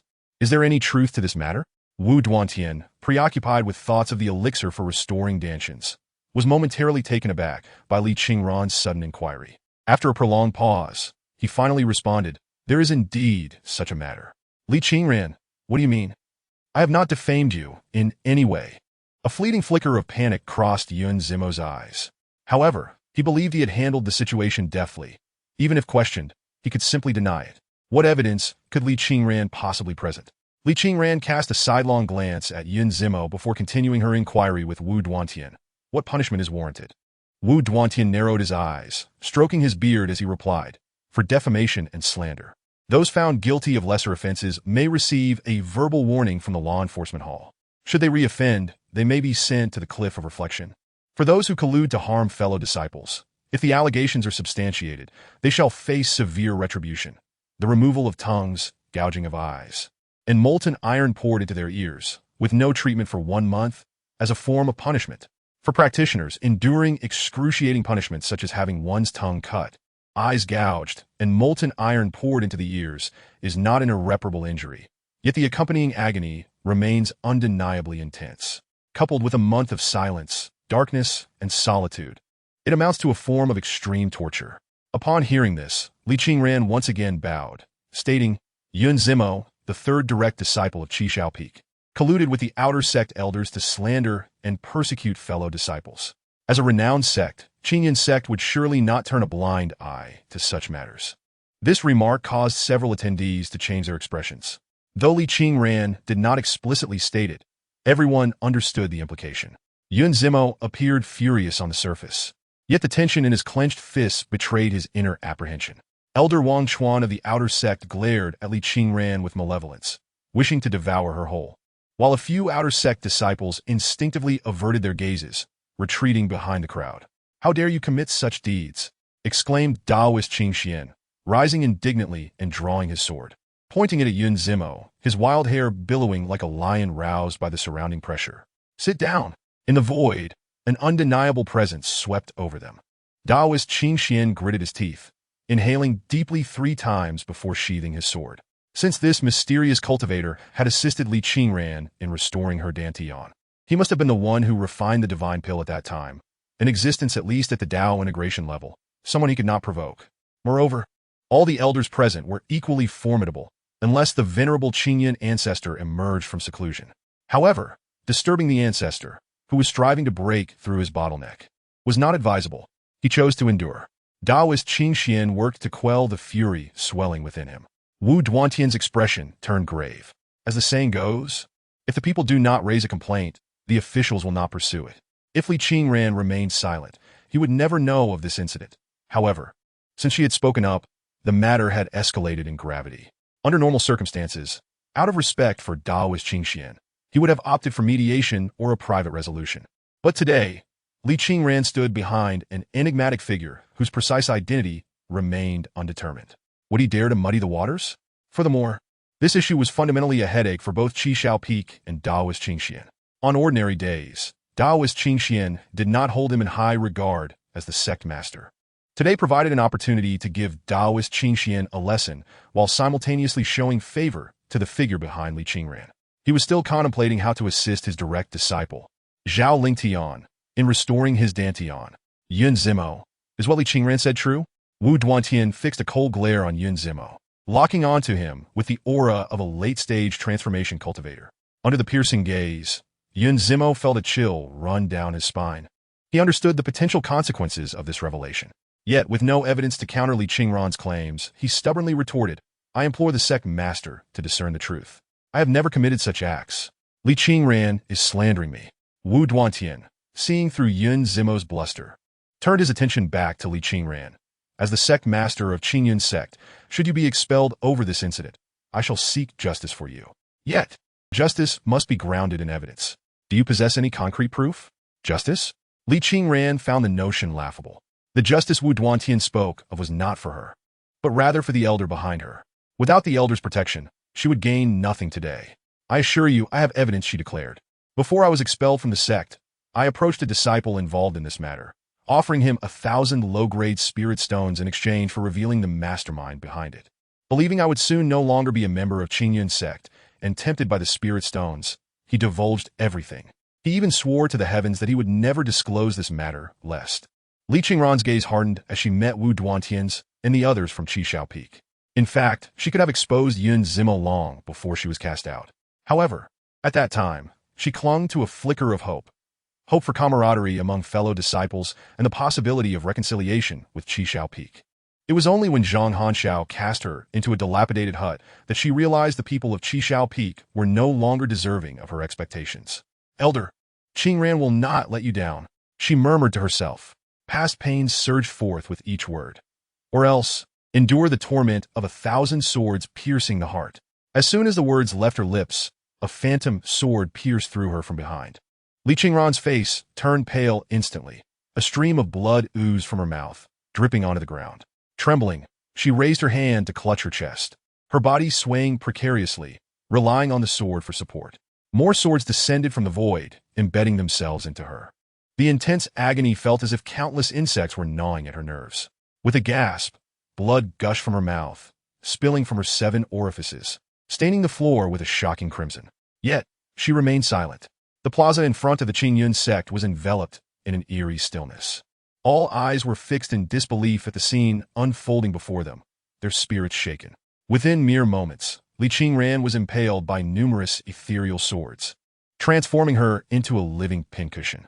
The weight of the swords seemed to crush her, her hair cascading to the ground, mingling with the blood, leaving her only able to kneel on one knee to uphold her frail form. Profound scriptures of the Great Path swirled around the swords. 1,000 swords pierced the heart. The oath of the Great Path was fulfilled before the watchful eyes of the crowd. Chapter 43. Are you satisfied? Help! Help! Somebody save me! Outside the game, witnessing Li Qingran's sudden transformation into a bloodied figure, Chen Huaian was left dumbfounded. For a fleeting moment, he questioned whether he had insufficient funds. He frantically tapped the screen, the cracks on his already battered phone spreading further. Sweat streamed down his cheeks. At that moment, Chen Huaian desperately awaited the appearance of a recharge button from the system. All disciples of Qingyan's sect stood frozen in shock. Among them, one disciple turned pale, his face a mask of disbelief. He could never have imagined that Li Qingran would utilize the oath of the Great Path as a means of self-justification. That was the torment of 1,000 swords piercing the heart. A moment's negligence could cast a shadow over one's cultivation journey, impeding progress for a lifetime. Meanwhile, Chen Huaian, though delayed, was finally presented with a prompt. Would you like to recharge 18? 8 to purchase a celestial-grade BU transformation pill to heal Li Qingran? Limited time offer. Buy.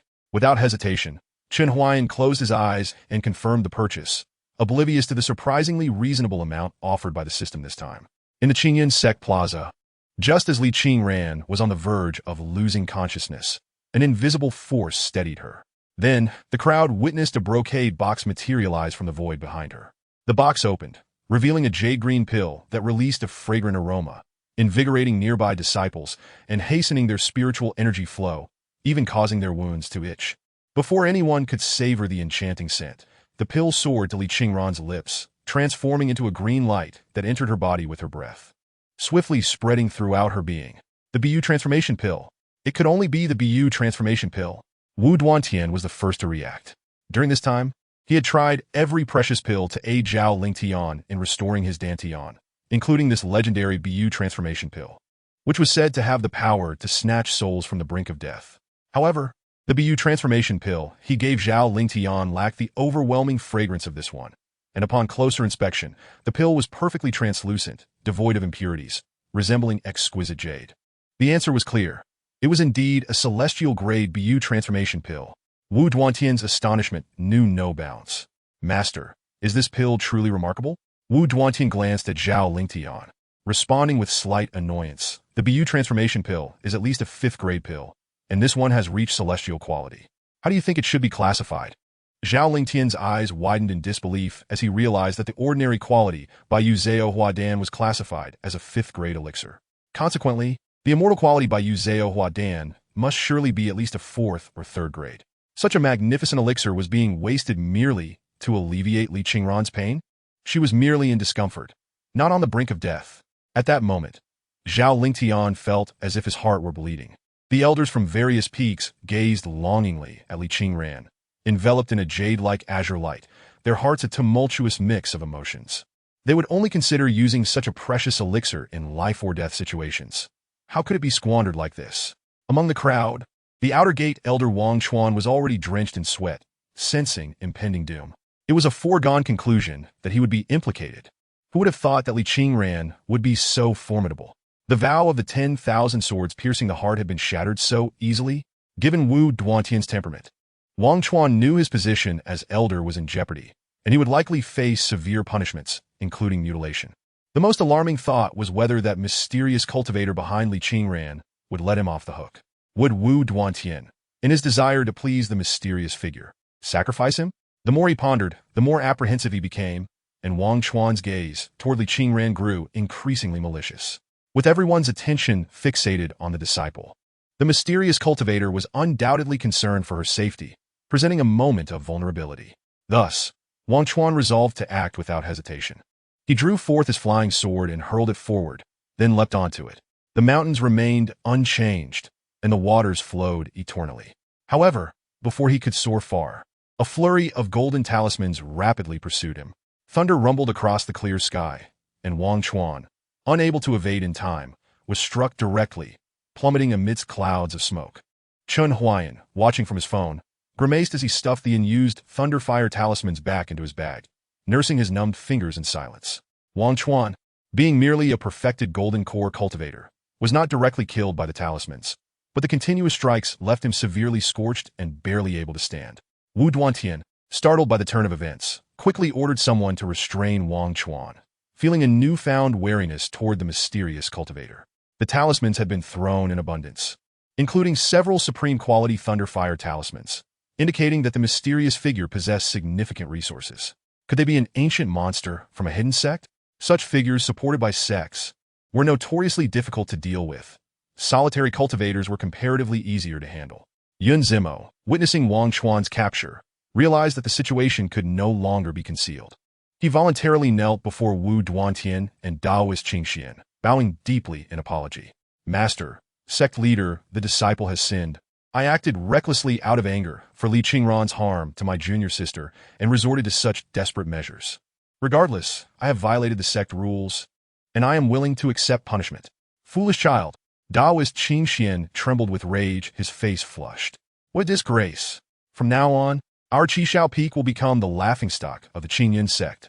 Who knows what the ancestors will think upon their return? The more he contemplated, the angrier he grew.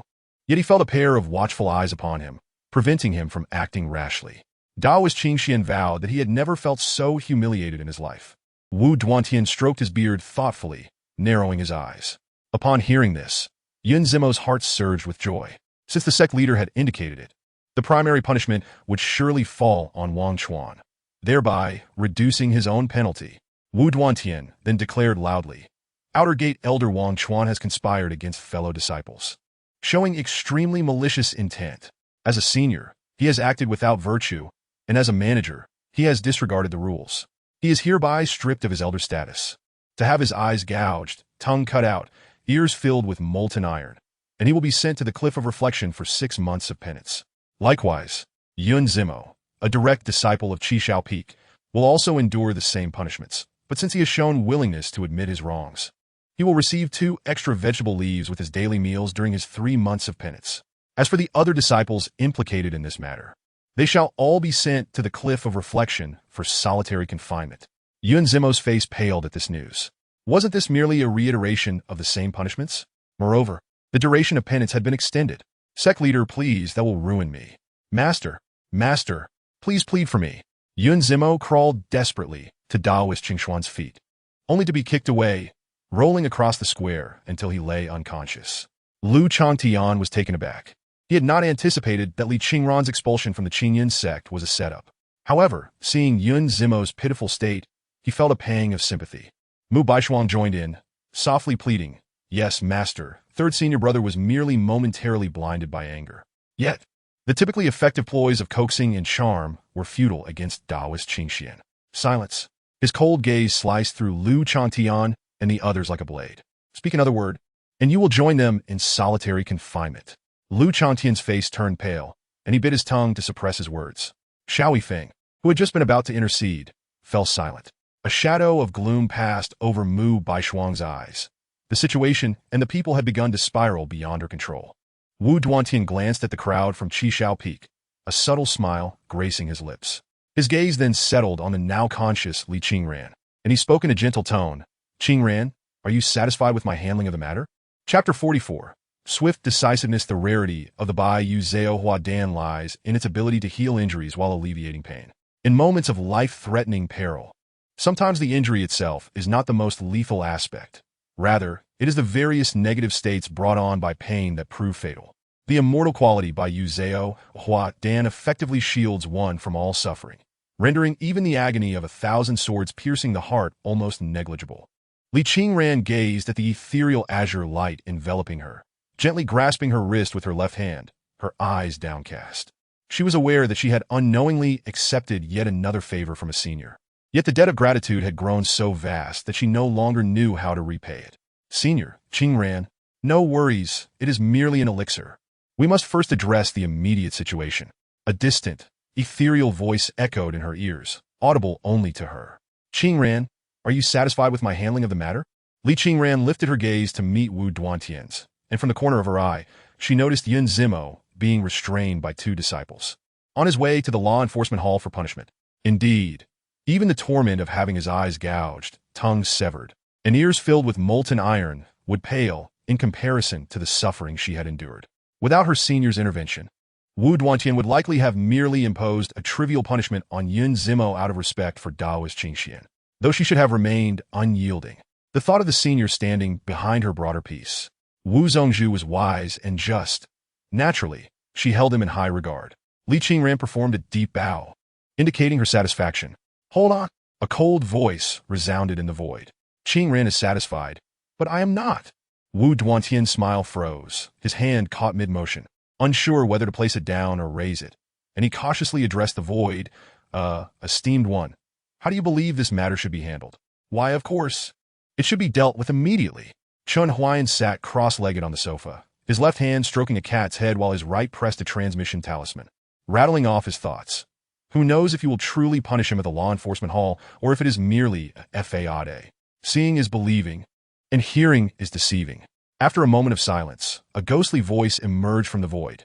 Punishment does not spare kin, and the law does not show favoritism.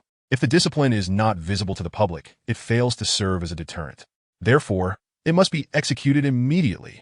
Li Qingran was momentarily taken aback, her heart warming slightly. A senior of such purity would surely not wish to witness the gruesome scene of gouged eyes and severed tongues. He was likely concerned that all she had fought for could be undermined, and that those who had wronged her might evade their just punishments. Wu Duantian let out a sigh of relief. He had feared that this mysterious cultivator would demand Yun Zimo's expulsion from the Qingyan sect or even a swift execution. This matter is beyond his decision, for although he is the sect leader, expelling a direct disciple necessitates consultation with the elders, especially one as esteemed as the Qingxian Taoist. Very well, let the execution commence, he instructed, casting a glance at the 2 law enforcement hall disciples who were restraining Yun Zimo. After the execution, he routinely took all disciples to the reflection cliff to visit those who had been punished, which effectively served as a warning to others. However, since that mysterious cultivator had made a request, he chose to remain silent, caring little for the potential loss of face for the Qingxian Taoist. The disciples of the law enforcement hall dragged Yun Zimo back to the center of the square. One disciple held him firmly in place, while the other produced a hook from his belongings. Given the cultivator's formidable recovery abilities, there was no need to heat the hook. A piercing scream echoed through the air, causing many disciples of the Qingyun sect to avert their eyes. In the center of the square, Yun Zimo was left without a tongue, his bloodshot eyes glaring skyward as he howled, his voice long gone. The iron was to be smelted on site, necessitating a wait. Wu Duantian looked at Li Qingran. It was evident to all that his words were directed toward the mysterious cultivator behind her. Everyone gazed at Li Qingran, as if she had become the spokesperson for the enigmatic figure. Zhang Hanxiao continued to feign unconsciousness, while Lu Changtian and Xiao Yifeng wore ashen expressions, too afraid to plead for Yun Zimo. They stood protectively on either side of Mu Baishuang, unwilling for her to witness Yun Zimo's tragic state. Under such scrutiny, Li Qingran felt a wave of uncertainty. Her senior had not spoken, and she was reluctant to speak on their behalf. She could only grasp her Su Xian sword and lower her gaze to count the ants on the ground. What do you think, Qingran? A gentle voice unexpectedly broke the silence. Li Qingran's face flushed crimson. After a moment of surprise, she feigned composure and replied, I believe this is sufficient. The Qingxian Taoist grunted in displeasure. Wu Duantian stroked his beard, wearing a conciliatory smile, narrowing his eyes. He sensed the moment was ripe and turned his gaze to Li Qingran's back, clasping his hands together. I humbly request a favor. Since you possess the means to restore this child, Estantion, might you also assist my beloved direct disciple? He stepped aside to reveal Zhao Lingtian, his expression forlorn. This child possesses remarkable talent and a kind heart. He is a rare gem, yet he has been rendered incapable by the fiends of the demonic sect. I cannot bear to see him languish in sorrow, stuck at this impasse. Li Qingran lifted her head, the blush fading from her cheeks, her autumnal eyes hardening like ice. The Hunyuan restoration pill. She now comprehended the immense opportunity her senior had bestowed upon her. Such a divine pill would surely be difficult for her senior to acquire as well. Wu Duantian was asking for it outright. Was he considering using her as leverage against her senior? At the same time, Chen Huaian received a notification. The sect leader Wu Duantian seeks a Hunyuan restoration pill from you. Please make a choice. Different choices may yield different consequences. Choose wisely. Options included 1. Direct refusal. Do you think you deserve this? Begone. 2. A temporary measure. Let us set this matter aside for now. We shall discuss it once this situation is resolved. 3. Granting the opportunity. Very well, a mere Hunyuan restoration pill is of little consequence to me. I shall give you 1. This would result in the loss of 1 Hunyuan restoration pill. If none are present in the inventory, a deduction of 1, 0, 0, 0, 0, 0, 0, or 100 spirit crystals will occur to forcibly purchase 1. Using a sound transmission talisman for free dialogue, Chen Huaian was poised to select an option when he suddenly halted, narrowing his eyes, realizing the complexity of the situation. He initially intended to choose the first option, setting aside the fact that the Hunyuan restoration pill was valued at 100,000 each. There were none left in the koi pond. That was a benefit provided by the game. The hint in option 3 also indicated that the price of the Hunyuan restoration pill was certainly not limited to that figure. Moreover, this was merely a Hunyuan restoration pill, not a celestial item. If he chose option 1, what would happen if the entire Qingyan sect became agitated? Though a fully realized god transformation could defeat these late-stage cultivators, it could not protect Li Qingran. Furthermore, the visible strength of such a cultivation sect only represented a fraction of their true power. Who knew if there were hidden sanctuaries harboring ancient, reclusive monsters? If they sent a powerful opponent after him, he would be unable to withstand it. Chen Huaian rubbed the head of the cat in his left hand repeatedly, his thoughts racing. He did not perceive his concerns as unwarranted. In games of this nature, choices often influence the storyline, and a misstep could lead to a bad end. In such a case, what would it matter to restart the game with a new electronic girlfriend? She would not be Li Qingran. After a moment of hesitation, he pressed option 2. Let us not discuss this matter for now. Once Qingran's situation is resolved, we shall find a suitable time to converse. The ethereal voice was steady and convincing. Wu Duantian scolded himself for his impatience and promptly apologized. Indeed, Qingran's situation is of utmost importance. I failed to grasp the main point. He did not expect an immediate answer. In his view, a great cultivator capable of refining the Hunyuan restoration pill would hardly indulge in convoluted dealings, and they would likely discuss compensation later. However, as long as Zhao Lingtian's Dantian could be restored, he would not mind exhausting his savings. It would all be worthwhile. Li Qingran thought to remind her senior, but she found no opportunity to speak. Instead, a voice echoed in her ear. Do not fret. I have my own plans. It turned out her senior had always been aware, and her worries had been unfounded. Li Qingran took a deep breath, calming herself and feeling somewhat foolish. Someone like her senior, who appeared youthful, must have experienced countless years and trodden more paths than she had grains of rice. Should she really be burdening herself with such concerns? Instead, it seemed her senior needed to comfort her, which was simply inappropriate. Lost in such thoughts, her ears grew warm again, and she hastily cast aside her disordered musings. Raising her gaze, she fixed her eyes on Xiao Yifeng, the second disciple of Qi Shao Peak. Xiao Yifeng had been consoling Mu Baishuang, but suddenly felt a chill run down his spine. Turning, he met Li Qingran's indifferent gaze. A shiver coursed through him as memories flooded back. The Li Qingran of his recollection had always been compliant. When had she ever displayed such a look?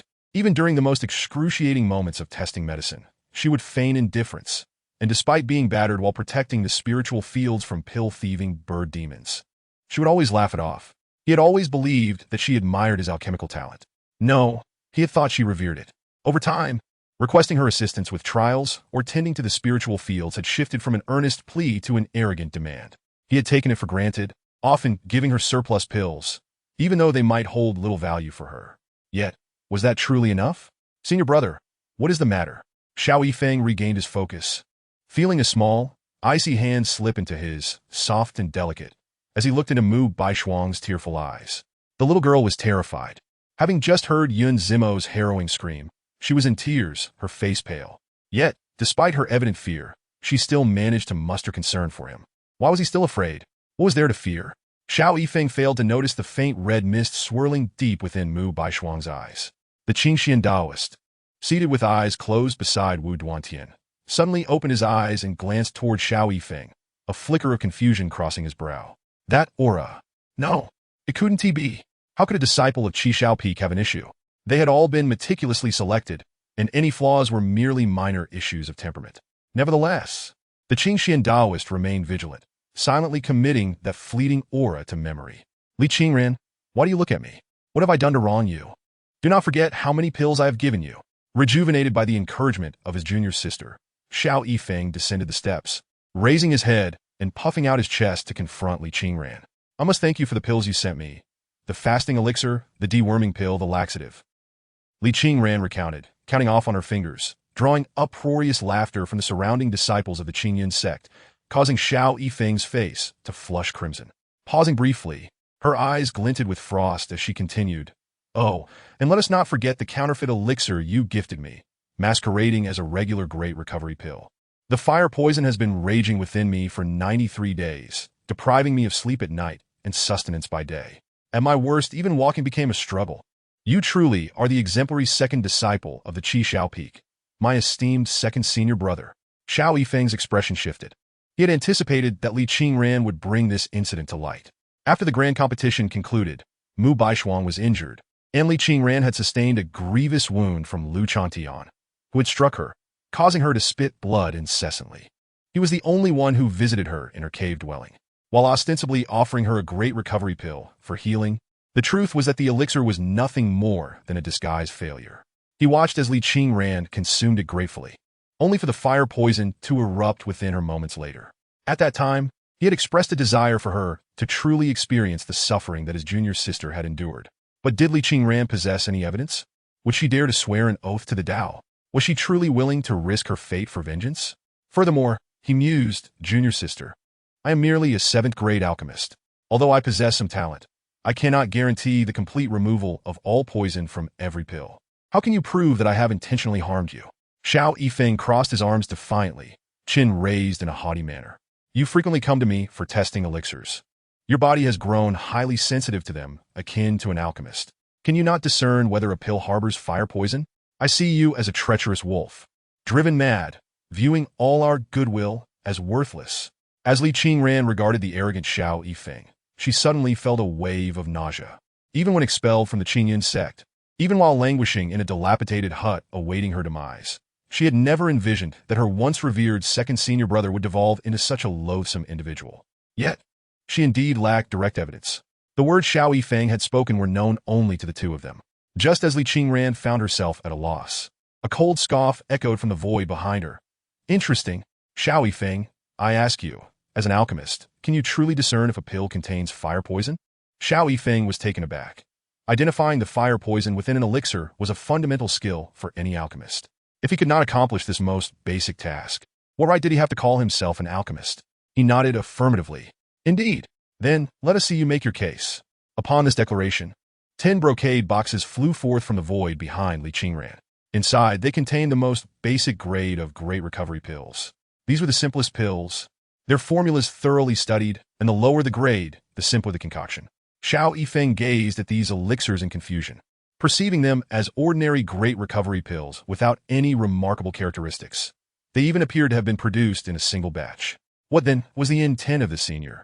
Here lie 10 ordinary great recovery pills. Of these, 9 harbor fire poison.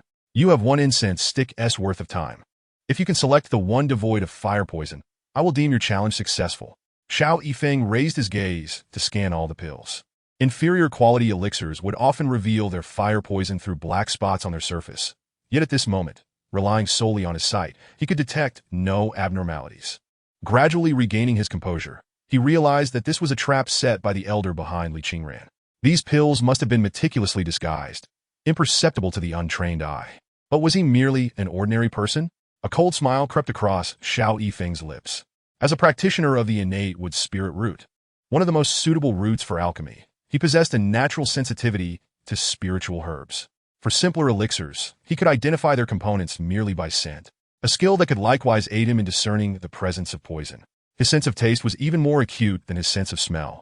It was no exaggeration to say that he could perceive poisons that eluded even the most seasoned cultivators present. "Senior, What if I could detect the fire poison? He did not immediately agree, but instead regarded the void behind Li Qingran with a composed demeanor. Today, he would seek to vindicate Yun Zimo and Zhang Hanxiao, as well as his junior sister, and restore honor to Qi Xiao Peak. Should you succeed, I will overlook the matter concerning Qingran. Xiao Yifeng yearned to inquire about the relationship between this elder and Li Qingran, yet reason restrained his curiosity. He bowed respectfully, a hint of defiance lacing his tone. Senior, if I can indeed discern the fire poison, would you be willing to personally heal my third and fourth senior brothers and plead with Master Wu to rescind the punishment upon my third senior brother? Wu Duantian's expression shifted. He thought to himself that Xiao Yifeng truly had the audacity to negotiate terms with an elder of unknown power. Qingshan Daoist, however, stroked his beard in approval, believing that Xiao Yifeng had not poisoned Li Qingran and that his current demeanor was quite to his liking. This was the disciple he had trained. Chen Huaian pondered while glancing at his phone, focusing on the likelihood of Xiao Yifeng identifying the correct elixir. 0%. This was the assessment provided by the game. He felt a mix of exasperation and amusement. Was Xiao Yifeng courting death? Did he possess any sense? In that case, let us see how this unfolds, he decided, activating a communication talisman. Very well, I will grant you 3 chances. If you fail to identify the normal elixir in all 3 attempts, you shall consume all 10. In the Qingyun Sect's plaza, all eyes were fixed on the void, awaiting the mysterious elder's response. On the surface, Xiao Yifeng appeared brave, yet internally he was in turmoil, hoping that this enigmatic elder would not hold his insolence against him. After all, his previous words had indeed been quite disrespectful. However, the voice from the void slowly resounded. You have only 3 attempts. Should you fail, you shall consume all these elixirs. Upon hearing this, Xiao Yifeng let out a sigh of relief, a confident smile gracing his features. Senior, your magnanimity is noted. I shall keep my word. He took a few steps forward to the brocade boxes, exuding confidence. He first inhaled the scent of all 10 great recovery pills several times, the casualness on his face gradually giving way to seriousness. Based on the information his olfactory senses provided, these ordinary great recovery pills were indistinguishable. Their uniformity manifested in terms of heat, structure, ingredient proportions, and the age of materials, giving the impression that these 10 pills were exact replicas of one another. Yet, was this truly the case? What level of alchemical skill could achieve such uniformity? Xiao Yifeng's heart trembled, beads of sweat forming on his brow. Elder Qingshan, do you think Xiao Yifeng can succeed? Wu Duantian, lacking understanding of alchemy, could only observe as Xiao Yifeng sniffed and pinched the pills, appearing quite engaged. Rest assured, Qingshan Daoist murmured, his eyes partially closed. This disciple of mine possesses the innate wood spirit root. There is no significance in testing him this way. Wu Duantian acknowledged this with a grunt, though the finer details escaped him. He recalled that when Xiao Yifeng first entered the sect, he had intended to take him as his disciple, only to be intercepted by Qingshan Daoist midway. This incident had left him sleepless for 2 nights. Upon hearing Qingshan Daoist's words, Lu Changtian felt a wave of relief wash over him. The self-purification ability of a foundation establishment practitioner was nearly non-existent. If Xiao Yifeng consumed all 9 poison pills, even if he did not perish on the spot, he would be left severely impaired if he did not properly care for his health afterward. This old monster truly harbored malicious intent. Lu Changtian sneered at the void behind Li Qingran, thinking, aligning oneself with such a malevolent individual, even if she achieves some measure of success in the future, she will likely be no different from a demonic cultivator. Mu Baishuang, hiding behind Lu Changtian, rolled her eyes but remained silent.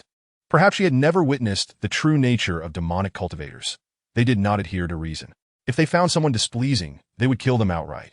Even if forced to reason, in such circumstances, all 10 of these pills would undoubtedly be laced with deadly poison. Time ticked by. Xiao Yifeng grew dissatisfied with merely relying on his sense of smell. He began to lick each pill twice, scraping off a bit of powder with a small knife or cutting a corner to observe its cross-section. After a flurry of activity, his complexion grew increasingly pale, and his gaze became more and more bewildered. Time is up. Have you made your choice? A voice suddenly echoed, causing Xiao Yifeng to shudder. He paused, swallowed hard, and his gaze ultimately settled on one particular pill, his expression solidifying with determination.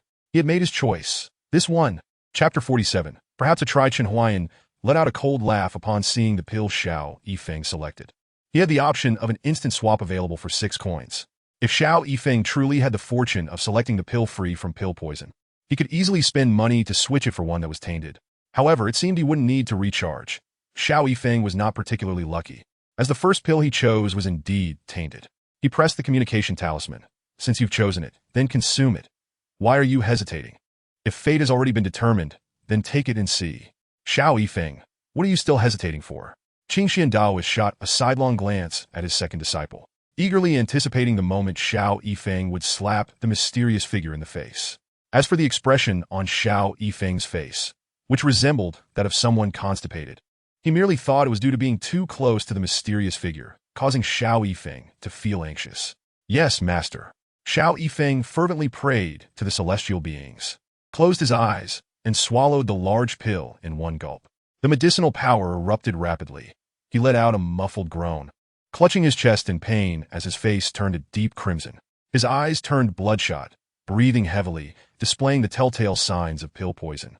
Moreover, it was undoubtedly a potent strain of it. To prevent damage to his meridians, he immediately sat cross-legged, regulating his internal spiritual energy, using wood elemental energy to gradually dispel the poison within. Other cultivators with different elemental roots would have to resort to pills or seek help from elders to expel the toxins. Wu Duantian glanced at the nearby Qingxian Daoist. Noticing the elder's face had darkened considerably, a hue akin to the color of his hat, his hidden hands trembling, evidently quite furious. You still have 2 chances. The voice behind Li Qingran was calm and unperturbed. The surrounding disciples and elders of the Qingyun sect understood that Xiao Yifeng had failed his first identification. Xiao Yifeng managed to temporarily suppress the pill poison, opened his eyes, his expression grim.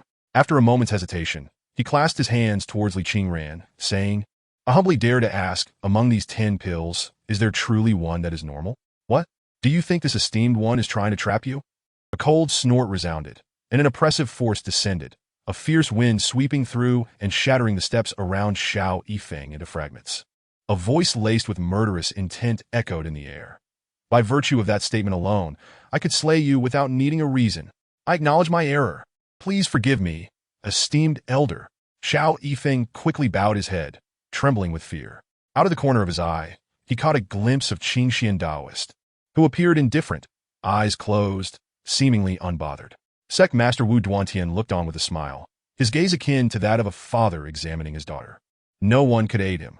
Both his master and the sect master were unwilling to offend the mysterious cultivator. He was left to rely solely on himself.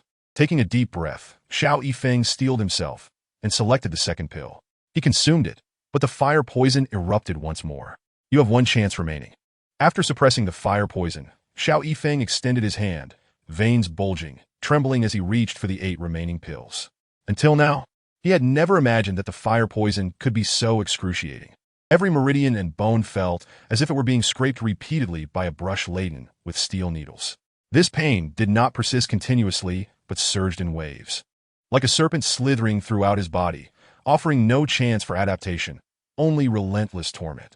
This was still manageable due to his wood elemental root, which innately possessed the ability to detoxify and suppress toxins. But Li Qingran did not have that advantage. It dawned on him that Li Qingran had been suffering through such torment daily since her expulsion from Qishao Peak. This mysterious cultivator's alchemical skills were indeed remarkable. Even attempting to taste a sliver would not allow him to discern which pill was free from poison. Given that, it would be wiser to select one at random. Xiao Yifeng closed his eyes and ceased to struggle, randomly grabbing a pill. Remarkably, luck was on his side. He had indeed selected one, an 1/8 of a chance. Chen Huaian, resigned, spent 6 coins, and at the moment of deduction, the pill in Xiao Yifeng's hand was swapped out. The nearby black cat observed Chen Huaian with an odd expression. What is this kid mumbling to himself while staring at that black box? Could he be mentally unstable?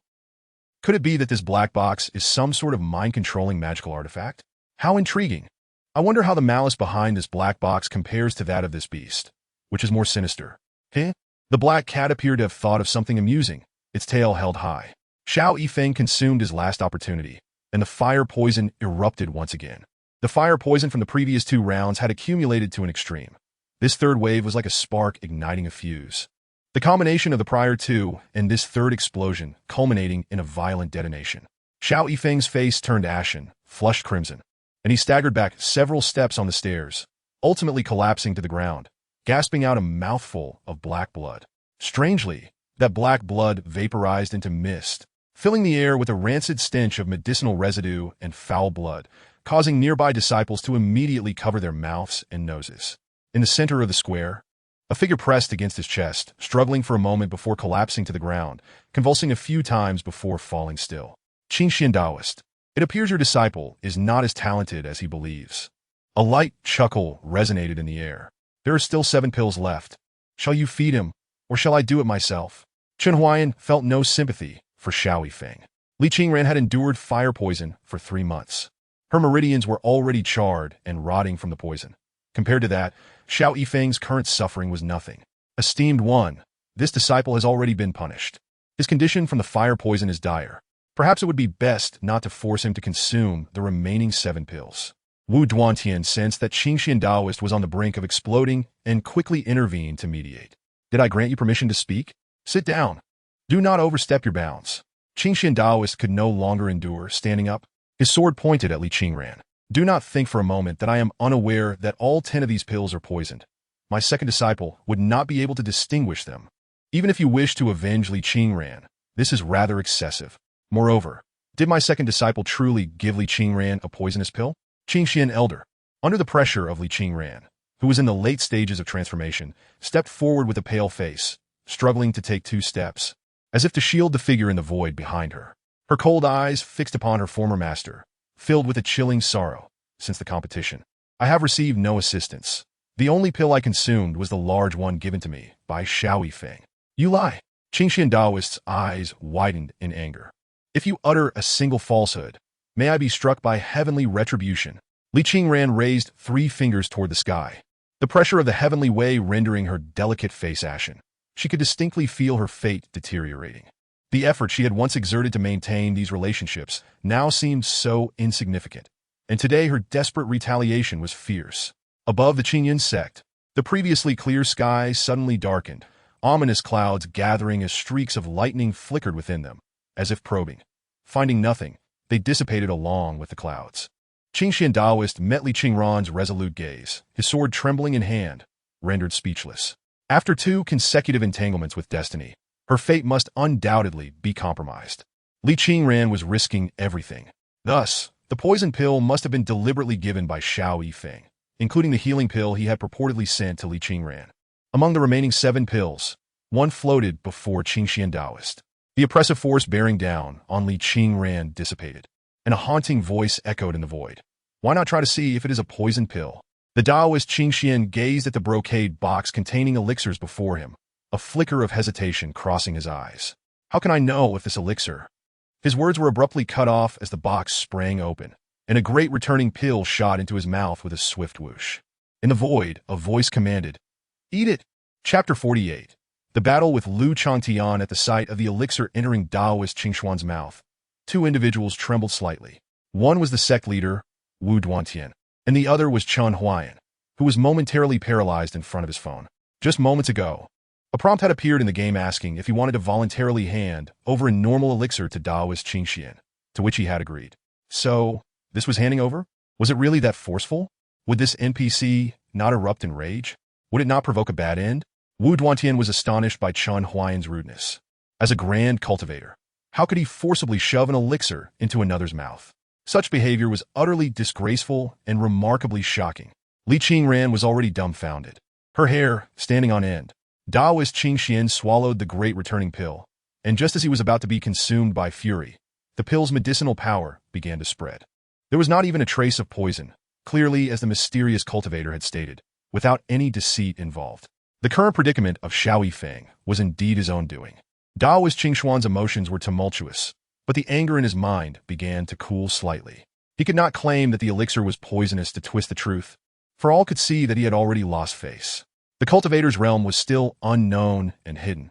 If he were to act rashly, he might not even be able to contend with him, leaving him no choice but to depart from Qingyan's sect. Thus, he decided to endure one last time. Daoist Qingxian took a deep breath, his stiff face twitched, and he managed to utter, "Indeed, this great returning pill contains no poison. I have not taught my disciple well, and you have witnessed the folly. However, Xiao Yifeng possesses extraordinary talent in alchemy. Given time, should he achieve success, I shall seek your guidance then." Daoist Qingxuan's words were quite tactful, implying a reminder that fortunes may change over time. Chen Huaian understood the underlying threat and scoffed at Daoist Qingxuan's subtle intimidation. By the time your disciple achieves anything, I will have long since elevated Qingran to the status of a sword immortal. Master, there is no need to wait so long. Today, I shall properly seek your guidance. Upon hearing the sound of footsteps, everyone turned their heads. Li Qingran ascended the platform steps, halting before Li Qingran. He slowly drew his flying sword from its sheath, his aura gradually rising, and his sharp gaze fixed upon Li Qingran, the eldest disciple of Qishao Peak, at the peak of the foundation establishment stage. Among cultivators under 30, such a realm was truly exceptional. The two exchanged a silent, tense stare, the atmosphere charged with anticipation. Li Qingran's robe billowed as if filled with a great wind, his pupils dark and filled with fury and hatred. Just as his aura reached its zenith, it began to retract and compress until it stabilized at the 7th layer of qi refinement. Junior sister, I still wish to call you that, but I speak of the you who once was, not the loathsome figure you have become now. If not for you, Zhang Hanxiao, Yin Zimo, and Xiao Yifeng would not be so grievously injured. Qishao Peak and my master would not have suffered such humiliation. Yet I refuse to call you senior brother. Li Qingran drew her Su Xian sword, its tip angled towards Li Qingran. The blade reflected her frost-covered eyes. The day I fell from the arena, Li Qingran had already died. You harmed my junior sister. This is your just retribution. If I wished to harm Mu Baishuang, you would not even have time to react. At that time, I was at the foundation establishment stage, while she was at Qi refinement. How could you presume to think you could stop me? With the elders and sect leader absent, what could you and a golden core outer sect elder do? Do not attempt to argue. Let me see if your sword is as quick as your tongue. Li Qingran advanced, the sword aura as cold as snow. It was the same sword technique used by Mu Baishuang, drawn from the lesser no-form sword art. This was the very technique she had employed in the arena, and at that time, she was at the 7th layer of Qi refinement. He had suppressed his cultivation to match hers. Mastering all the techniques of the lesser no-form sword, he would use whatever Mu Baishuang had used. He wanted to see if, as Li Qingran claimed, they could not stop her if she so desired. Li Qingran noticed Li Qingran's intent. She dodged a sweeping sword aura, her figure flickering, and thrust her Su Xian sword towards an empty space.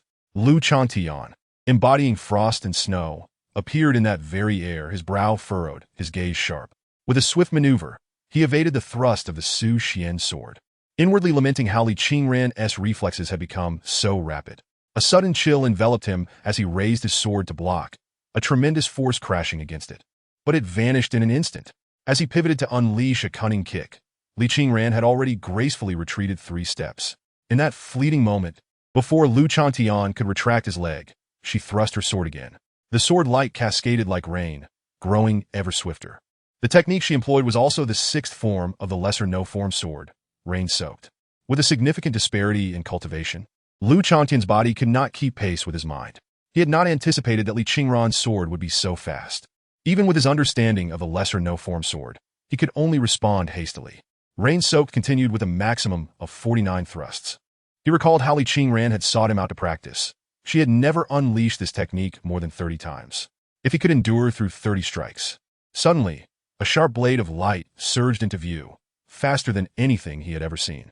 As it descended from the heavens, a blurred figure followed closely. It was a torrential downpour, the sword's momentum like a waterfall.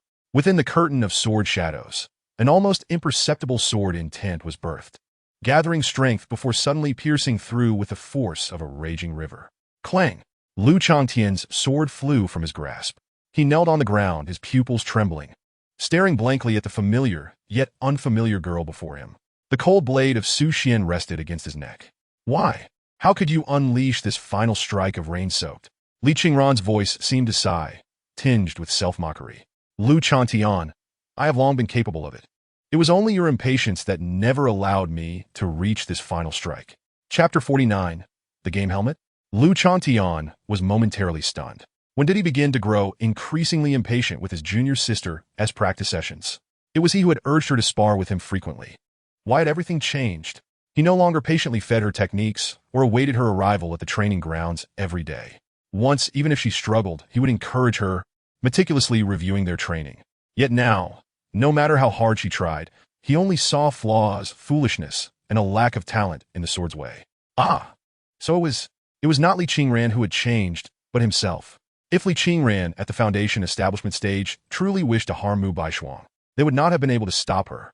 All along, they had merely been venting their frustrations, unable to articulate their dissatisfaction. Li Qingran had always regarded them as senior brothers, as family, while they had become lost in her repeated calls of senior brother. Everything had turned into an assumption. Lu Chantian realized, do as you will. This is what I owe you. He could no longer face Li Qingran, merely lowering his head with a sigh. You should sever your own dantian. Li Qingran sheathed her sword and turned, leaving behind a slender, upright silhouette. Lu Chantian pursed his lips. His fists clenched tightly before slowly loosening. If I were to sever my own dantian, could you forgive me? Qingran, could you return to Qishao Peak? The swaying figure did not look back. The biting cold wind carried two resolute words. I cannot. Awesome. In front of the phone, Chen Huaian, who had initially been anxious, suddenly slapped his thigh. This was precisely the feeling he craved. A resounding slap to the face, a complete reversal. Ha! Truly, my Qingran is remarkable. The money spent was not in vain. He genuinely feared that the game developers might introduce some contrived plot twist, such as a heart-wrenching storyline where Li Qingran, filled with compassion, was coaxed back to Qishao Peak, leading to a melodrama of remorseful senior brothers pursuing their junior sister amidst a funeral pyre. The esteemed predecessor is likely to become a mere tool supporting the Qishao Peak and Qingyun sect, influenced by the unfolding narrative.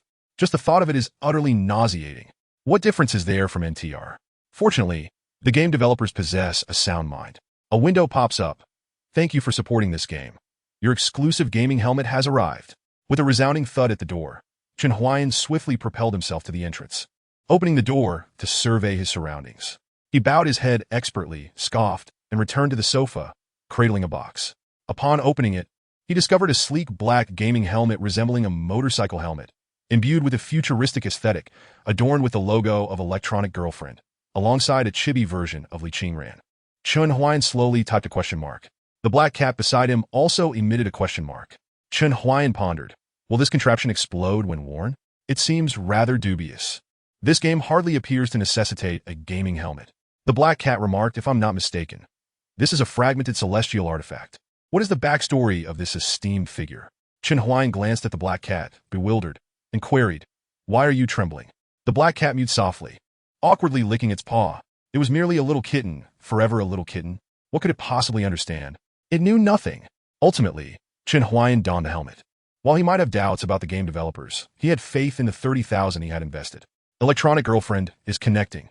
A pitch-black screen flickered. Chen Huaian was taken aback as he beheld Li Qingran approaching him, surveying her surroundings.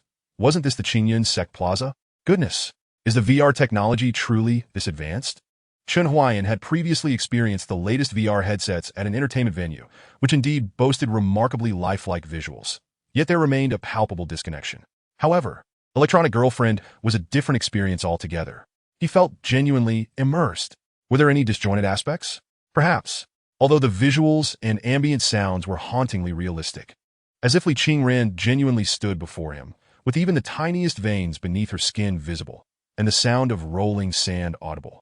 It still felt as if there was a membrane separating them, preventing him from touching the world within the game.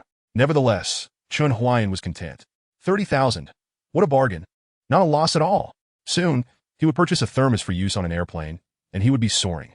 Today, I, Lu Chantian, shall disable my dantian, both as penance and to earn Sister Qingran's forgiveness. Though I may perish, I have no regrets. I implore my master to grant me this. As Lu Chantian stood, preparing to disable his dantian, a thunderous shout erupted from above, rendering him immobile.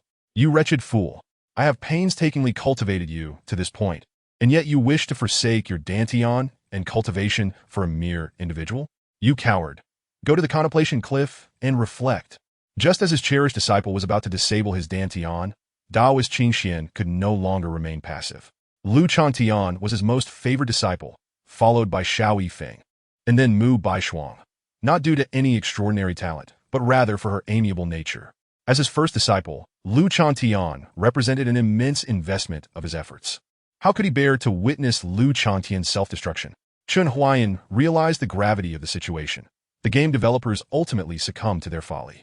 Your character projection has been activated. you may move freely. You have 21 hours remaining in the state of perfected divine transformation. You may converse freely. Please note that all your words and decisions will influence the story's trajectory. Your actions represent your character, so think carefully before speaking. Upon seeing this, Chen Huaian swiftly swallowed the words that had been on the tip of his tongue. With a serious expression, he coldly declared, I have stated before that no one may intervene in today's affairs. Taoist Qingxian, do not say I did not warn you. Chapter 50. The moon rises over Tianshan.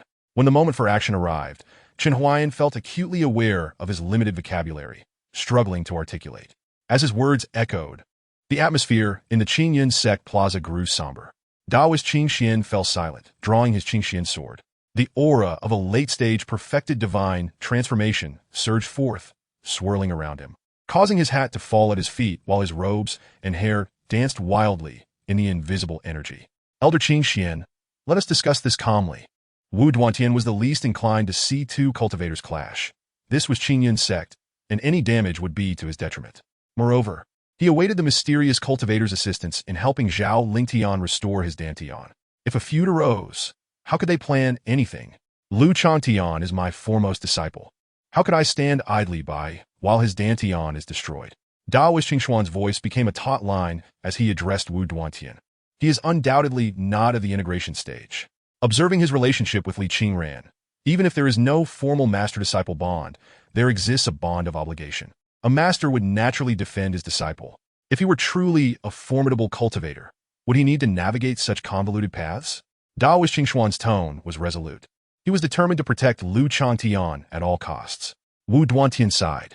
How could he not comprehend Daoist Qingxuan's words? Their eyes were not blind. It was evident that the opposing party was mindful of Qingyan's sect's strength and would not strike carelessly. Yet he was indifferent to these matters. The opponent's level of power was irrelevant to him. He only cared whether they could assist Zhao Lingtian in restoring his Dantian. Could they not sit down and have a proper discussion? There is nothing to discuss.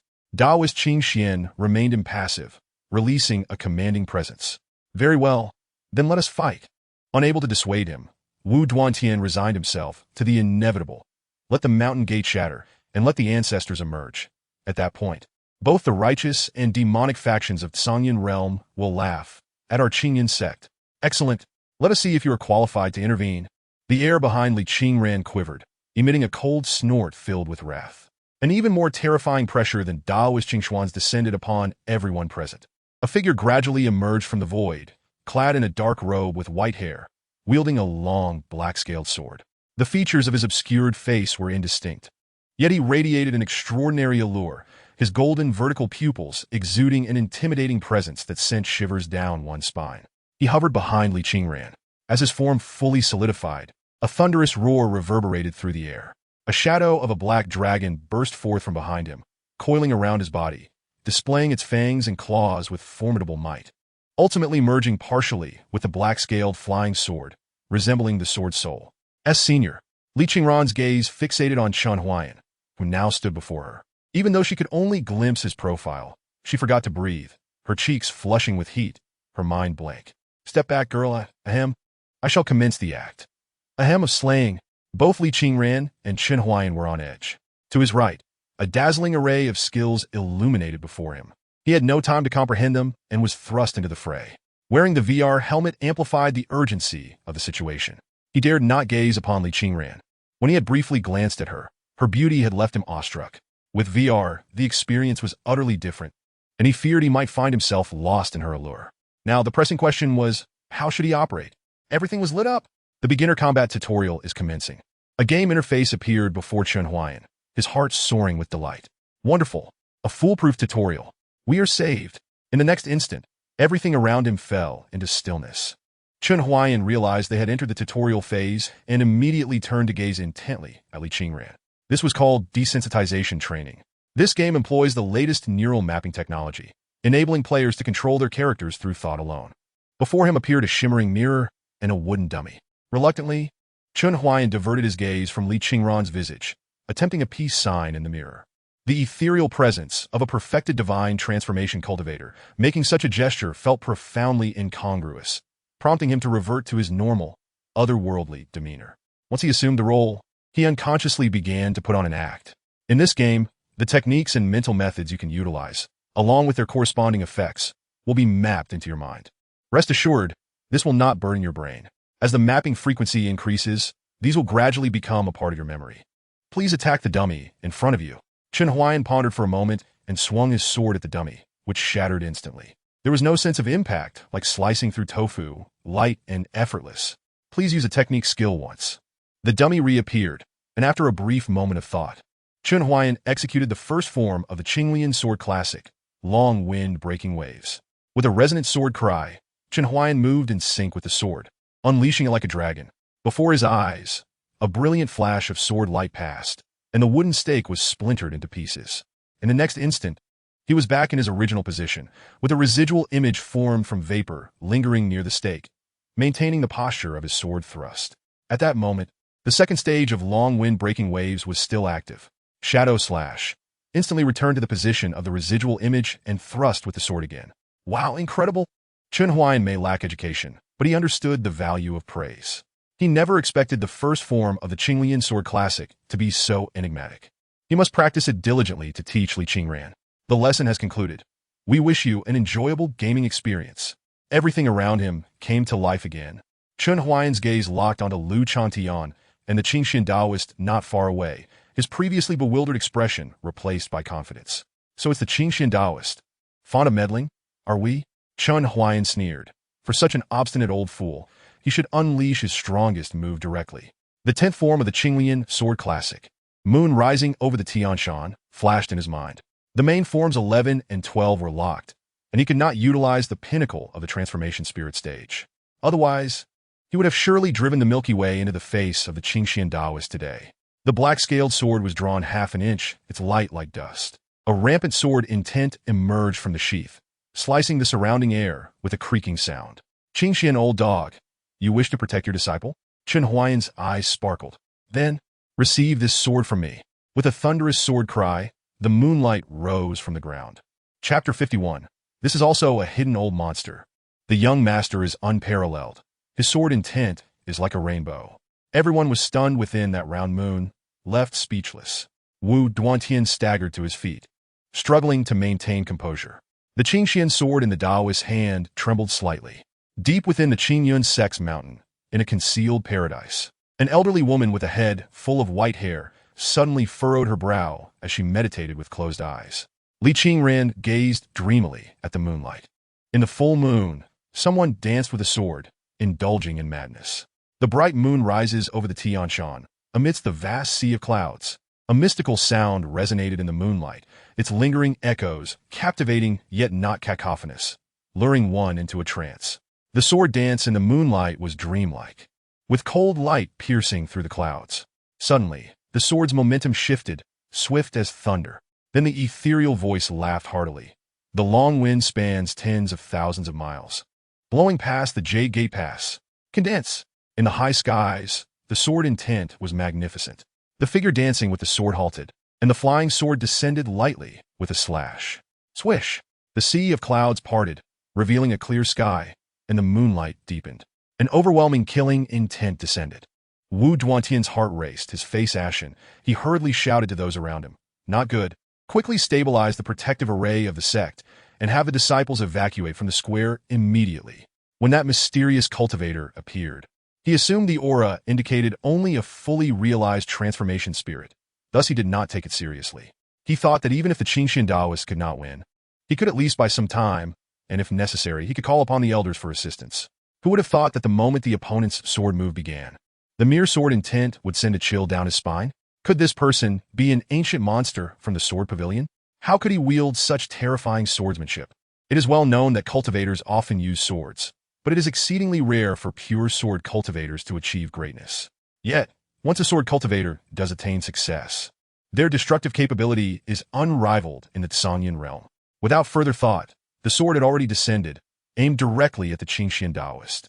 The coldness of the moonlight fused with the sharpness of the sword intent. From a distance, it still appeared corporeal, but as it drew near, the view was engulfed in a sea of silver. The Qingxian Taoist gripped his sword, unable to discern whether it was moonlight or sword light in his eyes. Surrounded on all sides, with no escape, Gritting his teeth, he unleashed the strongest strike of the great formless sword, grasping the galaxy. The Qingxian sword emitted a glimmer of starlight, dazzling to the eye. This was meant to be a grand strike, yet in the moonlight, it appeared childish and laughable. A spark can ignite a prairie fire. However, in the presence of the bright moon, the starlight was destined to be consumed and dissolved. The full moon vanished. The square of the Qingyan sect was riddled with countless sword holes, with greater density towards the center. The Qingxian Taoist was bloodied, propping himself up with his sword, his body swaying perilously. The Qingxian sword that had accompanied him for over 100 years was now riddled with wounds, much like his own scarred body, as if any movement could shatter them to pieces. A beam of moonlight fell behind the Qingxian Taoist. Chen Huaian emerged from the moonlight, not casting a glance at the bloodied figure kneeling in the center of the square. He simply walked slowly to Li Qingran's side. "Will you do it yourself? Or shall I assist you?" Li Qingran gazed up at Chen Huaian, his face growing paler. He swallowed hard and stammered, "I'll do it myself." Spiritual energy surged downward, followed by a muffled thud as Li Qingran clutched his dantian, writhing in agony on the ground. The piercing wails echoed throughout the square. The Qingxian Taoist stirred, attempting to rise, struggling a couple of times, but ultimately knelt back down into the pool of blood. Debt has its source, and grievances have their owner. Chen Huaian approached Mu Baishuang, gazing intently at the beautiful young girl before him, her golden, slit pupils reflecting only indifference. At that moment, she looked like a frightened fawn, her face filled with terror as she stared at him, her lips and body trembling. Her pitiful appearance was indeed alluring, as if one could simply snap their fingers to tear her apart. Yet a drop of sweat trickled down Chen Huaian's forehead. Mu Baishuang, 347 years old, mid-transformation spirit self-sealed. Born with alluring bones. 2 pieces of bad news. First, this is a top-tier hidden ancient monster. Second, to put on an act, his resources are depleted. The two locked eyes for a moment, and Chen Huaian slowly spoke. "Hand over Li Qingran's water spirit root." "Senior, will you hand it over, or not?" Looking into those golden slit pupils filled with murderous intent, Mu Baishuang gritted her teeth, weighing her options seriously in her mind. If she refused, she would inevitably have to lift her cultivation seal and fight this monstrous sword cultivator, which would not only expose her identity, but also put her at risk if he had any remaining strength. She had to survive to assist the young master. She couldn't reveal her identity. After all, it was merely a water spirit root, useless to the young master, and she didn't covet it. "I will give it." Mu Baishuang feigned a pitiful demeanor, puffing out her chest and turning her head to expose her fair neck, her delicate face filled with sorrow. Tears already falling as she spoke. "Senior, please take it directly." Truly deserving of her born allure. Chen Huaian was speechless. "Please select the spirit root to extract." Single water spirit root from Li Qingran, dual earthwood spirit roots from Yang Tian. Goodness! Chen Huaian exclaimed inwardly. Though he did not know how this enchanting woman had concealed her previous set of spirit roots from the Qingxian Taoist, the opportunity was ripe for the taking. He would extract both. Cackling with glee, since she was a hidden identity monster, would she dare to say anything? Would she dare to expose herself? Chen Huaian chose both. He saw 2 spheres of light appear on Mu Baishuang's abdomen, and he reached out, his hand passing through effortlessly, extracting both spheres and stowing them in his bag, while simultaneously giving Mu Baishuang a meaningful glance. Mu Baishuang was left dumbfounded. The pain of losing her spirit roots was nothing compared to the terror and astonishment that made her scalp tingle. Born with alluring bones, she originally had no spirit roots, and after stripping others of their roots, she had cultivated a method hidden within the heavenly demon technique.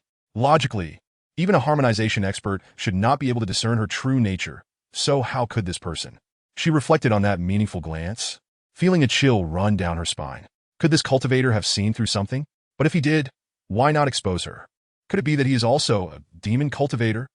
Mu Baishuang's heart was in turmoil. She raised her gaze, intending to exchange a confirming glance with Chen Huaian, only to discover that he had already turned away, heading towards Li Qingran. The conflict had been fought, the vendetta satisfied, and the spoils claimed. The blue had been vanquished. Chen Huaian was prepared to abscond with Li Qingran. As he passed by the Qingxian Taoist, he pondered whether to deliver a final blow to the half-dead elder, but then sensed multiple late-stage divine transformation presences locking onto his position. Wu Duantian remained silent, yet Chen Huaian could glean some meaning from the silence. Know when to stop, lest it become a battle to the death. So be it. The Qingxian Taoist was not truly malevolent, merely a misguided follower. Qingran, Let us depart. Depart? An aged voice resonated from behind. Unbeknownst to him, a white-clad old woman had materialized beside the Qingxian Taoist. Leaning on a dragon-headed cane, her murky eyes fixed on Chen Huaian, she emitted no aura, having silently appeared as if merging with the environment. You think you can come to my Qingyan sect, wreak havoc, and simply leave? This seemed rather unreasonable. The old woman thrust her cane into the ground. Bang! A ripple of azure energy spread like ripples on water. The several late-stage divine transformation elders of the Qingyan sect, along with Wu Duantian, knelt, bowing their heads in submission. The main hall of the sect fell into an eerie silence. Chapter 52. Select all. Chen Huaian halted in his tracks. The hidden boss had indeed arrived. A common trope in cultivation novels, the ancient ancestor of the sect, often considered a plot device. After defeating the weaker foes, the stronger ones came, and after vanquishing the strong, the resurrected emerged. Invincible foes from the heavens, an endless cycle of challenges. While other players might only contemplate escape or a narrative demise, Chen Huaian was different. He had wealth. Are you the hidden monster residing within the Qingyan sect? A slight tilt of his head cast half his face into shadow, leaving only his piercing, vertical pupil visible. The room was taken aback. Li Qingran gazed at Chen Huaian, sensing a stark difference in his demeanor compared to before his appearance.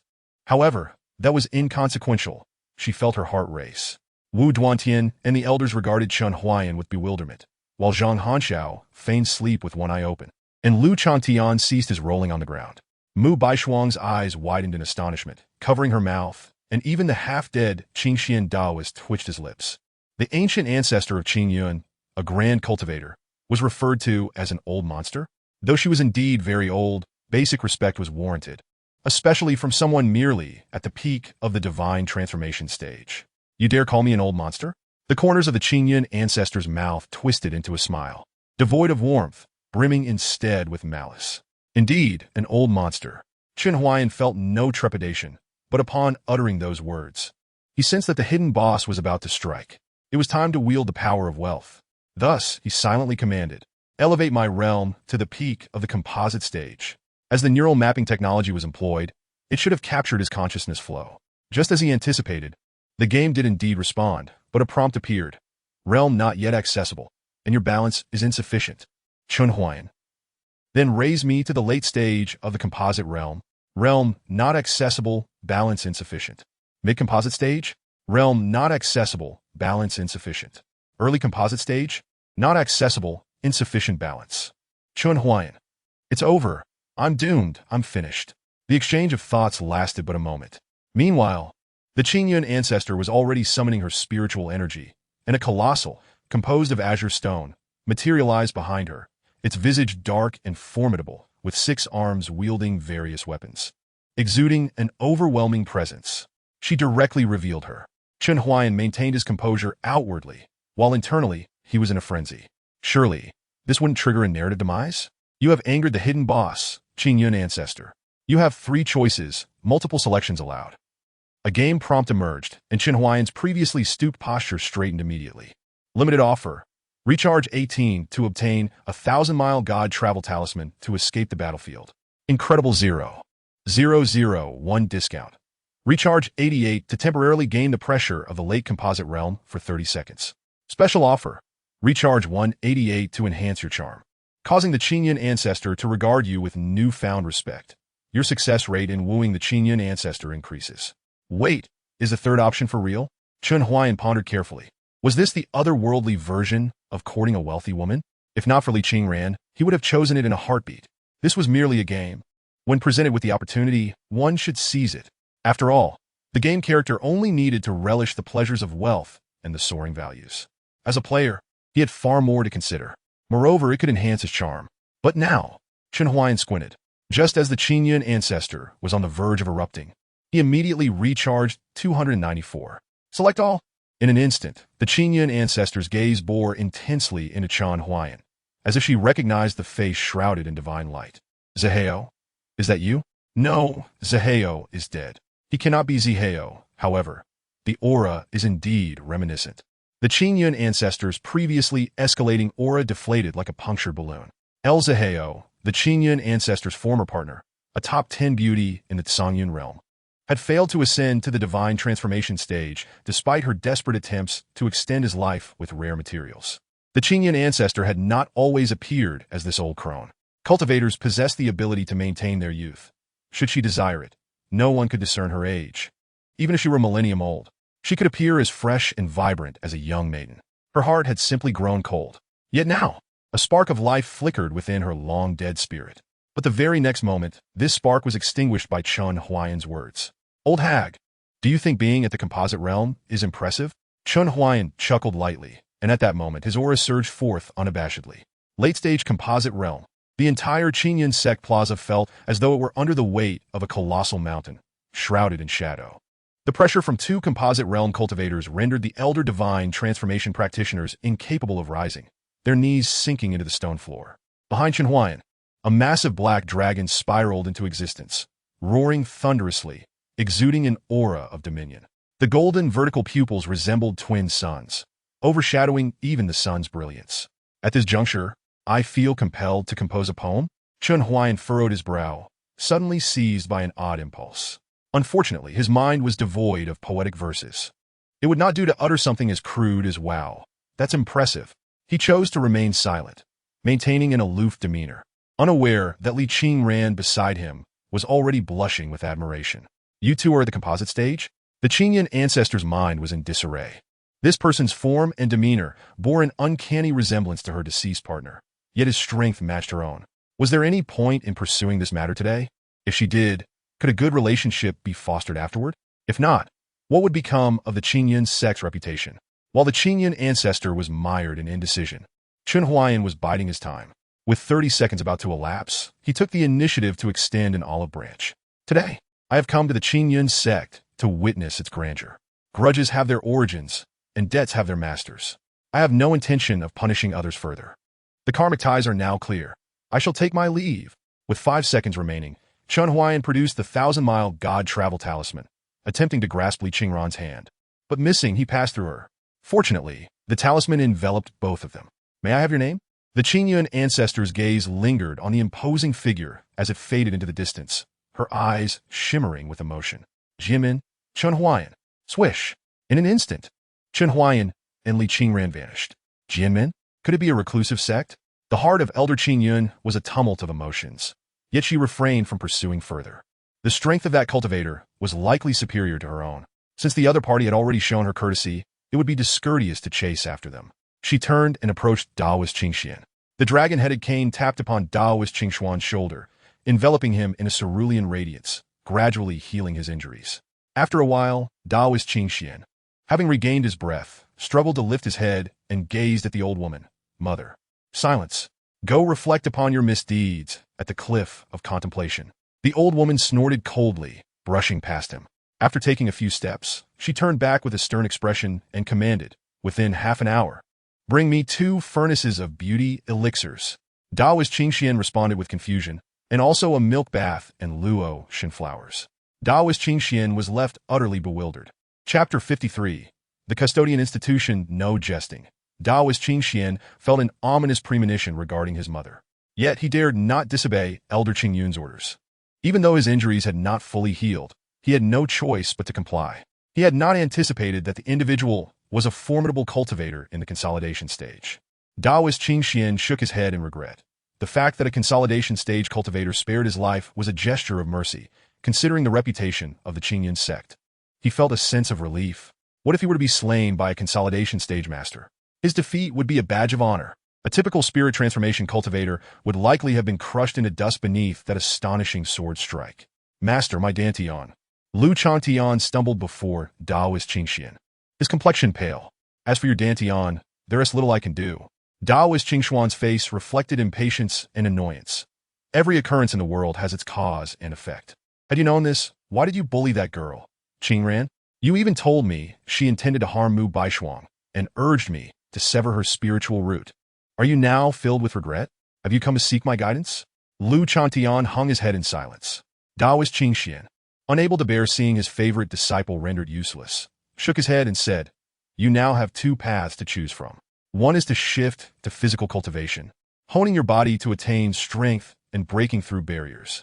With your talent, you could achieve something though the Qingyun sect possesses few physical cultivation techniques, and the entire Zhongyun realm offers little.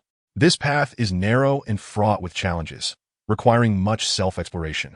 The second path is to prepare for the secret realms of Zhongzhou. This time, there will be both a major and a minor secret realm. Master, I wish to enter the major secret realm. Lu Changtian immediately bowed. Determination etched on his face. Daoist Qingxian struck the top of Lu Changtian's head with the hilt of his sword, exclaiming, "Fool! That is a place meant for nascent soul cultivators. You would surely perish." When I mention the secret realms, it is to inform you that various sacred grounds will be selecting talents. Should you excel in the minor secret realm, you might catch their eye, granting you an opportunity that could potentially heal your Dantian. Upon hearing this, Lu Changtian's eyes brightened. The three great sacred grounds of the Zhongyun realm, Yaotai, Jinwu, and Fanjing, were filled with powerful figures, many of whom were renowned throughout the history of the Zhongyun realm. These individuals possessed extraordinary capabilities. Perhaps one among them possessed the Hunyuan Butian Dan, or a complete physical cultivation system. If so, his Dantian issues could be effortlessly resolved. Daoist Qingxian observed the eager expression on Lu Changtian's face, his heart sinking. The standards for selecting prodigious disciples in sacred grounds were stringent. How exceptional would Lu Changtian need to be to gain their favor, given his damaged Dantian? Difficult. Not far away, Mu Baishuang, meditating to heal her injuries, perked up her ears to listen. She was well aware of the events surrounding the Zhongzhou secret realms. It was an annual grand occasion where numerous ancient techniques, artifacts, and elixirs would emerge. To say that even an ordinary person could transform into a sought-after genius cultivator by acquiring treasures from within would not be an exaggeration. Li Qingran is likely to attend the Zhongzhou secret realms as well, Mu Baishuang mused. The Tying Dao body and the black gold cold jade on Zhang Hanshao were of great significance to the young master. Acquiring the black gold cold jade would pose no challenge for her. With Zhang Hanshao currently injured, she could seize the opportunity to cultivate a closer relationship with him, securing the precious jade in the process. As for the Tying Dao body, previously, she had refrained from taking action against Li Qingran within the sect, initially contemplating allowing Li Qingran to perish outside, then utilizing the heavenly demon devouring bone secret technique to usurp the Tying Dao body for herself. Yet, Li Qingran encountered a powerful figure, not only evading death, but also restoring her damaged Dantian and dispelling the heart demon she had implanted. Every situation possesses duality. Once outside the Qingyun sect, should they converge in the secret realm, how easily could a mere Li Qingran be subdued? That consolidation stage master, no matter how idle, could not constantly monitor Li Qingran. After all, such cultivators often preferred seclusion and meditation. Mu Baishuang felt secure in staying at the Qingyun sect precisely because Elder Qingyun seldom emerged from her retreat. As long as she did not wander about in front of the elder, she could conceal her identity without issue. "You are a disciple of Qingxian?" Just as Mu Baishuang contemplated this, a frail voice suddenly broke the silence. A chill ran down her spine, and she felt goosebumps rise. Daring not to look at the speaker, she knelt and bowed her head. "Disciple Mu Baishuang, greetings to the elder." Elder Qingyun's gaze was steady, and she remained silent. Mu Baishuang bit her lip, her vision limited to the elder's shoes and cane, beads of sweat trickling down her cheeks, feeling as if time was stretching infinitely. Just as she began to doubt whether Elder Qingyun had discerned something, contemplating whether to risk a desperate rebellion, Elder Qingyun spoke. "I know a little about Li Qingran. Mu Baishuang, focus on your cultivation. If your intentions are impure again, I will not hesitate to clear my wayward child from the sect." With that, Elder Qingyun, leaning on her dragon-headed cane, hopped away, exuding an air of youthful vigor. She had encountered many female disciples like Mu Baishuang, who thrived on sowing discord. In her own days as a disciple, her cunning was no less than that of Mu Baishuang. Now, she was eager to embrace her second spring. A mere qi refinement disciple was hardly worth her time, her indifference evident. Meanwhile, on another front, Chen Huaian emerged from the thousand-li divine travel talisman with Li Qingran. He glanced at the map, realizing they had scarcely ventured far from the Qingyun sect. What a colossal map this must be! To evade Elder Qingyun's pursuit, Chen Huaian employed a spatial retrieval technique to hoist Li Qingran, swiftly ascending upon the black-scaled sword. Seizing the remaining time on his spirit transformation experience card, he needed to fly far away with Li Qingran. How swift was the flight of a spirit transformation cultivator? Chen Huaian felt it rivaled that of a fighter jet, though he had never flown and lacked a basis for comparison. While marveling at the game's magnificence, Li Qingran was buffeted by the fierce winds, unable to open her eyes. She gazed at her senior's back, wishing to ask for assistance. But upon opening her mouth, the wind transformed her words into a trumpet flower, to avoid appearing disheveled. She quickly closed her mouth. Confusion swirled within her. Did her senior not activate a wind barrier while riding the flying sword? Was it to achieve a more impressive look with tousled hair? No. Her senior could not be so superficial. Surely, they were attuned to the rhythm of the wind, experiencing the universal principles present in nature. Li Qingran, oh Li Qingran, you are still too lacking compared to such a senior. How could you aspire to be their disciple? Alas, did her senior even have disciples? Female disciples? How many female disciples? Li Qingran gazed at the wild white hair ahead, and despite her own hair being whipped into disarray, her heart softened. Why worry about so much? Whatever her senior did was right. Having 100 female disciples was only fitting. Ah! A sharp chill pierced through the wind. Chen Huaian rubbed his hands together, slightly reducing his speed. In this realm of cultivation, could the flying sword not possess temperature regulation? What would happen if his Qingran became cold? How utterly unremarkable. Congratulations! You have assisted your electronic girlfriend in completing main quest 1. 0. You have received a reward. 10 Thunderfire talismans delivered. A mere 10 Thunderfire talismans. What a paltry sum. Chen Huaian scoffed. Does Chen Huaian truly lack such trifles?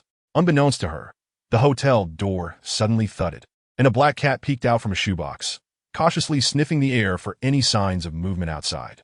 Instantly, it shuddered, its eyes widening in alarm, before retreating back into the safety of its box. Main quest 2. 0. Assist your electronic girlfriend in establishing herself at the new shelter. Shelter? Chen Xian's mind went blank, nearly causing him to tumble off his flying sword. Chapter 54. Dismissing Power Senior. Have you ever visited Tianquan City? Senior, look at this, it's so interesting. My parents bought one for me when I was young. Senior, do you have any favorite foods? I know of a remarkable restaurant here. Oh, forgive me, Qingran, I forgot you were currently fasting. Senior, this road leads to Filong Pass. My parents often said that those who leave this way likely never return. Li Qingran turned to face Chen Huaian, her head bowed, fingers nervously clutching the hem of her garment. Stray wisps of hair danced in the wind, and her eyelashes flickered with unspoken emotion. Tianquan City, once her hometown, had undergone multiple changes in leadership and dynasty. Standing at the city gates amidst the bustling traffic, her voice carried a hint of melancholy. Senior you. She dared not raise her gaze, fearing that he might see the redness in her eyes. Alas! Chen Huaian felt utterly helpless. His current actions resembled those of negligent parents who cast their children into a shelter for the sake of their own ease. The shelter, in reality, was a sect. Li Qingran no longer belonged to any sect, and according to the unfolding narrative, she needed a sanctuary for protection. Initially, Chen Huaian was oblivious until he noticed the dwindling time on his experience card. It dawned on him, in this realm where transcendent beings were commonplace, Li Qingran, possessing an exceptional dantian, a Taiyan physique, and a singular water spiritual root, was akin to a treasure trove. Should her unique attributes be discovered by the wrong hands, she would be plunged into peril, and her meager cultivation at the peak of qi refining left her defenseless. A powerless rogue with such valuable assets had no chance of survival in this world. He could not monitor his phone around the clock. He needed to participate in programs to earn a living. Thus, securing a sect to temporarily shelter Qingran was paramount. As her cyber boyfriend and guardian, his duty was to help her establish a foothold in a new sect. Consequently, he brought Li Qingran to Tianquan City, traversing the map from its center to a sizable city far removed from the densely populated and prosperous spiritual energy zones. Here, the spiritual energy was sparse, which also implied relative safety. My true self is merely stepping away for a moment. I shall not truly leave. It's just that my manifestation's time is running out, and it is difficult to explain. Senior. Li Qingran noticed the expression of difficulty on Chen Huaian's face. The grip on her garment loosened slightly. What was wrong with her? She should no longer burden the senior. He had his own affairs to attend to, with 100 eager disciples awaiting his guidance. He had already offered her so much support. What more could she desire? I understand, senior. I will find a place to stay quietly. Chen Huaian glanced at Li Qingran in surprise. He initially thought she had come to terms with the situation, but instead, she lowered her brow, her eyes glistening with tears, resembling a forsaken kitten, pitiful and forlorn. Just moments ago, she had exhibited such courage during her sword duel with Lu Chantian. Never mind, I shall explain in detail. Remaining idle was not an option. He led Li Qingran into a tavern and casually requested some food from the anxious waiter before earnestly addressing her. My true self is quite busy with many matters and lacks the time to attend to you. At his words, Li Qingran's lips immediately pouted in disappointment. Chen Huaian quickly abandoned his cool demeanor, ruffling her hair, and added, "You see, my true self cannot remain with you. I am a manifestation sent forth while my main body engages in battle against a formidable demon." Li Qingran's expression shifted to one of alarm. "Will you be in danger, Senior? Is it a particularly troublesome demon?" "Well, that is not entirely inaccurate. Cancer is indeed quite troublesome," Chen Huaian replied with a sigh. "It is exceptionally difficult to cure, and I may not survive." He pondered how much an in-game character could comprehend. What significance would it hold to mention cancer? Even in this game of vast freedom, where characters were AI-driven, yet they likely could not convey genuine human emotions. This was a significant flaw in AI. Upon hearing his words, Li Qingran's face paled, her ears ringing, her mind swirling in chaos. Her heart tightened painfully, as if seared by a branding iron, and her fingers clutched her garment until they turned white. If even the Senior, with his extraordinary cultivation, could not dispel the poison, how fierce must that demon be? As she had suspected, the Senior was truly a great hero, constantly fighting to protect the Songyun realm. Despite his overwhelming busyness, he still made time to accompany her to the Qingyan sect, yet she was still reluctant to let him depart. "Senior, I was wrong," Li Qingran wept, approaching Chen Huaian and suddenly kneeling before him, startling him. "What are you doing?" Chen Huaiyan's hands hovered uncertainly. Even as an unseen force lifted her, she stubbornly remained kneeling in midair. They met each other's gaze in a peculiar manner. "Senior, I am a single water spiritual root and am also suited for alchemical cultivation. With the abundance of alchemical formulas in the Songyun realm, I will definitely refine a pill that can cure your poison." Li Qingran's tone was resolute. Her thoughts, though naive and somewhat ridiculous, still held a glimmer of hope. She believed that while the Senior, with his extraordinary cultivation, would seek out rare and precious formulas readily available in the market, the solution might actually lie quietly within the ordinary sect's libraries. If he pursued grand solutions, she would strive to find smaller ones, ensuring that nothing was overlooked. Seeing Li Qingran's reaction, Chen Huaiyan could not deny feeling touched. He even began to suspect that she might not be an AI character at all, but rather a dedicated game master embodying this role, managing the voice acting and expressions, providing one-on-one service just for him. In her eyes, he saw an indescribable sorrow and reluctance, but more prominently, fear and dread. This girl was terrified of his departure and feared for his life. Eyes cannot lie. He wondered how powerful an actor must be to convey such emotions effectively. 300,000, it was truly worth it. In the moments before he departed from this world, it was a rare opportunity to feel warmth in his heart once more. He smiled gently and couldn't help but comfort the girl before him. "Do not worry. I am a cultivator at the fusion stage. How could I be easily defeated by a mere demon's poison? Focus on your cultivation. Becoming the strongest cultivator in the Songyun realm would be the greatest solace for me." Li Qingran noticed that the Senior no longer referred to himself as "my true self." Yet, this felt more intimate somehow, as if the once aloof Senior was now within her reach, even if she could not touch him.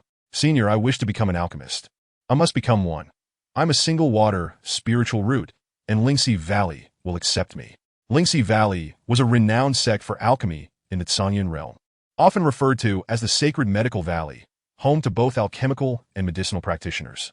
Currently, a grand sect was hosting a conference in Tianquan City to select talented individuals with spiritual roots from among the common folk, and Lingxi Valley was among the participants. However, considering that Li Qingran had already practiced the contradictory Qi indecision, he had not regarded Lingxi Valley as her future shelter. "Qingran, I understand your intentions, but you have already cultivated the Qi indecision." Chen Huaiyan's words faltered as he caught sight of the determination and resolve in Li Qingran's eyes. Suddenly, he was struck by a thought. "You, Senior, the Qi Ju is dominated by the fire element and is inherently contradictory to the Dan Dao. This is something I'm well aware of." Li Qingran bowed respectfully and upon raising her gaze, met Chen Huaiyan's eyes. After all, the water spirit root is incompatible with the Qi Ju. A subtle smile graced her lips, radiating warmth, as though she were the one offering comfort to Chen Huaiyan, rather than the other way around. "In that case, I shall simply disperse my energy." Chapter 55, Master, please accept your disciples. Bow. No wonder the people of Qishao Peak claim that Li Qingran's cultivation is slow. It would indeed be remarkable for someone with a water spirit root to quickly master a fire-based technique. They likely only wished for Li Qingran to join Qishao Peak without considering whether there was a suitable method for her cultivation. Fortunately, the war order rewarded her with the tide rising technique, which aligns perfectly with the water spirit root, serving as an excellent foundational technique for her. While Chen Huaian contemplated this, Li Qingran had already completed the dispersal of her energy. She stood there timidly, akin to a resilient little flower, smiling brightly at Chen Huaian. For any cultivator, dispersing one's energy signifies the forfeiture of hard-earned progress. It is rare for anyone to casually relinquish the realm they have painstakingly achieved. Li Qingran, however, was unaware of the tide-rising technique awaiting her. She was solely focused on assisting Chen Huaian, not merely in words but in immediate action. Chen Huaian retrieved a jade slip adorned with wave-like patterns. This is the tide-rising technique, a water-based skill. Since you have relinquished your inner strength method, you shall cultivate this from now on. Once you reach perfection, I shall provide you with something even better. Li Qingran did not take the tide-rising technique, but tilted her head, her eyes sparkling with anticipation. Senior, do you intend to accept Qingran as your disciple? Ah! Chen Huaian was momentarily taken aback. How could a mere faux transformation stage cultivator like him be a master to Li Qingran? Yet he did not underestimate himself. As a premium player, he would eventually rise. He had considered accepting Li Qingran as a disciple once he achieved some success, ensuring he would stand tall and confident, unafraid of revealing his true identity. The senior hesitated. Li Qingran lowered her head, a melancholic smile gracing her lips. Indeed, the senior already had over 100 eager female disciples, leaving little energy to take on another. Chen Huaian slowly formed a question mark. Over 100? Female disciples? Eagerly waiting? When did this happen? I have no disciples. Li Qingran suddenly knelt, bowing deeply. Master, please accept your disciple's bow. Chen Huaian. Just like that, she changed her address? He had yet to agree. What if he was exposed later? However, given the situation, he could not refuse her. Their rapport had already reached 80. Declining would only decrease it. With a serious expression, Chen Huaian pretended to stroke an imaginary beard and solemnly declared, "From this day forth, you shall be my foremost disciple. As my direct apprentice, I shall teach you diligently. You must also cultivate earnestly, elevating your realm and lifespan, living long and prospering, so as not to disappoint my expectations." "Yes, master," Qingran shall remember. The two exchanged smiles. In a humble tavern in the mortal realm, they forged a bond that transcended two worlds. All things in the universe are interconnected through cause and effect. It is precisely because of this connection that they draw closer to one another. As Chen Huaian removed his VR headset, a phrase involuntarily surfaced in his mind, causing him to shake his head. The apprenticeship ceremony was not particularly grandiose. Li Qingran improvised, brewing a cup of spiritual tea to present as an offering. When asked how she would navigate joining other sects with a master, Li Qingran simply stated that a master is a master, and a teacher is a teacher. Many sects in the Zhongyan realm do not have particularly stringent rules. Of course, disciples with existing masters are generally not taught the most core techniques. Joining a sect does not necessarily require taking on a master. Most disciples lack the status or qualification to have one, deriving their knowledge primarily from the sect's scripture repository and the elders who rotate, giving lectures in the training grounds. Chen Huaian provided Li Qingran with all the Thunderfire talismans as a means of self-defense before logging out of the game. Li Qingran's goal was Lingxi Valley. From the map, all cultivators within Tianquan City's Lingxi Valley appeared as green dots, denoting absolute friendliness. Such a sect could be trusted completely. In contrast, Yuling's sect, Zen sect, and the Sun Crown Pavilion were less reliable, with their cultivators represented by a mix of yellow and green dots, indicating they were not to be trifled with. Additionally, Sword Pavilion also had friendly green dots. However, they only recruited one disciple at a time, which seemed rather meager. As Li Qingran set off to pay her respects, Chen Huaian decided it was time for him to earn some money. Noticing the time was late, he changed his clothes and prepared a bowl of white rice for Baji. As he opened the door, he noticed something outside. Looking down, he saw two packages labeled Thunderfire Talismans and Qingran's Spiritual Tea. Chen Huaian fell silent, slowly forming a question mark. So, were the Thunderfire Talismans provided as part of the main quest meant for him? But what use would they be to him? If he placed one on his door, others would surely think him mad. Upon opening the package, he found indeed 10 exquisitely crafted Thunderfire Talismans, the scent of vermilion wafting from them. Lacking sincerity, they were mere mundane items. Chen Huaian was speechless. They could serve only as decorations. He affixed one to each window and door. And when paired with the black-scaled sword on the wall, the decor of the hotel room took on an oddly eerie ambience. Not bad, it had a certain flair. Though he feigned dissatisfaction, he secretly found it quite appealing. Chen Huaian then opened the package containing the spiritual tea. Expecting tea leaves, he was pleasantly surprised to find an actual cup of tea inside.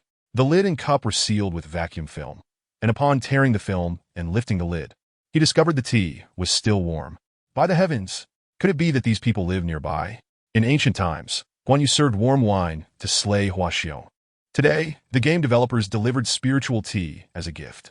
They truly went above and beyond for the perfect gaming experience for their premium players. Chen Huaian, unaware of any ulterior motives, tilted his head back and took a sip. As he brought the cup closer to his nose, he detected the same fragrant aroma as that on the protective talismans and wrist beads. A look of rapture crossed his face. The finesse was exquisite. Even if the tea were ordinary, this gaming experience made him feel light, and his mind felt invigorated. Unbeknownst to him, the game was bombarding him with notifications. Your remaining lifespan is 45 days. Your remaining lifespan is 84 days. Your remaining lifespan is 79 days. The notifications flashed incessantly, resembling an electrocardiogram, until finally stabilizing at, your remaining lifespan is 78 days. After finishing the tea, Chen Huaian placed the cup under his pillow. As he took a few steps, his expression changed, and he looked down at his legs. I can walk. He moved around, removed the plaster, and indeed found he could walk. As the saying goes, it takes 100 days to heal a broken bone. For someone like him, suffering from osteosarcoma, it would typically take far longer, perhaps resulting in permanent disability. Yet now, the site of his fracture had healed, and he felt more comfortable moving than ever before. Wait a minute. Something is amiss. Chen Huaian pondered, stroking his chin. What could be the reason? Was it the spring needle? The opening meridian needle? The cancer cells activating some latent genetic potential? Had the cancer cells transformed him into a remarkably resilient being? Chen Huaian quickly grabbed a blade and made a small cut on his finger. Blood oozed out, but the wound quickly clothed and scabbed over. Chen Huaian was astonished, then elated, placing his hands on his hips.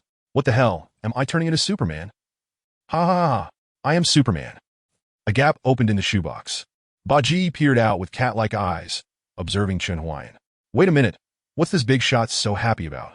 Isn't it just the accelerated circulation of spiritual energy in his body, healing his internal and external injuries? He possesses celestial artifacts and magical swords. Surely he knows these basic principles?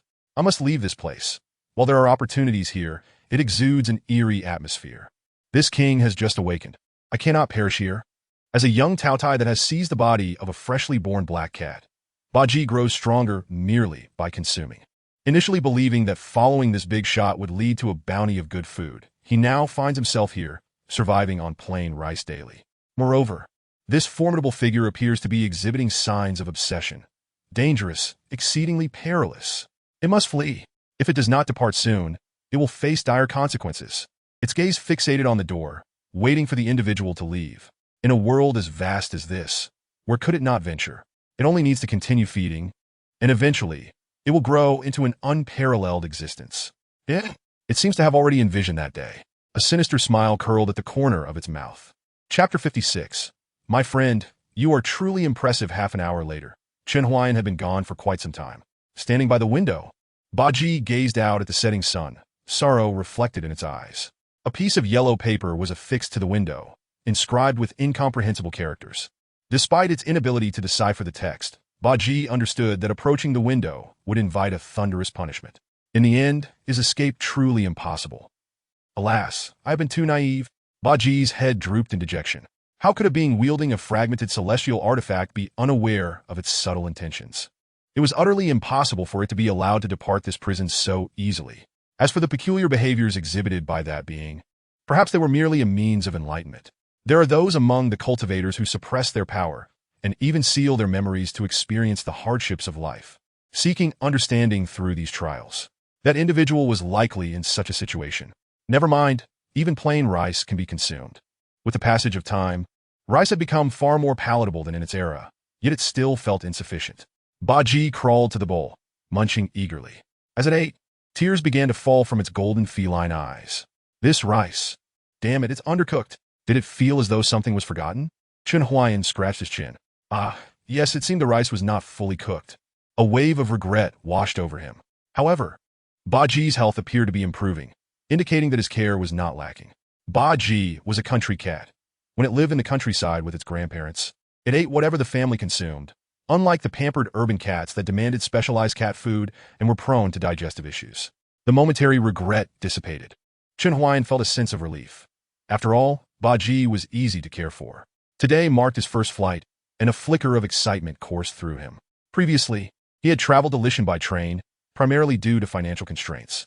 Initially, he had intended to take the train to the program's location, but after spending considerable time with Qingran in Tianquan City, he found himself running late and had to splurge on a flight. Oddly, why were so many people staring at him today? Carrying his luggage to the check-in counter, Chen Huaian noticed more than one scrutinizing gaze directed at him. Most of the onlookers were women, though a few men cast glances tinged with anger and jealousy. Whenever he glanced back, those gazes vanished one by one. Chen Huaian narrowed his eyes, sensing that something was amiss. He hurried into the restroom to check his reflection. There must be something on his face. Unbeknownst to him, just as his figure disappeared through the restroom door, a wave of intense attention converged upon the space. Oh my goodness, a once-in-a-lifetime handsome man? No joke. Ah, I got it. That profile is simply divine. My goodness, who would dare to ask him for a green bubble? Forget it. I fear that standing before him would cause me to faint. Is he a celebrity? I have no recollection. The buzz of excited chatter filled the air, akin to 1,000 buzzing green flies, provoking a chorus of gritted teeth from the surrounding men. Some ladies, not in a hurry to board, lingered near the restroom, especially the younger ones, who had resorted to using various items to discreetly capture this moment. The older women were more reserved, contemplating a final glance to elevate their spirits for the day. There is nothing on my face. Chen Huaian scrutinized himself in the mirror, examining his features from all angles, but failed to identify any notable differences. If anything had changed, it was that his skin had improved, bestowing upon him an indescribable aura. How to describe it? Ethereal. This word formed in his mind. If he donned celestial attire, perhaps he would exude an otherworldly charm without needing to manage his expressions. What am I doing? How vain! A fellow patron, having finished washing his hands, muttered an expletive as he exited. Chen Huaian, momentarily taken aback, then relaxed, slapping his thigh. Of course, I am being vain. He had an epiphany. It was the result of incessantly playing games, where he had been referred to as the real deal and had grown narcissistic. How foolish of me. Time to board. Chen Huaian slapped his face, strode out of the restroom with his head held high, no longer concerned about the stares around him. Even as a few girls collided with an advertisement board while gazing at him, he remained oblivious. Upon entering the airplane, the scrutinizing gazes diminished considerably. Chen Huaian found his seat, and immediately, a flight attendant approached with a warm, welcoming smile. Sir, you seem to be having some difficulty. Allow me to assist you with your seatbelt. Chen Huaian replied, I can manage. What difficulty? His limp was feigned. His hands were perfectly fine. No trouble at all, sir. It's my duty. After fastening the seatbelt, another flight attendant approached. Sir, would you like some water? We also have a variety of beverages. Chen Huaian responded, no thanks, I'm not thirsty. The head attendant then approached. Sir, do you suffer from motion sickness? I can provide some tips to help you feel more comfortable. I'm not prone to motion sickness, I believe. Chen Huaian was sweating profusely. The service was overwhelmingly attentive. No wonder it's an airplane, he mused. For the sake of this service, the ticket price was absolutely justified. He remained unaware of the fact that the girl seated beside him had turned beet red, wishing to sink into her seat. The flight attendants, maintaining their professionalism, busied themselves elsewhere when it became clear that there was no reason to linger around Chen Huaian. After a while, the airplane reached cruising altitude, the noise diminishing considerably. After several minutes of internal deliberation, the girl finally mustered the courage to steal a glance at Chen Huaian. Ah, so handsome. How can there be such a striking man? But he seems so aloof. An opportunity, a chance encounter on an airplane. This must be destiny. Xian, don't be afraid. Go for it. She gathered her courage, pulled out her phone, and extended it toward him, her palms clammy and her breath shaky. Chen Huaian suddenly scoffed with disdain. Is this what flying is like? I could fly much faster on my sword. The girl was momentarily stunned and quietly retracted her phone. Chapter 57. Get out Tianquan City. The area before the Enlightenment platform was teeming with people. Most of these individuals did not hail from Tianquan City, but from surrounding regions. They were all mortals, some of whom possessed a modicum of martial skills. Yet, no matter how skilled a martial artist may be, they were still mere mortals. And even those hailed as top-tier fighters in the martial world would bow their heads in the presence of cultivators. Given the chance, they would vie desperately to enter a cultivation sect. Alas, the sects only regarded spiritual roots and innate talent. Martial prowess was rendered inconsequential. Several disciples of the Qiyang sect looked upon the crowd with a sense of grievance. Sigh, this year's disciples have perished in greater numbers than last year. Once, the Enlightenment Conference was held annually, then biannually, followed by quarterly events. Now it was monthly, exhausting even for an immortal. What can be done? The competition grows ever more ruthless, and the elders of the sect are hitting bottlenecks. What hope do we ordinary disciples have? Hopefully, we can admit a few with decent spiritual roots, preferably those with 3 or 2 spiritual roots. The prospect of a single-root genius seems utterly unattainable. Suddenly, a voice resounded from the western side of the Enlightenment platform. Li Qingran, single water, spiritual root. At this announcement, the area surrounding the platform erupted in a clamor. Single spiritual root. There is a single spiritual root. Let me see, the old man stated. I shall grant you half a stick of incense to uncover the details of that singular water root disciple. Li Qingran, momentarily taken aback, found herself encircled by eager disciples from various sections. My young friend, join our Qiyang sect. Our leader will personally take you under their wing. To hell with your Qiyang sect. She possesses a water spirit root and should come to our Susue sect. We have the finest water attribute cultivation methods. Why not consider our weapon sect? Our Zen sect. Never mind, forget it. I shall take my leave. Li Qingran gazed at the array of friendly faces, feeling somewhat flustered. Was the singular water root truly so sought after? It was her first experience of such fervent attention since being brought back to the sect by Lu Chantian. Outside the throng, an elderly man clad in simple robes, with a sword at his waist, squinted towards Li Qingran. After ensuring no one was watching, he produced a communication jade slip. Leader, a significant event has transpired. A genius with a singular water root has emerged. Should we take action? After a pause, an urgent voice emanated from the jade slip. Do not rush. I am still occupied here, and this matter takes precedence. Keep watch. How could I possibly keep watch? The old man sighed, his face contorting with worry. A person with a singular root was a genius. It would not be long before other sects snatched her away. He could not resort to slaughtering everyone present to retain this girl. Such actions would be no different from those of the demonic path. Let it be. Those meant to stay will not depart, and those forced to remain will not be kept. No sooner had he spoken than a soft female voice rang out from the crowd. Dear sister, I am Li Qingran, the guiding elder of Lingxi Valley. Your water spirit root is ideally suited for medical or alchemical pursuits. Why not come to our Lingxi Valley? The crowd parted, revealing a woman in green robes, flanked by several female cultivators. Veiled, her features remained obscured, yet a fragrant aura accompanied her, as if lotus blossoms bloomed beneath her feet. Ah, it is indeed someone from Lingxi Valley. Disperse, disperse. This disciple will surely be claimed by Lingxi Valley. Do you wish to compete with Lingxi Valley for her? You had better pray, you never need their assistance. Li Qingran felt a thrill of joy at the murmurs around her. Her aim was precisely to join Lingxi Valley, and it seemed that opportunity had arrived. Lu Xinyang approached Li Qingran, her enchanting eyes lingering on her for a moment before she exclaimed, Sister, you are truly beautiful.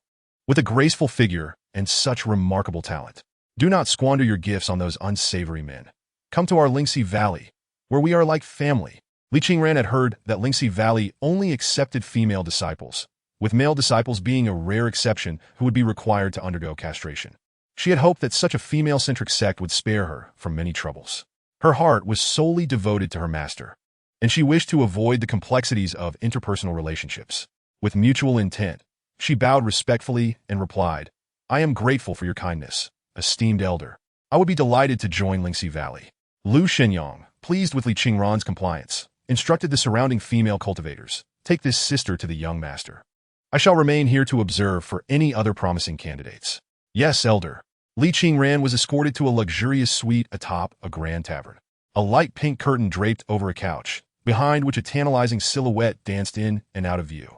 A delicate white leg swung freely, with rosy toes resembling pearls painted with rouge.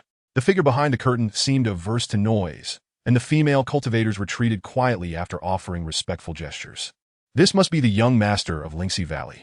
Though she was a woman, Li Qingran felt a twinge of nervousness, lowering her head in quiet anticipation, unwilling to speak out of turn. After a moment, the dainty foot behind the curtain ceased its movement. The alluring figure stretched languidly, and a melodic voice resonated. A singular water root? Splendid. After half a month of waiting, I have finally encountered a genius. Your praise is undeserved, Li Qingran quickly responded, bowing. No need for such formality. Come closer, I have inquiries. Li Qingran complied, approaching the curtain, as an intoxicating floral scent enveloped her. She stole a glance behind the curtain and promptly averted her gaze, silently chiding herself for her impropriety. The girl behind the curtain sniffed, withdrawing her foot and smiling. You possess such striking features that even I, the young master, find myself envious. Do you have a partner? Li Qingran pressed her lips together. She wished she did, but alas, her master likely would not take notice of her. No, she replied. Have you ever had one? Never. Excellent. The girl appeared satisfied with Li Qingran's responses, lifting the curtain slightly to reveal a fair chin and alluring peach blossom eyes. Extend your hand. Let me see. Li Qingran obediently extended her hand. She felt two slender fingers rest on her wrist, cold as ice. After a moment, the young master withdrew her fingers and calmly remarked, You have cultivated an excellent internal technique that harmonizes well with your water spirit root. Well done. Do you have a master? Yes, Li Qingran replied, knowing she could not conceal the truth, as she was not adept at deceit. Is it a man or a woman? The young master's voice rose slightly. A man. Suddenly, the atmosphere in the room turned frigid. Li Qingran blinked in shock and cautiously raised her head, feeling the weight of two indifferent gazes upon her from behind the curtain. Leave, commanded the young master, waving her hand. The door to the suite burst open with a loud bang, and Li Qingran was unceremoniously thrust outside by an unseen force. Chapter 58. Hold on. Li Qingran stumbled to the ground, and the female cultivator stationed on either side quickly helped her up. Confusion clouded her mind. She could not fathom why the young master had abruptly dismissed her after their pleasant conversation, merely because her master was a man. I apologize, sister, but you have not passed the young master's assessment. One of the female cultivators straightened Li Qingran's attire with an apologetic expression, yet resolutely ushered her away. Li Qingran was reluctant to forfeit her chance to enter Lingxi Valley. In her estimation, it was perhaps the most likely sect to possess ancient alchemical formulas, and it could teach her the healing arts, enabling her to assist her elders. Thus, she halted and bowed to the female cultivator. I would like to know the reason. The female cultivator pursed her lips, casting a quick glance at the now distant suite before guiding Li Qingran to a secluded corner.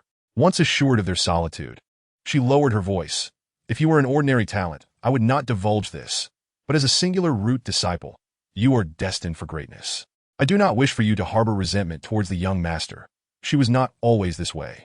It is difficult to explain in detail, but you must understand that Lingxi Valley is currently very averse to disciples forming romantic bonds, and our young master harbors a deep-seated hatred for men, especially male masters. Hatred for men? Li Qingran exclaimed, but my master is a wonderful person. He is not a bad man, I can assure you, and he would not come to Lingxi Valley. The female cultivator shook her head. It is futile. The young master has struggled with this. She has tested 1,000 men, all resulting in failure. Due to past traumas, she developed a psychological aversion to men. Lingxi Valley once merely refrained from accepting male disciples. Now, men are forbidden within a 50-mile radius. Exceptionally gifted male disciples may join, but they must undergo castration.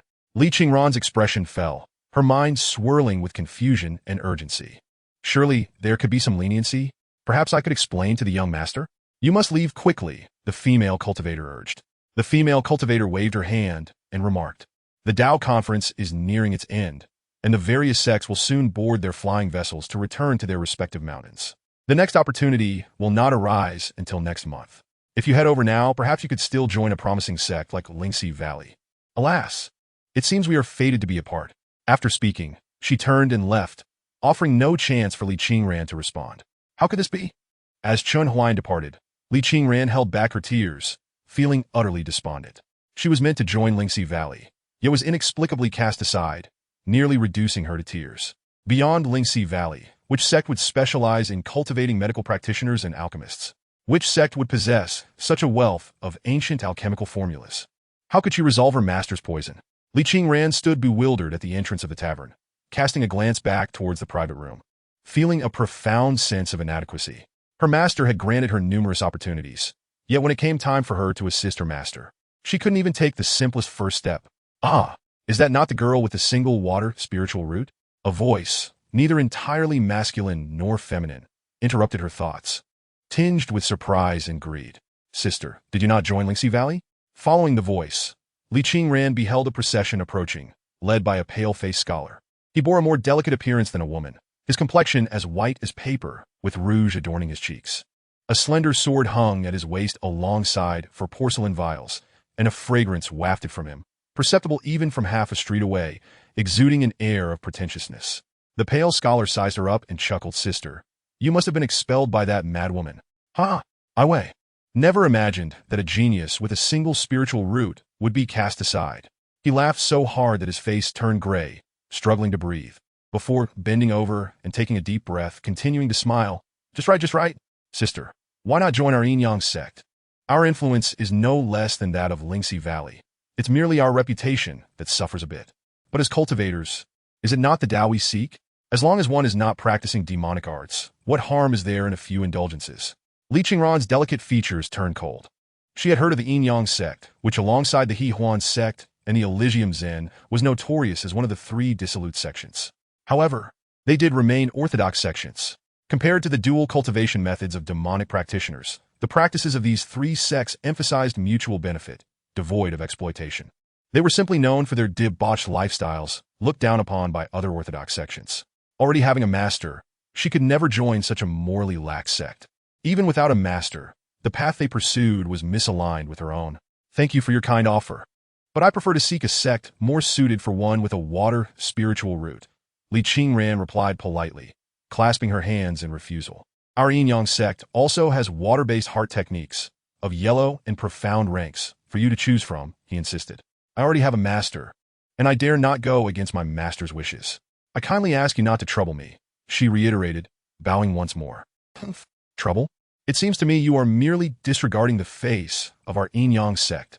And your master? Shall we call her out? The pale scholar's expression darkened, scoffing. You must come with us today.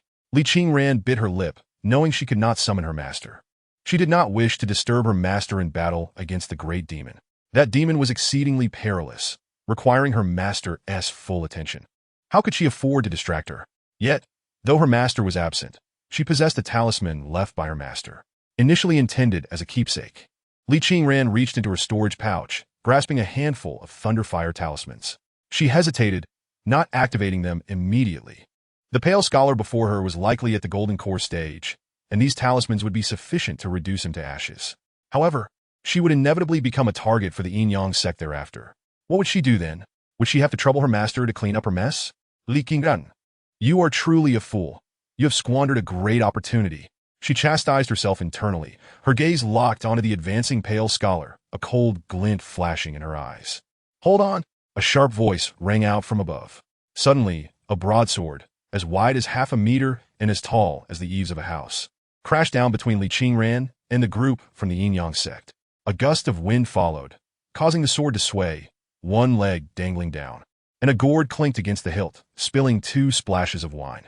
A woman clad in black, with a black veil covering her face, appeared, nonchalantly propping her leg up, revealing a hole in her shoe, exposing half a toe. As the wind swept her veil aside, a pungent smell of alcohol and garlic wafted through the air, followed by a languid voice. This little girl, we've taken a liking to her hick. You lot hick now scram. Chapter 59. We are from Qingyan sect. Do you dare to snatch someone from our yin-yang sect in broad daylight? How audacious! The pale scholar, sensing the aura of the black-clad woman, turned pale with fury. Hick, I'm taking her, so what if I do? The woman replied defiantly, leaping down from the sword, gripping the hilt with one hand. Despite her unsteady stance, she swung the heavy sword like a toy, causing the members of the yin-yang sect to retreat a few steps, wary of being struck by the massive weapon. This woman possesses comparable strength to me, and a single water spiritual root is an ideal dual cultivation partner. It would be a pity to let her go. The pale scholar hastily commanded his guards. I will hold her off. Quickly, summon the hall master. Drawing his short sword, he aimed it at the black-clad woman, declaring, we are both at the golden core stage. Today, Wei shall contend with you. Before he finished, the sword in his hand was seized by an unexpected hand. What do you mean contend? Why don't you face me instead? The pale scholar was taken aback. turning to see a frail, white-haired elder standing beside him, half of his face concealed by a mask, grinning to reveal a mouthful of crooked teeth. "Who are you?" the scholar exclaimed. "Ye guess." The elder, with a sword hanging at his waist, did not draw it, but rather, his gnarled hand gradually closed around the sword, twisting the blade under immense pressure, producing a creaking sound. The pale scholar found himself pinned in place by the elder's overwhelming aura, his only hope resting on his subordinates summoning the hallmaster. Just then, he heard a series of muffled thuds as his men collapsed to the ground. Turning to look, his face paled further. 3 figures in black stood in the street, arranged from tallest to shortest.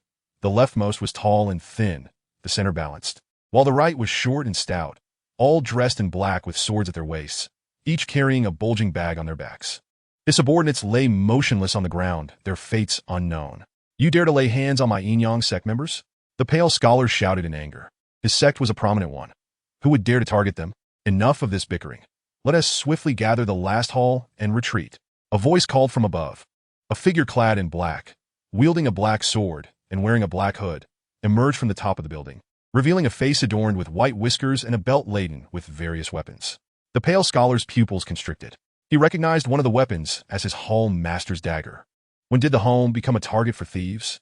The pale scholar's bravado crumbled, his face contorting into a grimace that resembled a cry. "Seniors, I have failed to recognize your greatness. This disciple with a single spiritual root belongs to you now. I shall take my leave, I shall. Drop all your magical artifacts, spirit stones, and storage pouches on the ground." The elder's grin widened, his wrinkled face resembling a blooming chrysanthemum.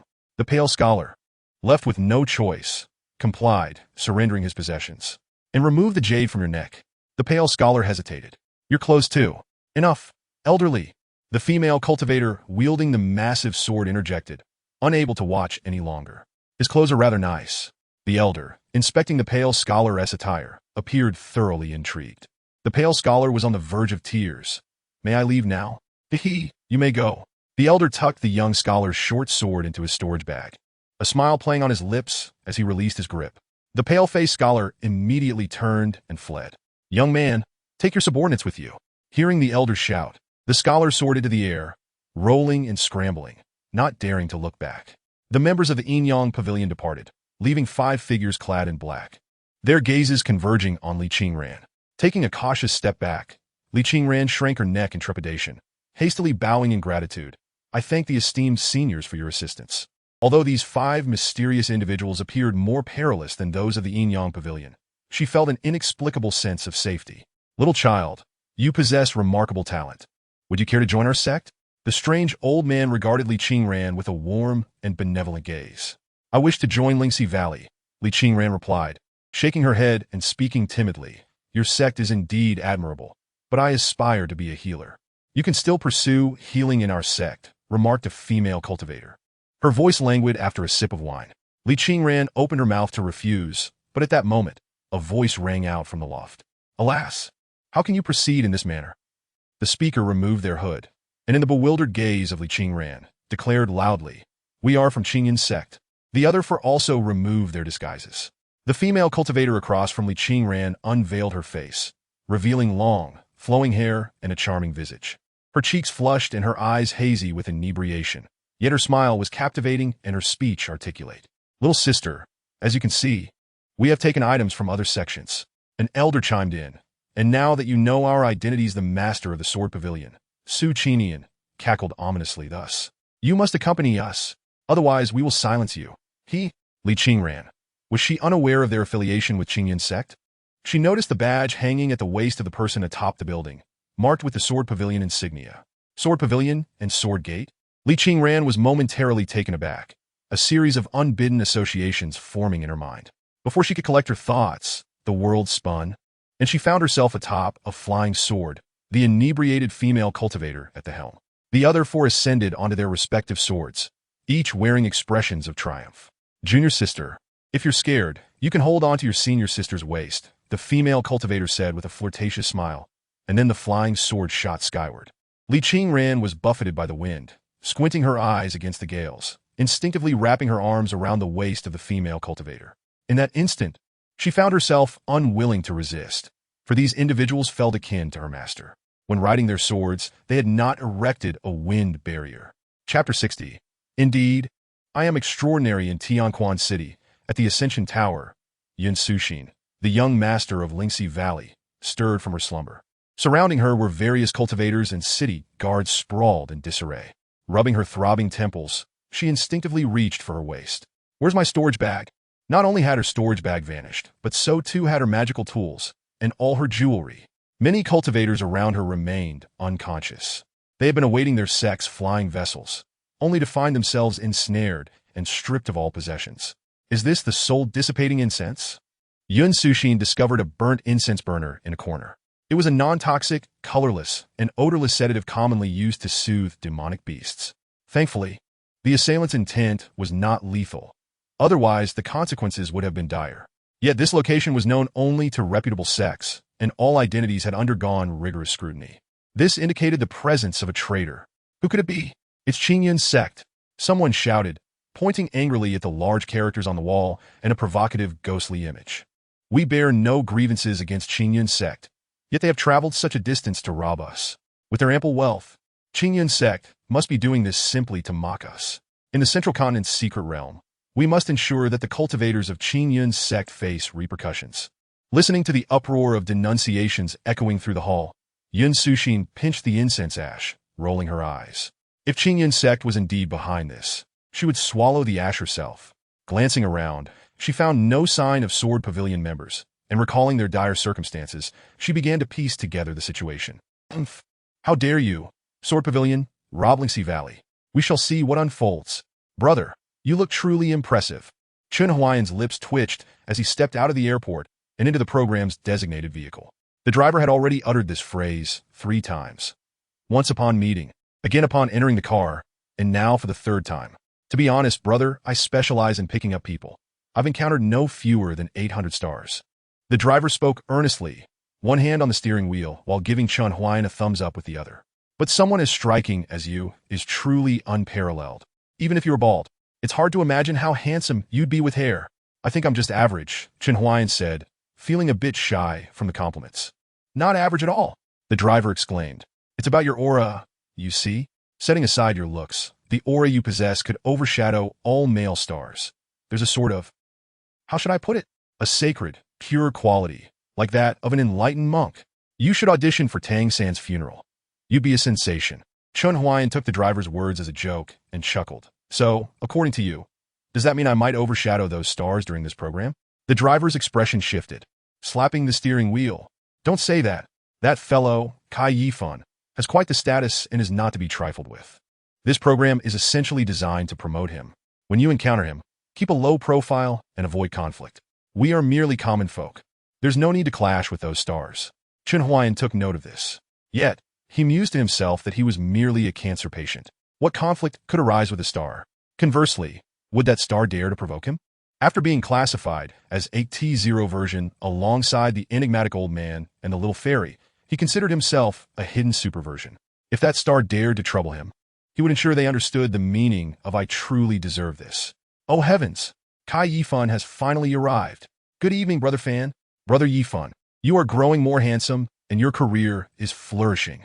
At the foot of Tianmen Mountain, the crew of the Coffee Adventure program awaited the arrival of a young man clad in a custom outfit, adorned with an expensive brooch, surrounded by admirers. Kai Yifan, a rising star in the entertainment industry.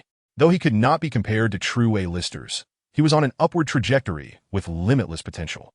His participation in the program was not out of passion for it, but rather because his company instructed him that this opportunity would help him establish a better public image and garner more popularity, thus paving the way for his upcoming role as the male lead in a film. After all, with his non-existent acting skills, he would need voiceovers to survive.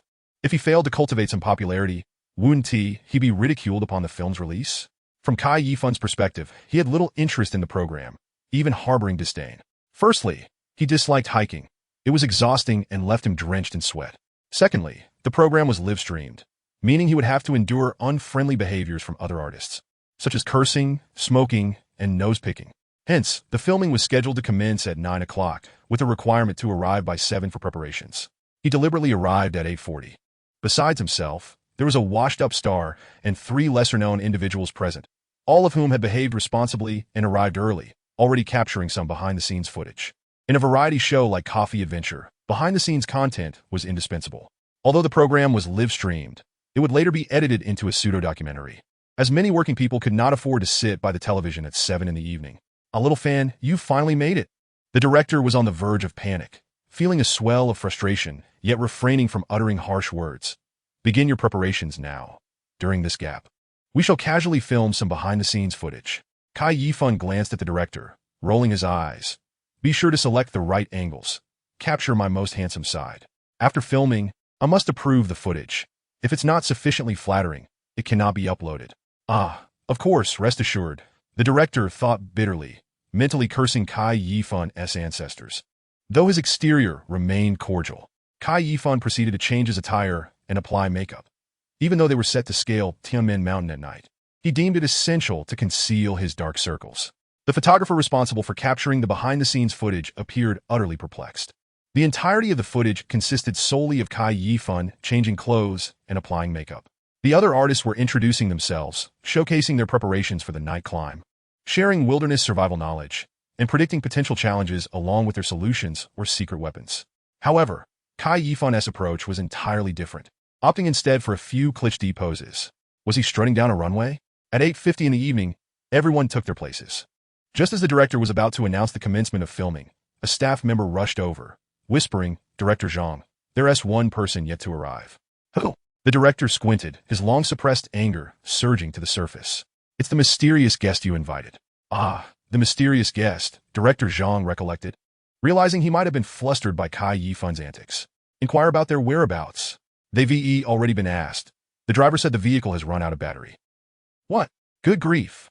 Get their specific location and dispatch a car to fetch them." Director Zhang's expression darkened as he raked his fingers through his hair in resignation, ultimately declaring the filming to commence. After all, a 5-minute delay was not catastrophic for them, yet it could spell disaster for the live broadcast. However, being an experienced director, he quickly noticed the comments flooding the live chat and discreetly instructed several artists to elaborate on their introductions to buy some time. To avoid the production team being surrounded by tourists, the filming location was not on the usual tourist route. Instead, it was a path replaced by a cable car, seldom chosen for hiking, akin to seeking self-inflicted hardship. Coupled with the secrecy of the night shoot, few tourists roamed the area. Yet now, Chen Huaian's vehicle was stranded on this very path, still some distance from the assembly point. "Apologies, my friend. This electric vehicle is indeed less stable than a gas-powered one, and the cold night accelerates the battery drain."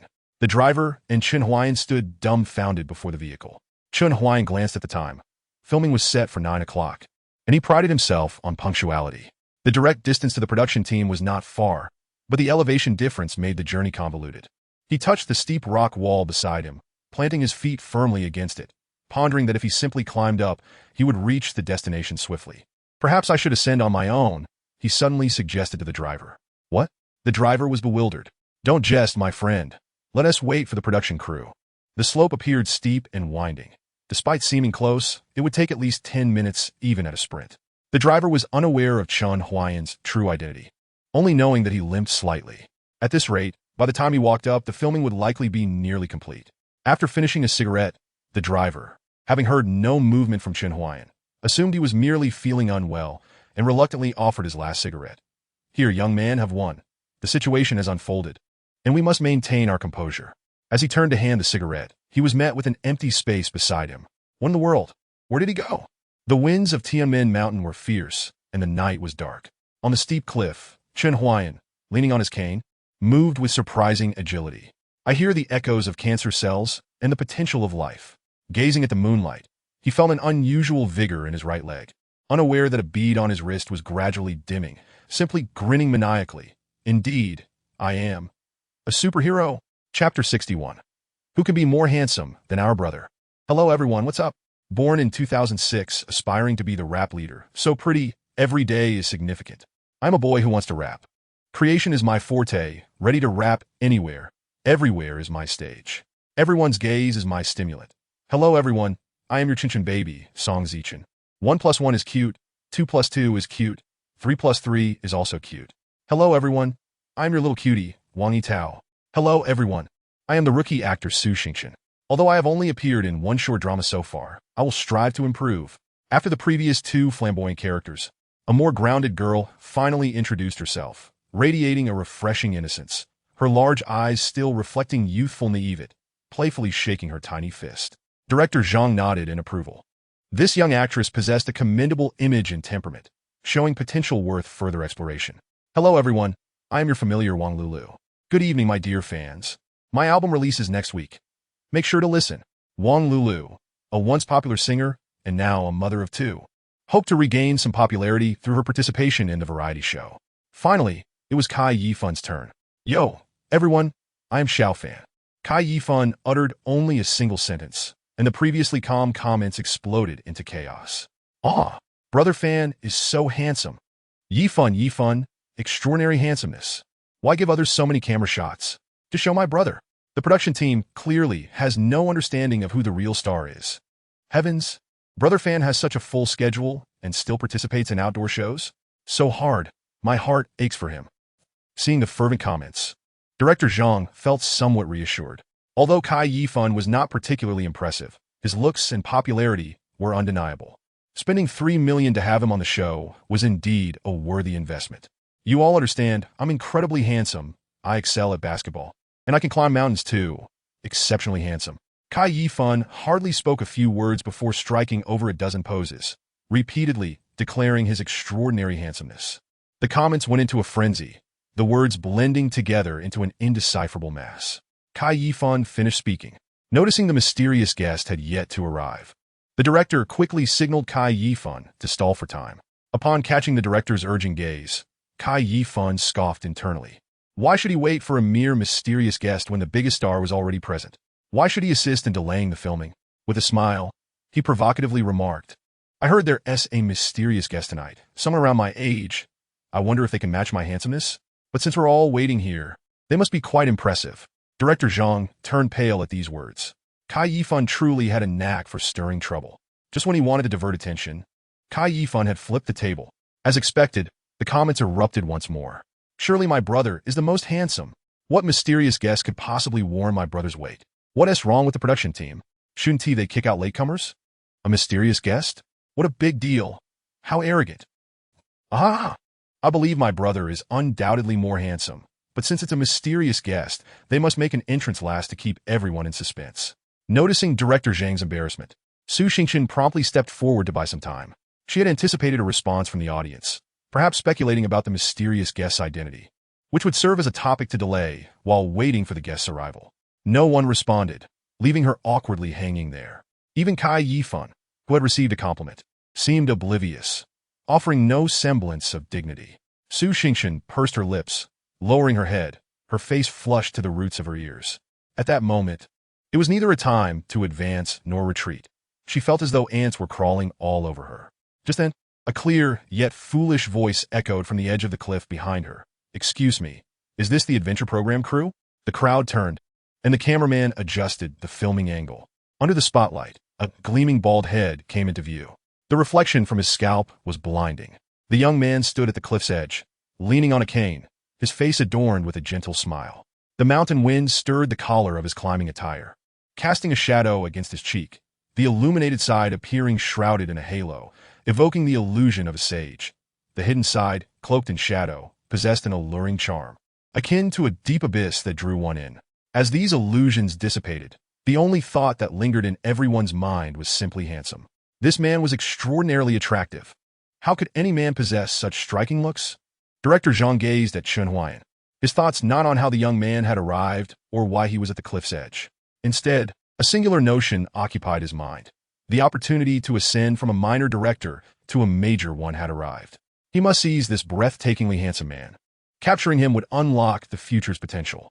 As for someone like Cai Yifun, that was inconsequential. Apologies, director, I was caught up with time. Chen Huaian glanced at his watch, feeling quite sorry. Despite his best efforts, he had only just arrived at 9 o'clock. Surely, this would inconvenience the crew. And that was truly regrettable.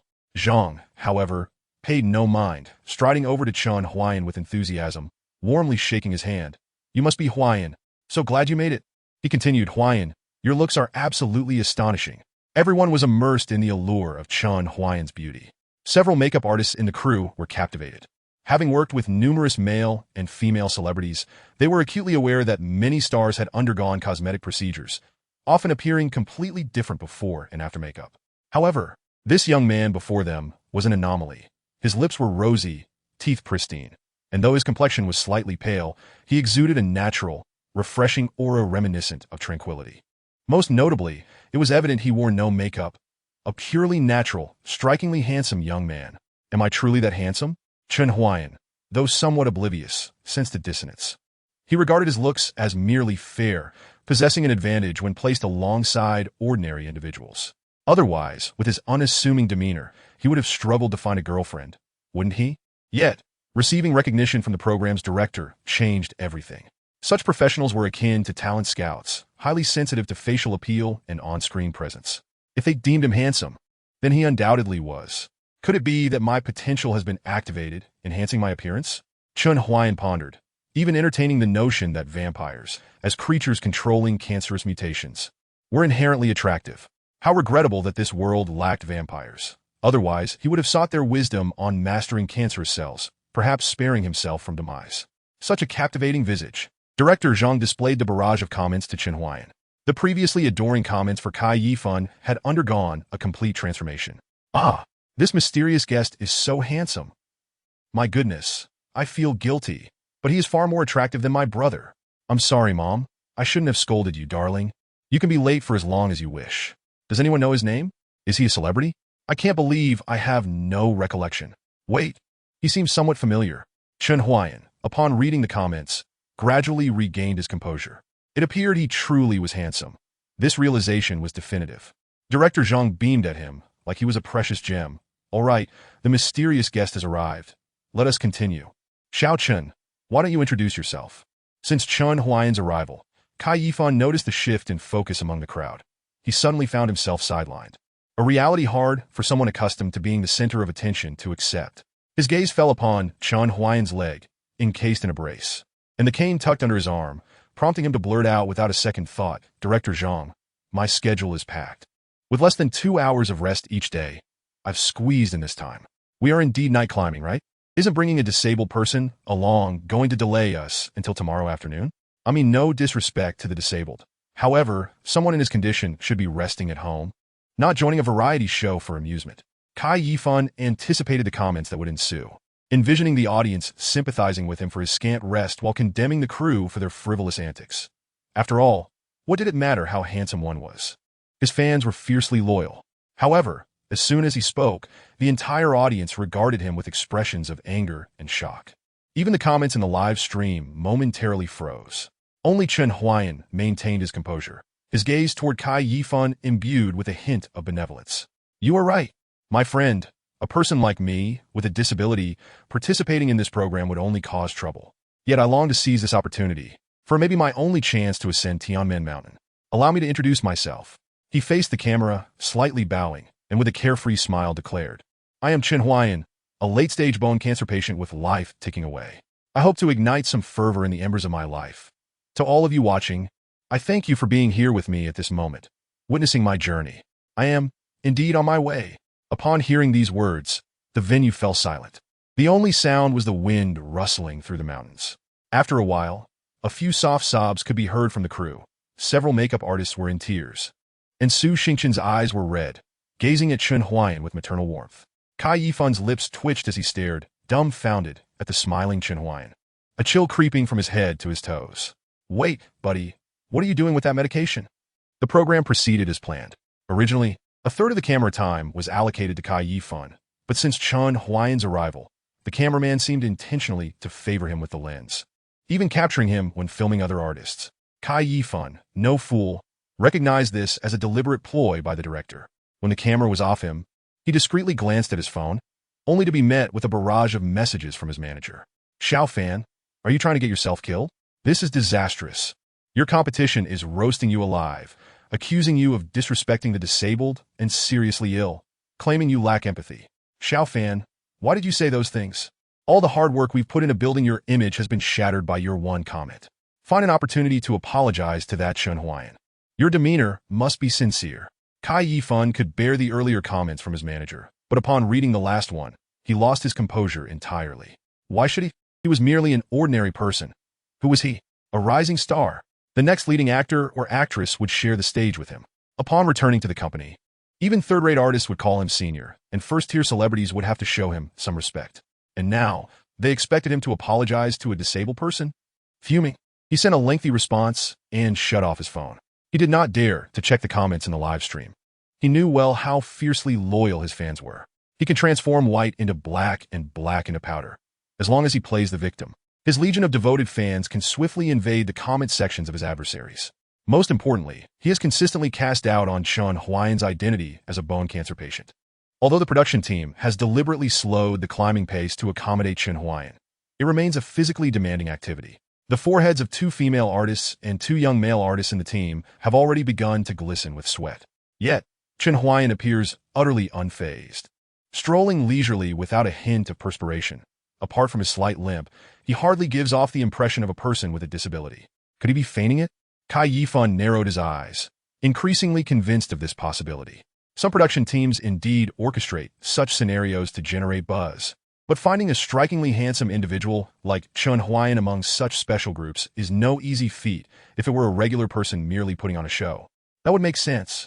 If he could discreetly expose this deception, he could not only redeem his previous verbal blunders, but also teach the production team, and Chen Huaian, a lesson. The allure of a celebrity is not something to be trifled with. Cai Yifan cast a cold gaze at the adulated Chen Huaian, already formulating a plan. Chapter 63. Let us unmask you, brother. Is your cancer truly incurable? Incurable. Not even with money. Not even with money. My apologies. Su Xingchen lowered her head in regret. It's all right, haha. Su Xingchen felt a surge of sympathy for Chen Huaian.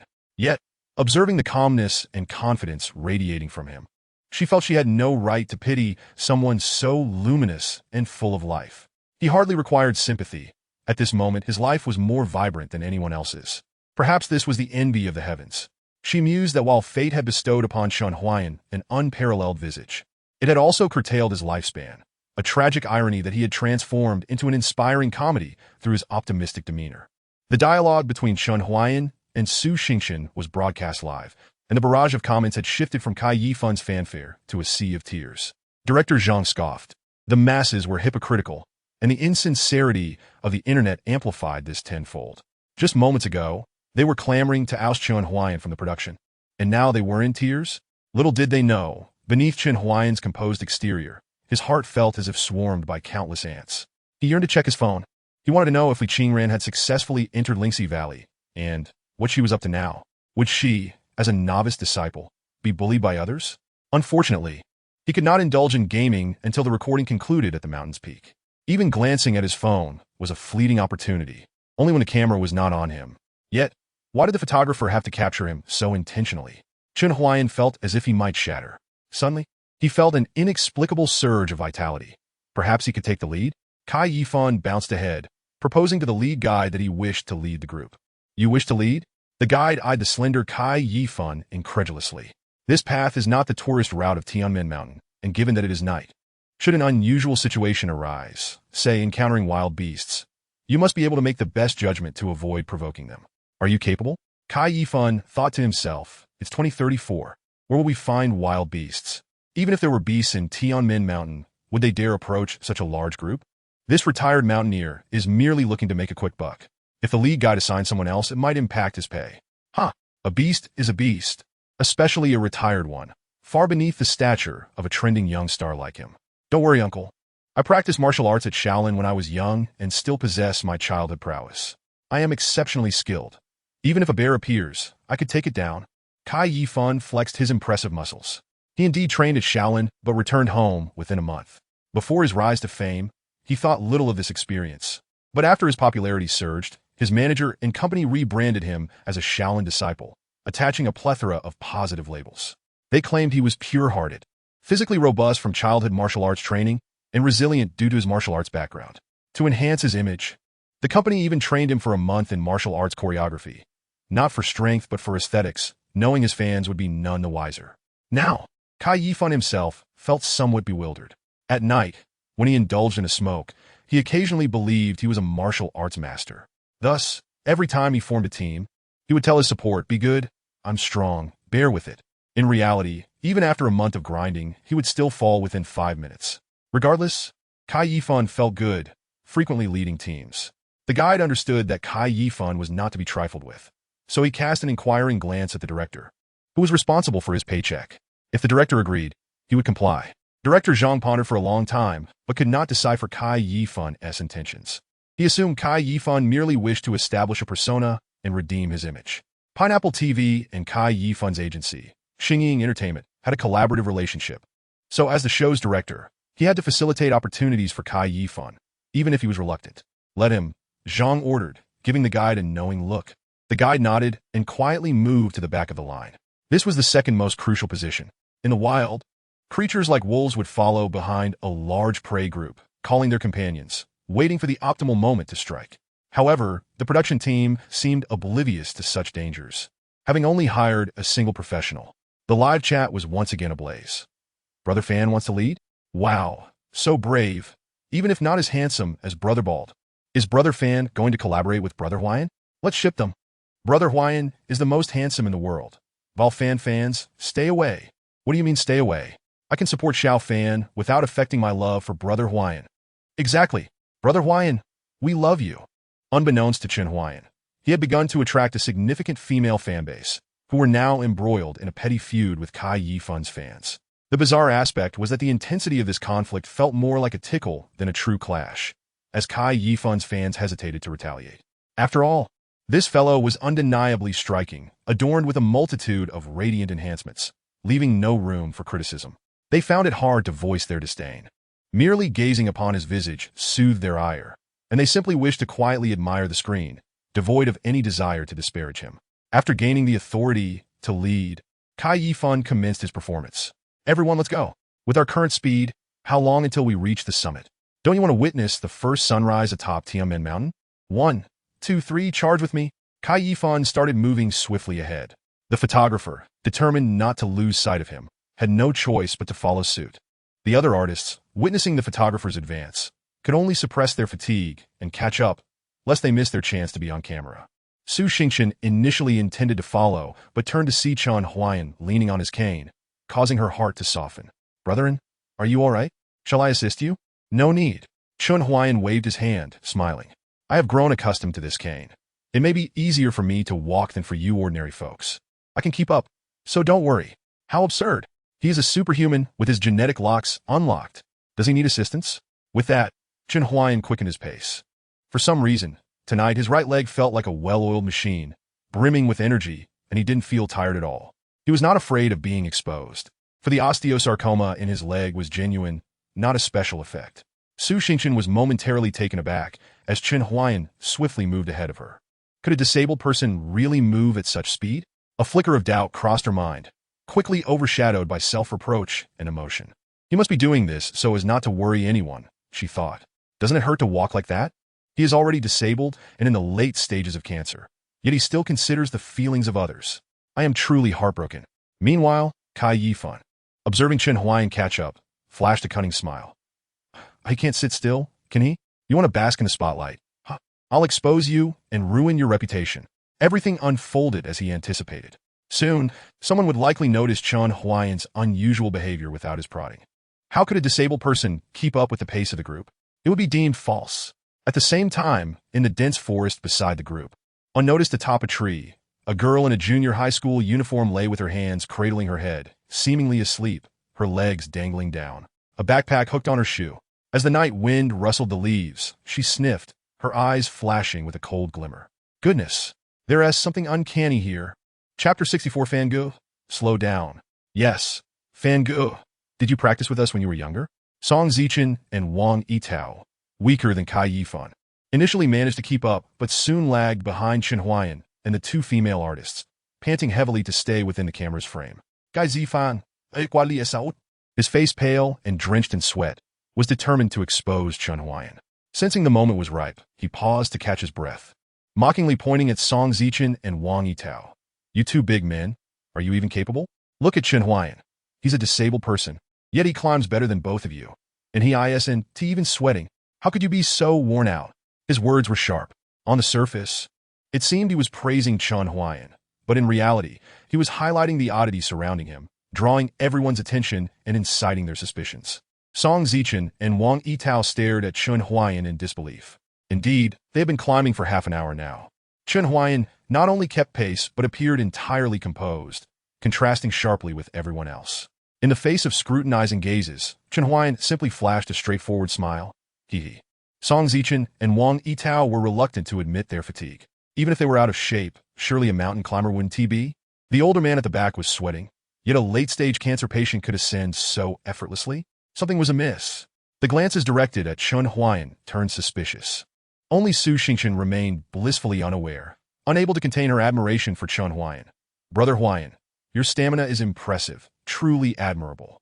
Director Zhang had reviewed Chen Huaian's background and confirmed the authenticity of his illness. Recently, he had transitioned from mid-stage to late-stage cancer, the prospects of recovery unclear to him.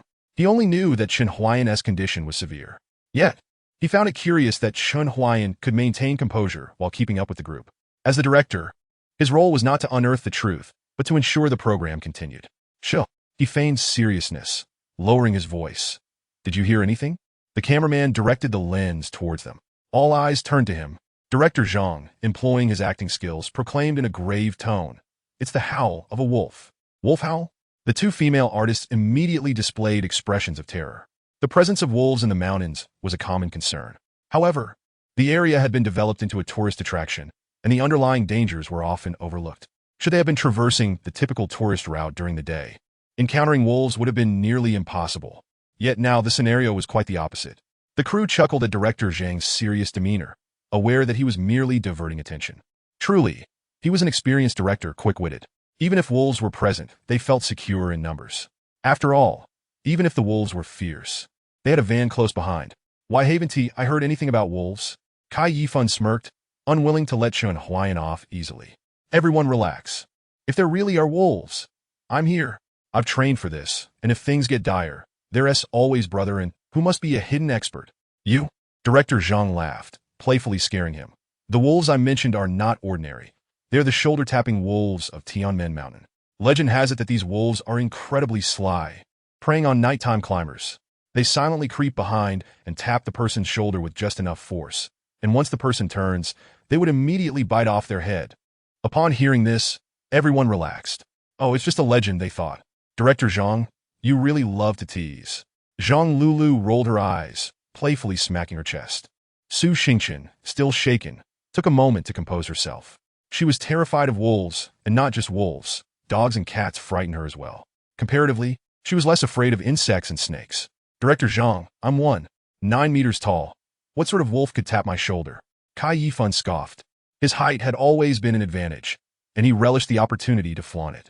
If a wolf could reach my shoulder, it would have to be 5 meters long. The largest wolf in the world barely measures 2 meters, and that's not even in our region. Just then, a long howl echoed from the depths of the distant mountains. Instantly, Tianmen Mountain fell silent. The chirping of insects and birds ceased. Fear washed over everyone's faces. Director Zhang was momentarily taken aback, not expecting an actual wolf presence. Kai Yifan recoiled, feeling a chilling breeze on his back, and when he turned, he saw nothing. The howl had come from far away, posing no immediate threat. He wiped the cold sweat from his brow, exhaling, just scaring myself. However, just as he finished speaking, he felt a weight on his shoulders. It seemed a heavy hand rested upon him. In the dense forest, a petite figure darted like lightning, maneuvering through the tangled underbrush and tree trunks as if they posed no hindrance. She resembled a skilled martial artist from ancient times, despite her incongruous school uniform. Suddenly, a shrill scream pierced the heavy night, more harrowing than that of a slaughtered pig. Lin Lingling's expression shifted as she glanced toward the source of the cry. Her previously calm demeanor now disrupted. How could someone be climbing the trail at this hour? She had to intervene. It was her duty as a folklore demon slayer since the resurgence of spiritual energy 10 years prior. Chapter 65. Had Kai Yifan finally gained some sense? The towering figure had always been foolish, but today, perhaps spurred by the director's tales of folklore, he instinctively dropped low and rolled away, scrambling to reunite with the group. Once upright, he finally discerned what loomed behind him. It was a massive wolf, standing upright, measuring an estimated 5 meters in length. Its thick black mane enveloping its body, yet its form appeared grotesquely distorted.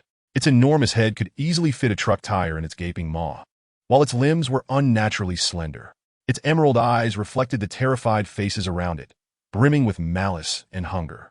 The crew, confronted by the terrifying visage of the monstrous wolf, felt a wave of dread wash over them, their voices lost in shock.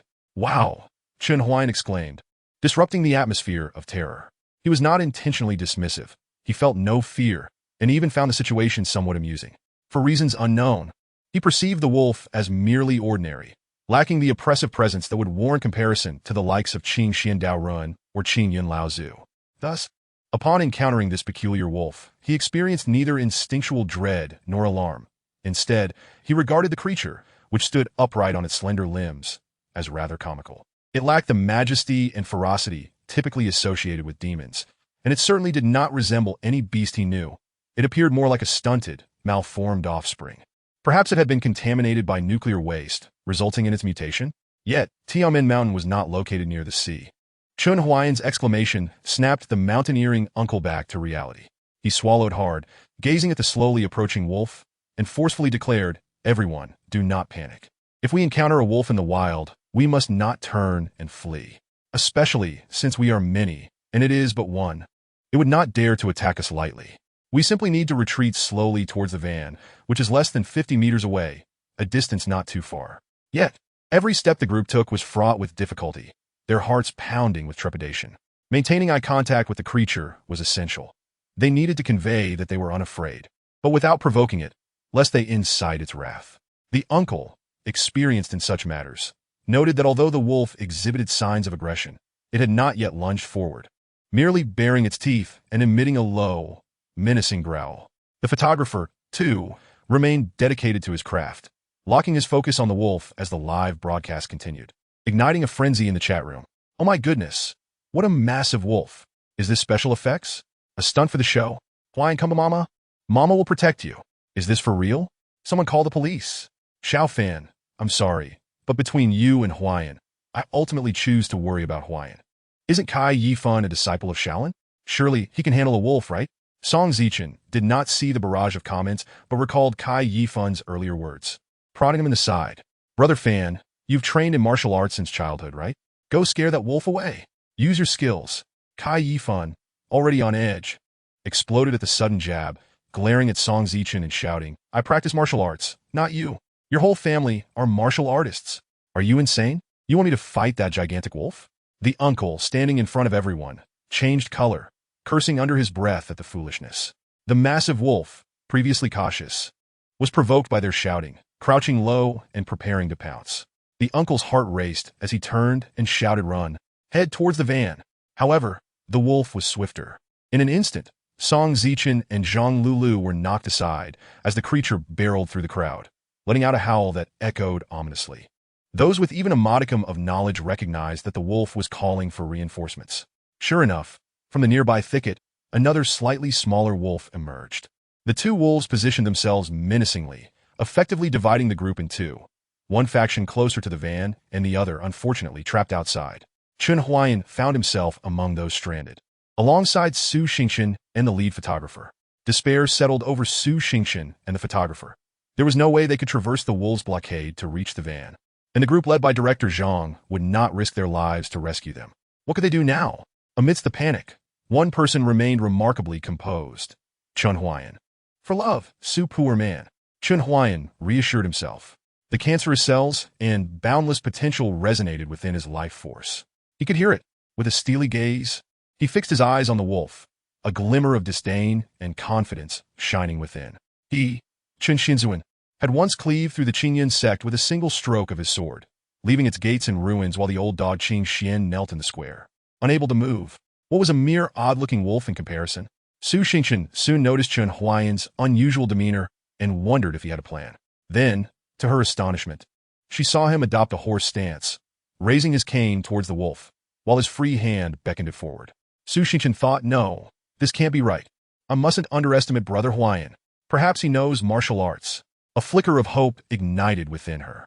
Indeed, Chen Huaiyan was a late-stage cancer patient and disabled. If he had not tempered his body since childhood, he would have crumbled by now. Yet here he was, not only scaling Tianmen Mountain, but also keeping pace with the group, even surpassing them in ease. The answer was evident. The wolf, incensed by the provocation, lunged forward. Su Xingchen, terrified, closed her eyes. In a fleeting moment, Chen Huaian unleashed his cane with the precision and ferocity of a dragon, imbued with a hint of sword energy. Quick, accurate, and ruthless, the cane struck the wolf's head. Crack! Was it the wolf's skull that shattered? Su Xingchen opened one eye to find two broken pieces of the cane on the ground. Ah, it was Huaiyan's cane that splintered. Yet, Chen Huaian stood resolutely before them, a lone bulwark. Did he have another trick up his sleeve? Su Xingchen and the photographer gazed at his back with bated breath. Chen Huaian slowly turned, a benevolent yet tragic smile gracing his face. Stop looking. It's shameful.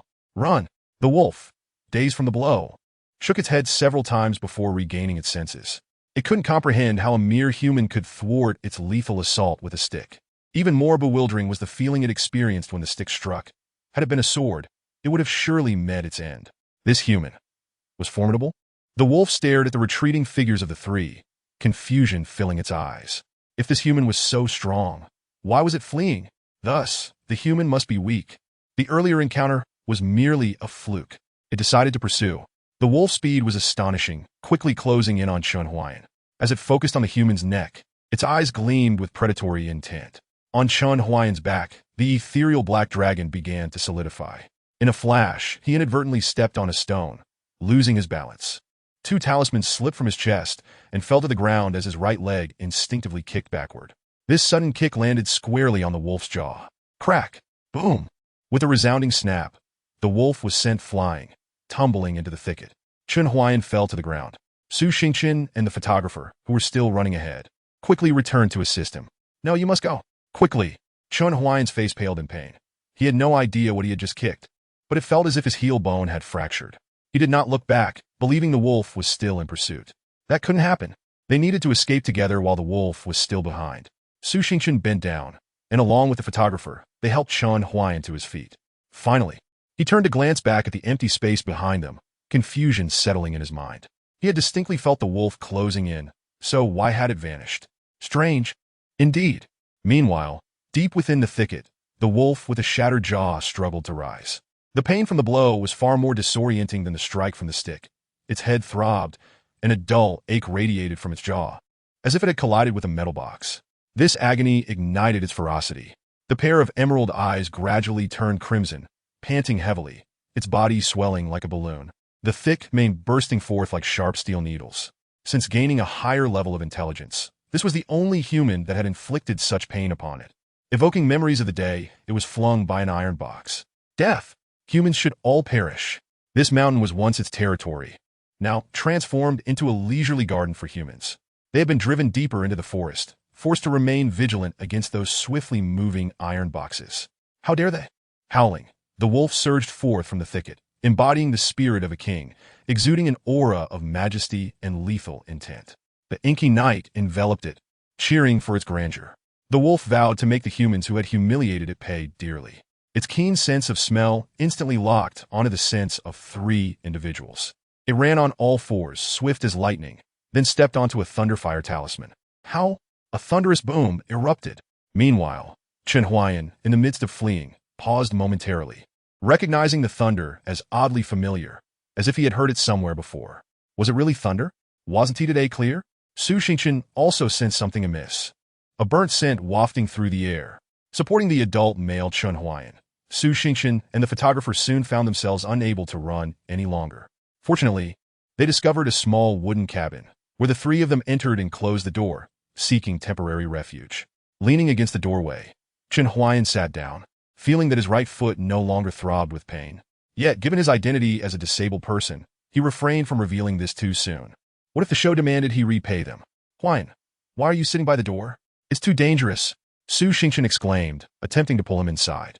Chen Huaiyan raised his gaze and waved his hand lightly, speaking calmly. If that wolf bursts in, I can at least buy you both a moment to escape through the window. My life is already fleeting. Having saved me, I must repay you both. Hearing this, Su Xingchen's eyes reddened again, pouting as she sat beside him, sniffling. Huaiyan, you're too kind. I've already called the police. Everyone will be fine. You're too kind. I'm just an ordinary person. Chen Huaian intended to take out his phone to play a game, only to notice the photographer's camera still trained on him. Stunned, he exclaimed, "Wait, are you still recording?" The photographer, sweating profusely, chuckled, revealing a set of white teeth. Professional ethics. 5 minutes earlier. Ah, a wolf. The wolf is eating people. Ah, the wolf is coming. Kai Yifan lay, convulsing atop the twisted door of a van, while others huddled, trembling inside the half-destroyed vehicle. Not far away, a massive wolf lay in a pool of blood, its size swollen to around 4 meters. It was a true behemoth. Initially, they believed that hiding in the van would spare them, but little did they know, to that giant wolf, the van was merely a toy to dismantle at will. Standing beside the giant wolf's corpse was a girl in school uniform, her right hand gripping a gun, the muzzle still dripping blood, with bits of yellowish-white matter clinging to it. That was the brain matter of the monstrous wolf. Lin Lingling wiped the blood from her cheek, expressionless as she approached Kai Yifan, whose leg had been crushed. As she neared, he babbled incoherently, clearly having lost his sanity. "TSK, a Shaolin disciple? With such poor mental fortitude?" Lin Lingling thought, feeling disgusted at having once admired Kai Yifan. Thankfully, after becoming a demon slayer, her illusions about celebrities had been shattered. Celebrities were nothing of significance. This world was far more fascinating than she had ever imagined. Yet, before everything erupted, for the sake of societal stability, all was forcibly concealed. But fire cannot be hidden beneath paper. Exposure is merely a matter of time. "Miss Hero?" Director Zhang tentatively addressed her, unsure if it was appropriate. "There's another wolf chasing the other 3 people, running west. Please, you must save them." "What? There's another one? Why didn't you say so sooner?" Lin Lingling's eyes widened, her silver teeth clenched. If those people barely survived by the van, the 3 without any cover were likely already devoured by the wolves. "Damn it, Lin Lingling, if only your senses were sharper, such a tragedy could have been averted." Without hesitation, she quickened her pace toward the west, having already detected the demonic aura in the air. Time was of the essence. Just then, the western sky suddenly lit up. Thunder rumbled. Lin Lingling paused, eyes widening as she saw a flash of lightning in the dark sky. The thunder descended, purging evil. The wolf demon's scent vanished in an instant. "There are others." Lin Lingling sensed a righteous energy amidst the thunder and fire, immediately drawing a conclusion. Moreover, it was a formidable presence. Chapter 67. I still have this. Lin Lingling pursued the source of the lightning, ultimately discovering the charred remains of the wolf demon in a 5-meter-wide thunder pit. Its jawbone was shattered, the fracture suggesting it had been struck by a blunt object. The weapon of that formidable presence was likely a hammer or a club. Given that a powerful individual had already appeared, and she detected no scent of human blood, it indicated that the 3 missing individuals were safe. Thus, Lin Lingling studied the wolf demon's corpse unburdened. She bent down to pick up a piece of wolf bone, which crumbled to dust at her touch, causing her pupils to constrict. To summon such powerful thunderous attacks, could it be a general-level being? Yet, how many general-level beings existed in the world? Lin Lingling was astonished by her own deduction. The ranks of demon slayers consisted only of white, master, soldier, and general. Individuals like her, classified as white level, merely counted as civilian demon slayers. They had relevant credentials but could not be officially recognized as personnel. Their nature resembled that of bounty hunters. However, this had its advantages. They were not mandated to undertake missions, could accept tasks at will, and could earn substantial rewards for slaying demons. However, if they were to perish due to overestimating their abilities, no one would come to collect their bodies. Lin Lingling relied on her income from slaying demons to pay for her tuition. Otherwise, who could say where she would be, toiling away in some unscrupulous factory? Her ultimate goal was to become a recognized demon slayer, for only then could she experience a broader world. Huh? What is this? Lin Lingling bent down to pick up a yellowed piece of paper. It lay less than 3 meters from the wolf's corpse, inscribed with obscure characters in cinnabar, exuding a palpable energy of impending, thunderous righteousness. Realizing this, her hand involuntarily trembled. If she were a demon, she would likely have been consumed by the talisman's thunderous energy. It seemed the earlier lightning had been triggered by this talisman. Lin Lingling inhaled sharply. If that powerful individual could unleash such tremendous attacks merely by utilizing a talisman, it was simply unheard of, at least in her memory. The strongest demon slayer in Huazhu could not accomplish such a feat. Who could this person be? She gathered her thoughts and continued to follow the tracks. Eventually, she stumbled upon a dilapidated ranger's cabin near the wolf demon's remains. Why hasn't the wolf arrived yet? Huaian, how could you say that? Su Xingqian's face paled upon hearing Chen Huaian's words. The photographer, equally speechless, remarked, "What? Are you looking forward to it?" "Not exactly, but according to the law of conservation of safety and danger, our safety implies that another group is in peril." Chen Huaian stroked his chin, speaking calmly, "With wolves that large, do you think Director Zhang and the others could hide in the van and escape unscathed?" At his words, fear crept onto the faces of Su Xingqian and the photographer. Indeed, once the people by the van perished, wouldn't it be their turn next? In this vast mountain, how could they possibly evade the beast's relentless pursuit? Just then, the door of the wooden cabin suddenly creaked open. The moonlight rushed in, casting a colossal shadow upon the wall. However, the shadow was not that of a wolf, but rather that of a girl. Li Qingran surveyed the three individuals inside the small wooden cabin under the moonlight. 2 men and 1 woman, a bald man, an innocent-looking female student, and a robust man wielding a camera. These individuals appeared far from formidable, lacking the aura of internal energy typically associated with powerful beings. Was the esteemed figure not present here? A flicker of doubt crossed her mind. Could it be that the esteemed individual had already departed? Truly, the renowned figures come and go without a trace, leaving someone like her, a mere shrimp, utterly unaware. "Little sister, there are wolves outside coming to take shelter," Su Xingqian said, visibly relieved upon seeing the cute student girl enter. Although she was puzzled by the long rifle slung across the girl's back. Was it cosplay? Regardless, so long as it wasn't a wolf, she felt reassured. The wolf was already dead, despite the blood dripping from the long rifle on Li Qingran's back. She maintained a fear-stricken expression, saying, "Oh dear, you scared me to death. I was climbing a mountain when I stumbled upon a wolf's corpse, and in my panic, I ran here. I'm so frightened." Su Xingqian was taken aback, sensing that this little sister was rather suspicious. Chen Huaian's gaze fell upon Li Qingran, scanning her from head to toe before settling on the talisman in her hand.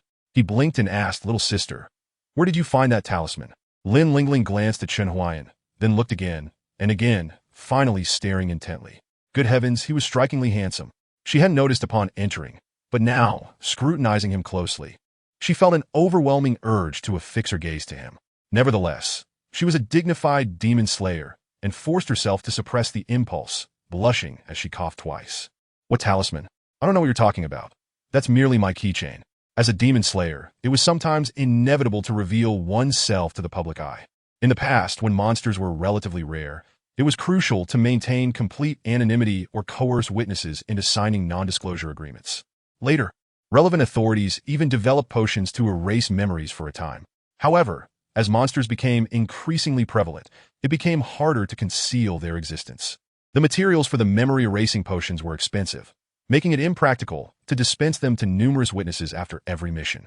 Thus, aside from particularly fantastical creatures, any being with even a hint of wildness was uniformly labeled as a beast mutated by seawater. Demon slayers also publicly proclaimed themselves as martial artists trained from childhood. Sometimes, when deployed alongside guards, they were referred to as special enforcers. In any case, the existence of demon slayers could not be disclosed. The gradual emergence of monsters in this world must remain concealed. Ordinary individuals must not be exposed to items related to supernatural occurrences. Therefore, in response to Chen Huaian's inquiry, Li Qingran's instinctive reaction was to conceal the truth. However, "But this talisman should belong to me, right?" To substantiate her claim, Chen Huaian reached into the inner pocket of his tactical jacket and produced a crumpled lightning talisman. He thought to himself, "What a ridiculous keychain," and found it astonishing that this seemingly innocent girl was lying outright. Li Qingran, "Huh, look, I have more."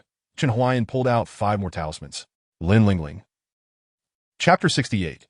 Your electronic girlfriend has joined the Sword Pavilion. The trip to Tianmin Mountain ended in disappointment. Kai Yifan had been frightened into madness by the wolf, rendering his title as a lay disciple of Shaolin a joke.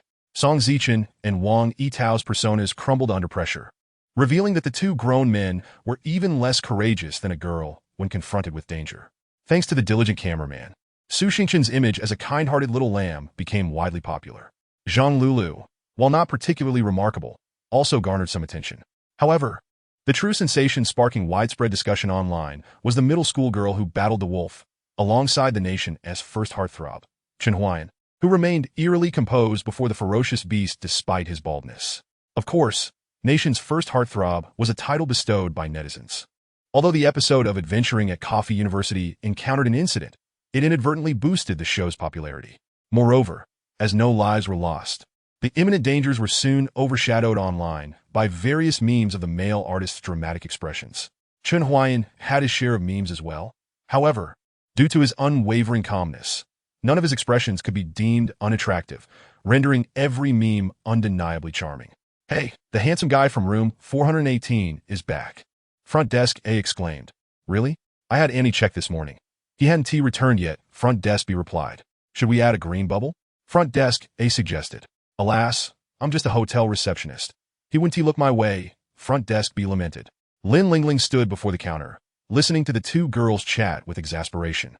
She was quite petite, barely taller than the counter itself, which was obscured by several 32-inch monitors that concealed most of her lower face. "Hello, I would like to book room 417, Lin Lingling said, raising her ID. Front desk A continued, "Oh, you're not unattractive, who knows? He might take a liking to you." "Hello, I would like to book room 417.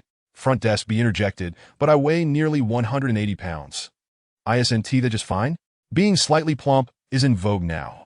Lin Lingling could no longer contain her frustration. Taking a deep breath, she exclaimed, "For heaven's sake, I want to book room 417. Did you hear me?" Finally, the two front desk attendants listened. My apologies, little sister, but room 417 is already occupied. What about 419? 419 is still available. I'll take it for a month, swipe my card." Lin Lingling expressionlessly slammed her bank card on the table. After completing the transaction, she emotionlessly dragged her enormous suitcase into the elevator. As the elevator doors closed, Lin Lingling couldn't help but recall the events of the previous night. Upon confirming that the talismans in Chen Huaian's possession were indeed genuine, her first instinct was to assume that he was the esteemed figure. Yet, she quickly sensed something amiss. Firstly, Chen Huaian exhibited no internal energy. He was merely an ordinary person. Secondly, when she tried to probe him, he seemed completely oblivious. While descending the mountain, she had covertly asked him if he held any extraordinary status, to which he looked at her as if she were foolish and replied, "I am of a comparative degree." Undeterred, she continued to exchange secret codes with him. She said, "A friend from afar," to which the expected response was, "Is it not a delight to have friends?" Yet, Chen Huaian answered, "Though distant, we shall slay."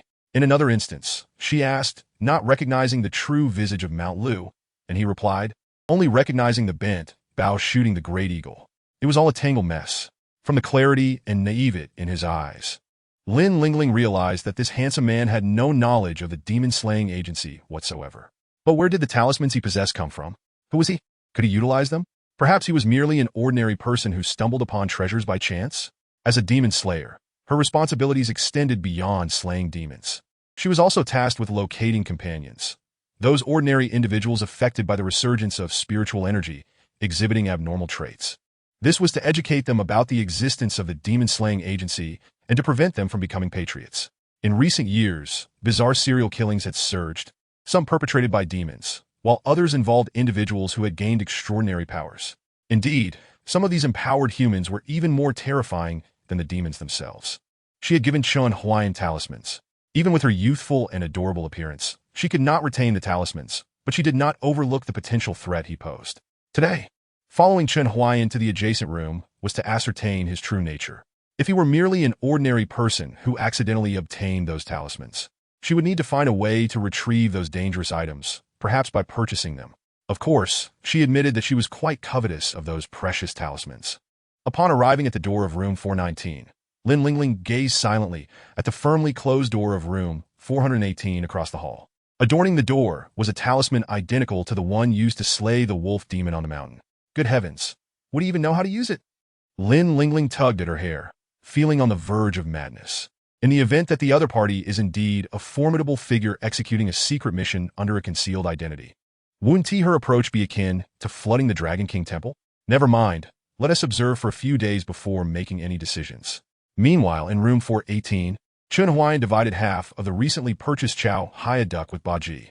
He then luxuriously connected his phone to the charger, powered it on, and opened his electronic girlfriend application. After enduring a series of unfortunate events the previous night, he had spent the latter part of the night at the inspection bureau. He was perplexed as to why he had to report a wild beast attack there, especially with a multitude of guards surrounding him, making it resemble a terrorist incident, an eye-opener, to say the least. Qingran had undoubtedly entered Lingxi Valley, he mused. Lingxi Valley. Just the name evokes imagery of a sect abundant with young women. Was it not a feast for the eyes? However, upon entering the game, he was met not with the anticipated quaintness of blue bricks and tiles, nor with the serene beauty of lotus ponds, but rather with a scene of desolation and ruin. Was this truly Lingxi Valley, the famed sect known for its female healers? The sect's plaque was shattered, rendering the inscription illegible. Chen Huaian slowly typed out a question mark. At that moment, a gaming notification appeared. Your electronic girlfriend Li Qingran has joined the sect Sword Pavilion. All members within Sword Pavilion are sword cultivators. Due to the peculiar nature of sword cultivators, this sect is also known as the poorest in the Zhangyan realm. Chen Huaian, where is the celestial mechanism? Come forth. He wished to apply for a refund due to disability. Chapter 69. Is Chen Huaian the Grand Elder? Half a day prior, disciple Qingran pays respects to the sect master. Li Qingran gracefully bowed to Su Qinian. She had successfully passed all assessments and evaluations of the Sword Pavilion, becoming a member. It was only at this moment that she realized all 4 elders had mobilized for the purpose of seizing spirit stones. The one who accompanied her was the sect's eldest senior sister, Xuanwu Sword Yu Qianqi, the direct disciple of Su Qinian. The Sword Pavilion had few disciples, and its architecture was dilapidated, exuding an air of poverty. As she walked through, she encountered barely over 100 disciples, all of whom seemed somewhat eccentric. Qingran need not be reserved. Since you have joined us in the Sword Pavilion, we are now family, Su Qinian said, stroking his beard as he led Li Qingran to the sect's plaza. I previously misled you into thinking we were from Qingyan's sect out of necessity, as there were many eyes watching, and we had just executed a significant operation. We absolutely could not afford to be exposed, hence the ruse. Li Qingran felt that robbery was not the righteous path. Although the Sword Pavilion had not harmed anyone, their actions were indeed questionable. Yet, upon considering that this might be her master's sect, all her minor conflicts of conscience dissipated. She could even empathize with Su Qinian. As a renowned sect of sword cultivators, if given the choice, the sect master would surely not resort to robbery. It was evident they were in dire straits. Such occurrences were likely to be rare. Once the Sword Pavilion overcame this hardship, such actions would not reoccur. However, she soon heard the short and stout elder Yuan Sanshur exclaim, Sect Master, this time we have reaped significant rewards, totaling over 100,000 low-grade spirit stones. Enough to sustain us for a while. Who shall we target next? Without a moment's thought, Su Qinian replied, a month from now. We shall raid the Central Continent's secret realm. What say you? The elders rejoiced and clasped their hands in agreement. The sect master is wise. Li Qingran. Apologies, she retracted her earlier thoughts. Since they had rescued Li Qingran, they must take responsibility for her. Su Qinian arranged the elders in a line and introduced them one by one. Qingran, our sword pavilion has 6 major peaks. There is my Xuanwu Peak, where we cultivate Xuanwu sword intent, famed for its heavy sword techniques.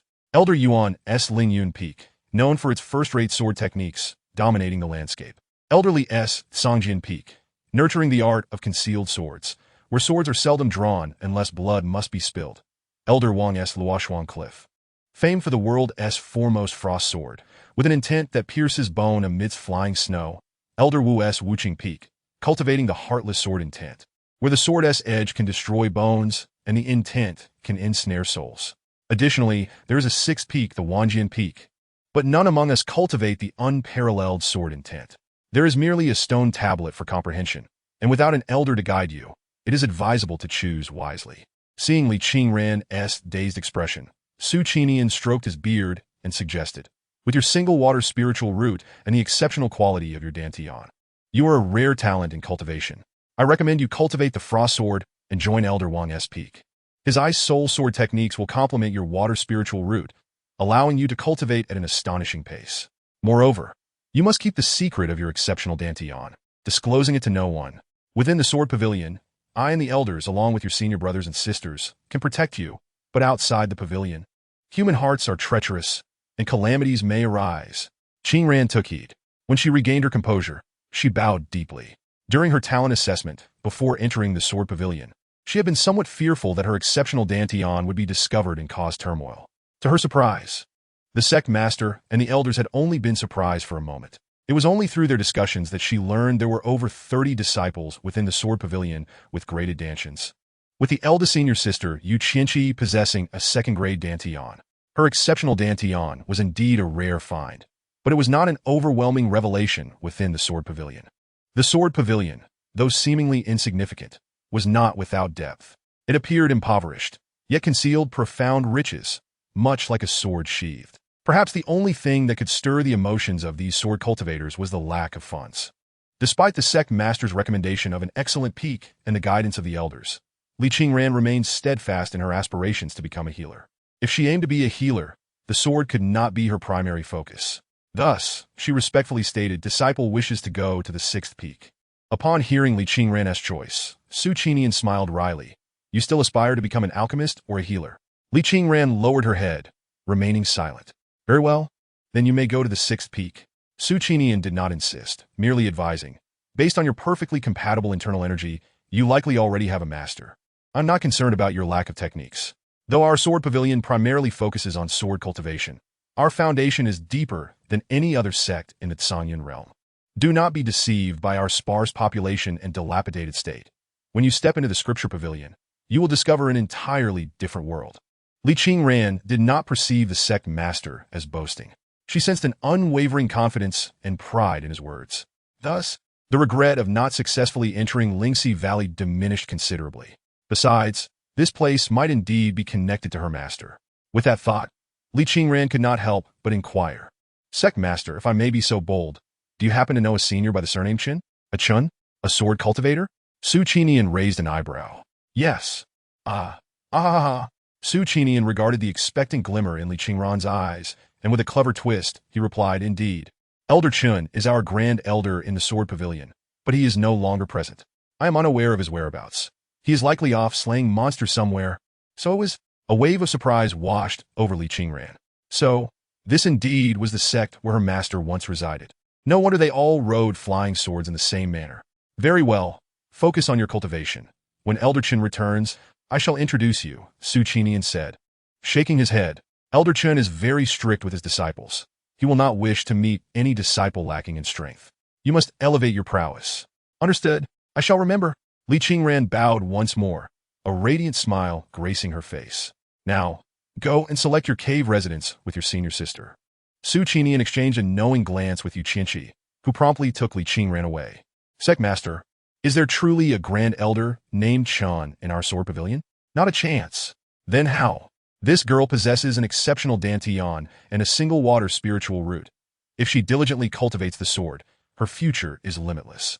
She questioned the sword cultivator with the surname Chen so earnestly. Surely he was the master who had bestowed upon her the water affinity heart method.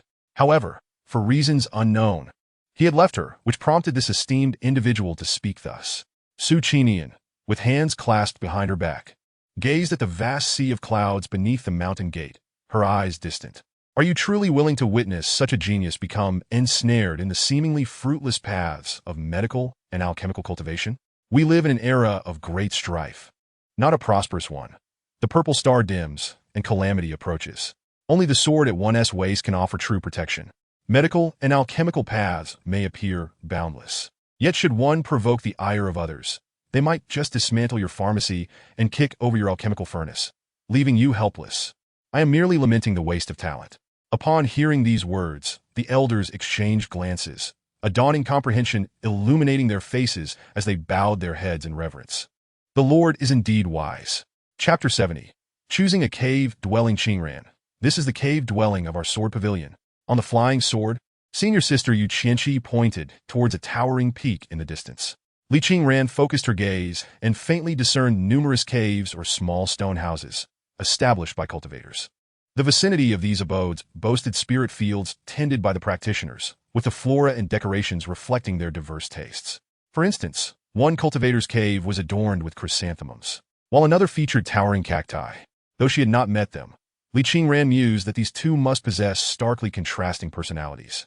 Noticing Li Qingran deep in thought, Yu Qianqi smiled, assuming she found the mountain peak lacking, and explained, "Our sword pavilion differs from other sects. We lack abundant celestial paradises. The sect master has concentrated the spiritual energy from surrounding peaks here using formations, resulting in a somewhat crowded yet superior cultivation environment. Thus it is more lively, is it not?" Li Qingran nodded, admiration flickering in her eyes. The sect master must be a pragmatic individual, willing to sacrifice prestige for the benefit of the disciples. During her time at Qingyan sect, she had pondered why the sect master did not channel the spiritual energy from several peaks together, allowing for comparisons among disciples.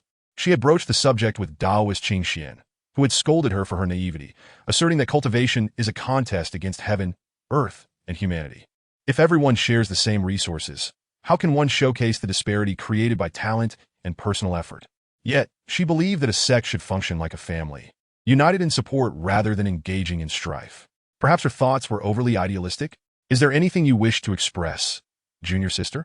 None. Li Qingran blushed as she gazed into Yu Qianqi's clear eyes, lowering her head and murmuring, "Senior sister, I think this place is wonderful. Which cave dwellings are unoccupied?" Yu Qianqi pointed up the mountain. Most of the caves above the halfway point are vacant. Some were established by disciples, while others were created during a hunt for the sect's beast. If you're unsatisfied, you can always make your own. Why does everyone prefer to reside below? Li Qingran inquired with curiosity. It's more convenient. Yu Qianqi shrugged. Flying on, swords can be exhausting. Our sword pavilion's motto is, when outside, stand if you can, sit if you can stand, lie down if you can sit, sleep if you can lie down, and cough, that's all. Li Qingran.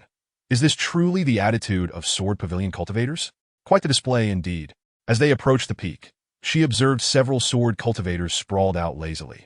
One, even basking on the back of a turtle by a waterfall. At first glance, it seemed quite languorous, yet upon closer inspection, it exuded a unique sense of zen. That practitioner, named Duan Feng, was a disciple of the emotionless path, often appearing as dull as a coffin lid. Yu Qianqi rolled her eyes, hastening past with Li Qingran, circling the peak once more.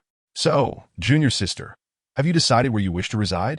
Li Qingran blinked, envisioning the cliff at the summit, where the sun rose, and birds sang. Senior sister, I wish to live at the peak. Very well. Yu Qianqi was not surprised. Most new disciples preferred the summit for its splendid views and expansive horizons. Initially, the inconvenience of flying daily seemed trivial.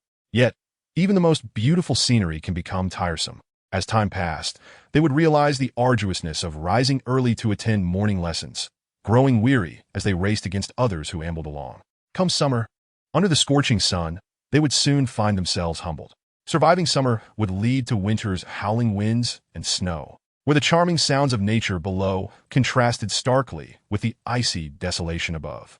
Within 6 months, these disciples would challenge their seniors, striving to relocate their caves closer to the mountain's base, where the most powerful disciples resided. Yu Qianqi led Li Qingran to the summit, where a small, dusty stone house awaited, evident that it had long been abandoned. Well then, junior sister, I shall leave you here. Should you need anything, feel free to summon me with a message talisman. You're always welcome to visit me at cave dwelling number 1 at the base. Suddenly, a waft of intoxicating aroma filled the air. Yu Qianqi's eyes sparkled with excitement. She hastily set Li Qingran down, licking her lips. Senior sister, I must go indulge in some wine. Farewell. With that, Yu Qianqi took off on her flying sword, her voice echoing down the mountain. Junior sister, remember tomorrow's morning lesson. Do not be late.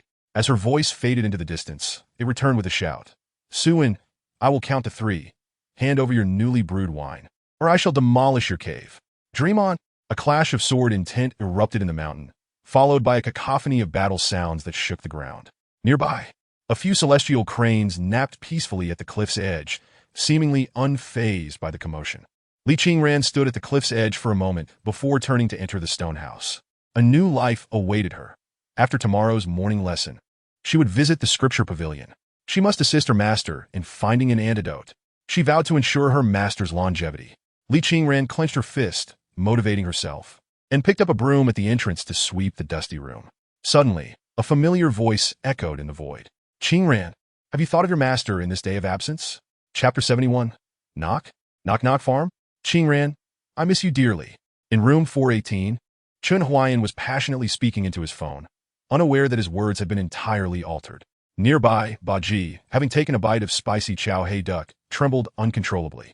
Upon hearing Chen Huaian's voice, Li Qingran's eyes sparkled as if a ball of honey had melted within her, illuminating her entire being. Master, I miss you so much. Li Qingran glanced around, but Chen Huaian was nowhere to be seen. Master, where are you? I'm still battling the great demon, but I have left a trace of my consciousness here with you, allowing us to converse occasionally.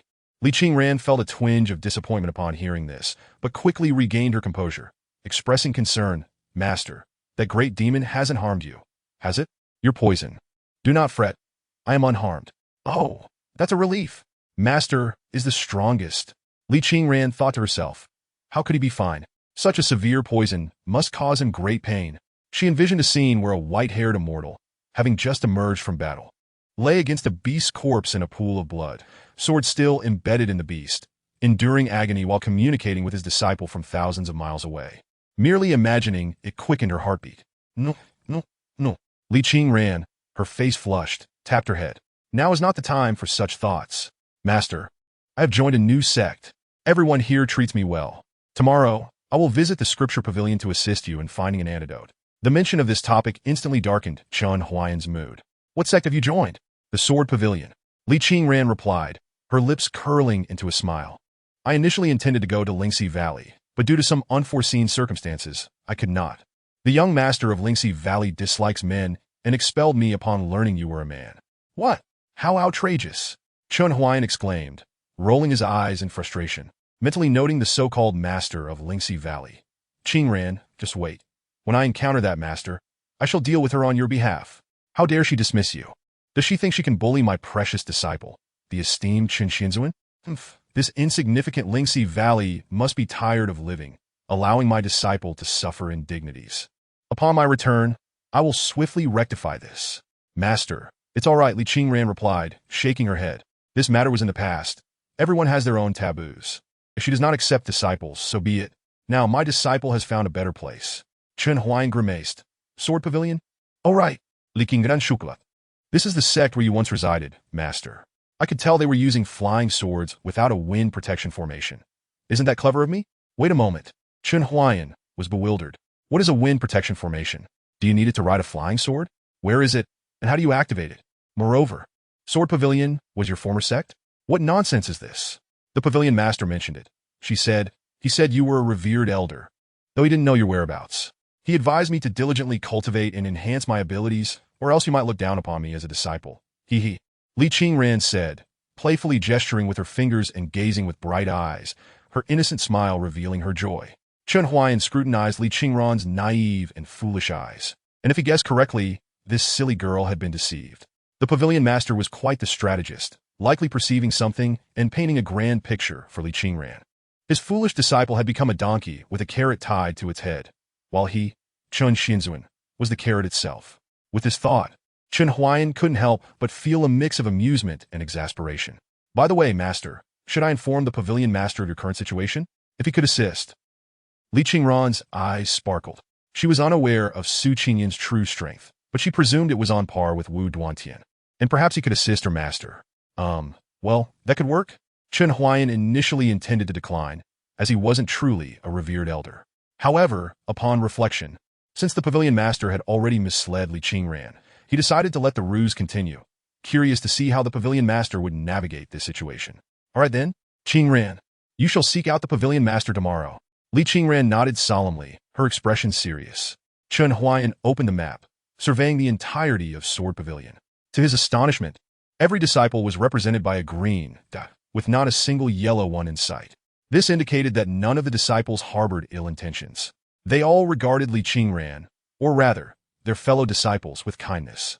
Even the 2 points embroiled in conflict appeared to share no real animosity. Well, if I don't enter Lingxi Valley, so be it, Chen Huaian sighed, shaking his head. As the saying goes, plans cannot keep up with changes.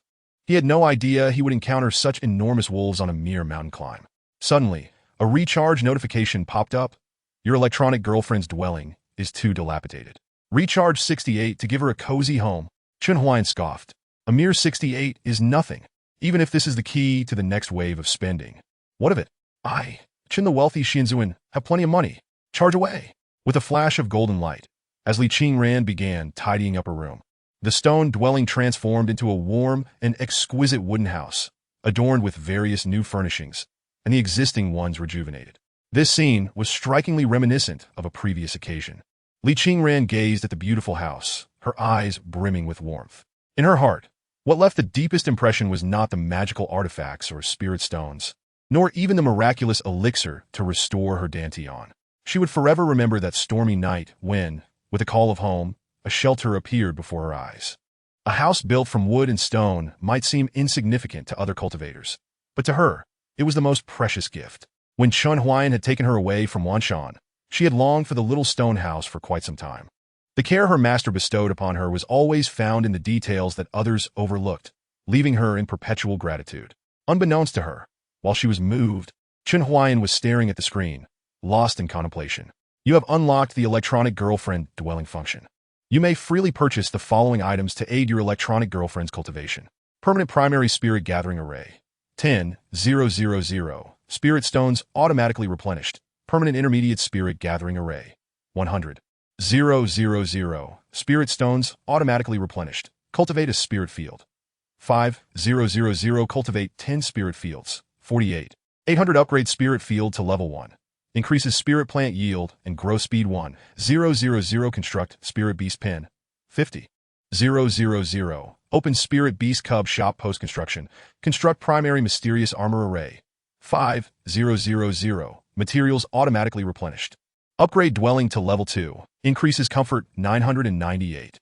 All of the above recharges can be replaced by spirit stones or spirit crystals at a ratio. Chen Huaian slowly typed a question mark.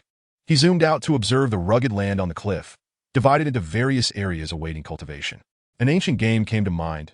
Is this QQ Farm? Although this game was quite old, Chen Huaian recognized at once that this so-called dwelling system was merely a template from QQ Farm. If he were to construct this so-called beast pen, would he not be able to raise spirit chickens and spirit cattle within? Chen Huaian sneered, then decided to upgrade Li Qingran's dwelling to level 2. With a flash of golden light, the quaint wooden house expanded, now featuring 2 additional side rooms, complete with a bathing tub and a stove, clearly designated for bathing and cooking. Spirit energy was also essential. Chen Huaian carefully examined the surroundings. The mountain itself was already a primary spirit gathering array, so he decided to add a primary spirit gathering array to Li Qingran's room. The effect would likely not be much less than an intermediate spirit gathering array, and the fact that it wouldn't require extra materials was particularly appealing. Charge, he thought. The primary mysterious armor array is a must to ensure Qingran's safety. After spending, the dwelling underwent a remarkable transformation. While it lacked pavilions and towers, it was nonetheless beautifully constructed and quite charming. Even if it were placed in Qingyan's sect, it would be considered a true mansion. In Sword Pavilion, it was a veritable dream home.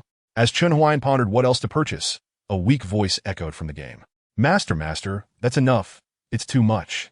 Li Qingran stood anxiously by the bed, her small hands nervously clutching her clothes, her face flushed with anxiety.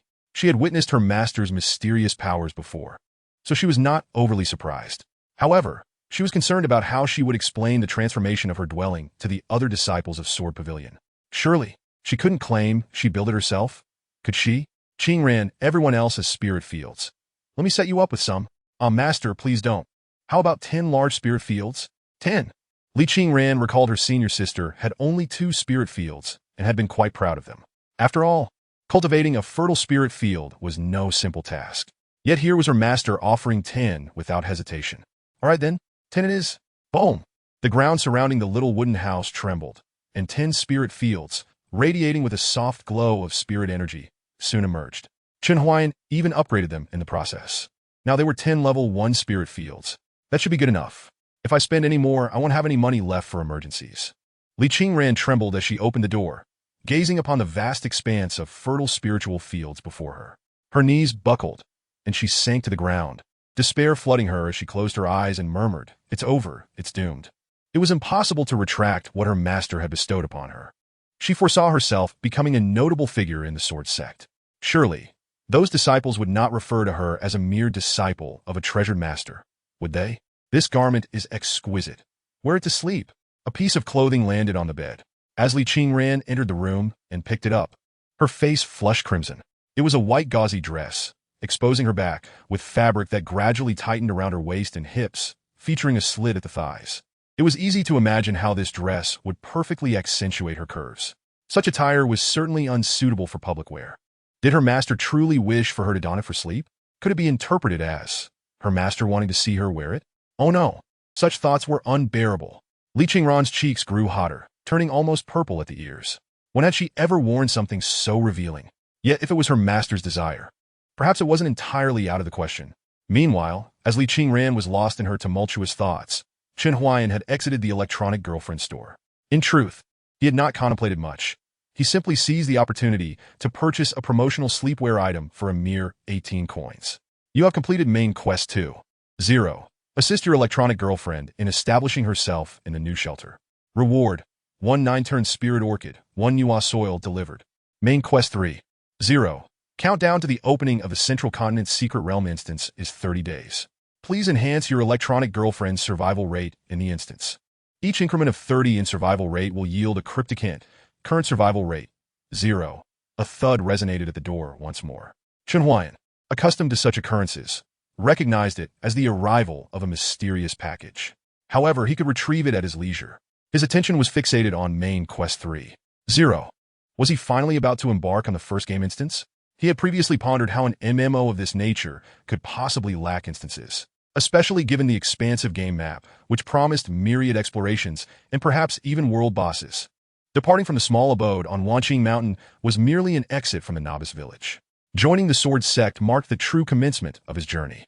The entire game would gradually unfold, and he would experience the power struggles of this game world through Li Qingran's perspective. This would undoubtedly be fraught with various crises, some predetermined by the narrative, others triggered by player actions. The Central Continent's Secret Realm seemed to be part of the scripted narrative. What would happen if I prevented Li Qingran from entering the Central Continent's Secret Realm? He pondered, stroking his chin. With the game's high degree of freedom and the affection level between him and Li Qingran, it was indeed plausible that she might avoid it. Yet, he soon realized this notion was rather naive. Well, regardless of whether she win or not, the survival rate must be improved. Chen Huaian placed his hand on Li Qingran's shoulder to check her status. Status: fantasizing moment. Cultivation progress: 399,800. Qi training level 3. Remaining lifespan: 143 years. Affection level: 85. Blossoming. The young lady was oblivious to her thoughts. Her flushed cheeks adorned with pink bubbles.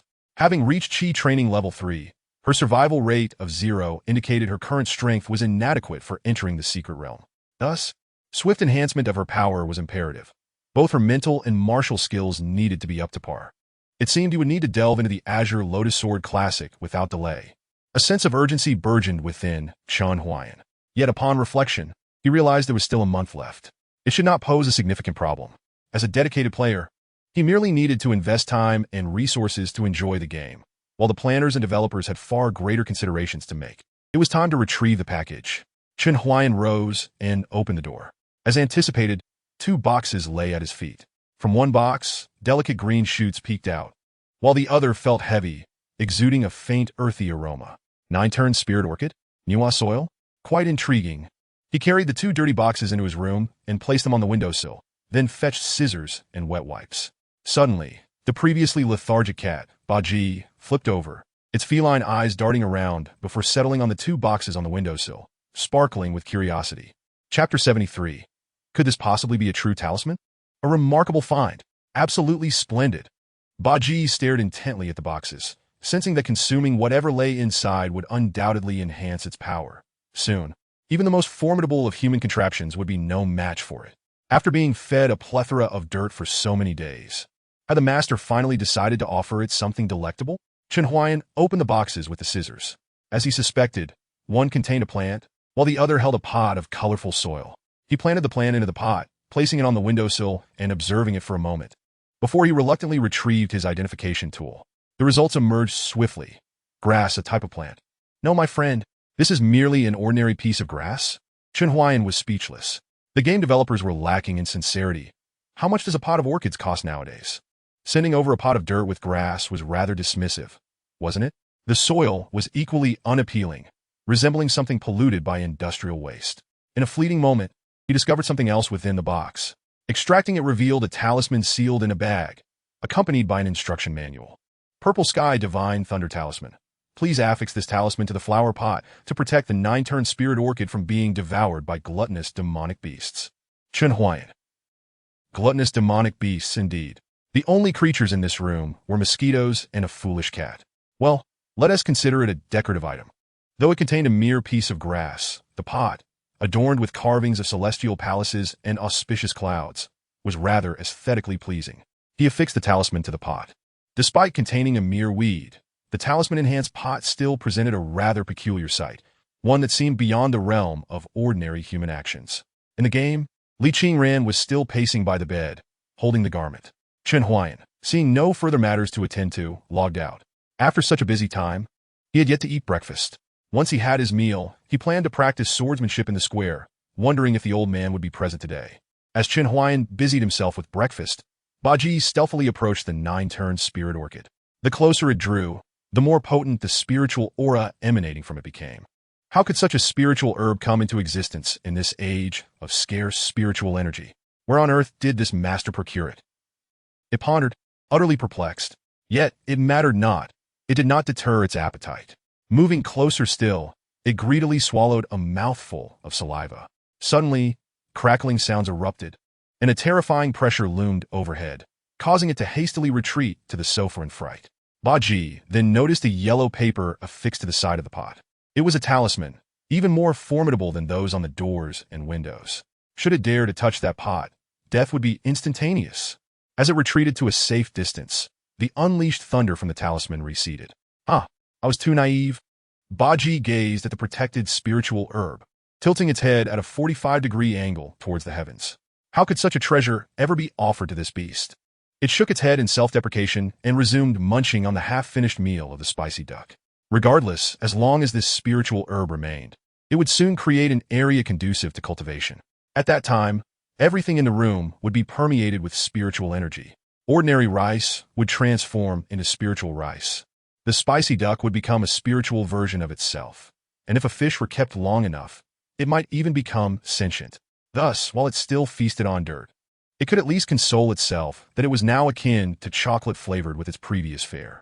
Baji comforted itself, finding the meal increasingly delightful. Wild wolves have been spotted on Tianmen Mountain. In the interest of protecting the safety of tourists, relevant authorities have already intervened. As Chen Huaian scrolled through Douyin, a brief news video captured his attention. Regarding the enormous wild wolf, let us hear what our experts have to say. Hello everyone, I am Professor Wang, an honorary academician of canine species at Xi Province Agricultural University. Recently, a gigantic wild wolf has appeared in Tianmen Mountain, and many friends have even speculated whether it is a monster. Let us not be swayed by such baseless claims. This wild wolf is, in fact, a mutated creature that has ingested polluted seawater. Although it appears large, its physical coordination is quite poor, and its aggressiveness is significantly lower compared to normal wild wolves. Chen Huaian grimaced at the sight of the elderly man spouting nonsense on screen. Low aggressiveness? Yet it dismantled a van as if it were a toy. Nonetheless, it was undeniable that numerous mutated creatures had emerged over the past decade, primarily due to a grievous incident that had occurred 10 years prior. At the time, many were indifferent, oblivious to the gradual unveiling of the perils brought about by ocean pollution. Mutated creatures were among the consequences. Previously, it was rumored that the chickens used in the culinary industry were multi-legged and multi-winged, which seemed like a mere jest. However, 3-headed and even 5-headed chickens had indeed come into existence. Once confined to laboratories, these multi-headed chickens could now occasionally be found in farms. Moreover, these mutated chickens not only survived longer, but also possessed distinct personalities, often resulting in conflicts among themselves. As the saying goes, rarity confers value. Although the safety of multi-headed chickens remained uncertain, some locales had already embraced the consumption of these oddities as a trend, with farms even beginning to cultivate them intentionally. Like most ordinary individuals, Chen Huaian harbored concerns about the potential threats posed by mutated creatures. For now, they remained within manageable limits, susceptible to bullets. However, once they evolved beyond the reach of conventional weaponry, it would be impossible to conceal the truth any longer. He felt that he might not witness such a day, considering he wouldn't survive the year. When I am gone, what does it matter if the floods rage? Fortunately, that girl arrived quickly, brandishing a pistol and shooting the wolf dead. By the way, I must complain about the poor quality of the van. I merely slammed the door shut, and it fell off. What? You say she was a youthful-looking female guard? That explains the gun. I thought she was just a middle schooler. Ah. Oh, is that Zhang Dao? The scene shifted, and Chen Huaian grinned broadly at the sight of a middle-aged man being interviewed by reporters. Another wolf was struck dead by lightning. Thank heavens! Had it not been for the lightning, the other 3 individuals in the crew would likely have met a grim fate. A few images of lightning strikes appeared, showcasing the mutated wolf charred by the bolt. As Chen Huaian absent-mindedly shoveled food into his mouth, he suddenly froze. Gazing at the lightning strike, he recalled a peculiar detail. The thunder he had heard, the familiar lightning strike, and a missing talisman. He rummaged through his jacket, extracting a few crumpled talismans. His eyes fixated on the vermilion characters inscribed upon them. He cautiously placed the 7 talismans on the coffee table and prodded them gently. After a moment, he muttered in disbelief, "Could this possibly be a genuine talisman?" Chapter 74. Is there something wrong with this plant? From a young age, Chen Huaian possessed a keen intellect. While others might be oblivious to the changes in their bodies, he was different. Upon sensing the anomaly, he immediately discerned the truth. Cancer cells, the most enigmatic of cells, had activated his genetic potential, transforming him into a modified version of Superman. Though he might not be able to slay a wolf with a single blow, his regenerative abilities allowed him to endure at least 30 seconds longer in a struggle against a creature compared to an average person. This was his extraordinary power. With such sharp reasoning, he reflected on the details from the previous night. Firstly, where had that young girl found the talisman? To his knowledge, it had been near the corpse of the wild wolf. Secondly, the power and effects of this talisman bore an uncanny resemblance to those of the common Thunderfire talisman in games. Furthermore, a critical detail about the wolf's corpse struck him. If it had been struck by lightning, there would have been severe damage to its back or head. Yet, this mutated wolf was missing a left leg, as if it had been blown apart by a landmine. Connecting these 3 points painted a curious picture. He had reason to suspect that in the chaos of his escape, he had accidentally dropped 2 talismans, leading the mutated wolf to step on one. This would explain the familiar thunderclap. The wolf had actually been obliterated by his talisman. The truth was now evident. Even Conan would be left speechless by this deduction. So, did that mean there were 7 C4S on his coffee table? Chen Huaian instinctively distanced himself from the table. No, if these talismans were prone to spontaneous detonation, they would have exploded by now. Was he overthinking this? Though he had told the maid that there was no need to clean his room because a cat was hiding there, she would inevitably clean the adjacent room and occasionally pass by the door. Thus, the activation of the talismans must involve certain conditions, including a method of voluntary triggering. How are talismans used? Naturally, they are thrown. Chen Huaian felt a surge of excitement as he gathered the talismans from the coffee table, donned his clothes, and hurried out the door. Shortly after his departure, the door to room 419 creaked open stealthily. A perfect opportunity. The handsome man had left. Li Qingran peeked out, her eyes gleaming with anticipation. She had awaited this moment when Chen Huaian would step out. She intended to investigate his room, hoping to uncover some clues. The door was off limits, so her only option was the window. With a swift movement, Li Qingran leaped out of the window at the end of the corridor. It was just past 6 in the morning, and many were heading to work, but her movements were remarkably quick. Her lithe form danced across the air conditioning unit, landing gracefully at Chen Huaian's window without drawing the attention of passers-by below. A yellow paper was affixed to the window of room 418, exuding a formidable aura that seemed to warn her. Unauthorized intruders will face death. Li Qingran hesitated, sensing the heightened vigilance. Did he truly possess the ability to use talismans? Peering in through the window, she found nothing amiss. If anything seemed odd, it was the presence of a simple pot of grass on the windowsill.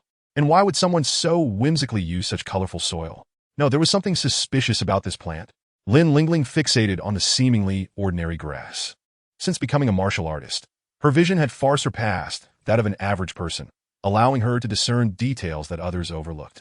To her astonishment, she noticed intricate, vibrant patterns etched along the veins of the grass blades. The corridor winds, the eaves rise high. Each embraces the terrain, scheming against one another. Li Qingran's eyes widened in disbelief, momentarily forgetting to breathe. The delicate leaves depicted a subtle illustration of a celestial palace amidst the clouds. Had she not been perfectly positioned to catch the sunlight, coupled with her extraordinary vision, she would never have perceived it. Was this artwork inscribed by him? No, that was impossible. She swiftly dismissed the notion. There were no signs of carving on the grass leaves. Each stroke appeared to arise organically, conveying a sense of naturalness, as if the plant were destined to flourish in this manner from the moment of its inception. This was undoubtedly no ordinary plant. However, she could not discern what secret it held at her current level. If she wished to uncover the true nature of this plant, it would likely require the expertise of the demon-slaying division. Yet, even without the yellow talisman on the window, she wouldn't dare to proceed. Firstly, such an action would be unethical. She was already preparing to invade someone's home. How could she then disturb their belongings? Secondly, If this handsome man turned out to be a significant figure, merely prying into his possessions could leave her severely injured and humiliated. But stealing his belongings? That could very well lead to her being reduced to ashes. She has yet to fully experience life, to witness the vastness of the world. A premonition stirs within her, whispering that one day she might soar through the skies upon a flying sword. Thus, while her legs may falter, her life must not be surrendered. If she cannot enter now, she shall seek another opportunity later. Li Qingran, filled with trepidation at the thought of Chen Huaian's return, prepared to retreat. But just then, hiss! A low growl, suppressed with malice, echoed in the air. Li Qingran felt a chill run down her spine, as if plunging into an icy abyss.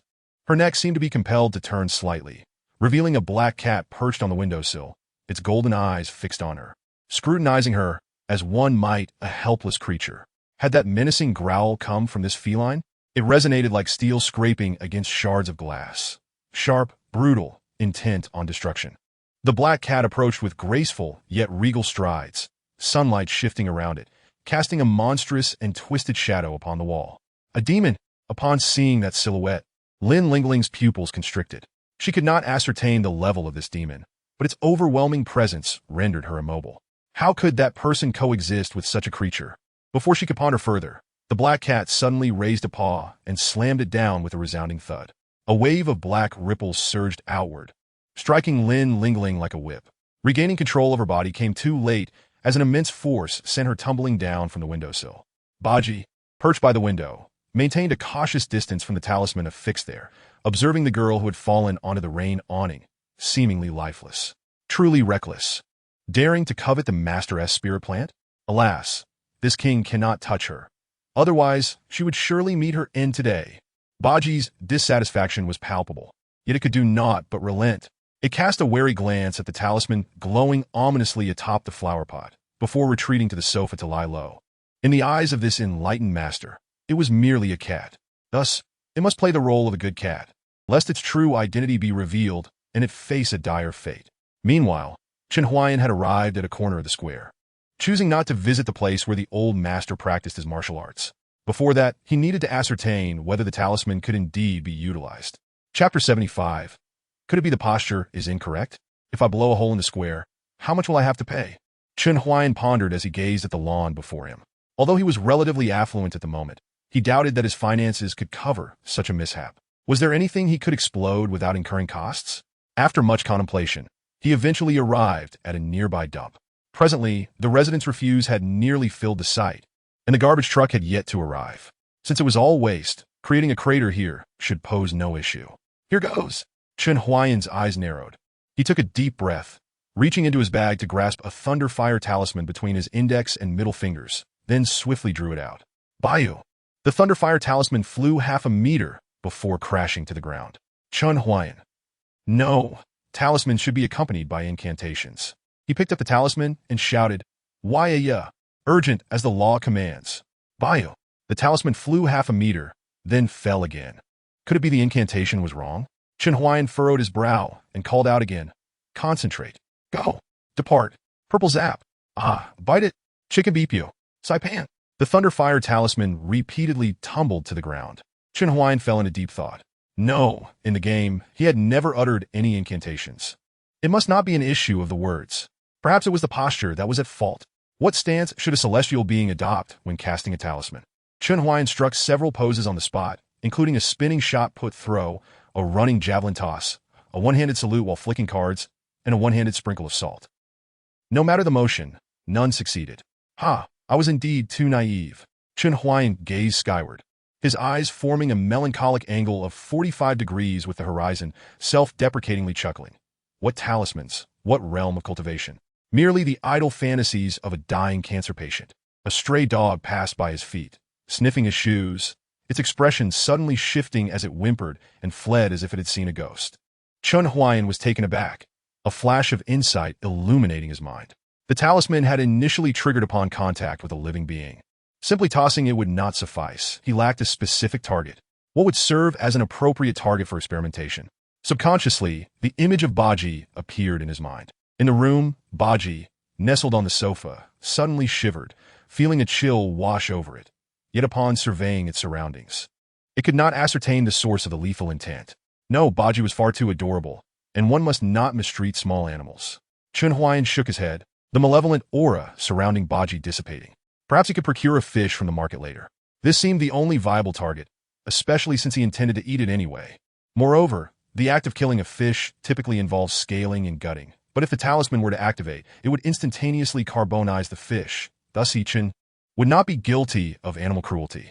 With this thought in mind, Chen Huaian merrily made his way to the old master's training ground, and indeed, he found the elder present. "Young man, why did you not come yesterday? I thought you had lost interest," Li Laotu remarked, his old eyes lighting up upon seeing Chen Huaian. He had felt quite disheartened when Chen had not shown up. "Huh, how could that be? Li Lao, I had matters to attend to yesterday." Chen Huaian set up his phone with a selfie stick. Upon opening the game, he nearly had a nosebleed. There was Li Qingran, now clad in the newly purchased nightgown, fitting her perfectly. She sat on the bed, her face flushed like spilled vermilion, with her neck adorned in a similar hue. Her hair fell naturally, partially obscuring her ear, resembling red jade nestled within black silk. She puffed her cheeks, blowing at her bangs, revealing her smooth forehead, a slender neck supporting an oval face, and her beautiful eyes, filled with longing, occasionally gazed at the ceiling as if awaiting something.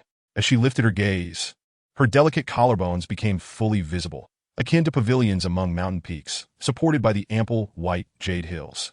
The valley was tranquil, yet devoid of spring-esque bloom, where a piece of emerald-hued phoenix lay horizontally, entwined with crimson threads, reminiscent of the plum blossoms strung together in the snow. Her waist was like a slender reed, barely graspable. In the dim candlelight, her gentle movements mirrored the soft breeze tinged with nightfall. And that little foot, my, what a sight! "What are you looking at, you brat? It's pitch dark." Chen Huaian was startled, instinctively covering the screen, awkwardly laughing. Nothing, just reviewing study materials, ha. "You're quite perceptive. My grandson is the same age as you, always preoccupied with entrepreneurship, and has already lost 20 million, yet still ventures forth." Li Laotu sighed, shaking his head. "Wait a moment. Li Lao, what did you just say?" "I said my grandson is starting a business." "The latter part.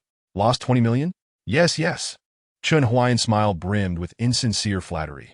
"Li Lao, the pressures of entrepreneurship are truly overwhelming. It seems cruel to place all the burden on your grandson. Why not share the load with me?" "Well, that is not out of the question." Li Laotu waved his hand. "The main issue is that my grandson relies on loans." "Then let us practice our martial arts." The conversation returned to the subject of training.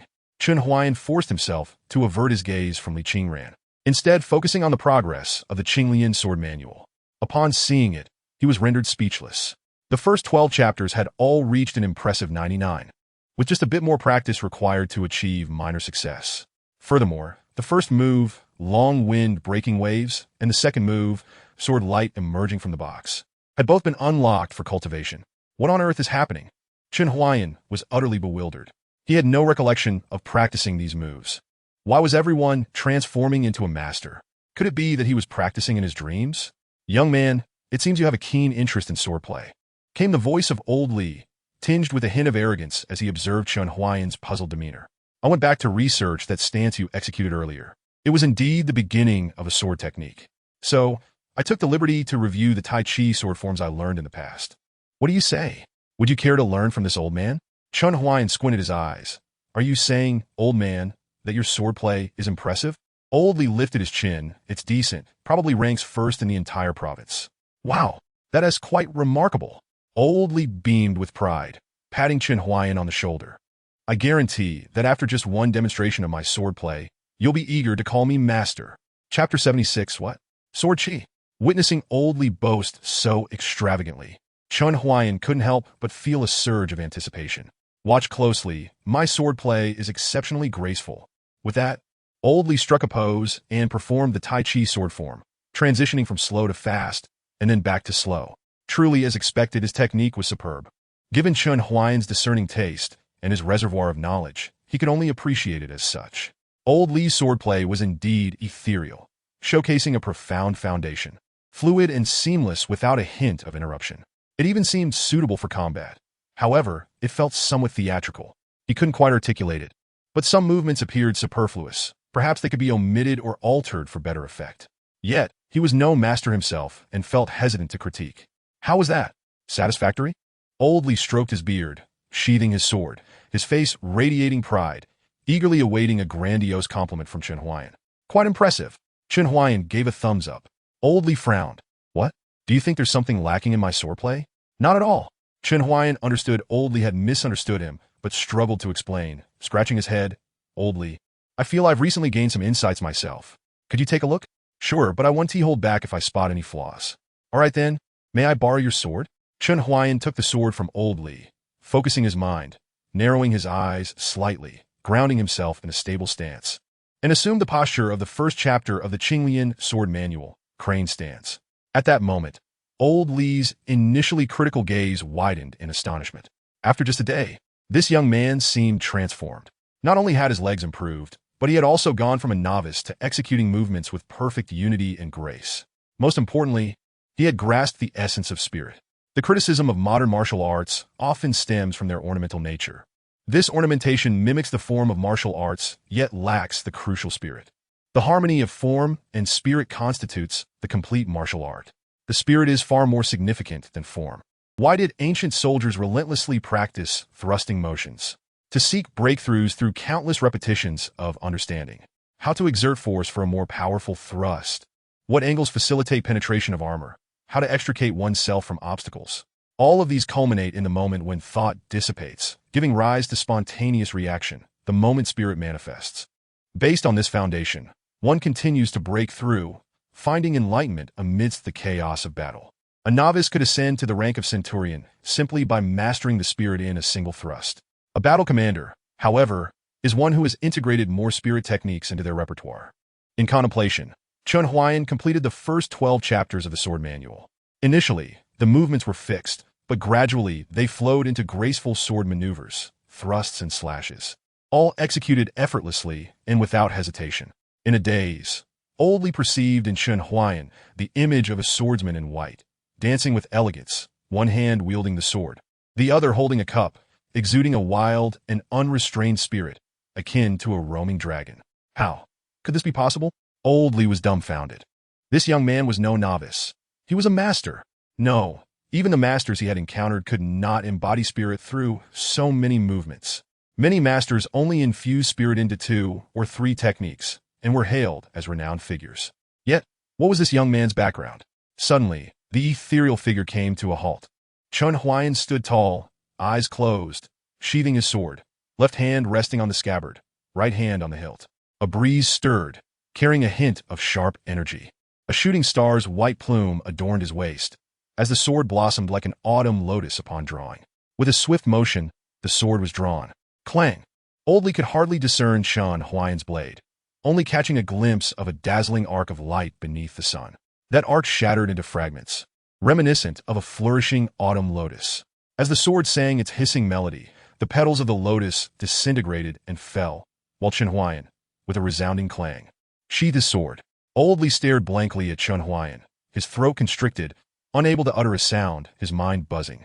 Was this truly a sword technique that a young man could execute? That autumn lotus was indeed a manifestation of swordplay, but how much strength and speed were required? How many years of refinement lay behind that technique? Not quite right. Chen Huaian gazed at the old poplar tree before him, shaking his head with a sigh. His original goal was to chop off a branch, and although Old Li's sword was dull, he believed even a child could wield such a heavy sword effectively if aimed properly. Yet, the branch continued to sway in the wind. Never mind, he thought. If he could replicate even a fraction of what he had learned in the game, it would suffice. Chen Huaian had grasped the underlying principles. He had previously donned that game helmet, and through neural mapping technology, he had retained some of the sword techniques in his mind, allowing him to perform so fluidly today. Looking at the time, it was nearly 9 o'clock. He felt no fatigue, yet he realized he had been practicing for quite a while. Old Li, it's getting late. I need to visit the market, so I'll take my leave. He handed the sword back to the still-dazed Old Li, helping him secure it in the scabbard before turning to depart. Chen Huaian walked for some time before Old Li regained his senses. He remained silent, his expression serious as he approached the poplar tree. His eyes did not focus on the branches but rather scrutinized the trunk, his fingers probing delicately. Soon, he discovered a deep sword mark on the sturdy trunk, no thicker than a hair. Had he not touched it, he might not have noticed it with the naked eye. Old Li took a deep breath, his muscles twitching, eyes filled with disbelief. He circled to the other side of the poplar and found a similar fine mark in a corresponding position. Sword Chi. It truly was Sword Chi. Old Li trembled as he retrieved his phone and dialed a number. On the other end, a rough, smoky voice answered, "Hello. Old Li, long time no see. Have you forgotten your old friend? Old Peng, I have something to tell you. Brace yourself." Old Li disregarded the teasing tone. "I've encountered a young man who can wield Sword Chi." "What?" The voice on the other end rose an octave. "Are you sure?" "Absolutely."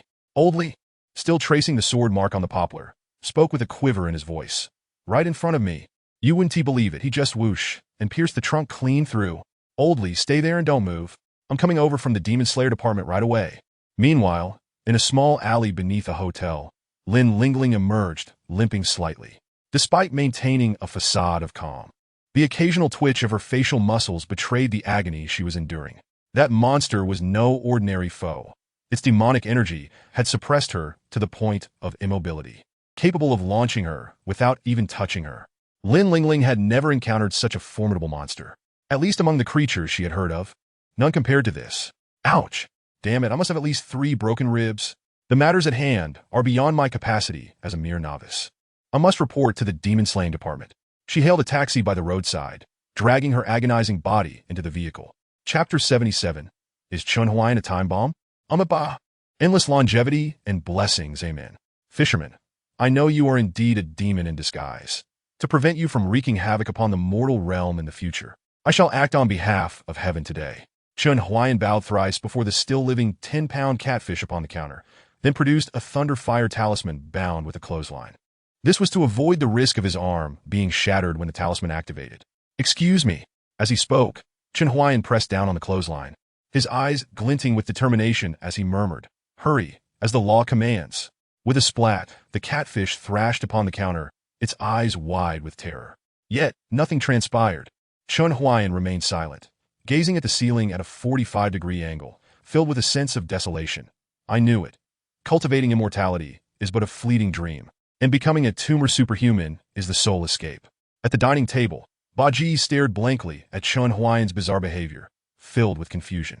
What is this esteemed individual doing? Is he attempting to kill a fish with a talisman? Truly, he is impressive and wealthy. But why does he not hold the talisman directly? Oh, I see. Chen Huaian slapped his forehead, realizing the Thunderfire talisman must be held to trigger its effect.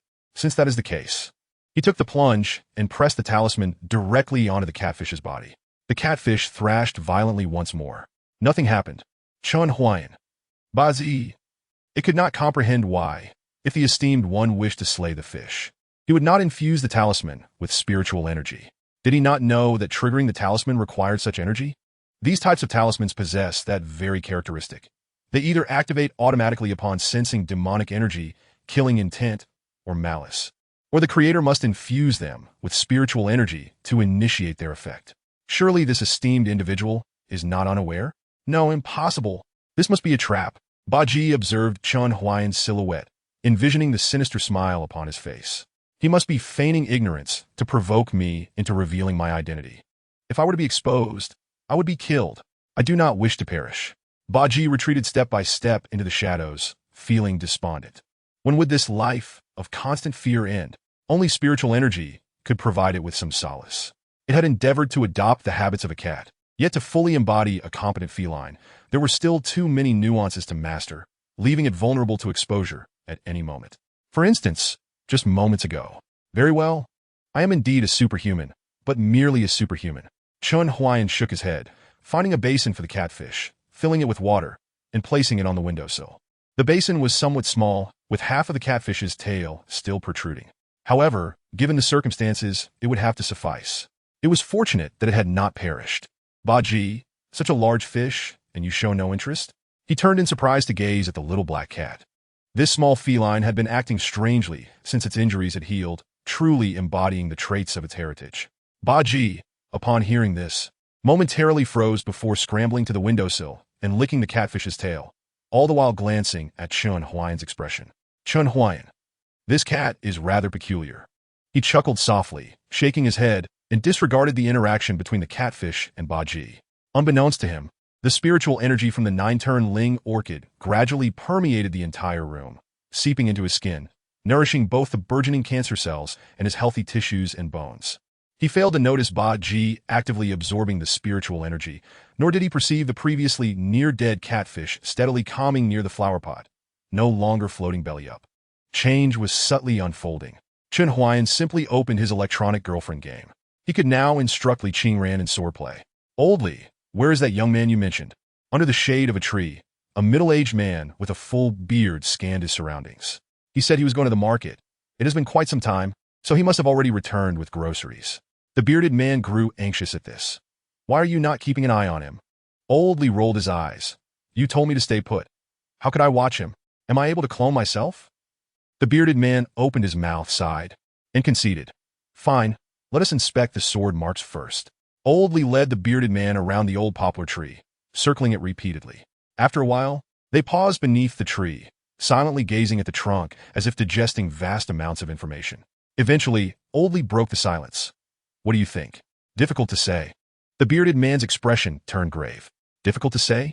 Indeed, I am merely at the master level. What can I confidently assert?" "You mean to say this young man possesses swordsmanship extending beyond the soldier level?" The bearded man fell silent, and Old Li, observing his troubled countenance, also fell quiet.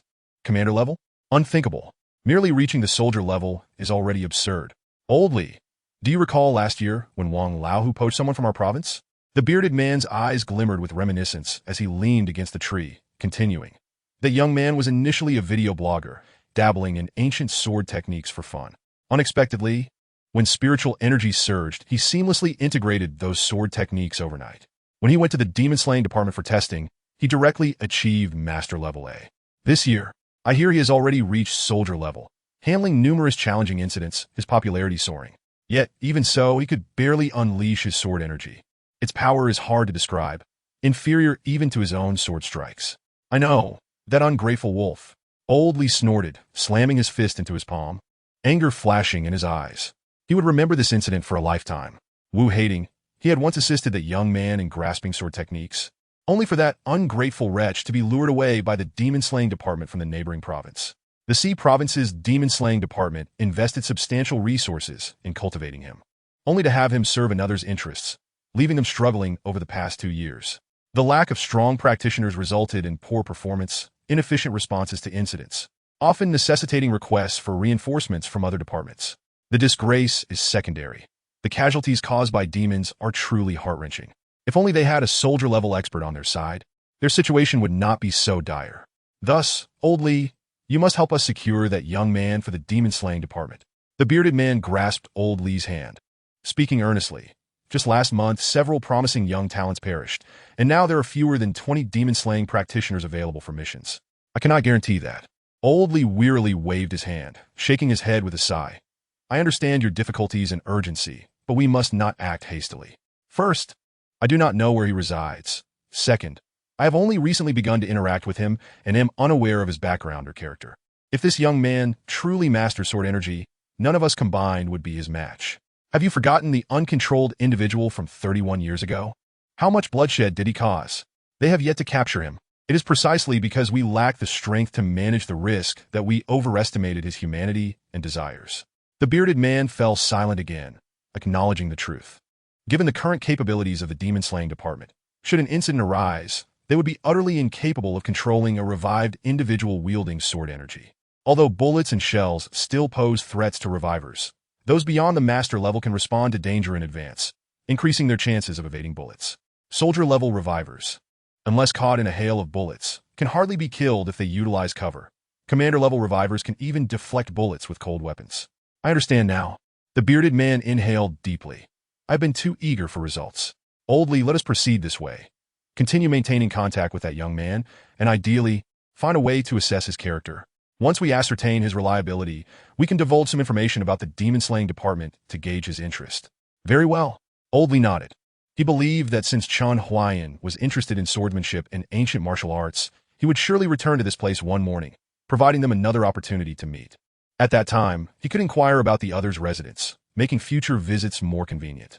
After their discussion, the bearded man called a taxi back to the Demon Slayer division. As soon as he settled into the car, his phone vibrated. Glancing at the caller ID, he hurriedly answered, "Boss, there's been an incident." The voice on the other end was filled with panic. A civilian demon slayer reported that a first-class demon has appeared in Tianfu City, and there are two of them. Two first-class demons? Understood. The bearded man's expression shifted, his fists tightening. I'll return immediately. Hanging up, he gazed out at the towering buildings. Worry etched on his brow. The streets were bustling with people rushing to work, oblivious to the chaos gradually enveloping the world. Neon lights danced with malevolent spirits in the U.S. region, while many areas in Europe had become hunting grounds for vampires and werewolves. At times, he found himself reminiscing about the days when he was just a corporate drone, living like an NPC, free from the fear of sudden demise. Yet, the winds of fate were unpredictable. Recently, the emergence of monsters had become increasingly frequent. Chapter 78. Damn it. Is this Lingxi Valley? Qingran, my dear, I have already learned a bit of the Green Lotus Sword Classic. I will transform you into an unparalleled sword immortal. Qingran, you have been my disciple for some time now. It is time for me to teach you some self-defense techniques. Just as Li Qingran prepared to meditate, her master's voice resonated in the void. Would her master finally impart the techniques to her? Joy surged within Li Qingran. Yes, master. I will study diligently and will not bring you shame. She sat properly on the cushion, hands on her knees, chest out, unaware that her kneeling posture accentuated her slender waist and curvaceous form, coupled with her eager and adoring gaze, causing Chen Huaian's heart to flutter. Such a quaint little workshop indeed. Chen Huaian couldn't help but marvel for the umpteenth time. Today, I will teach you a volume of sword techniques called the Green Lotus Sword Classic, which consists of 36 chapters and 12 forms. I will first teach you the first 12 chapters and the first 2 forms. Why not all 36 chapters and 12 forms? Li Qingran's hands clenched nervously on her knees, her eyes reflecting urgency and eagerness. Cautiously, she said, Master, I promise to study hard. I'm not that foolish, so you can try to teach me everything at once. Ahem, it's not that I think you are foolish. Rather, this sword technique is formidable. We must build a solid foundation and proceed step by step. One cannot rush to eat hot tofu. Hearing this, Li Qingran quieted down, relieved that her master did not view her as dim-witted. Back when she returned to the Qingyun sect, the Taoist Qing Xian and Lu Changtian often remarked on her lack of intelligence. Now, following Chen Huaian, she was eager to prove herself and leave a good impression, having grown weary of being discarded like refuse. I will demonstrate the first chapter to 12th chapter of the Green Lotus Sword Classic, and then we shall dissect each part together. Pay close attention. Chen Huaian set his phone on a selfie stick as the game automatically switched to the front camera for recording. So, I simply need to demonstrate the techniques? He noticed a square appear in the upper left corner of the screen. Within it stood an elderly figure in a dark robe, wielding a black-scaled sword, mirroring his current stance. As Chen Huaian performed the monkey gazing at the moon move, the elder figure followed suit. Ah, this is my game character. It's all coming back to me. He realized the game's intention. If this were not a game, then Li Qingran would see the white-haired immortal, not the bald man in pajamas. As his realization dawned, Li Qingran found herself transported from the humble cabin into a dimly lit, isolated space. With a glimmer of light 5 meters ahead, her master, dressed in white, with snow-white hair, bearing a sword on his back. The aura emanating from her master here was far less oppressive than at Qingyun sect, yet it stirred her heart like ripples in a lake. The master at Qingyun sect felt unreachable, like a deity, while the present master seemed tangible, no longer a distant mirage. Ah, pay attention in class. Unbeknownst to her, the master had approached, gently tapping her head with a ruler, producing a soft sound. It didn't hurt, but her cheeks flushed, wishing to vanish in embarrassment. How delightful! The interaction made it all the more engaging. Chen Huaian lightly tapped Li Qingran's forehead with the ruler. Once she focused and sat properly, he began to demonstrate the movements. Meanwhile, atop the falling sunset peak, a flying sword descended. Suin, clutching 2 wine gourds, alighted from the sword. This was spirit wine he had brewed, with the intoxicating effects diluted to a third. Pleasant as a beverage, it could whet the appetite, soothe the mind, and accelerate the absorption of spiritual energy. His senior sister mentioned that the new junior sister was taking up residence at the deserted Sword Peak, so it was only right for them to support her. Yet, he lamented that out of the 6 gourds he had brewed, only 3 remained. Suin sighed, contemplating that if he gifted 2 gourds to the junior sister, he would only have 1 left. But presenting just 1 would seem insufficient. Ultimately, appearances mattered more than substance. It was better to give than to withhold. He heard that the junior sister was in the stone cottage at the mountaintop. Wait a moment, a stone cottage? Suin froze, his eyes widening in disbelief. Is this still Falling Sunset Peak? Did I wander into Lingxi Valley? The mountaintop is not a stone cottage. It is clearly a finely decorated wooden residence. Most importantly, around the cottage, there are 10 well-cultivated spirit fields, the aura emanating from the soil, almost forming mist. The wooden cottage nestled among bamboo groves, with a stream meandering from the depths of the bamboo forest, pooling into a clear pond beside the cottage, where lotus flowers bloomed, and a few celestial cranes splashed about joyfully. The pond reflected the bamboo and the lotus, enhancing the charm of the pavilion.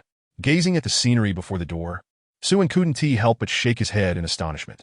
Now, this is how a celestial abode should look. In comparison, my dwelling resembles a doghouse. Yet, a question lingered. How had this junior sister transformed the mountaintop within half a day? And what was the story behind those 10 spirit fields? Could she possess some magical artifact? Suin glanced at the 2 wine gourds in his hands, suddenly feeling hesitant to present them. He was not particularly adept at social interactions, and the stunning scenery made him feel even more awkward. Forget it, I shan't intrude. Suin stood at the stone steps before the wooden cottage, placing the wine gourds on the stone and preparing to leave, when he suddenly sensed a faint, ethereal aura wafting from within the cottage. His expression shifted as he murmured, could the junior sister possess such extraordinary talent? To gain enlightenment so swiftly? He surveyed the surroundings, noting the absence of any protective measures around the cottage. Enlightenment was crucial in cultivation and must not be disturbed. Thus, he decided to set up a concealment formation for the junior sister. With a swift motion, he summoned a dark flying sword, encircling the cottage, inscribing runes until the formation was complete. After sheathing the sword, he scattered a handful of spirit stones at the formation's core. There was no danger inside the sword pavilion. The concealment formation served as a reminder to others that the occupants did not wish to be disturbed. Completing his task, Suin nodded in satisfaction, gazing at the concealed cottage, shaking his head in amusement. How intriguing! The new junior sister has cultivated 10 spirit fields in less than half a day. I must share this with everyone later, so they can come to Falling Sunset Peak to witness the spectacle, thus continuing the tradition of the sword pavilion. An idea sparked in his mind, and he laughed heartily, turning to ascend into the sky on his flying sword. Chapter 79. Surely they will not seize my abode? Qingran understood that the essence of the Qinglian sword manual lay in the art of poetry, where verses intertwined with the divine, imbuing each sword move with heightened power. Thus, she resolved to remember this lesson. Gazing intently at the figure clad in white, sword on back, her conviction deepened. Her master must undoubtedly be an unparalleled sword sovereign. This realization further affirmed her master's identity as the esteemed elder of the sword pavilion. Practitioners of the sword pavilion exuded a certain sharpness, akin to a freshly forged blade, vibrant with ambition, or a drawn sword, radiating brilliance, or a sheathed sword, concealed yet potent. And there were those like the pavilion master, who bore the weight of mountains. Yet, none could rival the aura of her master, who was like a sword that could cleave the heavens, possessing an unmatched brilliance. Such a formidable sword required an equally worthy sheath, and she aspired to become that sheath. However, she knew she had much to learn. After 6 arduous hours, Qingran had barely grasped the first 12 chapters of the Qinglian sword manual. She had never encountered such intricate swordplay. The seemingly simple foundational movements revealed their true complexity only when performed in succession, draining nearly all her spiritual energy in the effort to execute each action correctly. The depletion of her spiritual power and the fatigue weighing upon her made her feel faint. She longed to collapse on her bed and sleep beneath her master's warm, yet commanding gaze. Wait, her master? Qingran bit her tongue sharply. I cannot succumb to sleep. I must persevere. Her master was teaching her swordplay. How could she afford to be careless? Qingran, demonstrate the sequence to me once more, and then we shall conclude for today. Tomorrow, I shall teach you the first sword style, long wind breaking waves. Yes, master. Qingran steadied herself, silently motivating her spirit, and rose to dance with her sword. Chen Huaian popped a peanut into his mouth, captivated by the display on the screen. In truth, he merely wished to witness her sword dance once again. Swish, swish, swish. The young woman on the screen wielded her sword with grace, stepping lightly, her movements as elegant as a crane. With each flourish of her sword, her attire billowed, the shimmering light of the blade resembling the delicate fall of early snow. Chen Huaian was entranced, losing track of time, oblivious to the fatigue etched on the girl's face. By the time the 12 sword chapters were completed, Qingran was drenched in perspiration. The thin, sheer fabric of her nightgown left Chen Huaian quite mesmerized. "Master, how did I perform?" Qingran sheathed her sword, supporting herself with one hand on the hilt while lifting her skirt to conceal the blade behind her. She feigned calmness, though her breath came in quick gasps, and her cheeks were aflame. A bead of sweat trickled from her brow, down to her delicate nose, and lingered at her lips, which she quickly licked away. She was acutely aware of her disheveled state. Her spiritual energy was entirely spent, and the movements of the final 2 chapters had faltered. She had merely forced herself to complete them. Qingran gazed at the ceiling, sensing her master's eyes upon her. Yet she felt a pang of anxiety at her master's prolonged silence. Did she displease her? Outside, Chen Huaian took a moment to steady his racing heart. "Well done. Keep at it." Upon hearing her master's praise, Qingran's face lit up, her heart sweeter than honey. The fatigue that had weighed her down seemed to dissipate. Was this not the moment she had long awaited? No one's acknowledgement could rival her master's approval. "Master, I am but a slow learner, taking 6 hours to scratch the surface. I fear you could master it in half an hour." Leaning against her sword, her fingers crossed over her chest, she cast her eyes down, hiding her bashful thoughts. She hesitated to let Chen Huaian leave, seeking any topic to prolong his stay. "Ah, how presumptuous of me!" Chen Huaian felt his cheeks warm at her admiration. They exchanged a few more words before he hurriedly retreated, his own hunger gnawing at him. Qingran did not pursue him further, but opted to wash and change her clothes. Instead of resting, she sat cross-legged to replenish her depleted spiritual energy. Meanwhile, on the peak of the falling Sunset Mountain, whispers abounded. "Have you heard? The new junior sister has built a beautiful house and acquired 10 plots of spiritual land." "What? By my flying sword! Did you hear? The new junior sister arrived with a lovely house and 50 plots of spiritual land. What astonishing news!" The new junior sister cultivated 100 plots of spiritual land and erected a celestial abode in a mere incense stick's time. By the infinite celestial, the new junior sister possesses a cloud palace and 100 acres of celestial fields. She even captured 2 azure dragons as pets. What? That cannot be true. Come. Regardless of its veracity, let us go take a look. Suddenly, the air was filled with the sound of whistling swords. Qingran was startled and hurried to the window. Outside, a multitude of sword practitioners soared through the sky on vibrant flying swords, surrounding the summit of falling Sunset Mountain. All were disciples of the sword pavilion, including the pavilion master and elders. What is happening? Qingran's face paled, her mind racing as she instinctively closed the window and crouched against the wall, covering her head. "Qingran, don't hide. We can see you," came the teasing voice of her senior sister, Yu Qinchi. "What did you see?" Qingran's mind blanked. Did they witness her master giving her special instruction? Was she still in her nightgown before her master? The nightgown adorned with frogs and lotus flowers? She had no socks on, her bare feet exposed. "Oh, master, how mortifying!" "Regardless of how you hide, you cannot reclaim your house and spiritual fields. Come out." Qingran exhaled a sigh of relief, but her heart raced anew. What could they want outside? Considering the bold demeanor of the sword pavilion disciples trembling, she pushed the door open, hands pressed against it like a crab guarding its shell, peering at the throng of sword pavilion disciples, already foreseeing the impending events. Surely, all the disciples of Falling Sunset Mountain had gathered? Could it be that they truly intended to seize her abode? Chapter 80. The tradition of the sword pavilion? The house and spiritual fields were bestowed upon her by her master, and she would never relinquish them. Yet, since her master was the esteemed elder, surely they would not dare to do so. "Junior sister, why are you guarding the door?" As she pondered, Yu Qinchi, gliding through the air on her sword, teased. "Are you afraid we will dismantle your little abode and take over?" Laughter erupted from the surrounding sword pavilion disciples, devoid of any malice. Embarrassed at having her thoughts laid bare, Qingran's face turned crimson, and she struggled to find her voice. "Qingran, this house and the spiritual fields, did they come at your master's behest?" The speaker was the pavilion master, Li Qingran.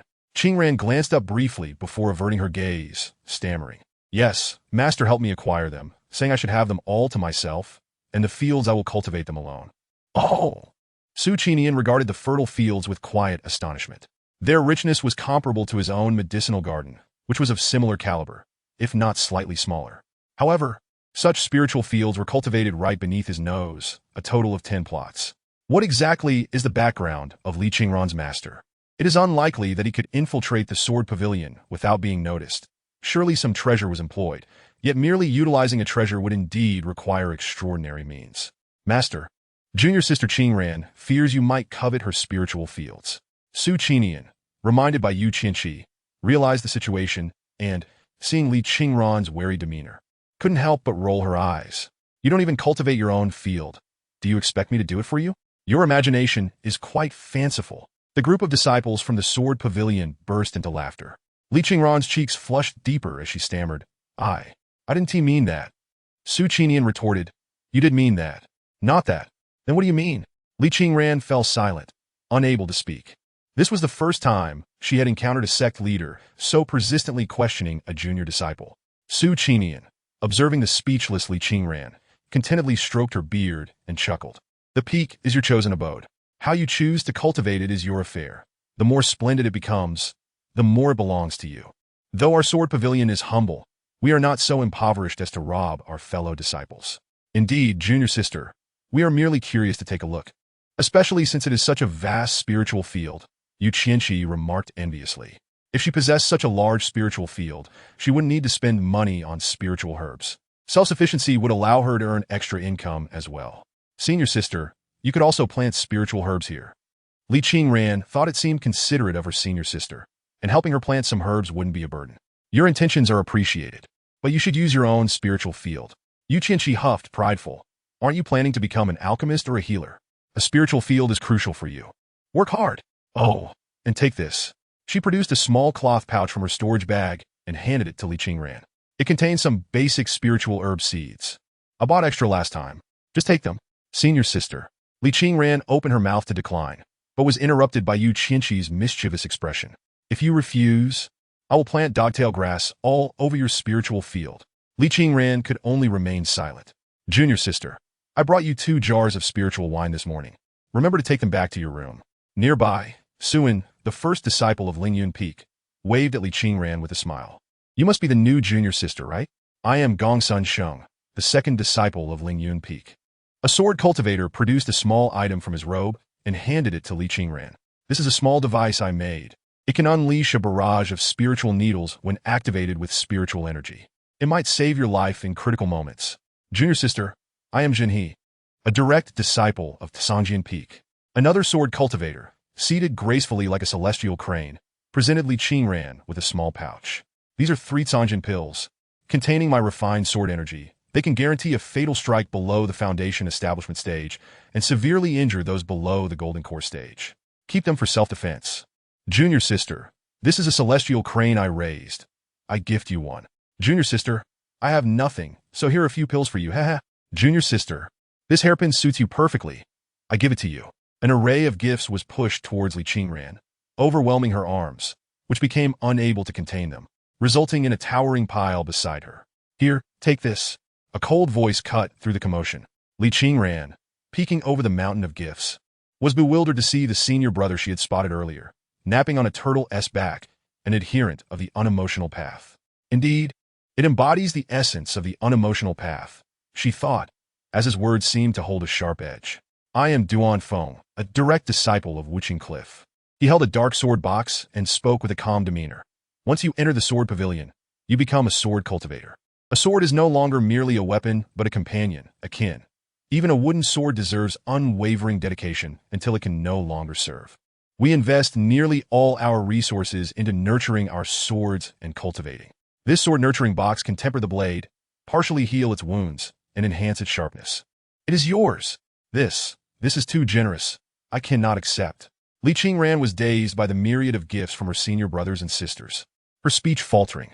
Do not fret. These are mere external possessions, and I have better.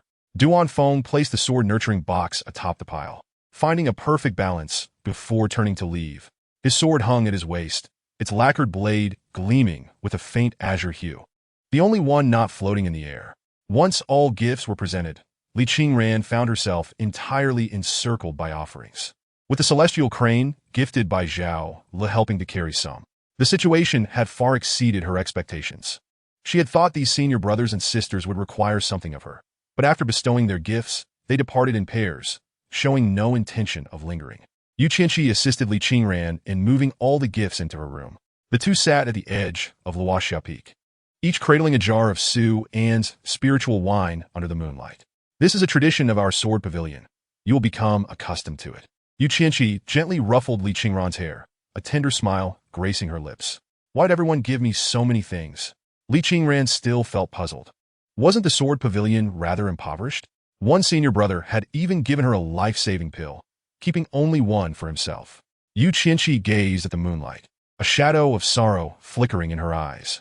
After a moment of silence, she spoke slowly, "Junior sister, it has been a long time since any new junior disciples joined the sword pavilion. The path of a sword cultivator is arduous, far more so than in other sects. It requires not only personal perseverance, but also ample resources. We do not wish for any disciple of the sword pavilion to meet an untimely demise again." In truth, the sword pavilion was not always so destitute. Each death of a sword cultivator is a heavy blow to our sect. Here, disciples receive spirit stones according to their cultivation needs, not their status within the sect.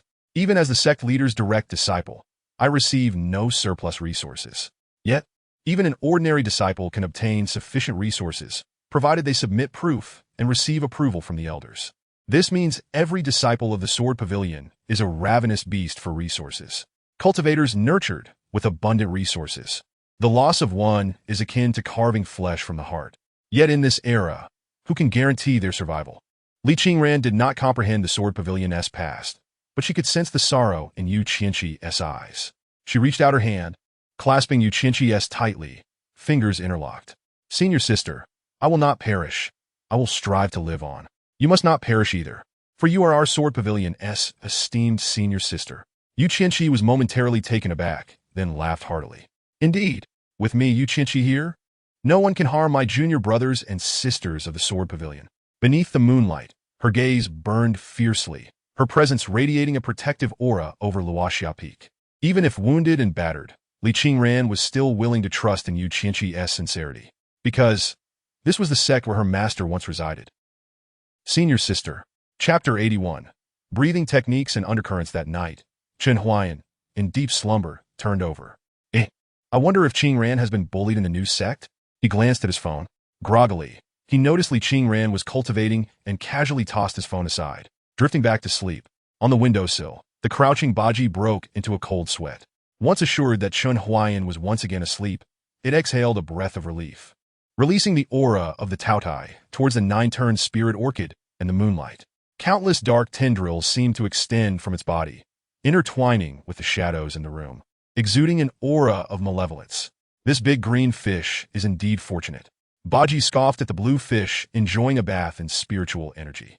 In this era of thin spiritual energy, living alongside a powerful being in a resource-rich environment was an immense fortune.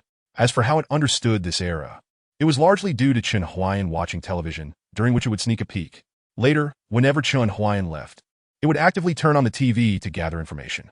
It has now come to understand that the iron box which nearly caused its demise last time is known as a semi-trailer truck. This is not a weapon of humanity, but rather a means of transportation. Human weapons are objects referred to as guns and cannons, akin to concealed arms capable of striking down adversaries from a distance. With this newfound comprehension, it is further convinced that this powerful being has come to attain enlightenment. This being has traversed countless worlds, sealing its strength and memories to experience the principles of different realms, thus refining its own path. However, one must not mistake a being that has sealed its power as a mere soft target. The very act of sealing its strength and memories signifies that this being possesses methods for self-preservation. It surmises that the device known as a mobile phone is a contingency left behind by this powerful entity. This phone is entirely unlike a human's. While a human phone displays images on its screen, this one remains pitch black, containing secrets of enlightenment visible only to the being itself. Initially, it harbored covetous thoughts, yet upon the emergence of the purple thunder talisman, it became completely subdued. This blue fish must have been deliberately left behind by the powerful being. Since it was intentionally spared, this king shall also bestow upon it a fortuitous transformation. As one of the four ancient ferocious beasts, it would not be an exaggeration to call it the progenitor of all demons. Guiding a creature towards gradual demonization, even endowing it with a stronger bloodline, is a mere trifle for it. Baji pressed a paw against the blue fish's head, and a drop of dark red blood seeped into its forehead. At this rate, in no more than 2 months, this blue fish shall transform into a demon. Baji withdrew its paw, its round eyes gleaming with cunning. If the blue fish were to undergo demonization, it would serve as a shield. As long as the powerful being's memories remain sealed, attention would undoubtedly be focused on the transforming blue fish, thereby diverting scrutiny from its own features that do not conform to those of a cat. Keek. This king is truly a genius.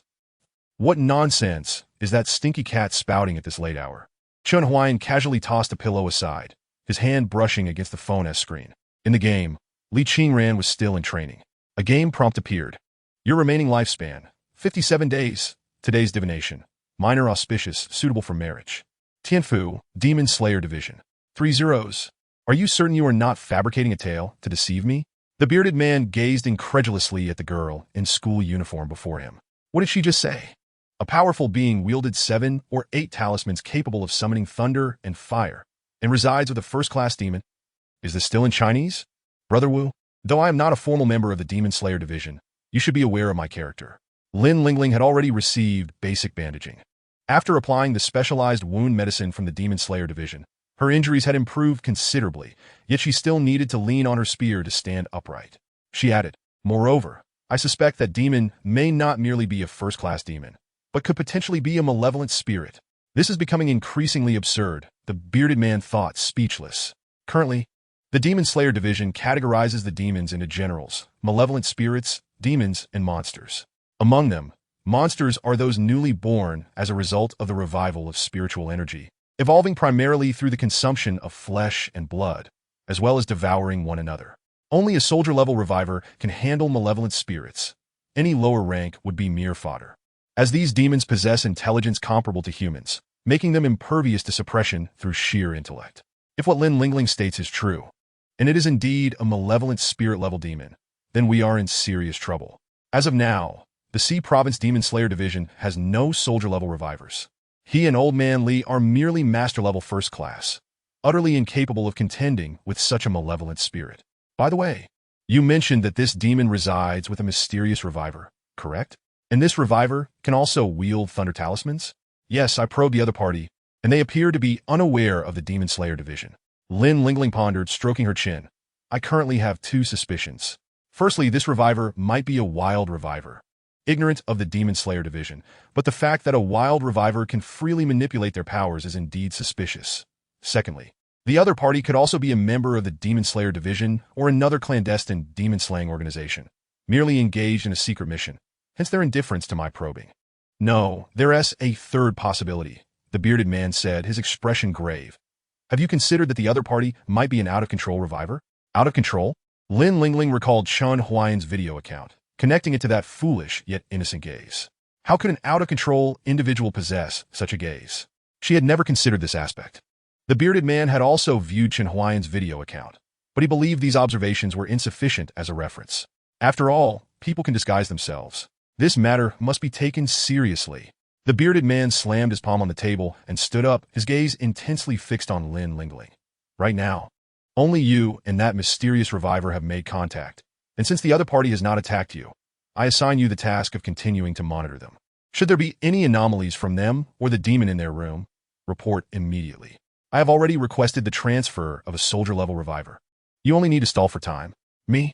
Lin Lingling pointed at herself, her lips twitching. I'm merely a white-level first class. And you want me to keep an eye on that powerful being? If you accomplish this task, I shall promote you to master level. The bearded man clasped his hands, smiling amiably.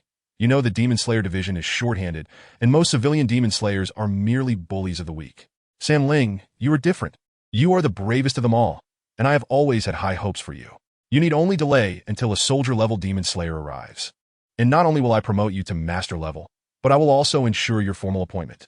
ISN, TA master level promotion automatically a formal appointment? Lin Lingling shot a glance at the bearded man. That is not the same.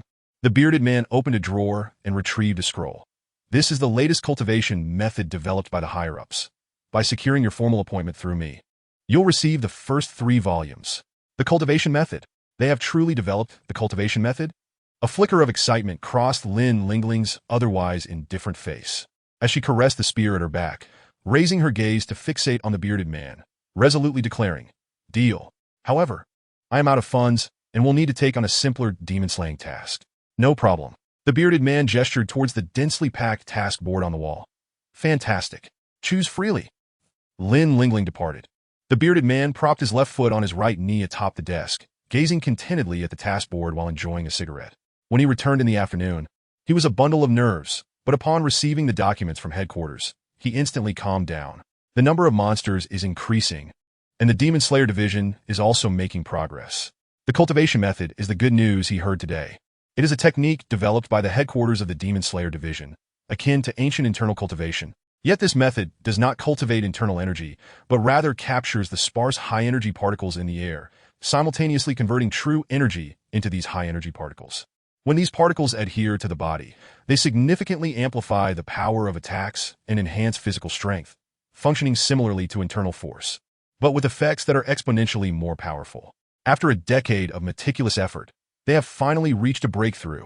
With the cultivation method, it signifies that the official Demon Slayer division will completely surpass the civilian demon-slaying organizations. The Demon Slayers will no longer be flailing about aimlessly in their cultivation direction. The fixed realms established since the revival now have the potential for advancement.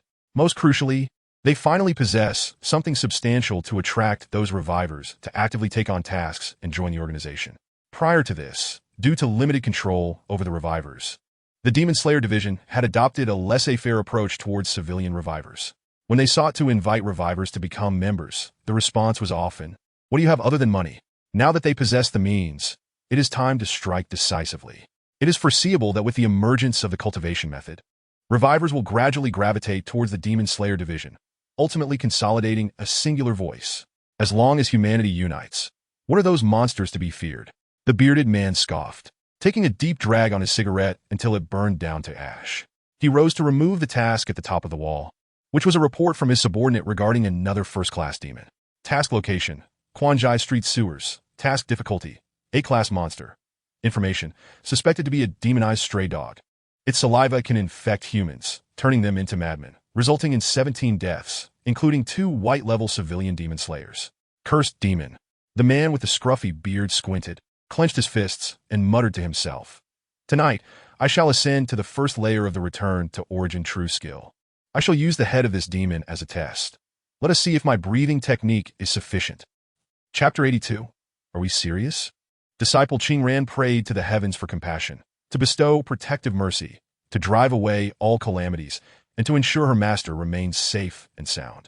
The following morning, Li Qingran performed her usual rituals of burning incense and bathing, bowing 3 times to the sky to pray for her master's well-being. She then boarded the celestial crane sent by Sister Zhao Lu to the Sword Pavilion Square. Always a punctual person, she believed she had arrived early, but upon reaching the square, she was taken aback to find it already crowded. On rooftops, atop ancient pines, and on the pointed tops of bamboo in the grove, Sword Pavilion disciples stood, sat, lay, or sat cross-legged everywhere, with the most favorable views being the most populated. Suddenly, a sword whistle pierced the air, and a beam of sword light shot skyward from the crowd, followed by the sounds of a fierce skirmish. "Get away, this spot is mine. You claim it just because you say so. I say it's mine. I have my flying sword to claim this spot. I don't care." The intensity of the sword fight soared into the heavens. Not a single disciple from the Sword Pavilion showed any intention of intervening. Instead, they watched with keen interest, even discussing who might emerge victorious. "Little junior sister, you must come earlier next time." From a nearby bamboo tip, a figure descended. It was Suan, who had gifted her spirit wine the previous day. "Senior brother Su." Li Qingran uriedli boding greeting. "No need for formality," Suan said, holding a wine gourd, his eyes betraying a hint of inebriation. The morning lessons of the sect are crucial. It is where the elders gather to address the cultivation issues faced by disciples, and where the direct disciples share their experiences in cultivation and combat. After the morning session, disciples return to their respective peaks under the guidance of their elders for targeted sword training. "So, that is how it is." Li Qingran nodded in understanding. The teaching model at the Sword Pavilion was starkly different from that of the Qingyan sect. It seemed quite ecological. Thus, arriving early for the morning session was essential to secure a good spot, as direct disciples often sparred against one another. And being closer to the front allowed for greater insight into details beneficial for both cultivation and swordplay. Suan appeared to be succumbing to his drunkenness, swaying atop the bamboo tip. Yet regardless of how much he swayed, his feet remained firmly planted. "But, senior brother, it seems you arrived quite late as well." "Me?" Suan waved dismissively. "My spot is one no one dares to claim." The front is reserved for the top 3 direct disciples from each peak. If you want to claim it, you must first defeat us. The sword duel at the front seemed to have reached a conclusion. One disciple from the sword pavilion, cursing, climbed onto a nearby rooftop, forcefully displacing another disciple who had claimed a spot, taking their place instead. Bong! Bong! Bong! From the distant mountains came the ethereal sound of a bell, ringing 9 times, and the entire square fell silent. The morning lesson was about to commence. Suan's expression turned serious, his drunkenness vanishing in an instant. Little junior sister, I'm heading to the front. Farewell. In the blink of an eye, Li Qingran lost sight of Suan, with only the bamboo tip still gently swaying. During the entire morning session, Li Qingran was enraptured. The elders of the sword pavilion did not merely present their experiences. Due to the vast disparities in cultivation levels, much of the knowledge would be incomprehensible to disciples of lower realms. Therefore, the elders skillfully broke down this knowledge, making it accessible to disciples of various levels. This also allowed disciples to gain insights into knowledge beyond their current realm without hindering their cultivation. Li Qingran couldn't help but recall her time at the Qingyan sect. When the Taoist Qingxian taught her the red cloud formula, he simply provided her with the incantation and thereafter ignored her. Just translating the incantation into comprehensible terms had taken her considerable effort. After the morning session concluded, all disciples departed under the guidance of their respective elders. Li Qingran did not rush to leave. Instead, she circled the small square. Finally, she spotted the sword pavilion's master, Su Qinian, sound asleep atop an ancient pine. Master, I have matters to report. Li Qingran stood beneath the pine, performing a respectful bow, but there was no response from the tree. She glanced up and was astonished to find the esteemed sword cultivator, a late-stage deity transformation master, utterly unperturbed in his slumber. Master? Junior sister? You won't wake Master that way, came a voice from nowhere, as Yu Qinchi appeared with a mischievous grin, wrapping her arm around Li Qingran's shoulder. Master can sense the murderous intent of enemies from 100 miles away, but within the sword pavilion, even if a disciple approaches within 10 centimeters, he will continue to sleep undisturbed. Yu Qinchi rummaged through her storage bag, producing a bronze disc and a mallet. She raised an eyebrow at Li Qingran. Today, senior sister will teach you how to awaken the slumbering master. Li Qingran's expression changed. Senior sister, this doesn't seem appropriate? She had already foreseen Yu Qinchi's intentions. Such actions would be considered highly disrespectful. There's nothing inappropriate about it. With a leap, Yu Qinchi ascended the tree, placing the disc upon Su Qinian's head, while wielding the mallet in a sweeping motion. Bang! Li Qingran was so startled that she shut her eyes. When she finally opened them again, Su Qinian was sitting cross-legged, a dark expression on his face, his facial muscles twitching, while the instigator, Yu Qinchi, had vanished without a trace. Oh no! Li Qingran quickly bowed, trying to explain, Master, it wasn't the disciple who did that. It was. She bit her lip, ultimately refraining from revealing her senior sister. Let the master figure it out himself. Resigned, she closed her eyes and declared. The disciple's eyes were filled with dust. I saw nothing. Hey, if you don't say it, how would this master know it was that mischievous Yu Qinchi? Su Qinian gritted his teeth. The fist within his sleeve clenched tightly. That mischievous girl has become increasingly audacious. I shall have her clean the feces of the guardian beast later. Ah, well, that's not so bad. Li Qingran sighed in relief. Cleaning the guardian beast's waste was hardly a punishment. She had done it many times before, and it was merely a bit unpleasant. But to her surprise, upon hearing this, Su Qinian's expression changed, a sinister smile curving his lips. Keek keek. So it was that mischievous girl, huh? Keek keek. Good. She did well. Keek keek. Li Qingran was dumbfounded. She had not anticipated the master was playing a trick on her. In an inadvertent moment, she had sold out her senior sister. Lowering her head, with her hands clasped together, she wore an expression full of regret and remorse. Senior sister, I'm sorry QAQ. The master is simply too cunning. Do not pray for that mischievous girl. She's doomed. Su Qinian descended from the ancient pine, standing before Li Qingran, adjusting his long robe, and inquired with confusion. But you, what is it that you seek from this master? Li Qingran steadied herself and bowed deeply. Master, the elder of my master, the one surnamed Chen, is currently engaged in battle with a great demon. My master has informed me that he has been poisoned and is feared to be nearing his end. I thought it necessary to inform you, as he is an elder of the sword pavilion. Your master, an elder of the sword pavilion, poisoned? Ah! Su Qinian's mouth twitched. Wait, is this for real? Chapter 83. Have you found the memorial tablet? The so-called elder was merely a ruse he created to motivate Li Qingran to cultivate diligently.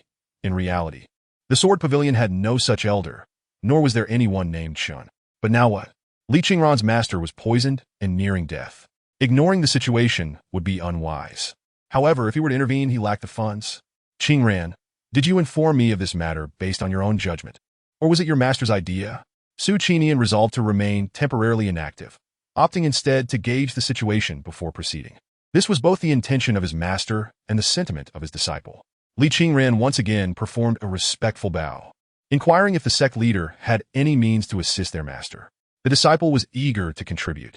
Su Qinian felt a sense of unease. So now, in accepting a disciple, he had inadvertently acknowledged a supreme elder of the sword pavilion? Was this appropriate? Was it right? Given the complexities of the situation, Su Qinian decided to create some distance. He cautiously stated, when I entered the sect, that supreme elder had already departed to wander the world. I only know that his surname is Chen, but not his full name. Master's name is Chen Huaian. Li Qingran quickly interjected. Oh, I see. Then follow me to the ancestral hall, and I shall seek to identify which supreme elder it is, so that we may devise a plan based on his level of cultivation. Su Qinian thought to himself that the ancestral hall was filled with the tablets of ancestors who had already passed on, some of whom had left the sect without a trace. If he did not find a tablet bearing the name of the Chen ancestor, he could simply claim a mistake and let the matter slide, later promising Li Qingran a bright future to encourage her cultivation.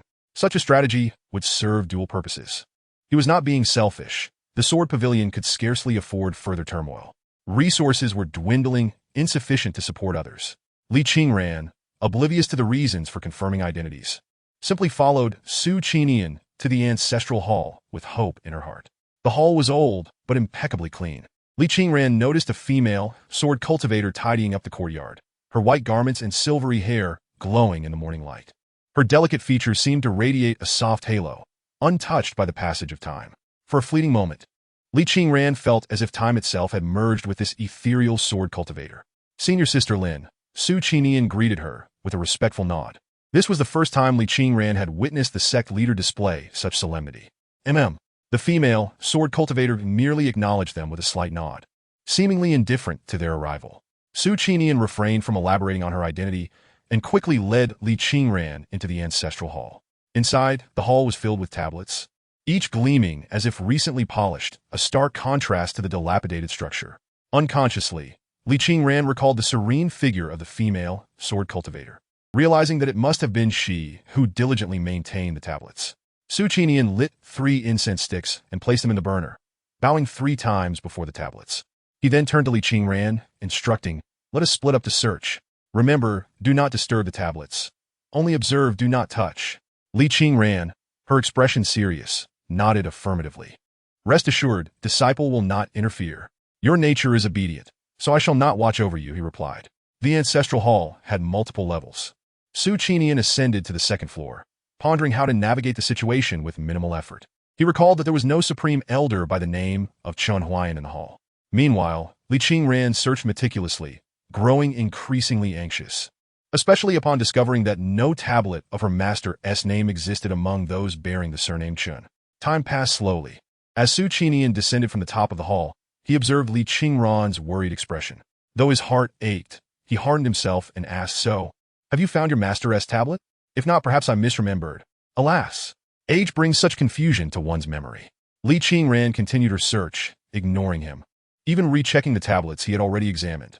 Her eyes were red, lips pressed tightly together, determined to inspect every single one again. Su Qinian did not intervene, but patiently continued, "Qingran, even if your master is not our sword pavilion supreme elder, I shall find a way to assist him. You need not. I found it." Her jubilant voice interrupted Su Qinian mid-sentence. "What?" He turned, astonished. Li Qingran was approaching, tightly clutching a tablet, her eyes glistening with tears, a relieved smile gracing her face. "Disciple has found Master's tablet." Chapter 84? Is this not 3 zeros? Su Qinian tugged at his beard, utterly perplexed. "So, sect leader, is this not your master's tablet?" Li Qingran gazed at him eagerly, her hands nervously clutching her skirt. The sect leader had scrutinized the tablet for several minutes. Surely there cannot be an issue? How to articulate this? Su Qinian's gaze returned to the tablet, his expression complex. The inscription read Chen something in with the central character missing. Li Qingran's master was named Chen Huaian, but with a character absent. It could not be definitively confirmed as his. However, Li Qingran's master had claimed to be a supreme elder of the Sword Pavilion. Su Qinian was at a loss. His recollections insisted there had never been a supreme elder named Chen Huaian in the Sword Pavilion. Yet the tablet indicated there was indeed an ancestor with a name starting with Chen. Because this tablet was positioned at the top, he had overlooked it, not having recognized the significance of its incomplete inscription. Had the elder, known as Chen something in, truly departed to travel the world when he joined the sect? Had his offhand remarks turned into reality? He took the tablet to seek out the female sword cultivator outside, with Li Qingran hastily following. Senior Sister Lin, you entered the sect before me. Do you recall an elder named Chen something in? The woman in white turned at his inquiry, her expression darkening as she unsheathed her sword and struck Su Qinian on the head.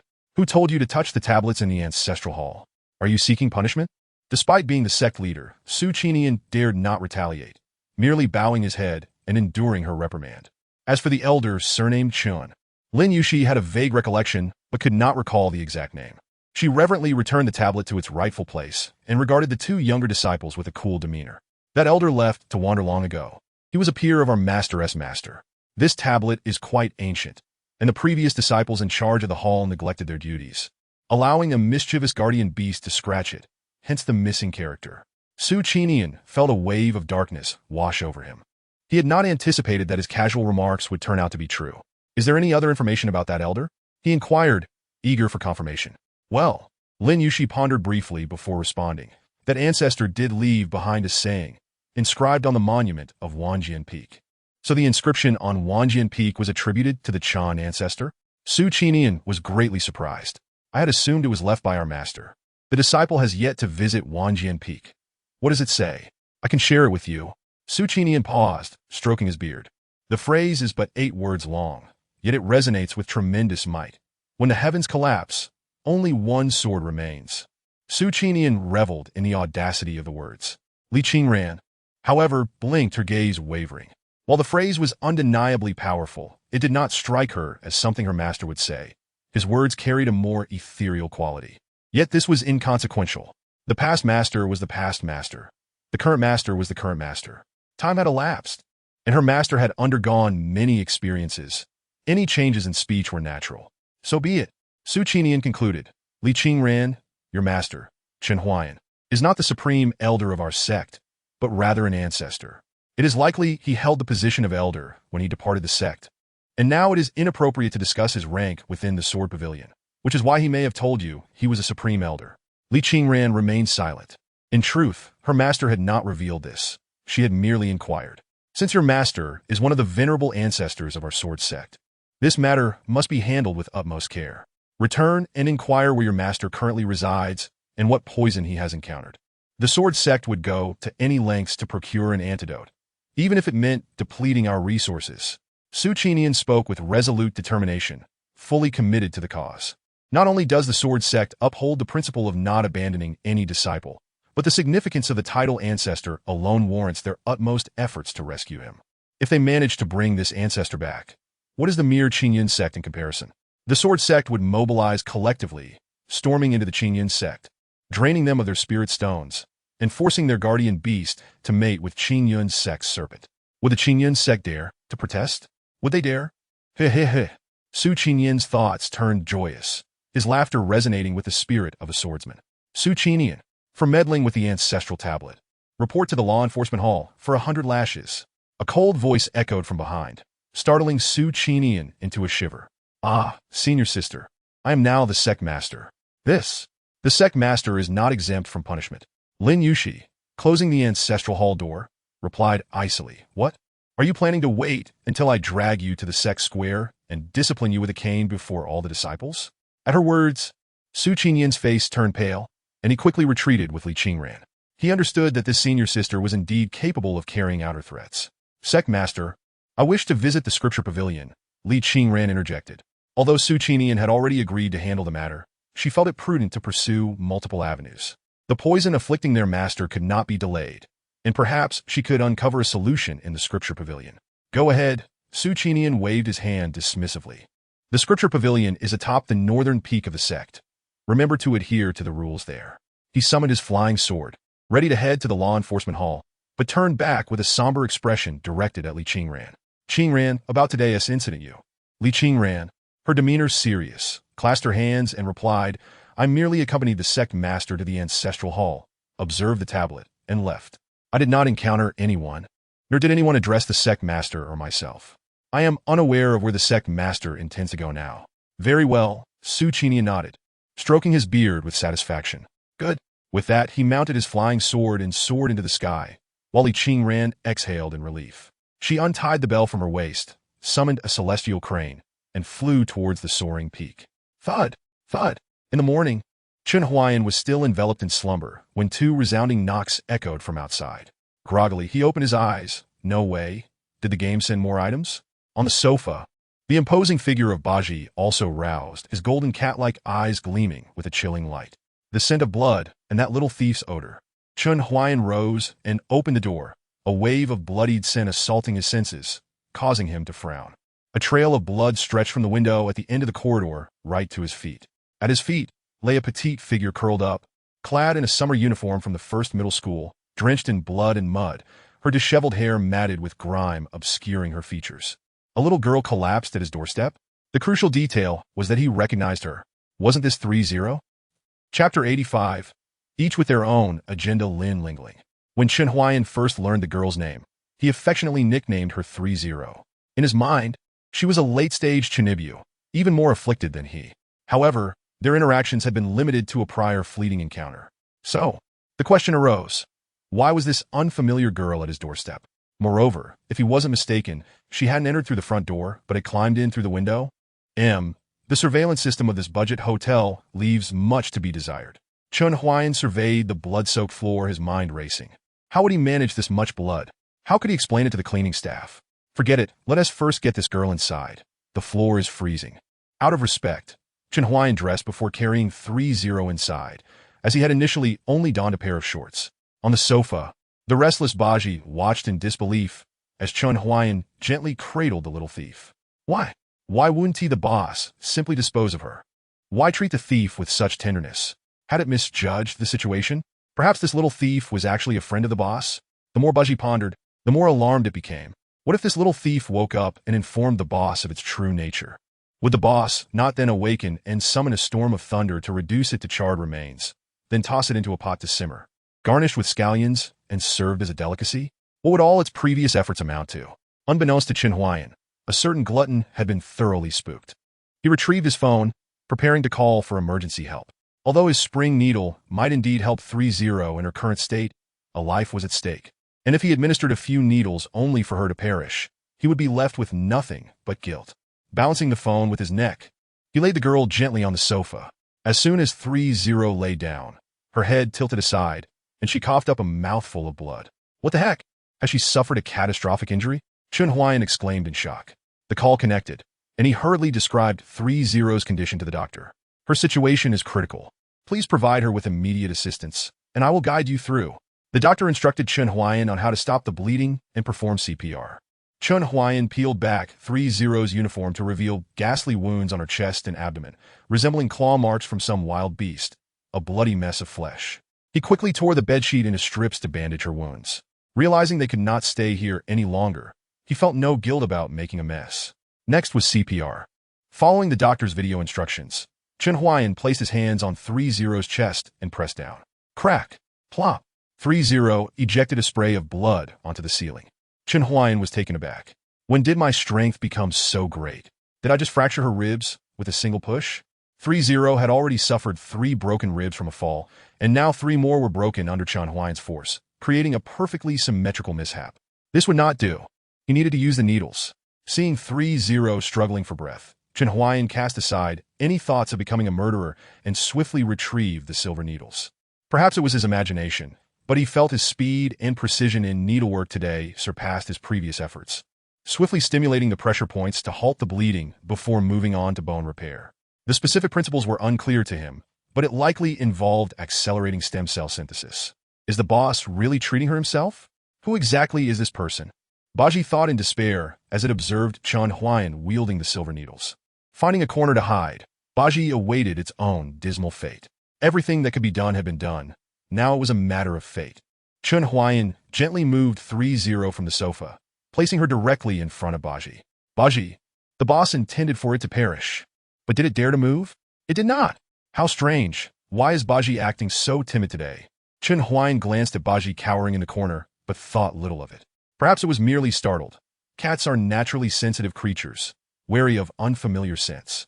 In less than 10 minutes, Li Qingran slowly regained consciousness. Severe blood loss and hunger left her feeling dizzy. However, upon catching sight of Baji, the overwhelming aura of demonic energy jolted her awake, sending her into a spasm of fear. Staring down the creature that had hurled her through the window, Li Qingran felt her scalp prickle, paralyzed in place. It was the very monster that had attacked her. Her breath quickened, tears welling in her eyes, helpless and terrified. Last night's mission went awry. Initially, I believed the target was a second-tier monster, but it turned out not to be a singular entity, but a horde. The intelligence had evidently become outdated. The second-tier black rat demon had long since ascended to first-tier status and had birthed a brood of lesser demons. While I could contend with a single first-tier demon, facing an entire swarm was beyond my capabilities. Now, having barely escaped my life, I found myself thrust from the jaws of one peril into another. And this time, death seemed inevitable. Just as these thoughts coursed through my mind, the black cat approached me slowly, its golden eyes fixed intently upon me. This is it. I'm doomed. I shall be devoured by a demon. Without a trace, my heart cried out in despair. I was merely a student, a young girl with so much life ahead of me. I hadn't even flown through the skies on a sword yet. How could I meet my end here? Mew. The soft meow of the cat momentarily stunned me.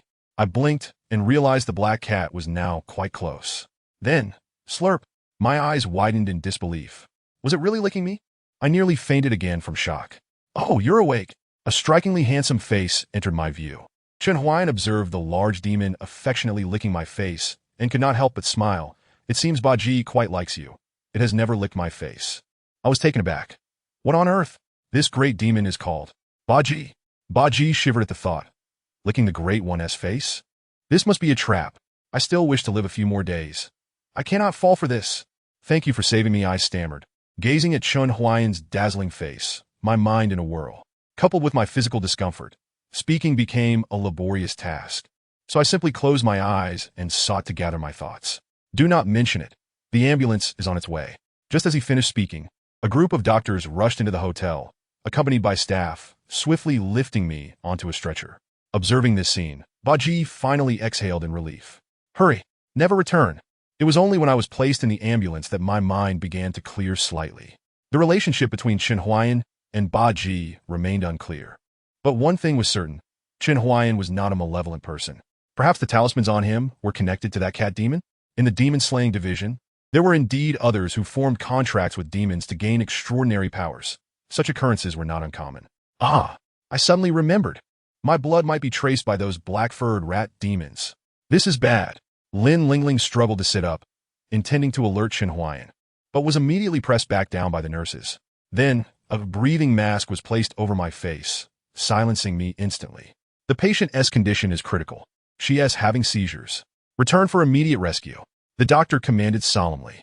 The ambulance sped away, and as I lay on the stretcher, staring at the stark white ceiling, a single tear of regret slipped from the corner of my eye. Great One, I'm sorry, it wasn't intentional. Chapter 86. The Heart's Desired Disciple of Wan Jian Peak. Li Qingran requests an audience. Before the tightly shut doors of the scripture depository, Li Qingran bowed respectfully. Given the prior experience at the ancestral hall, she dared not underestimate this scripture depository, even if it appeared more dilapidated. Or perhaps, could it be that the more worn a place in the sword pavilion, the more mysterious it was? Wan Jian Peak? It has been a while since a disciple from there has been heard of. Come in. With a resounding thud, the wooden door of the scripture depository slammed open, revealing an elderly voice from within. Li Qingran paused before the door, then ascended the steps into the depository. Being in the sword pavilion meant one must gradually acclimate to these peculiar places. What if the door opens downwards? As long as it opens, it suffices. The scripture depository was dimly lit, but a striking old man caught her attention. He stood before the main hall, clad in a dark green robe, his shadow stretching into the surrounding darkness. His white hair was tied back in a ponytail, his eyes sharp and hawkish, with one obscured by an eye patch. The other, I had a tiny pupil surrounded by a vast expanse of white, deep set into a weathered face that exuded an air of intimidation. After another bow, Li Qingran noticed that the old man was not wielding a sword at his waist, but rather a gnarled branch of wood. I am Jiang Yuanma, the elder stationed here at the scripture depository. I do not usually teach in the square. You may refer to me as Elder Jiang. Elder Jiang. Very well. Jiang Yuanma clasped his hands behind his back and nodded. Since you are here in the scripture depository, you must adhere to its rules. The first and second floors are open for your perusal, but access to the third floor and beyond requires an inquiry into the sword heart. You may also seek my recommendation if you cannot find a suitable technique, but each person is allowed only one recommendation. Without hesitation, Li Qingran replied, Elder Jiang, I seek the formula for an antidote, preferably one that can counter any poison. Do you have any recommendations? Jiang Yunmo raised an eyebrow, his expression darkening. You come to the Sword Pavilion's scripture depository in search of an antidote? Are you willing to waste that precious recommendation for such a purpose? Under his piercing gaze, Li Qingran felt a shiver, but steeled her resolve. Yes, I wish to cure my master. Is your master not from the Sword Pavilion? Who is he? My master was once the Grand Elder of the Sword Pavilion. What? Jiang Yuma's voice involuntarily rose several octaves. Li Qingran explained earnestly. I have already verified with the sect leader. My master was the first-generation peak master of Wanjian Peak, named Chen Huaian. However, he left the Sword Pavilion many years ago to travel, and even the sect leader has only a vague recollection of him.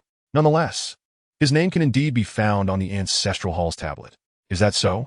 So he is the one who inscribed on the stone tablet at Wanjian Peak. Indeed.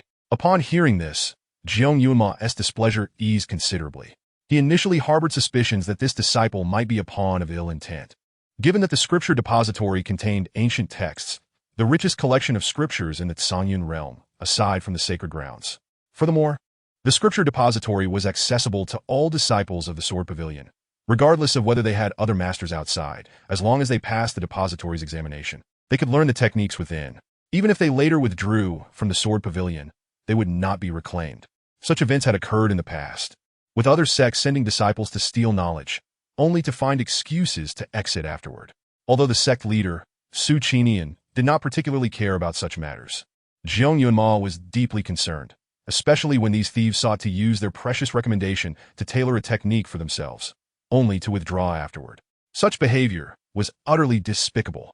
Upon learning that Li Qingran's master was a former Grand Elder of the Sword Pavilion, Jiang Yuanma's expression turned serious.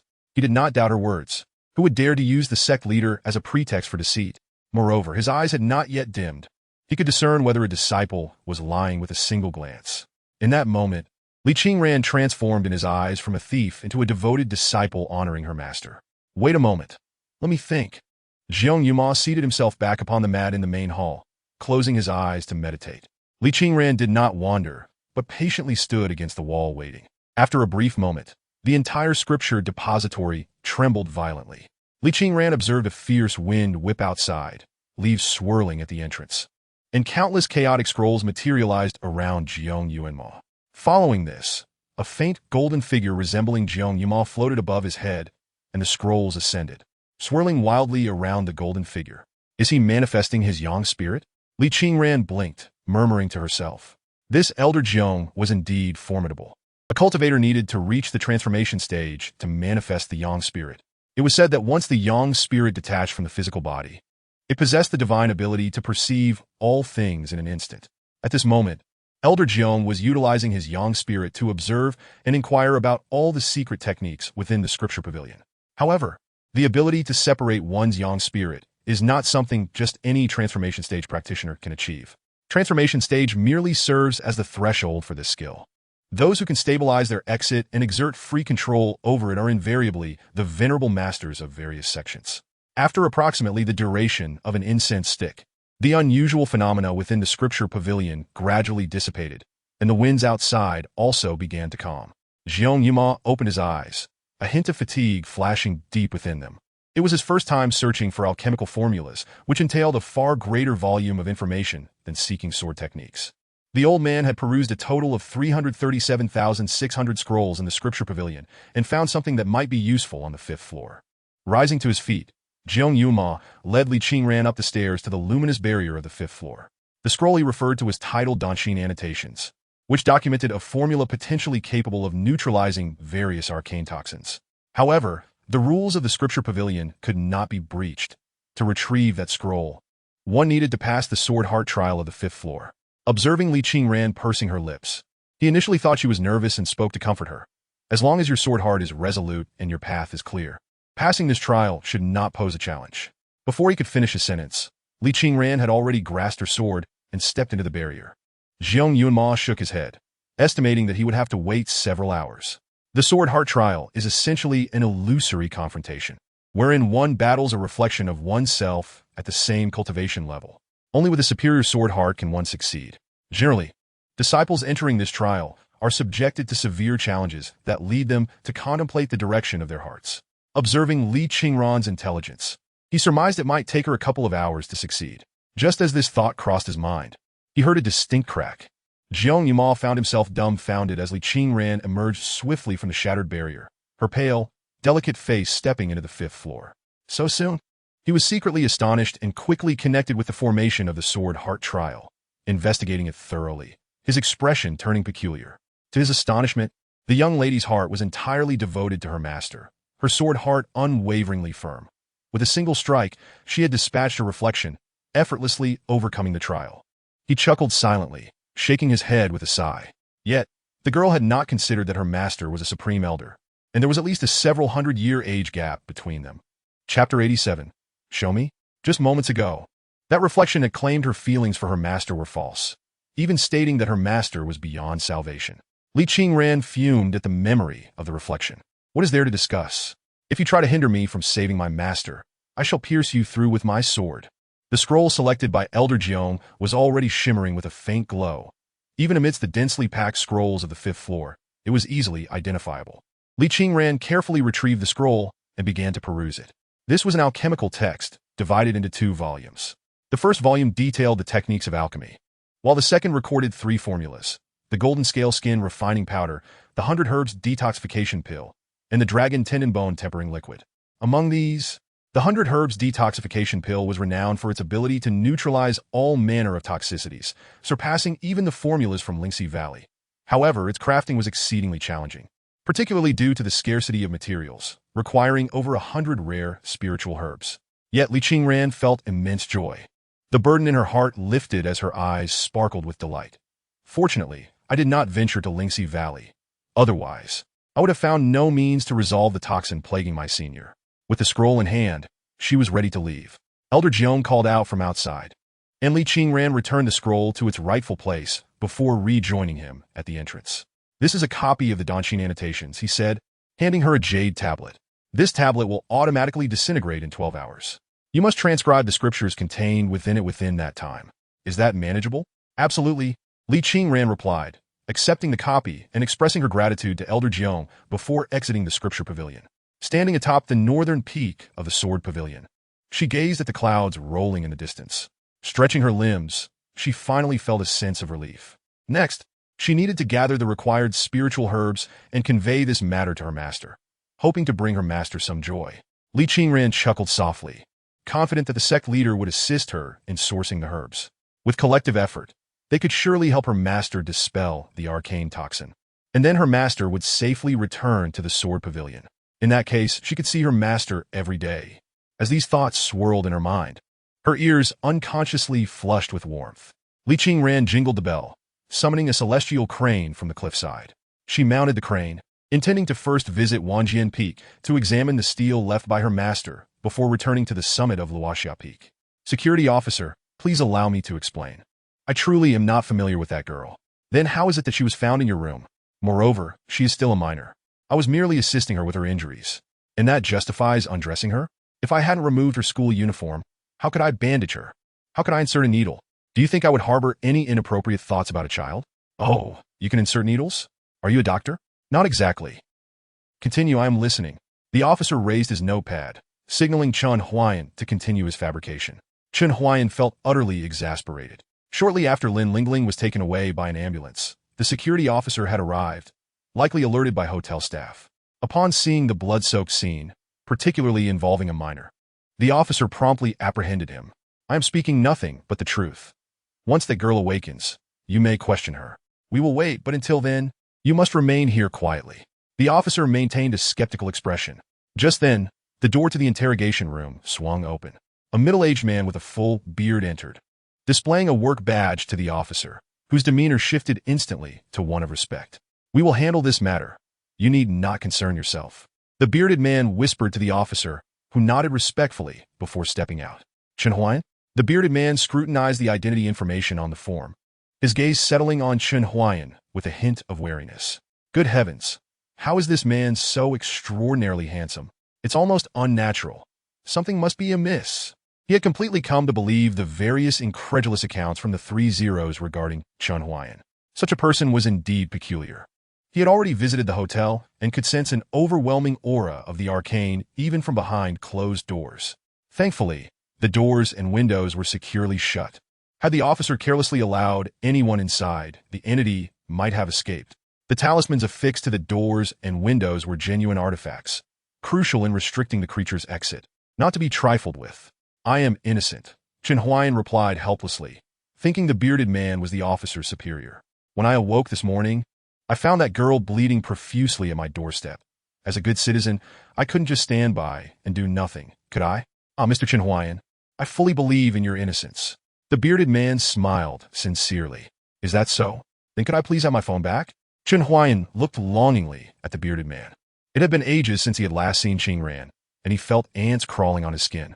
Although surprised, the bearded man returned the phone to Chen Huaian. He watched as Chen Huaian gleefully opened the device, tapping anxiously at the pitch-black screen, confusion and suspicion growing in his eyes. This phone seemed unusual. It might be an enchanted artifact or a spiritual object. Since the resurgence of spiritual energy, alongside the emergence of various creatures and revivers, a subset of enchanted artifacts and spiritual objects had appeared, some associated with creatures and capable of transforming ordinary people into monsters, a significant source of chaos. Some powerful enchanted artifacts even possessed sentience, proving to be exceedingly cunning. Conversely, spiritual objects sometimes came into being alongside revivers, exhibiting functions that were difficult to comprehend. Other spiritual objects were organically formed, existing in various types, primarily including spiritual herbs and weapons. Both spiritual objects and enchanted artifacts were highly sought after by revivers. The power of these two entities lies in their utility to humankind.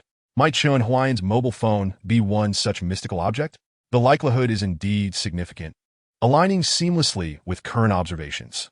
The bearded man silently scrutinized Chen Huaian, who, by all appearances, was an ordinary individual blissfully unaware of the extraordinary.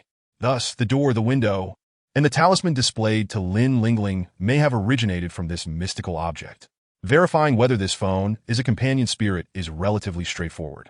Only the corresponding reviver can wield such a spirit. In contrast, wild spirits lack this restriction. After pondering for a moment, he approached Chen Huaian and spoke in a gentle tone. Chen Huaian, your phone seems quite similar to mine, an old brand you've used for quite some time, I presume? May I have a look? Chapter 88. Does he truly know? Chen Huaian blinked and exited the game, handing his phone to the bearded man. After all, there was nothing of significance on his phone. A mere glance would suffice. He thought that inspecting the phone was merely a part of the interrogation process. With a clear conscience, he felt no fear of scrutiny. The bearded man took the phone, casually fiddling with it, and the screen illuminated. Unlike the darkness that had enveloped it in Chen Huaian's hands, as if shrouded in mist, it seems this phone is indeed a companion spirit. This lad is quite fortunate, the bearded man mused internally. He feigned casual inspection, yielding no revelations. Before returning the phone to Chen Huaian, it truly is the same brand as mine, but it seems to drain power rather quickly. I might need to replace it soon. Indeed, it does drain quickly, Chen Huaian echoed, resonating with this observation. If I could replace it, I certainly would, alas. The bearded man squinted slightly. The phone screen remained illuminated, yet upon returning to Chen Huaian, it was shrouded in mist once more. Furthermore, what had Chen Huaian just said? If I could replace it? This statement, upon deeper interpretation, implied that he harbored some reservations preventing him from doing so. The phone was undoubtedly a companion spirit. This was irrefutable. Setting aside the relationship between the hotel room's creature and Chen Huaian, this young man alone was a prime target for the demon-slaying bureau. Brother Huaian, I came from the hotel. Where did you acquire the talisman on your door? It appears quite lifelike. The bearded man shifted the topic while observing Chen Huaian's reaction. Oh, the talisman? I just affixed it to the door for fun. It was a game gift, Chen Huaian replied, scratching his head and chuckling. Indeed, it looks lifelike. I even fantasized about its authenticity and conducted an experiment. Alas, it turned out to be too juvenile. Ha. The bearded man inwardly affirmed his suspicions. A game item, a phone, a specific game within the phone, everything connected. The game was visible only to Chen Huaian, yet there had been no game within the phone upon his earlier inspection. This charming young man's phone was eerily pristine. Not a single photograph adorned its gallery. The talismans were genuine, but this young man was oblivious to their proper use. The recent event at Tianmen Mountain, where a wolf demon was obliterated, likely triggered the activation mechanism of the talismans. Consequently, the demon dared not leave the hotel room. Suddenly, clarity descended upon the bearded man, unraveling his thoughts. However, both Chen Huaian and the sword-wielding youth encountered by Li Lao posed challenges. He could not ascertain Chen Huaian's classification and was uncertain whether to reveal the harsh truths of this world. The upper limit of talisman generation by Chen Huaian's spirit remained enigmatic.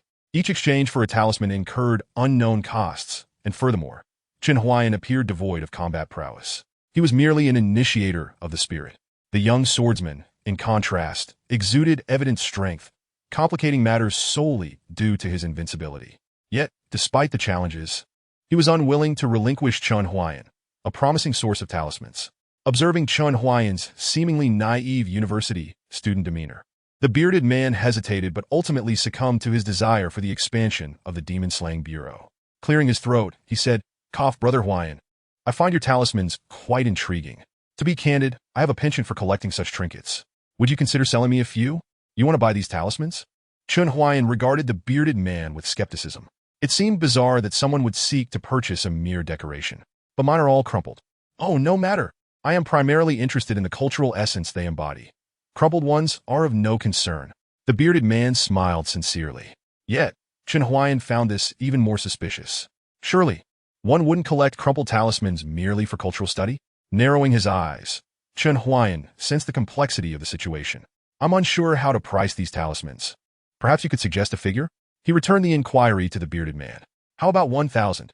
Chen Huaian remained silent, contemplating. The bearded man, sensing the silence, was suddenly alarmed and hastily increased his offer. What about 10,000? I truly value these. Still, Chen Huaian held his tongue. A figure who ostensibly held authority, yet engaged in trivial discussions about talismans rather than addressing actual cases was perplexing, to say the least. Could it be that his talismans were genuinely valuable, yet he remained ignorant of their potential? The bearded man clenched his jaw and pressed on. 100,000. That is my utmost limit. Doubts about his judgment crept in. Did Chen Huaian truly grasp the value of these talismans? Deal. Chen Huaian's face broke into a radiant smile. Once the funds were transferred, he produced a talisman and placed it in the bearded man's hand. The bearded man nearly faltered, almost kneeling before Chen Huaian, for he held a powerful lightning talisman. What if it activated and obliterated him? Fortunately, such an incident did not occur. The bearded man exhaled, gazing eagerly at Chen Huaian. Brother Huaian, how many more of these talismans do you possess? Could you sell me a few more? He contemplated acquiring several. One for submission to headquarters, one for personal study, and the remainder for self-defense. However, Chen Huaian shook his head. I am also quite fond of these talismans, perhaps in the future if I acquire more. The bearded man had no choice but to relent. At the entrance of the security bureau, the bearded man bid a reluctant farewell to Chen Huaian. He handed him a business card with a smile. Brother Chen Huaian, should you encounter any unusual occurrences, seek me at this address. Chen Huaian glanced at the card, which featured a scantily clad woman. Students, fresh models, young professionals. Home service, satisfaction guaranteed. Phone, XXXX. Apologies, wrong card. The bearded man awkwardly retracted the card and replaced it with another. Loanting Internet CAF. Open 24 hours, featuring RTX 9080 graphics cards, private rooms, VIP seating, and discounted prices. Address, XXXX. Chen Huaian. So, this bearded man is not a security chief, but rather a net CAF owner? No, that seems too dubious. Clearly, he wielded the authority to dismiss security personnel and allowed Chen Huaian to leave. The CAF owner must possess a concealed identity. Calmly accepting the card, Chen Huaian displayed an inscrutable smile before turning to hail a taxi. His phone was nearly dead, and he needed to return to the hotel to recharge. Contemplating a change of lodging, the bearded man watched the departing taxi, perplexed and scratching his head. That meaningful glance upon parting. What was that about? Did the young man perceive his ulterior motives? Did he truly suspect that his phone was anything but ordinary? No, this was all too chaotic. The bearded man's mind spiraled. Did he or did he not understand how to utilize the talismans? Chapter 89. The disciple shall not let you perish. Upon returning to the hotel, Chen Huaian was relieved to find that no one had disturbed his room. He harbored a strong aversion to others touching his belongings, even those of the guards. As Baji heard a sound, he peeked out from the corner, quickly meowing upon seeing Chen Huaian, then proceeded to showcase his cat-like behavior by licking his paws in front of him. In the basin, a large catfish emerged slightly, seemingly eavesdropping on the happenings within the room. Chen Huaian plugged in his phone to charge, sitting at the edge of the bed, attempting to organize his chaotic thoughts. The world had begun to feel amiss. Hearing Chen Huaian's muttering, Baji abruptly paused, his eyes widening in fear as they slowly shifted upwards. Could it be that the big boss has already discovered it? Since returning from Tiamen Mountain, something had fell off. The death of that mutant wolf was suspicious, and the 3 Zeros had posed several strange questions. Today, they had nearly caused his demise, and he encountered a powerfully disguised man posing as a net CAF owner, whose behavior was rather eccentric. Chen Huaian's mind began to connect the dots, his eyes growing brighter. Meanwhile, Baji's expression turned increasingly frantic. Was the big boss about to awaken his memories? What had clouded his vision? The room had darkened. What an overwhelming sense of dread. It seemed capable of turning day into night. Hydra, S-H-I-E-L-D, the Avengers. X-Men, huh? Baji, what on earth is the big boss talking about? I can't comprehend a word. Baji swatted away the sock Chen Huaian had tossed on his face, feeling that all was well, and resumed his paw-licking performance. It was utterly strange that Lin Lingling, a girl clad in a school uniform and bearing a long gun, appeared in the deep mountains. She had been the one to slay that mutant wolf, and that bearded man was particularly suspicious. He could command the guards, yet was clearly not part of their system, having provided an address that resembled a disguise for some mysterious organization. I understand now. Chen Huaian clapped his hands. The 3 Zeros and the bearded man were members of some clandestine group.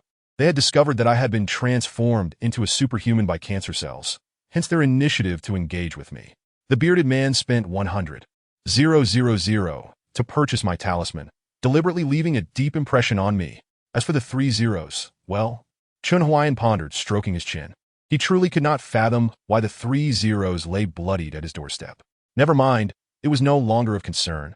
My identity as a tumor superhuman had been uncovered, and they would undoubtedly return. Adhering to the principle of accepting the incomprehensible and embracing joy each day, Chen Huaian started the electronic girlfriend game. Master, you have finally arrived. The moment Chen Huaian logged in, Li Qingran, who had been meditating cross-legged on a cushion, immediately opened her eyes, gazing up at the ceiling with a radiant smile. She could sense her master's warm gaze. Ah, indeed, it was the electronic girlfriend that could heal my heart. Chen Huaian looked at the blushing, expectant, and slightly jubilant face of Li Qingran on the screen, feeling his heart filled with a soft warmth. Master, so much has happened during your absence. Li Qingran excitedly began recounting her day, starting from the morning lecture. She praised the Sword Pavilion for its accessible teachings, noting that the elders and direct disciples did not carry an air of superiority. Except for the fierce competition for seating, everyone else was generally amiable. She also mentioned the cunning sect leader and how the senior sister, Yu Qianqi, had awakened him. Each time she reached an amusing part, she could not help but laugh aloud. By the way, Master, these are gifts from the senior brothers and sisters.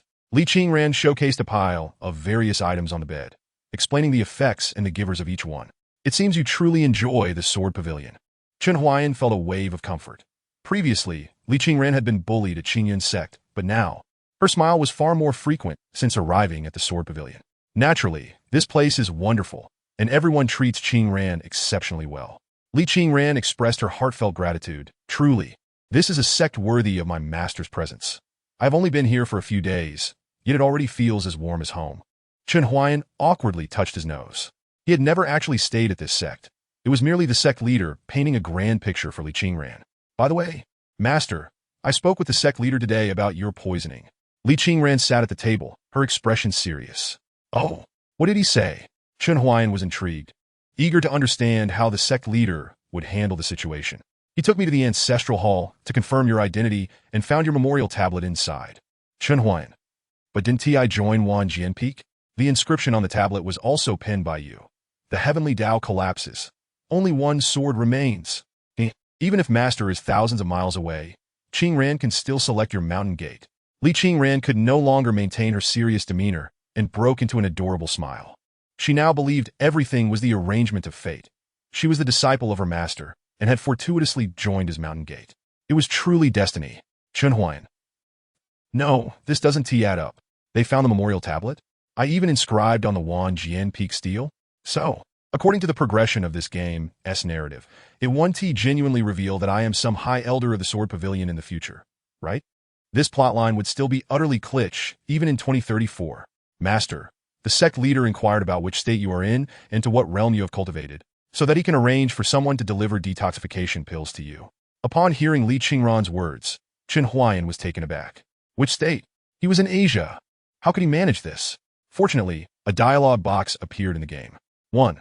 I am not in the Zhongyan realm but trapped in a small thousand world. 2.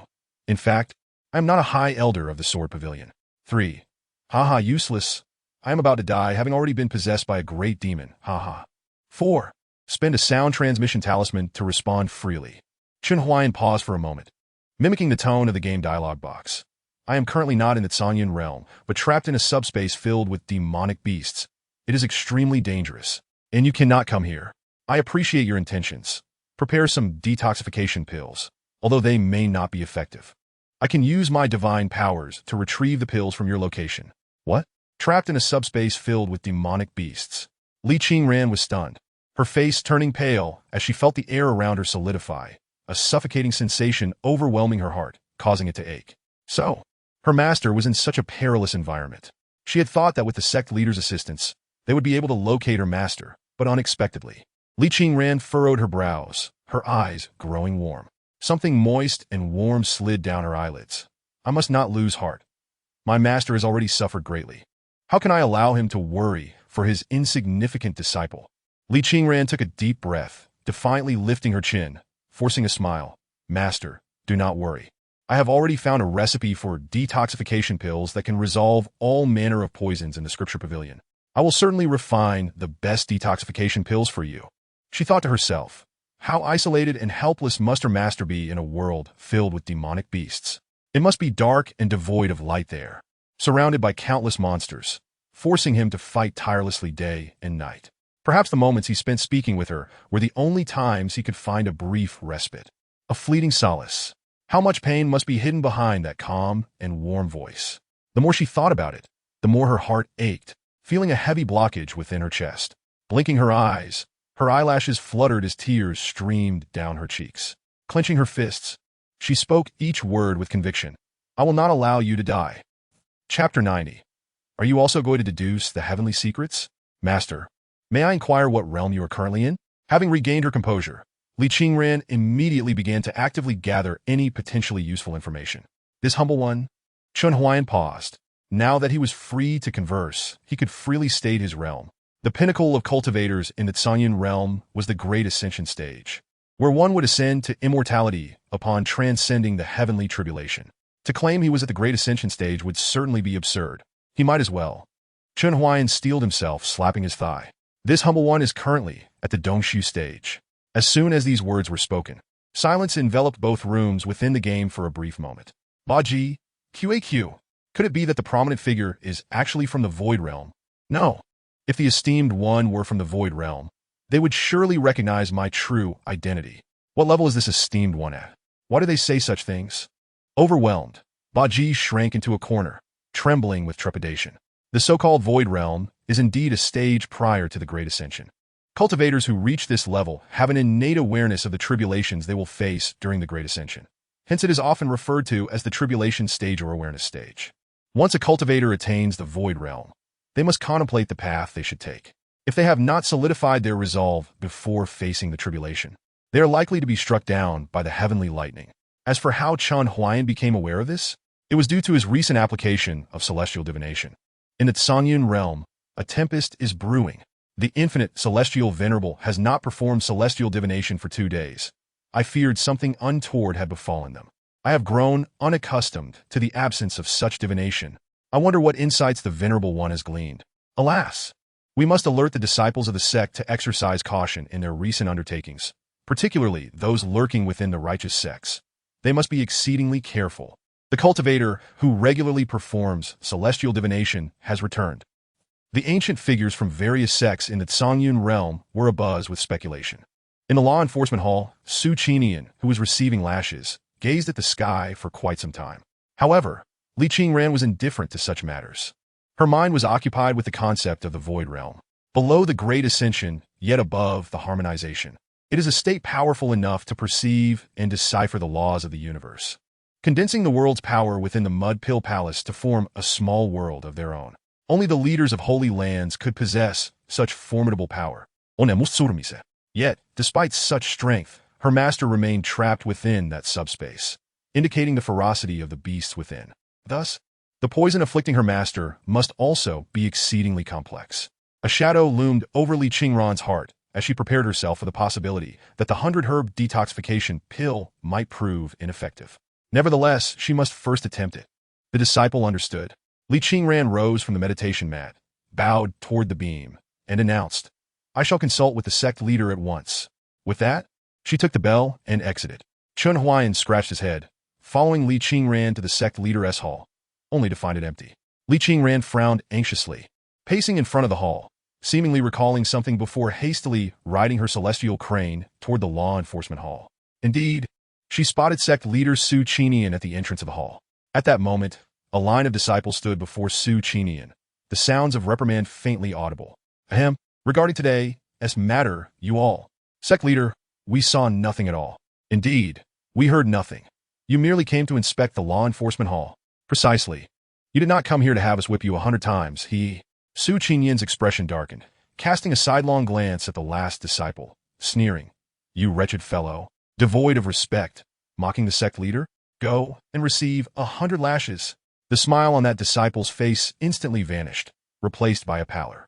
To avoid unnecessary trouble, Li Qingran waited for the disciples of the law enforcement hall to return. Only when Li Qingran was about to leave on his flying sword did she descend from her celestial crane and dash to his side, bowing. "Sect leader, I have urgent matters to report." "Oh, it's Qingran. What is it?" Li Qingran had long since sensed Li Qingran's presence. However, to avert any unnecessary complications, he feigned surprise, stroking his beard with a practiced smile of a sword cultivator. "Sect leader, I have visited the scripture repository and acquired a pill formula that may prove beneficial to my master. This matter has already been relayed to me by Elder Jiuchang." Li Qingran nodded, a smile gracing his features. "That formula originates from an ancient alchemist, renowned for the simplicity of his refining process. Albeit the materials are complex and the medicinal catalysts intricate, yet the efficacy is remarkable. To obtain this formula is a fortuitous opportunity for both you and your master." Upon hearing this, Li Qingran's spirits lifted. She clasped her hands and continued, "My master has informed me that he is not in the Songyun realm, but rather trapped in a subspace of another world, unable to provide direct assistance. However, he possesses great powers to retrieve the medicinal pills from me." "Oh?" Li Qingran's face registered astonishment. Furrowing his brow, "He is no longer in the Songyun realm? Then his level of cultivation is—" "My master is at the void realm." A moment of silence enveloped the air, a single leaf drifting onto the hilt of a sword. Thud! Li Qingran's sword fell as he hastily bent down to retrieve it. "The void realm? How curious, no wonder." The leader of the sword pavilion spoke somewhat incoherently, a hint of excitement in his tone. "An elder at the void realm. If we can rescue him, will our sword pavilion not dominate the Songyun realm? As long as the sacred lands do not intervene, our sword pavilion would be invincible. Do we still need to plunder resources? Should the guardian beast be driven to the back mountains to graze due to its urges? Rescue. We must rescue him. We would sell our pots and pans to achieve this. And it must be done immediately. Qingran, tell me what spirit herbs are needed for that 100-herb detoxification pill." Li Qingran's demeanor turned serious, his voice firm and resolute. "To save the wayward elder of the sword pavilion is our sacred duty as cultivators of the sword pavilion. I shall assist you and your master in gathering the necessary spirit herbs at once." Chen Huaian. While this narrative is quite moving, I must say, it feels somewhat inappropriate to describe the elder as wayward, doesn't he it? With Li Qingran, such a prominent leader of the sword pavilion backing her, Li Qingran felt a surge of confidence. She had long memorized the formula for the 100-herb detoxification pill. and now recited the 100 primary herbs and 300 auxiliary herbs. Upon hearing this long list of spirit herbs, Li Qingran felt a chill run down his spine. The problem was, some of them he had never even heard of. How about it, sect leader? Are these spirit herbs easy to find? Li Qingran looked at Li Qingran with eager eyes. She sensed that his expression was not quite favorable. Wait a moment. Li Qingran furrowed his brow, shaking his head. You need to accompany me to the herb garden. The formula for the detoxification pill originates from ancient times, and many of the names of the spirit herbs have changed. Some of them I am unfamiliar with. We must consult with experts. To assuage Li Qingran's worries, Li Qingran took out a jade turtle shell of remarkable quality and held it up for her to see, assuring her, if the elders of the herb garden are unfamiliar with the origins of certain spirit herbs, I shall even risk my lifespan to assist that elder in divining a glimpse of celestial insight. Outside the game, Chen Huaian, who was watching the story animation, couldn't help but chuckle. How shall I put it? This old brother from the Sword Pavilion, do you also wish to perform celestial divination?